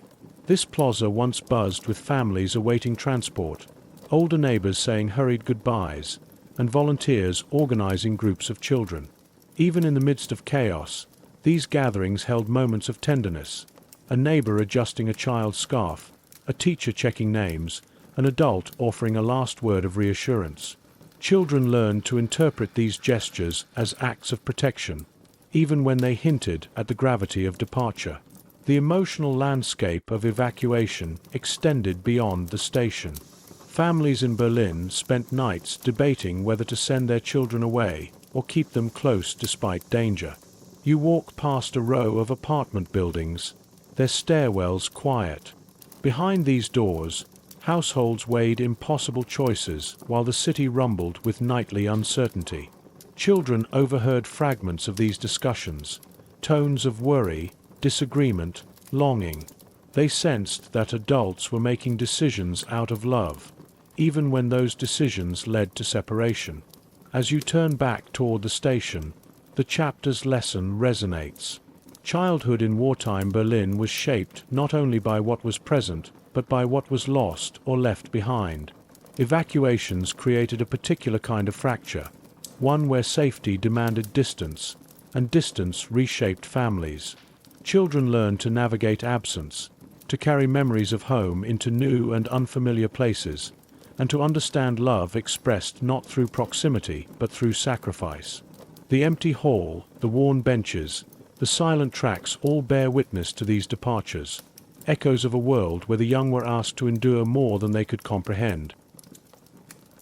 Letters, longing, and the slow drift of distance. Leaving the train station behind, you follow a quieter street that winds through a residential district, an area where separation lingered long after the sound of departing trains had faded. Evacuation reshaped childhood not only through the act of leaving, but through the long, uncertain spaces that followed. Families adjusted their routines to accommodate absence. Children learned to navigate new environments far from the city they knew. Even without seeing them, their presence is felt in the traces of communication, the changed rhythms of households, and the emotional gaps that widened with time. You pass an apartment building whose entrance is worn by decades of use. The stairwell inside carries the faint scent of stone and old varnish. For parents who remained in Berlin, this hallway became a space of waiting, listening for the postman's steps, hoping for word from children sent to the countryside. Letters were lifelines during these months. They traveled through disrupted routes, arriving unpredictably. Some were brief, simple reassurances that a child was safe. Others carried more detail, filtered through the limits of censorship and a child's ability to describe unfamiliar surroundings. Parents read every word with a mixture of relief and ache. Near the staircase, you notice a small table likely used for mail or household notes. Its wooden surface bears marks from pens and sharp objects. A family might have set letters here, unfolding them slowly, smoothing out creases, reading them aloud. These moments offered a measure of connection, though always tinged with longing. Children far from home often wrote about daily routines, meals, chores, countryside sounds, trying to imagine what their families wanted to hear. Their words were shaped more by the desire to reassure than to reveal fear or confusion. Stepping outside again, you enter a narrow courtyard where balconies overlook a central space. This was where neighbors shared news, speculated about evacuation trains, or passed along updates from relatives in distant towns. In these conversations, children's names became threads weaving together the emotional fabric of the community. Adults spoke cautiously but listened intently.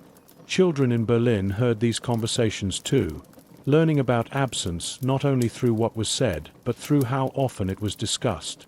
They understood that leaving did not diminish presence. It intensified memory.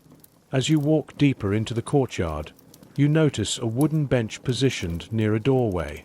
Its slats are slightly warped from exposure. This bench might have been a place where adults sat at dusk, reading letters or imagining what their children were experiencing far away.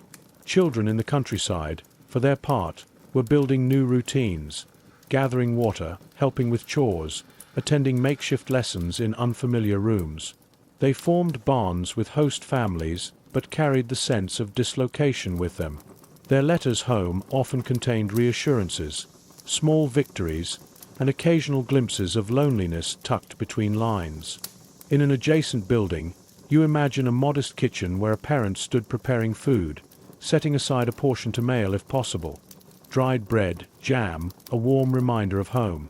Even these gestures were delicate efforts to bridge distance. Children receiving such packages learned that love could travel across landscapes disrupted by war, arriving in small, tangible reminders. Adults sending these parcels learned to manage hope carefully, knowing not every item would survive transport or arrive at all. You continue along a street lined with shops, some still bearing signage faded by time. One shop has a display window covered partially by paper. It might once have sold stationery, ink, envelopes, postcards. Supplies became precious during the war, and families rationed not only food but also communication. Every letter sent was a small negotiation with scarcity. Children, whether at home or away, learned how much meaning could fit within the space of a page. Their writing became a bridge, their drawings a reassurance, their signatures a quiet declaration of presence. Passing a corner building, you see a small notice board protected by a simple overhang. Notices pinned here once informed residents about mail routes, collection times, or changes in transport schedules. Adults scanning these updates carried the weight of uncertainty. Children learned to observe the tension in their parents' shoulders or the pause before they read aloud a posted message. They grew attuned to cues that said, something important may have arrived, or may not arrive at all. The emotional strain of evacuation did not manifest only in words. It shaped silence as well. Families often found themselves speaking less during meals, each adult lost in thoughts about distant children. You walk past a residential window where curtains are drawn tightly. Inside, evenings might have unfolded quietly. Parents reading letters again and again, siblings glancing at empty chairs once filled by laughter. These silences taught children at home how absence reshaped daily life, and those away learned how their own absence echoed back through their families' routines. The distance between city and countryside also created dual experiences of the war. Children sent away might have encountered open fields, quiet nights, and labor they were unaccustomed to. They learned new dialects, new rhythms, new social expectations. Meanwhile, their peers who remained in Berlin continued navigating bombings, rationing, and the constant hum of tension. When reunited, if reunions came, these differences created layered emotions, relief mixed with changed perspectives. Children learned that even shared trauma could fracture into individual journeys. As you return toward the train station's perimeter, the broader theme becomes clear. Evacuation was not a single moment of departure. It was an ongoing redefinition of family connection. Letters served as emotional threads, stretched thin but never fully severed. Distance created new understandings of belonging, responsibility, and longing. Children learned early that separation did not erase connection. It transformed it, reshaping the emotional topography of childhood. In these quiet streets and worn courtyards, you feel the remnants of those long-distance relationships, built through ink, memory, and hope, carried across a landscape that offered no certainty but demanded endurance. Return to a changed city, coming home after absence. When you step back into Berlin's residential districts, the air feels heavier, as if holding the weight of countless homecomings, quiet, uncertain, and often bittersweet. Children returning from evacuation did not walk back into the same city they had left. The familiar skyline bore new scars. Streets once mapped by memory, now twisted around rubble and reconstruction. Even the rhythm of daily life felt altered, shaped by losses that were not always immediately spoken aloud. Without depicting the children themselves, the city's silent testimony reveals how deeply these returns shaped their understanding of change. You approach a long apartment block where the facade is a patchwork of repairs.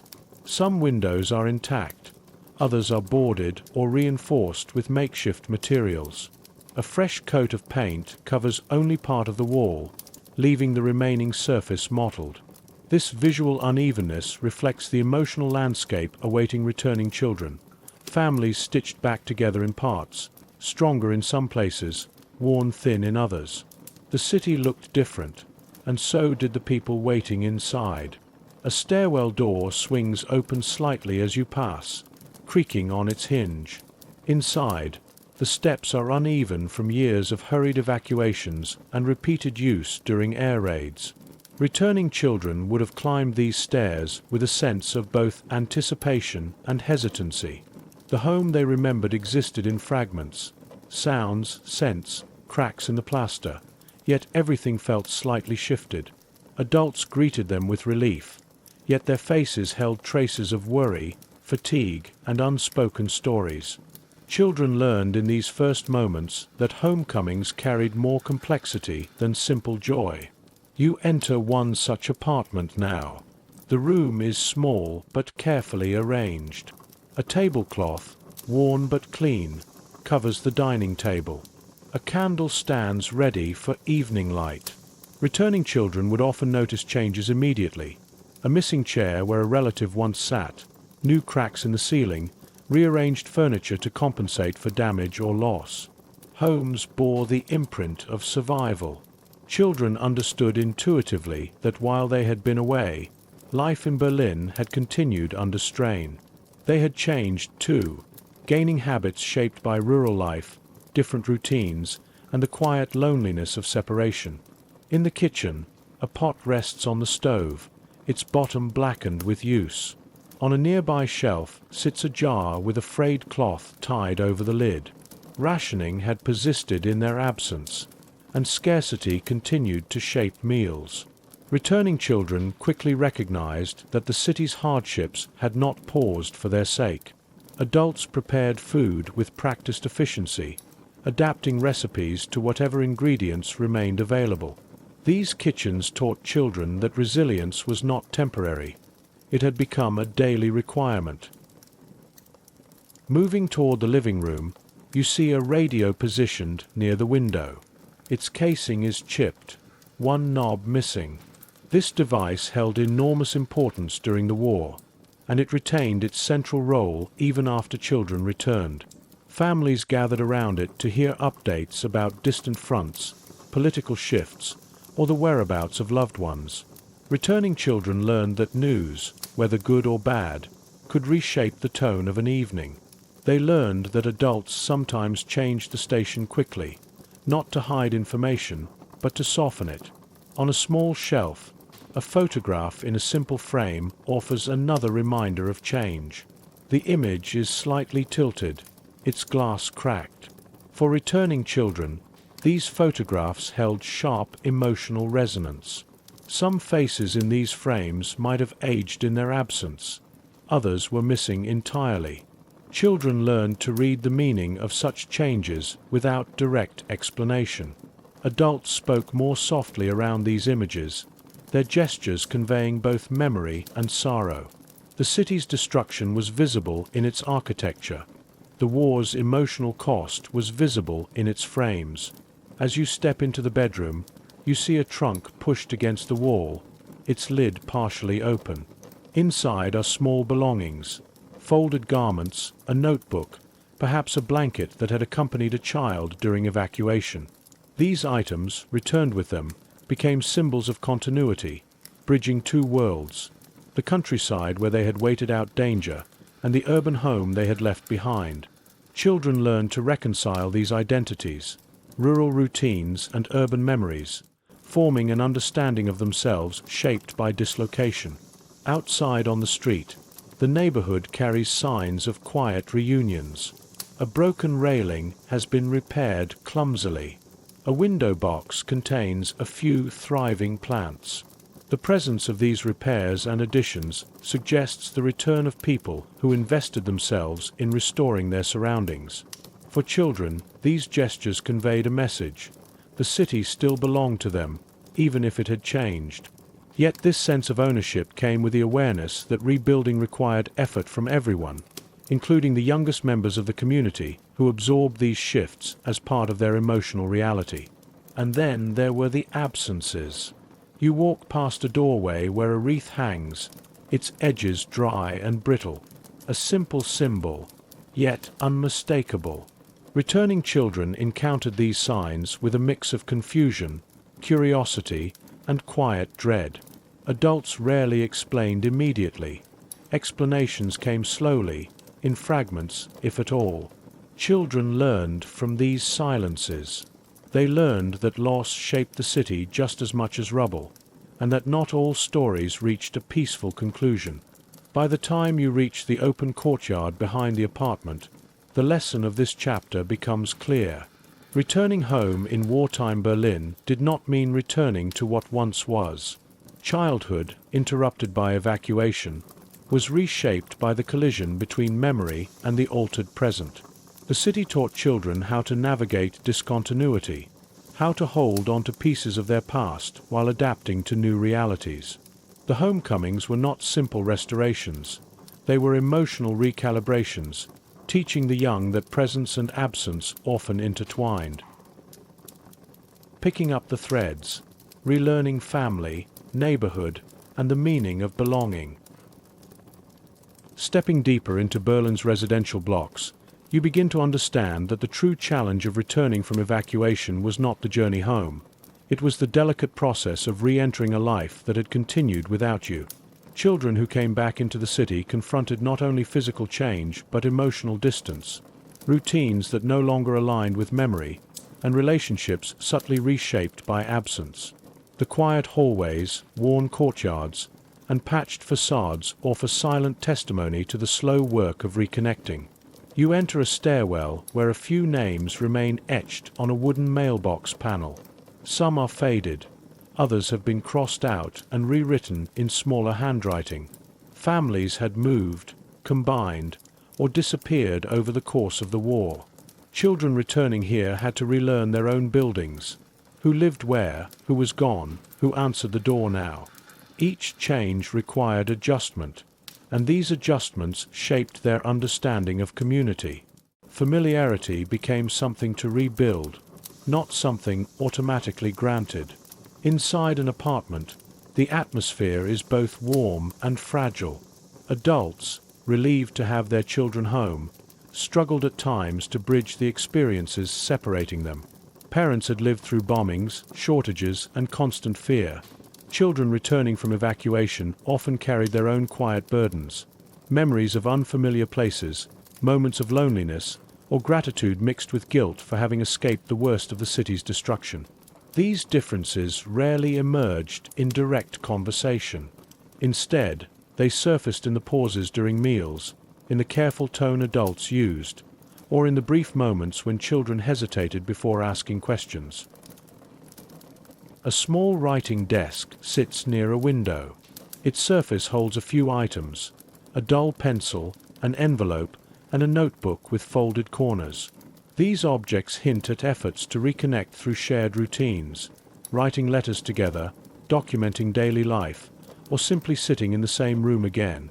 Children learn to interpret these gestures as a way of reweaving the connections stretched thin during their absence. Families navigated this process slowly, not erasing the distance but acknowledging it through small acts of togetherness. Moving back into the hallway, you encounter a neighbor's door slightly ajar. Behind it lies a modest living room with mismatched furniture. Returning children found themselves encountering neighbors who had changed during the war. Some hardened, others gentler, some carrying grief that reshaped their manner entirely. These altered dynamics required careful navigation. Children learned to read rooms before entering, to sense whether a neighbor welcomed conversation or preferred silence. The skill of interpreting emotional tone became essential in a community where everyone carried invisible weight. You step into a courtyard ringed by balconies. Laundry lines stretch across the open space, filled with garments of various sizes. The rhythm of domestic life continued despite hardship, and returning children absorbed these rhythms as signs of recovery. They observed adults exchanging food scraps, tools, or news, rekindling the small networks that made survival possible. Through these interactions, children relearned the meaning of neighborhood, less about place and more about interdependence. The courtyard also carries traces of absence. A row of flower pots sits on a windowsill, but only half contain plants. A broken chair leans against a wall, untouched. The presence of these imbalances taught children that even in a returning world, some stories remained incomplete. Adults rarely explained these gaps immediately, but children felt them nonetheless. Their sense of belonging became layered, not simply rooted in who remained, but shaped by the memory of who did not return. As you leave the courtyard, a faint aroma of cooking drifts from an open window. Scarcity persisted, but families shared what they had, attempting to restore comforting traditions where possible. A pot of soup simmering on a stove became a small anchor in a world that had not yet steadied. Children learned the importance of these rituals, understanding that warmth could be conveyed through simple meals and familiar scents. Even when ingredients were few, the act of preparing food together carried emotional weight. In another apartment, you notice a sewing kit resting on a table. Patches of fabric lie beside a garment neatly folded for repair. Returning children often outgrew clothing during their time away, and families adapted quickly, altering garments with skill and improvisation. These practical acts reinforced a sense of care and continuity. Children saw that their return required adjustments, not sacrifices, that families were willing to reshape their routines and belongings to make space again. Walking toward a school building in the neighborhood, you see its entrance partially boarded but still standing. Returning children had to navigate the challenge of reintegration in classrooms as well, joining peers whose wartime experiences differed from their own. Some classmates had stayed through bombings, others had been displaced multiple times, and still others had lost family members. Reconnecting required patience, humility, and resilience. Children learned that belonging was not automatic, but something forged through shared understanding, slow recognition, and new bonds formed in the aftermath of upheaval. As you turn a corner, a small shop comes into view. Its window displays a few meager goods, but the bell above the door remains intact. Returning children saw signs like these as markers of both continuity and change, the familiar structure still standing, yet offering a reduced version of what once was. The shopkeeper's face, perhaps older and more lined, carried its own story. Children learned to read these transformations as part of the city's new normal, an acknowledgement that survival reshaped everyone. By the time you return to the main street, the emotional truth of this chapter settles in. Returning home was not a simple act of resuming life. It was a process of rediscovery. Children learned to rebuild relationships, reinterpret familiar spaces, and accept that home could change while still remaining home. They discovered that belonging was a living process, one shaped by memory, resilience, and the quiet determination of families stitching their lives back together. The unspoken lessons, silence, memory, and the emotional aftermath. As you step into the final stretch of wartime Berlin's neighborhoods, the air feels thick with everything that was never said aloud. The city carries its history not only in its damaged structures and worn courtyards, but also in the silences that lingered long after the war ended. For the children who grew up here, these silences were as formative as any lesson learned in school or shelter. They grew up surrounded by adults who carried stories too heavy to tell, grief too deep to articulate, and memories that surfaced only in glances or pauses. You move along a quiet street lined with buildings that have settled into uneasy stillness. Some windows remain boarded, others have been repaired just enough to keep out wind. In one doorway, a section of old paint curls away from the wood, revealing layers beneath, echoes of colors that once brightened the entryway before wartime necessity dulled everything down. Children walking through these spaces learned early that not all change was spoken about. Some simply existed, accepted in silence. Turning into a courtyard, you notice how sound behaves here. Soft, muted, as if absorbed by the walls. This was a place where families might gather in the evening, not for conversation, but for presence. Adults would sit in small clusters, exchanging minimal words, sharing tasks, or simply watching the shadows stretch across the ground. Children observed these quiet gatherings, understanding instinctively that silence held meaning, remembrance, exhaustion, or emotional protection. They learned to read emotions not through explicit explanations, but through atmosphere. Inside one of the buildings, a narrow hallway leads to a series of small rooms. The air feels close, as though holding the memories of conversations that once occurred behind closed doors. You step into one of the rooms. Its walls are plain, marked by soot and faded wallpaper. A single chair sits near the window. This sparse arrangement reflects how many homes looked after the war, emptied by loss or stripped of luxury. Children who grew up here learned restraint, interpreting comfort not through possessions but through the presence of family, however fractured. A shelf on the wall holds a few personal items: a cracked cup, a folded scarf, a small tin box. These objects, modest and worn, carried immense emotional weight. Adults handled them carefully, sometimes pausing longer than expected as they touched them. Children picked up on these hesitations, understanding that things could hold memories too delicate to voice. The war taught them that grief could reside in objects as much as in people, and that silence often guarded both. Walking back out onto the street, you pass a building whose top floor is open to the elements, its roof lost to bombing. Vegetation has begun to grow in the exposed rooms. Children returning to or growing up near such ruins learned a complicated lesson. Destruction becomes part of the landscape, but it never becomes normal. They saw how adults avoided looking directly at certain buildings, how their pace changed when passing places tied to loss. In these subtle adjustments, children learned how trauma shaped behavior long after danger had passed. You continue along a path leading to a small square. In its center stands a public water pump, chipped and rusted, but still functional. Neighbors gathered here during shortages, filling buckets and exchanging brief updates. Conversations tended to be practical, rarely delving into emotional depth. Yet children sensed the undercurrent of shared understanding. This communal silence, shaped by hardship, taught them that connection could exist without constant conversation, that shared experience sometimes spoke louder than words. At the edge of the square, a soot-darkened archway leads into a basement once used as a shelter. The air is cool and smells faintly of dust.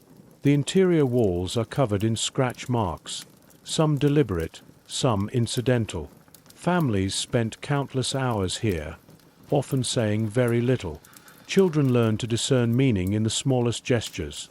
A reassuring touch on the shoulder, the way an adult wrapped a blanket more tightly, the whispered reminder to breathe slowly. These acts carried emotional lessons they would carry into adulthood. You emerge from the shelter and follow a side street lined with modest shops. Some remain open, others are shuttered permanently. Adults rarely spoke to children about why certain businesses never reopened or why some neighbors never returned. Instead, children learned to fill in gaps silently, piecing together their understanding of loss through observation. Silence shaped their interpretation of absence because it provided space, sometimes too much, for imagination and emotional intuition. A residential window catches your eye. Curtains hang unevenly, swaying gently. Behind them lies a room you cannot see, a private world where memories were held close. Adults often spoke in low tones when they thought children could not hear, discussing ration cards, missing relatives, or the strain of ongoing hardship. Children absorbed these fragments, not the words themselves but the emotional contours, the tension in their parents' voices, the pauses before difficult topics, the sighs that ended conversations. These cues taught children how to navigate emotional landscapes without full information. As you reach the outskirts of the block, the street widens into an area where rubble has been cleared. The open space feels almost peaceful, though its emptiness carries weight. Once damaged structures have been removed entirely, leaving only flat ground and a few surviving trees. This contrast between destruction and renewal presented one of the final unspoken lessons. Children learned that recovery could begin quietly, with no announcement, no explanation. They understood that healing did not erase memory.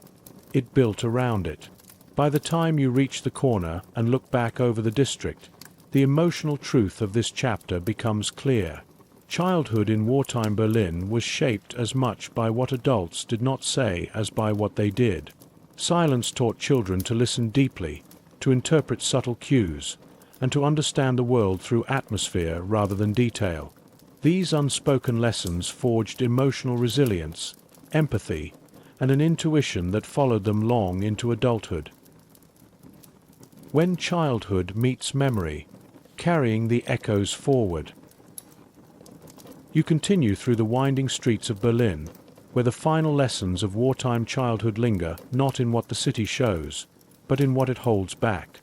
Memory has a way of settling into the quiet corners, into the cracks of walls, the worn steps of stairwells, the faded marks on door frames that survived long after their original meaning was forgotten. For the children who lived through these years, growing up meant learning how to navigate not just the physical city, but the emotional terrain left behind. As you move past a partially restored building, you notice how new plaster meets old stone. The seam is visible, even deliberate, acknowledging that repair does not erase history. Children learned this instinctively. They grew up surrounded by structures that carried both damage and renewal, understanding that people, too, held contradictions, strength alongside vulnerability, resilience alongside unspoken grief. This duality became part of their worldview, shaping how they understood others long after the war ended. Turning into a quieter neighborhood, you see a row of modest homes with courtyards facing inward. In one courtyard, a tree has grown tall despite the soil around it being disrupted repeatedly by wartime debris. Its roots grip the earth in a firm, intricate network. For children, trees like this became silent symbols, living proof that growth could continue in damaged soil. Without anyone needing to explain it, they understood that endurance did not require forgetting. It required adapting, anchoring oneself in whatever stability remained. You step into a hallway where the floorboards creak underfoot. At the end of the corridor, a narrow closet door stands slightly open. Inside hangs a single coat, worn at the cuffs, next to a shelf with a few carefully placed items. This closet holds the essence of so many Berlin homes, objects preserved not for their practical value but for their emotional resonance. Children learn to recognize that some things stayed untouched because they belonged to someone who departed and never returned. The silence surrounding such items became a lesson in reverence, an understanding that memory could be stored in objects as much as in minds. Walking back into the open air, you pass a building where faint chalk marks remain on an exterior wall. They once formed part of a game or casual doodle, fragments of childhood expression etched into the city. Even after the war, traces like these persisted, blending the innocence of play with the heaviness of the era. Children returning or remaining here saw these marks as pieces of themselves, reminders that joy existed even in the shadow of destruction. This taught them to hold on to small moments, to claim pockets of light in dark times. Further down the street stands a public fountain, its basin filled with rainwater. Adults sometimes gathered here to exchange brief updates or rest after long days. Children who accompanied them learned to read the emotional currents that flowed beneath mundane interactions. They understood when adults avoided certain topics, when a conversation carried weight, or when a simple nod between neighbors conveyed more comfort than words. These intuitive skills became part of their emotional foundation, shaping the way they navigated relationships later in life. You walk toward the remnants of a bombed-out structure now partially cleared. Only a few walls remain, forming the outline of what was once a home. The ground is uneven, scattered with rubble smoothed by time and weather. This hollowed space reveals how children confronted loss, not always through direct explanation, but through exposure to absence. They learned that places could vanish, routines could collapse, and people could disappear without warning.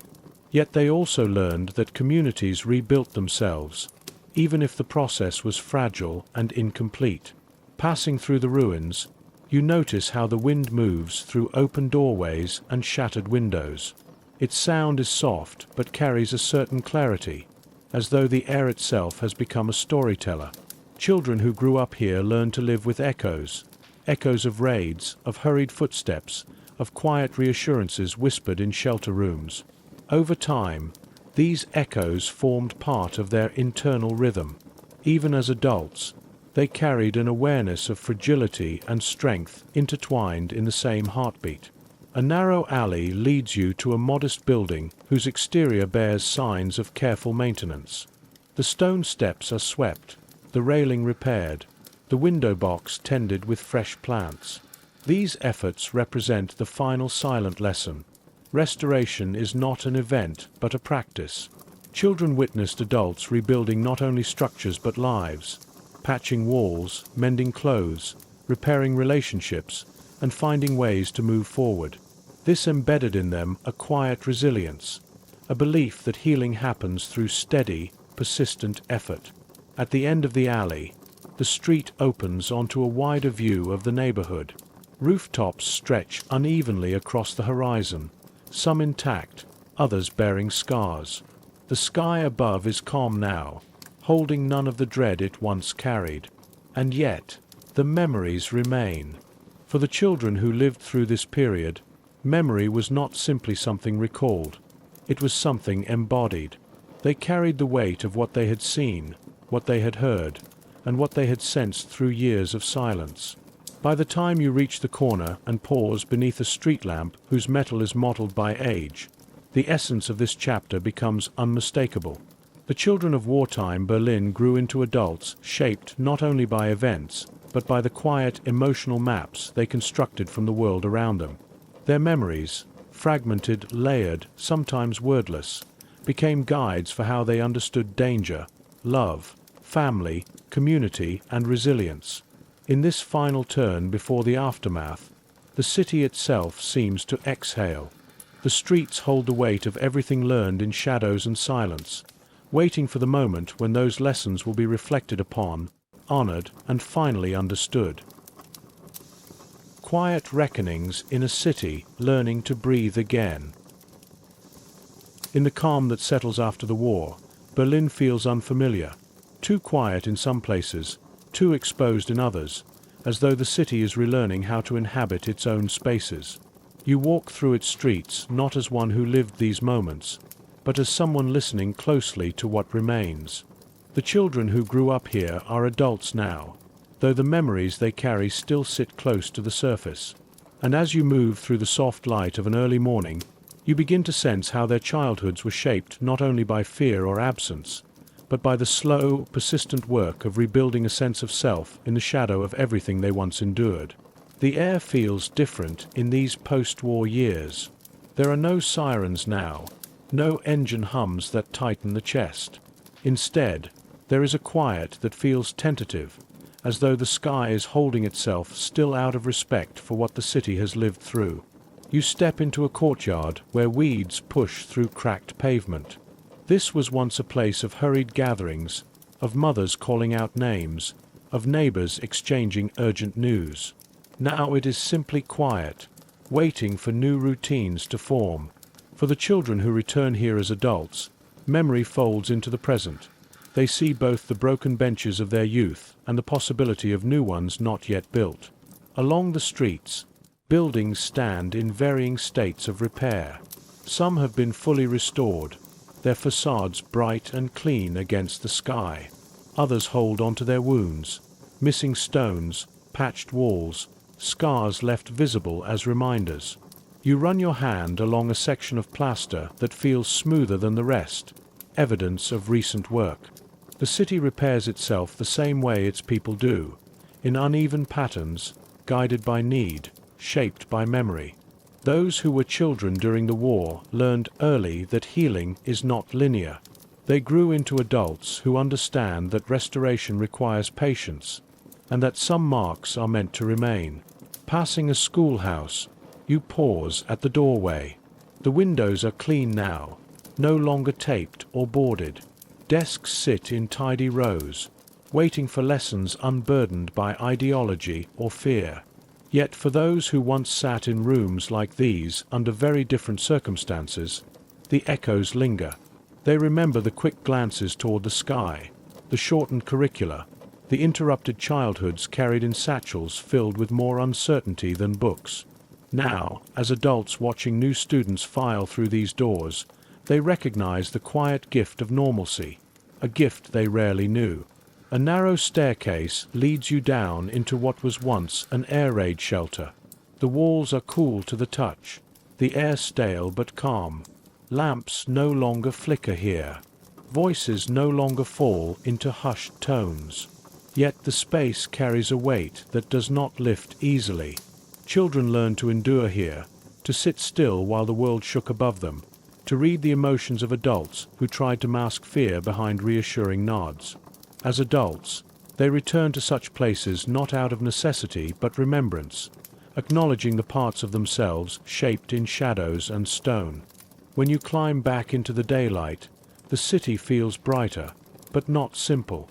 Berlin's post-war mornings carry a softness, mist hanging low over rooftops, sunlight catching on scaffolding, distant construction echoing through half-rebuilt districts.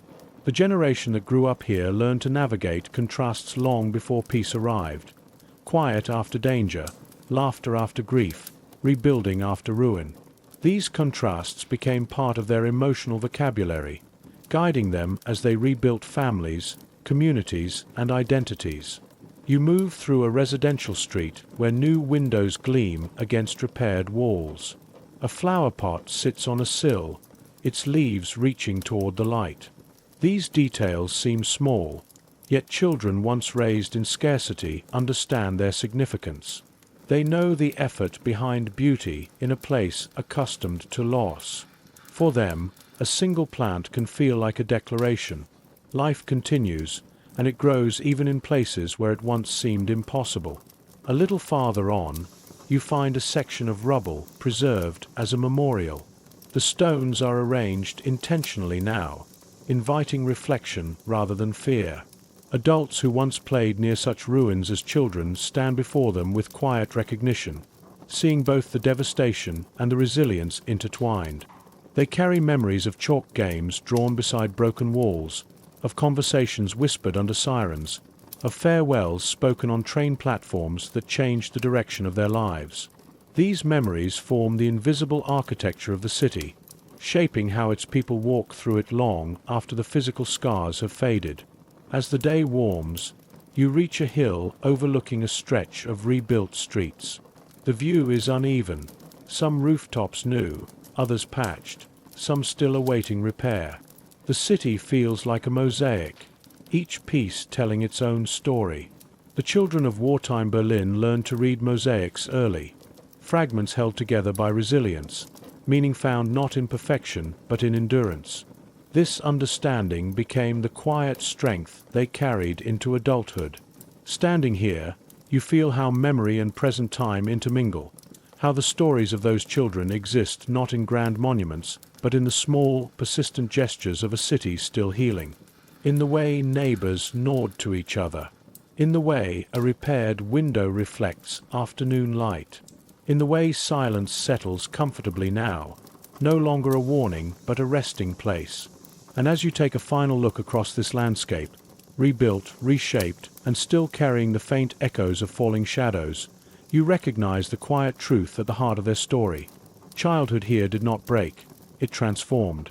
And in that transformation, it taught an entire generation how to piece together a future from the fragments of their past. Rubble settles slowly, but someone must lift it. In the quiet aftermath, it was often women who stepped forward, not as symbols, but as workers. Now, we move into rebuilding. Part 4. Trümmerfrauen, the women who rebuilt the ruins. You are standing in a city after sound has finished its work. The bombs have stopped falling, the engines have moved on, and the shouting that once filled the air has thinned into something distant and irregular. What remains is not silence, but a quieter order, one shaped by weight, dust, and the simple need to move forward through what is left behind. Around you, buildings stand without interiors. Walls lean where rooms once were. Staircases climb and then end, opening directly into sky. Streets still follow their old paths, but they are narrowed now, clogged with brick and timber and glass ground fine enough to follow you home. Nothing here announces itself as temporary. The ruins do not feel like an interruption. They feel settled. Somewhere nearby, stone shifts, not collapsing, being handled, lifted, turned, set down again. This story does not begin with decisions made in distant rooms, or with the language of rebuilding that will come later. It begins here, at ground level, where days are shaped by what the body can carry and how often it must do so. If you find yourself drawn to these quieter histories, the ones that move slowly, that ask for patience rather than attention, you are already in the right place. Women move through the ruins, not as symbols, not yet as memory, simply as figures at work, learning the weight of what remains. This is where we begin. After the collapse. The war does not end all at once. It loosens its grip unevenly, releasing places before it releases people. Some sounds stop immediately. Aircraft, artillery, the distant thunder that once structured the day. Other sounds linger. Footsteps, coughing, the scrape of stone dragged across stone. You are standing in a city that still knows where everything used to be. Streets follow their old lines even when the buildings that define them are gone. Corners exist without walls. Courtyards remain, though no one remembers precisely which apartments once opened onto them. The city's shape survives longer than its surfaces. Rubble is everywhere, but it is not uniform. It gathers differently depending on how things fell. Some buildings collapsed inward, burying themselves. Others split open, exposing floors like stacked shelves. In places, the damage feels almost surgical. In others, it is absolute. What cannot be used becomes an obstacle. Doors do not open because debris presses against them from the inside. Windows look out onto nothing but broken masonry. Stairwells fill until they no longer function as passage, only as vertical containers. Movement becomes difficult in ways that do not show up on maps. This is why the work begins. Not with planning, and not with vision, but with clearance. With the need to make space where none exists. To allow the city to be crossed again, even if only narrowly, even if only on foot. Women arrive early. There is no single start time, no siren or whistle. The day begins when light makes it possible to see what you are lifting. In some places, groups are organized, assigned sections, quotas, overseers. In others, the work happens informally, shaped by proximity and habit. The women stand in lines where the streets are still recognizable. They face the same direction, not for ceremony, but for efficiency. Bricks are passed hand to hand. Those that can be salvaged are cleaned roughly, mortar chipped away with improvised tools. Those that cannot are set aside, forming new piles that will later need their own solutions. Everything is provisional. Hands learn quickly. The body adjusts its expectations.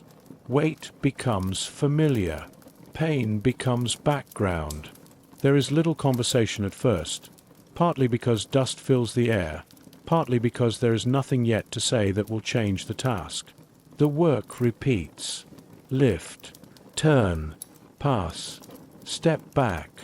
It is not dramatic labor. It is not fast. It does not look like rebuilding. It looks like sorting the remains of something already decided. All around, the city waits without comment. Some of the women wear clothing that once belonged to other contexts. Coats meant for officers, dresses not designed for stone dust. Others have adapted what they can find. Gloves, if they exist, are treasured. Scarves protect mouths and hair more than they provide warmth. The absence of men is not discussed openly. It does not need to be. It is present in the way tasks redistribute themselves without debate, in the way no one asks who will do the heaviest work. Bodies take positions and keep them. By mid-morning, the air is thick with fine particles. Sunlight does not clear it, it only reveals it. Everything tastes of plaster and brick. The city smells of damp stone, smoke long extinguished, and something faintly metallic that no one names. This is not yet a story anyone intends to tell. It is a condition being managed, one brick at a time. As the hours pass, the work settles into its own logic. There is no rush, but there is no pause either. Stopping completely would mean starting again, and starting again is harder than continuing. The body learns this quickly. Muscles stay warm. Movements stay economical. Each woman adjusts her pace to the one beside her, not through instruction, but through attention. The lines hold. Someone stumbles on loose stone. The line bends, then straightens. A brick is dropped and splits. No one reacts. Loss is already built into the process. What matters is not perfection, but accumulation.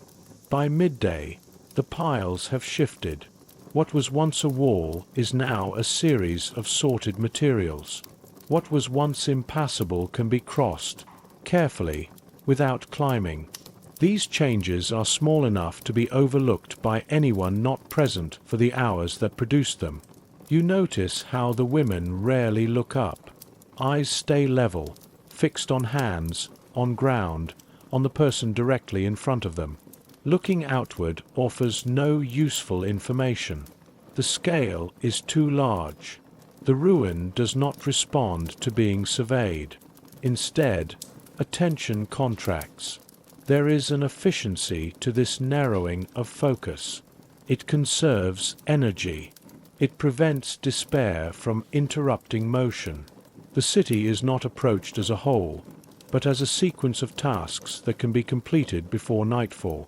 In some districts, Allied authorities appear intermittently. They carry clipboards, wear unfamiliar uniforms, speak in languages that do not yet belong to the streets. They observe, sometimes assign, occasionally intervene. Their presence is administrative rather than oppressive. They are there to make sure work happens, not to shape how it is felt.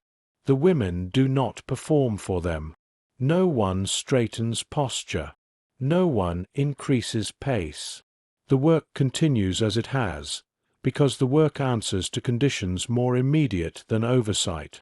Food is scarce. Rations determine energy more than morale.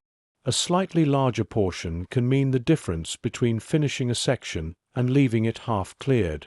Hunger does not inspire productivity. It limits it. The body negotiates constantly between what is required and what is available. And yet, the days repeat. There is comfort in repetition, even when it is physically punishing. The pattern creates predictability in a landscape that has lost all others. Morning light, gathering, work, diminishing strength, evening return. At home, if that word still applies, the body carries the day with it. Dust falls from clothing. Muscles continue to hold their shape even at rest. Sleep comes quickly, but not deeply. The city settles again overnight, shifting slightly as if responding to the day's handling. When morning returns, the work resumes not from where it ended, but from where it can be taken up again. Nothing about this feels like recovery. It feels like maintenance. The women do not speak of the future, not because they lack imagination, but because imagination does not clear rubble.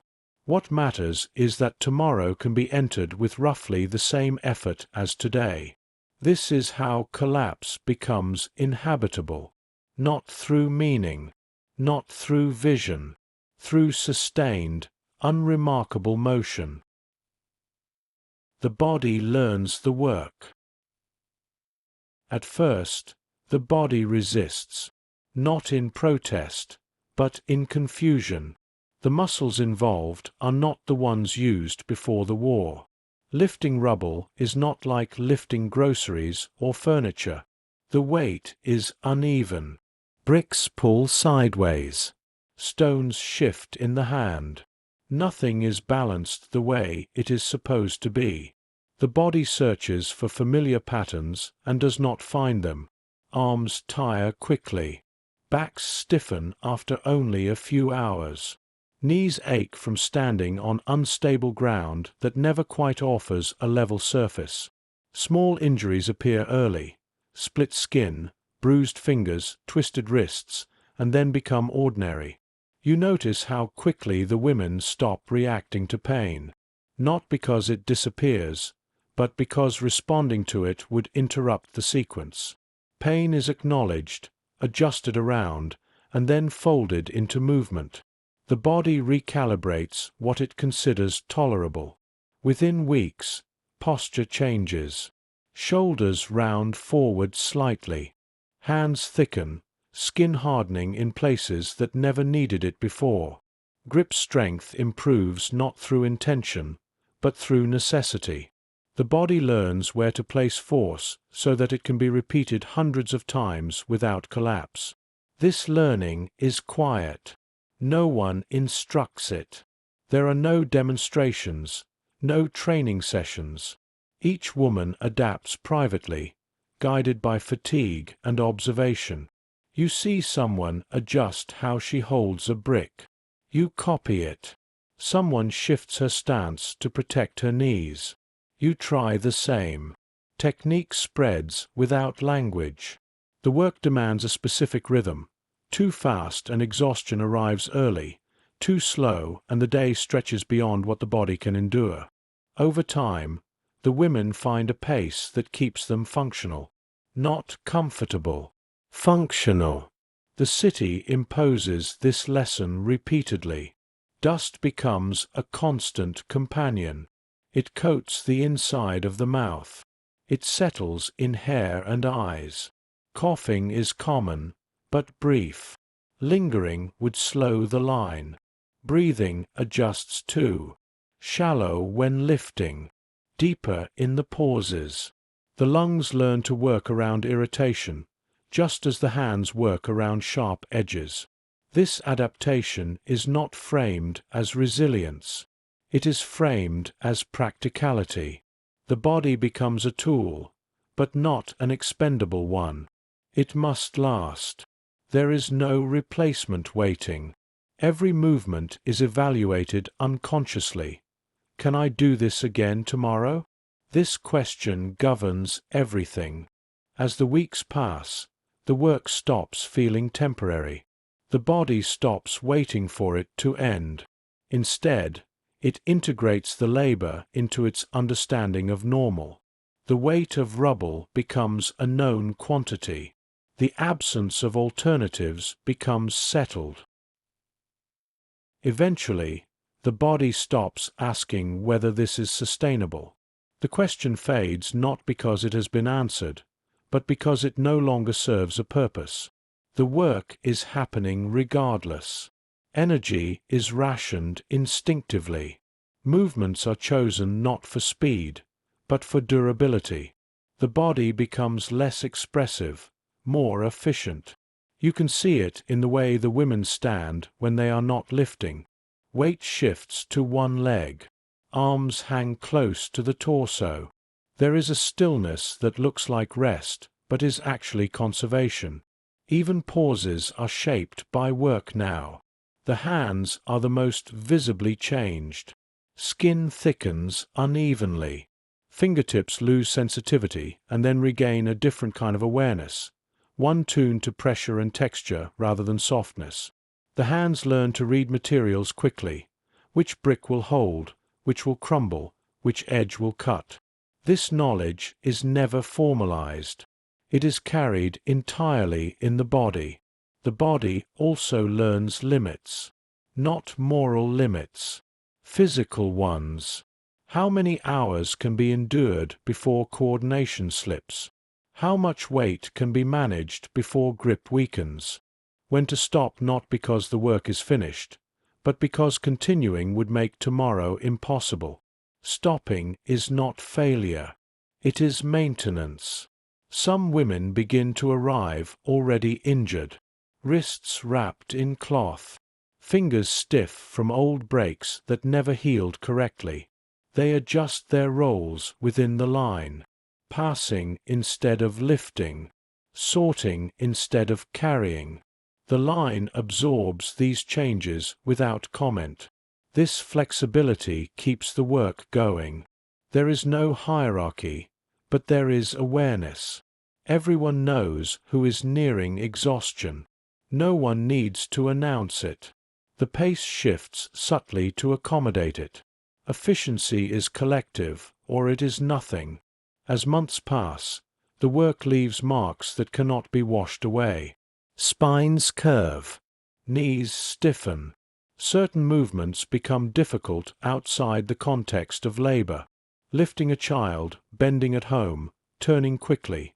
The body now expects resistance where there is none. The work has rewritten its expectations. At night, the body does not fully release its tension. Sleep is shallow, interrupted.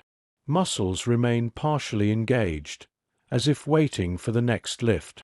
The city settles in darkness, and the body mirrors it, never fully at rest, never fully alert. By the time winter returns, the women no longer speak of starting again. They speak of continuing. Cold sharpens everything. Stone bites through gloves. Metal numbs fingers within minutes. Breath fogs, then freezes on scarves. The body responds by tightening further, guarding heat, sacrificing comfort for endurance. Still, the lines form. Still, the hands move. What the body has learned cannot be unlearned easily. Even when the work ends for the day, the posture remains. Even when the rubble thins, the weight stays.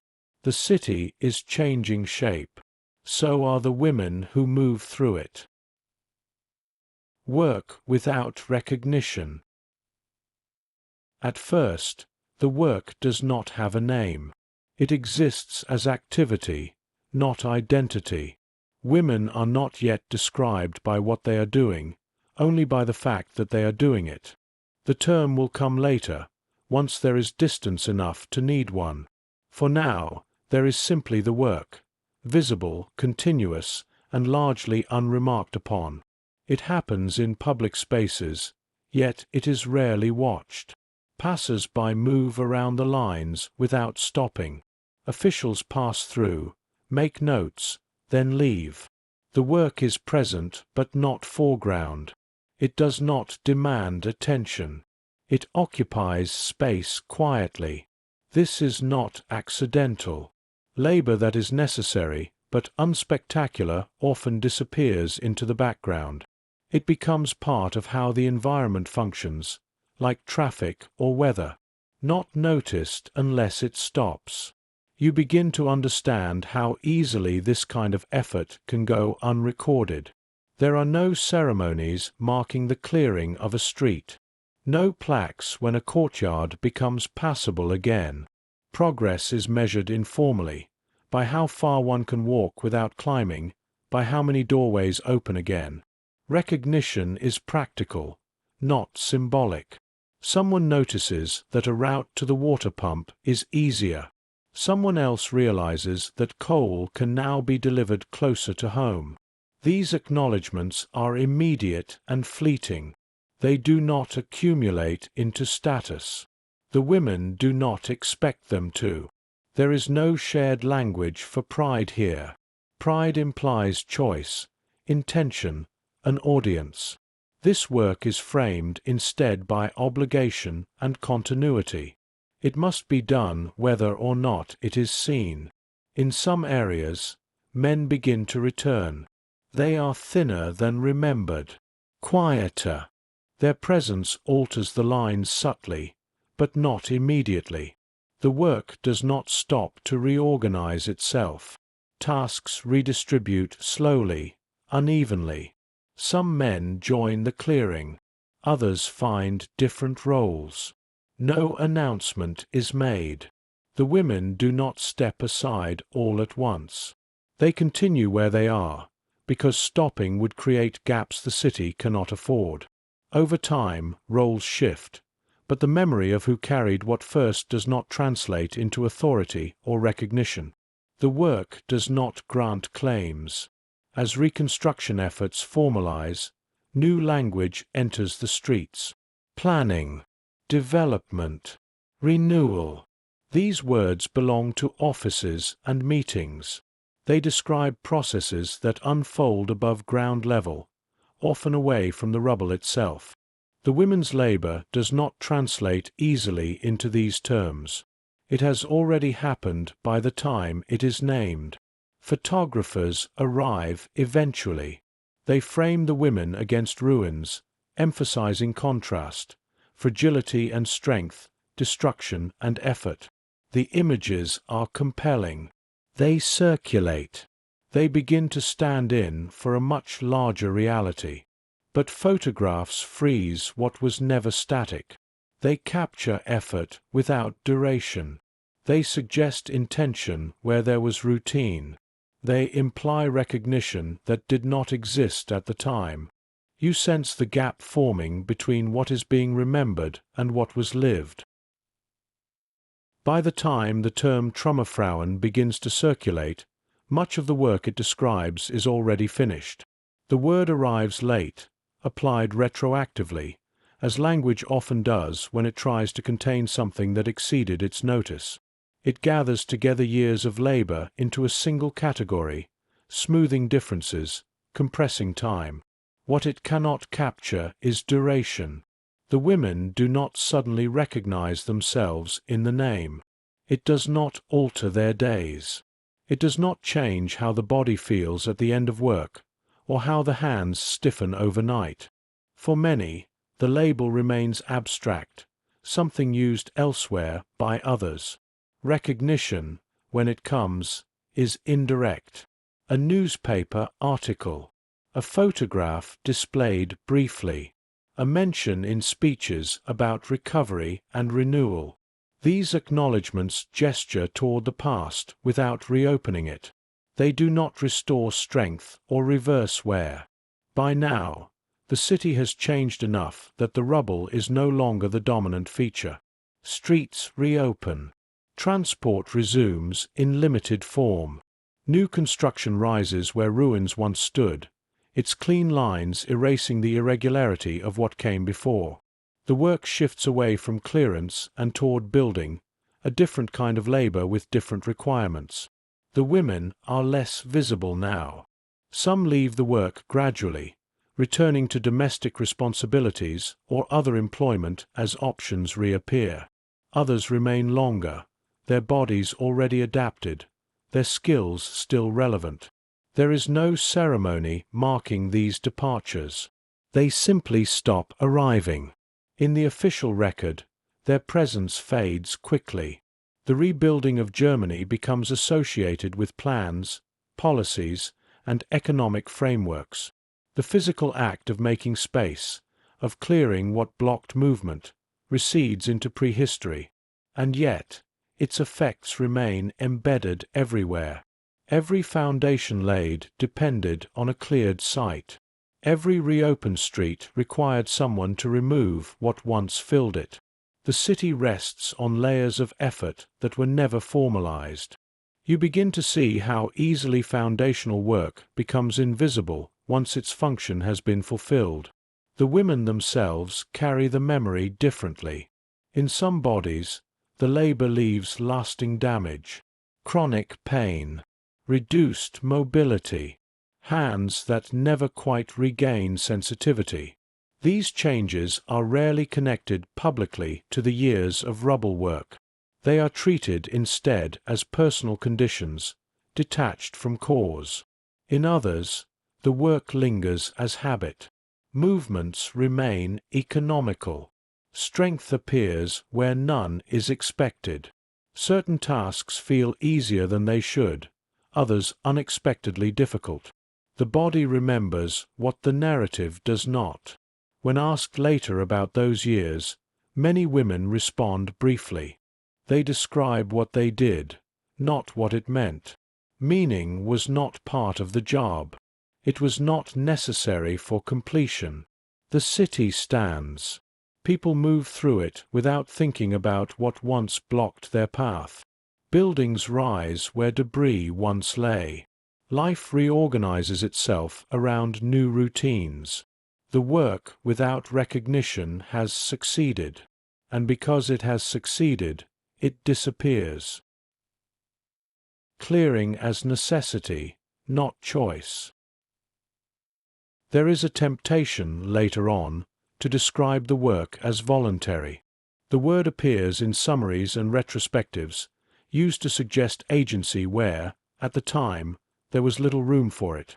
Voluntary implies an alternative. It implies that one might have chosen otherwise. In the immediate aftermath of the war, alternatives are scarce. Food is rationed. Fuel is limited. Housing is damaged or non-existent. Movement through the city is constrained by debris. Survival depends on access to water, to heat, to whatever employment can be found. Clearing rubble is not presented as a calling. It is presented as a condition. In some cities, authorities require women to participate as part of labor obligations tied to ration access. In others, incentives are offered, additional food, coal, or small wages. The specifics vary, but the underlying logic is consistent. Work is exchanged for viability. This arrangement is neither hidden nor dramatized. It is understood. You see women arrive not because they believe in rebuilding, but because they need what the work provides. They assess the cost, physical strain, time, exhaustion, and measure it against hunger and cold. The calculation is immediate and practical. Necessity clarifies priorities. Those who can avoid the work often do. Those who cannot, do not. This is not a moral distinction. It is an economic one. The lines form accordingly. Some women arrive with children in tow, too young to be left alone. The children wait at the edges, collecting fragments, inventing games among the ruins. Their presence does not soften the work. It underscores its inevitability. There is no rhetoric of empowerment here. Strength is not celebrated. It is required. The body is pressed into service not because it represents progress, but because it is available. Women constitute the largest remaining labor pool in the devastated cities. This fact, more than ideology, shapes the workforce. You sense how quickly narratives simplify this reality later on. The image of women choosing to rebuild fits comfortably into stories of recovery. The reality, women working because not working is not an option, fits less easily, and so it is often adjusted. Once necessity is established, it becomes invisible. The question of choice recedes from conversation because it does not alter outcomes. Whether compelled by policy or by hunger, the result is the same. Bodies arrive, work is done, the city changes. What varies is the degree of acknowledgement. In some accounts, the women are described as patriotic contributors. In others, as victims of circumstance. Both interpretations flatten the experience by imposing meaning from outside. From within the work, neither description applies. The women do not articulate their labor in terms of nation or injustice. They speak instead of hours, rations, injuries, and weather. The frame remains narrow because it must remain functional. Choice re-enters only gradually and unevenly. As conditions stabilize, some women are able to leave the work. They find other employment. They return to domestic roles. They move away. Each departure is quiet, unmarked. There is no ceremony to mark the transition from necessity to option. Others remain longer, not because they prefer the labor, but because alternatives remain limited for them. Age, injury, family responsibilities, and social position all shape who can step away and who cannot. The workforce thins without announcement. As it does, the narrative begins to shift. Clearing rubble is reframed as the first chapter of rebuilding. It is placed at the beginning of a story that moves forward confidently, toward growth and stability. In this framing, the women become symbolic pioneers, figures who ushered in a new era through sheer determination. This story is easier to tell than the one about constraint. It requires less explanation. It avoids uncomfortable questions about why certain bodies were available for this labor and others were not. It turns necessity into virtue and endurance into choice. You can feel the distance growing between memory and representation. The women who lived the work often do not recognize themselves in the later accounts. The emphasis is wrong, the tone unfamiliar, the focus misplaced. They remember exhaustion more than empowerment. They remember the feel of stone more than the idea of rebuilding. As the years pass, this gap widens. Public recognition increases even as personal recollection grows more muted. Anniversaries are marked. Exhibitions curated. The term Trümmerfrauen becomes fixed, carrying with it assumptions that were never part of the original experience. What is lost in this process is not accuracy, but texture, the sense of compulsion, the absence of choice, the way the work occupied the body without asking for interpretation. The city, meanwhile, continues to change. New buildings rise where debris once lay. Streets are paved. Movement becomes effortless again. The necessity that once governed daily life recedes from view, but it does not disappear entirely. It remains stored in bodies that remember what it meant to clear a path because there was no other way forward. The city changes shape. The city does not return to what it was. It reorganizes itself around what remains possible.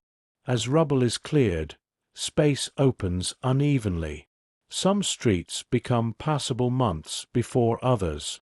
Certain districts regain movement and activity, while others remain static, sealed off by debris that no longer appears urgent once alternative routes exist. Reconstruction does not advance in a straight line.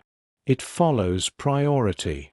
Transport corridors are opened first. Areas near administrative centers receive attention. Neighborhoods with fewer residents wait longer. The city's new shape reflects not memory, but utility. You begin to notice how absence hardens into permanence. Where buildings once stood, empty spaces remain. Courtyards expand into lots. Gaps appear in rows that once felt continuous. These voids are not temporary in the way people expect. They settle into the city's rhythm. The women adapt to these changes without comment. The work shifts from mass clearing to targeted effort. Instead of long lines passing bricks hand to hand, smaller groups tackle specific obstacles. The labor becomes less visible, more dispersed. It blends into other forms of maintenance. Some women are reassigned, others leave. The remaining workforce grows quieter.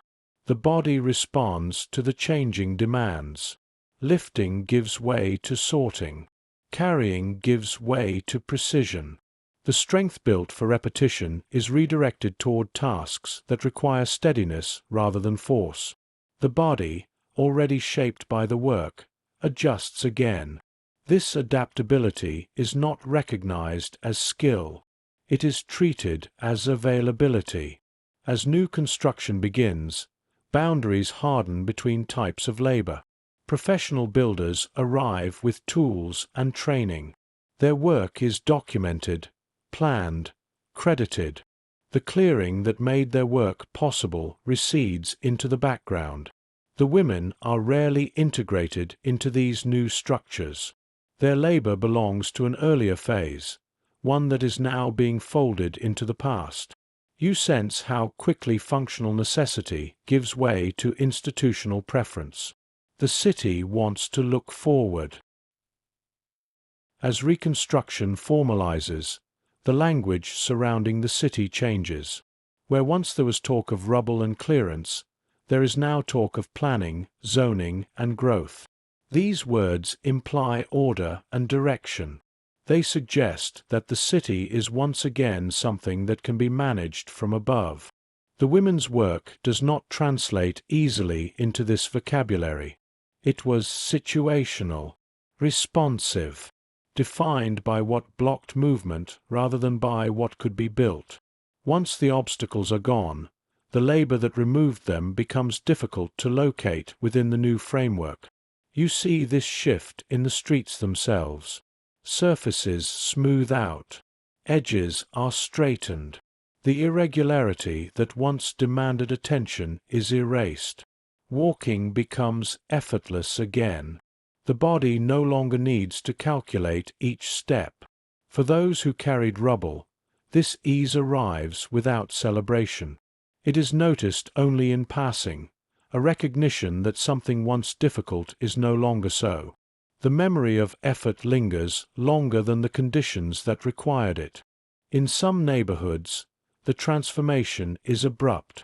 In others, it unfolds slowly, allowing traces of the old landscape to persist. A broken wall incorporated into a new structure.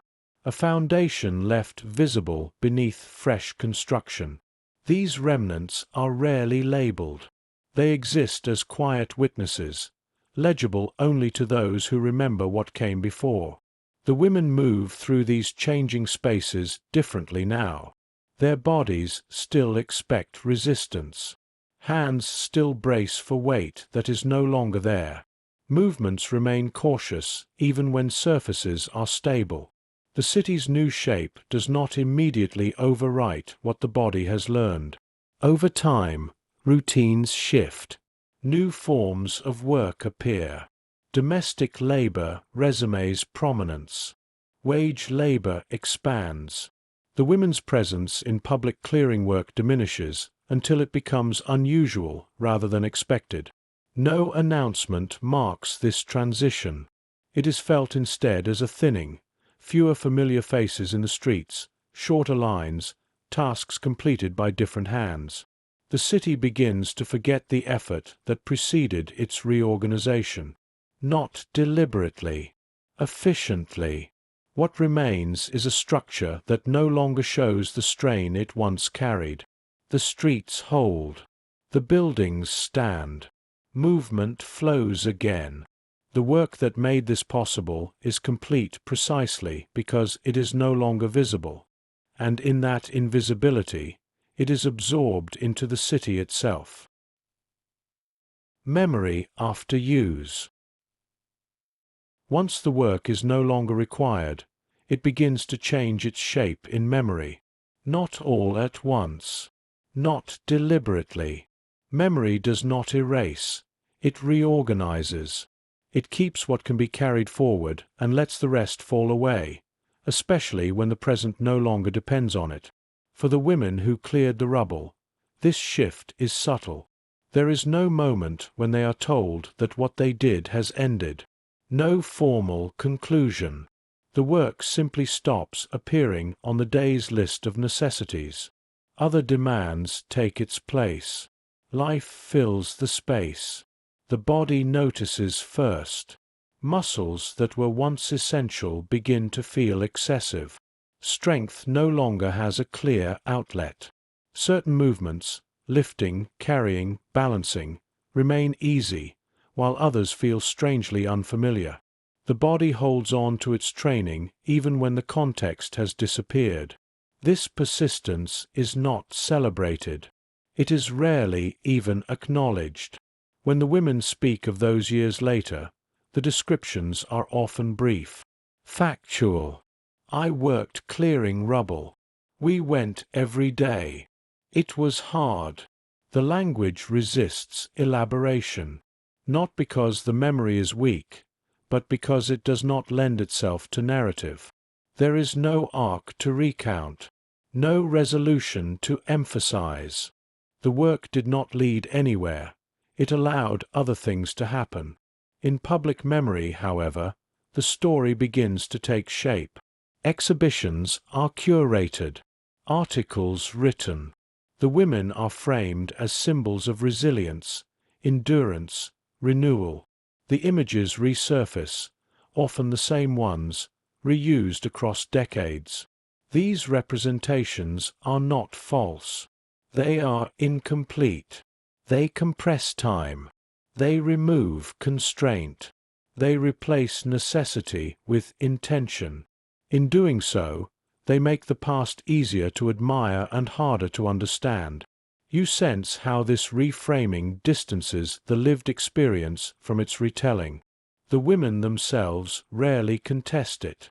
Correction would require energy, explanation, a willingness to reopen years that were endured rather than interpreted. Silence is often simpler, and so memory settles into its public form, streamlined, symbolic, safe. The work has been used. Now it is being remembered. As the years pass, memory continues to narrow. What remains is not the feel of stone in the hands, or the way dust thickened the air, or how the body learned to move so it could last another day. What remains are images, fixed, repeatable, easily shared. The women become figures in photographs more often than voices in records. Their labor is remembered visually rather than physically. Smiling faces amid ruins, sleeves rolled up, a posture of strength that suggests intention rather than endurance. These images circulate because they are legible. They fit into narratives of recovery without disturbing them. What they do not show is fatigue. They do not show the way repetition emptied time of distinction, or how the body continued working long after motivation ceased to matter. They do not show the cost carried forward, in joints that never recovered, in pain that arrived years later without explanation. This absence shapes how the work is understood. When later generations speak of the Trümmerfrauen, they speak of rebuilding as an act of will, of women stepping forward to restore a nation. The language elevates, but it also simplifies. It removes the condition that made the work unavoidable. For the women themselves, the years of clearing rarely become a central identity. They are one period among many, shaped by war, scarcity, and transition. The labor does not define them so much as it marks a boundary between before and after. Many do not keep artifacts, no tools, no records. Nothing that distinguishes those years from others spent working, carrying, surviving. What persists is embodied, a way of lifting that remains careful long after heavy labor has ended, a tendency to conserve energy, an intolerance for waste. The body remembers the period when nothing could be spared. These habits pass quietly into everyday life. They are not explained to children. They are not framed as lessons. They simply appear as ways of doing things, folding, carrying, preparing, without commentary. In this way, the work outlasts its own recognition. It does not survive as narrative, but as posture. The city continues to build, to modernize, to smooth over its earlier forms. The rubble disappears completely. The need that once governed daily life fades into abstraction. But in certain movements, certain hesitations, certain efficiencies, the past remains present, not as memory, as use. Leaving the work. Leaving the work does not feel like an ending. There is no final day, no moment of recognition when the body understands that it will not lift another brick. The work recedes gradually, thinning out as other demands take precedence. One morning, a woman does not return to the line. There is no farewell, no replacement needed. The space closes around her absence, and the work continues. The city does not pause to acknowledge departures. This is how most women leave the rubble, not through decision, but through drift. As employment opportunities reappear, as domestic responsibilities reassert themselves, as the physical cost accumulates, the work becomes one obligation among others rather than the central condition of the day. Some women leave because they can. Others leave because they must. Illness, injury, age. These factors intervene quietly, without ceremony. The body sets limits that cannot be negotiated. Pain that was once background becomes foreground. Endurance reaches a threshold beyond which repetition is no longer possible. The line absorbs these losses. Tasks redistribute. Remaining workers adjust. There is no sense of shortage because the work itself is diminishing. What once required mass effort now requires only maintenance. You notice how quickly presence becomes memory. Faces that were once familiar disappear. The rhythm changes.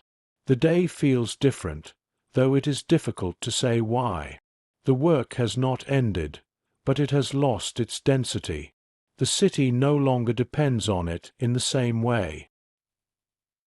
For those who remain longer, the departure of others sharpens awareness. The lines are shorter now, the tasks more specific. What was once collective labor begins to resemble individual assignment. The sense of shared burden thins as the work becomes less urgent. These women carry a different kind of weight.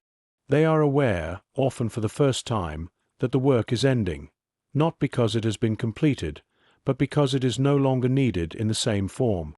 The city has crossed a threshold where maintenance replaces clearance. Leaving becomes inevitable.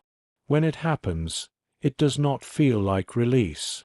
There is no relief in stepping away from a task that once structured every day. The body does not immediately know how to reorganize itself. Time opens up unevenly. Hours stretch without clear purpose. Strength remains, but its application is unclear. The transition is disorienting. Work had provided rhythm. Its absence creates silence that is not restful, but unfamiliar. The body waits for demands that do not arrive. Some women seek other forms of labor quickly, filling the gap with domestic work, factory jobs, cleaning, caregiving. Others linger in a period of adjustment, uncertain how to measure days without the constant reference of physical effort. The memory of rubble work does not announce itself as loss. It registers instead as absence, of structure, of certainty, of a task that justified exhaustion. Over time, this sensation fades. New routines establish themselves. The body adapts again, slowly releasing some of the tension it once held. Certain movements soften. Others remain fixed. The women re-enter the world that is forming around them, a world that no longer requires their labor in public spaces. The city has moved on. Their departure is complete precisely because it is unnoticed. The body carries on. The work ends, but the body does not return to its previous state. It carries forward what it learned when conditions demanded endurance above all else. Strength remains unevenly distributed. Certain movements feel natural, others strained. The body has been recalibrated to a world of resistance, and that calibration does not disappear simply because the resistance has. You notice this most in moments of ordinary effort. lifting something small, bending to the ground, holding weight close to the torso. The body chooses methods shaped by years of rubble work, even when those methods are no longer necessary. Efficiency persists where ease might have returned. Pain, too, lingers. Not always immediately. Sometimes it arrives years later, when joints begin to stiffen and flexibility declines. The cause is not always named. There is no line in medical records connecting chronic discomfort to post-war labor.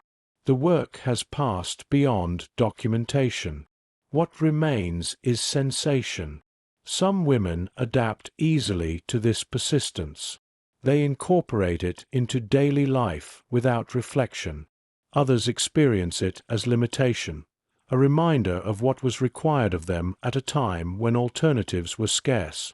Neither response is articulated publicly. The body does not ask for interpretation. It simply continues. In this way, the labor outlives its own necessity.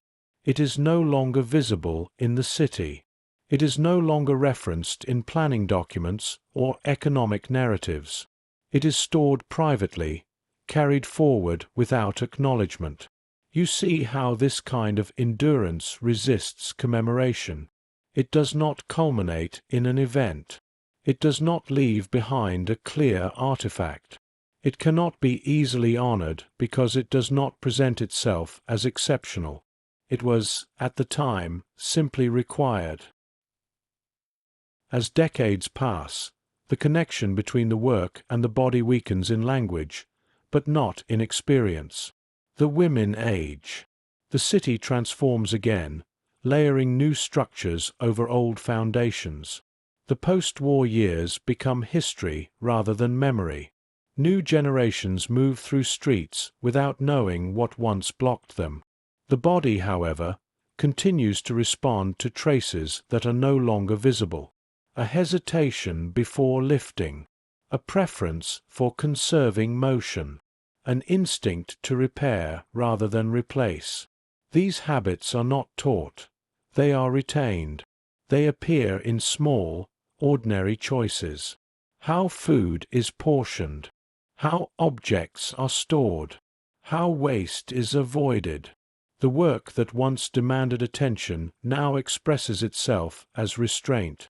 When asked directly about the Rubble years, many women minimize them. It was just work. We did what had to be done. These phrases do not deny hardship. They refuse embellishment. The body does not frame its endurance as sacrifice. It frames it as function. This distinction matters. Sacrifice implies loss for a cause. Function implies response to conditions. The women responded. Their bodies remain marked by that response. In later life, some experience pride when the period is mentioned publicly. Others experience distance. Neither reaction alters the physical record carried within them. The work has already shaped their posture, their limits, their habits. The city no longer needs their labor. The body remembers when it did. What remains unsaid? There are gaps in the record that do not exist by accident. They appear where experience resists translation, where the effort required to explain outweighs the value of being understood. The years of Rubble work settle into one of these gaps, present enough to be acknowledged, distant enough to remain largely uninterrogated. What remains unsaid is not hidden. It is simply not pursued. The women do not organize around their experience. They do not form a collective identity that demands recognition. Their work did not produce a shared ideology, only a shared condition that dissolved once the condition changed. Silence follows naturally, not the silence of suppression, but of completion. The task ended. Life continued. There was no need to return to it unless asked. Even when asked, answers remain brief. Details are offered only when required. The texture of the days, the weight, the dust, the repetition, is rarely elaborated. To do so would require re-entering a time when the body was governed by necessity rather than choice.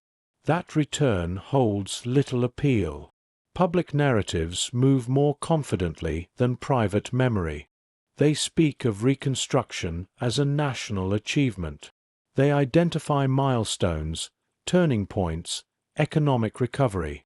In these accounts, the women appear as a chapter heading rather than as an ongoing presence. They are useful as symbols. Symbols do not speak back. What remains unsaid, then, is not the fact of the work, but its interior logic, the way it occupied the body completely without offering meaning in return. The city benefits from this silence. It allows the past to remain orderly. It keeps recovery legible. It prevents complication. You begin to sense that forgetting, in this context, is not failure. It is a form of stability. Silence does not mean absence. It means that what remains is carried elsewhere, in the way certain questions are avoided, in the way attention drifts when the subject arises, in the ease with which the story is allowed to simplify itself over time. What is left unsaid does not press for inclusion. It waits. For decades, the women live alongside a city that has absorbed their labor without retaining its memory. They pass through spaces they once cleared without marking them as such. The connection exists privately, without ceremony. This is not bitterness. It is proportion. The work was never meant to be remembered. It was meant to be done. In later years, when historians return to the subject, they attempt to reconstruct the experience through records, images, testimonies. They gather fragments and assemble them into something that resembles a story. But something resists. The central truth, that the work was governed by necessity rather than meaning, does not sit comfortably within retrospective narratives. It undermines the desire for coherence. It disrupts the impulse to assign purpose after the fact. And so it is often softened. The women become figures of resilience. Their labor becomes foundational. Their endurance becomes emblematic. What remains unsaid is the simplicity of the condition itself, that the body moved because it had to, that the work continued because stopping was not an option, that meaning was neither required nor sought. As the last of the women age, this silence deepens. There is less opportunity to ask, fewer voices to consult. The city's version of the past settles more firmly into place. What remains unsaid becomes what remains unknown. And yet, the city still rests on it. Every street cleared, every foundation laid, every movement made easier by the absence of debris. The silence holds, not as a void, but as a completed task that does not need to explain itself. Aftermath, when the work is no longer needed. You are walking through the city now without effort. Your path is clear. Your steps fall evenly. The ground offers no resistance that requires planning or caution. What once demanded attention has withdrawn into the background, absorbed into the ordinary functioning of streets and buildings. Nothing announces what was required to make this possible. The city does not mark the labor that preceded its ease. It does not pause to remember the days when movement depended on hands passing bricks, when progress was measured in cleared meters rather than completed plans. The absence feels natural. This is how cities prefer to remember themselves, intact, continuous, uninterrupted by the conditions that once governed them. The past is folded neatly into foundations and left there, out of sight. And yet, the ground beneath you is layered with effort, not the kind that declared itself, not the kind that sought recognition, the kind that responded to weight and necessity and did not ask what it meant. The women who moved through these spaces are no longer present in the way they once were. Their work ended without ceremony. Their departure left no visible trace. The city continued to function, which was the point. What remains is not a monument. It is capacity. The capacity to move, to build, to forget. In private spaces, bodies carried this work forward long after it was required, in habits that favored restraint, in movements shaped by conservation, in a quiet intolerance for waste, for excess, for the unnecessary. These traces did not ask to be understood. They were not lessons. They were adaptations. As years passed, even these traces softened. Strength redistributed itself. Pain settled into places that were rarely named. The work receded into something the body no longer referenced directly, though it never entirely released it. The city aged. New generations arrived without knowledge of what had once filled the streets. They learned the city as it presented itself to them, navigable, stable, complete. The effort required to reach this state was not part of their experience. It did not need to be. For a city to function, most of what sustains it must remain invisible. This invisibility is not cruelty. It is efficiency. The women did not ask to be remembered. They did not frame their labor as sacrifice or achievement. They responded to conditions as they found them. When those conditions changed, they changed with them. That is the quiet truth that resists commemoration. Not that the work was great, or noble, or defining, but that it was sufficient. Sufficient to make space where there was none. Sufficient to allow life to continue without climbing. Sufficient to be left behind once its purpose was fulfilled. Standing here now, you are not meant to feel gratitude in any formal sense. Gratitude implies an exchange, a recognition, a response. This was not an exchange. It was a passage, a period during which the body carried weight so that the future would not have to. The city does not look back. It does not need to. Its ability to move forward rests on what was already done. And so the story settles, not into conclusion, but into quiet continuation, the way the work itself once did. You have been part of echoes of war, where stories rise on quiet wings, and the past still circles above us, refusing to land. The war ends, but silence does not return all at once. In Berlin, and in cities like it, the noise fades slowly. First the artillery stops, then the engines, then the sirens. What remains is something softer, the sound of footsteps over broken glass, of doors opening where walls once stood. Collapse is immediate. Rebuilding is patient. In the final days of the Reich, authority narrowed into a few dim rooms beneath the earth. Maps remained on tables. Voices lowered. Decisions shrank. History, which once felt expansive, contracted into concrete corridors. But when those corridors emptied, the world above did not reset. It waited. Civilians emerged into streets they no longer recognized. Buildings were outlines. Familiar corners became piles of brick. The sky seemed wider, though nothing about it had changed. For children, this was not after. It was simply the beginning. Memory formed among ruins. Games were invented around debris. Questions were asked in kitchens without ceilings. The war became part of the architecture of growing up. And then there were the hands.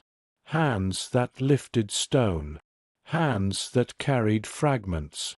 Hands that sorted what could be kept from what had to be cleared away. The Trümmerfrauen did not rebuild ideology.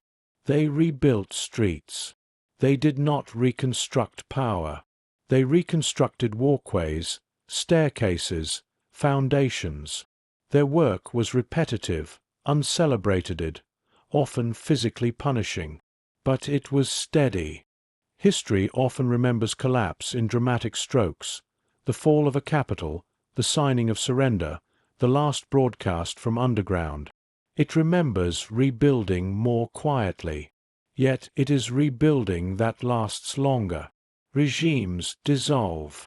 Structures fail. Authority contracts and disappears. But people remain. They adapt to absence. They form routines inside uncertainty. They raise children where certainty once stood. And slowly, almost without announcement, cities begin to resemble cities again. Not the same ones, but livable ones. The final days of the Reich were defined by confinement, by narrowing rooms and shrinking horizons. The years that followed were defined by exposure.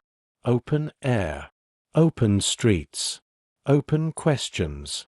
What survives collapse is rarely the thing that caused it. What survives is habit, labor, memory, and the quiet insistence of ordinary life continuing.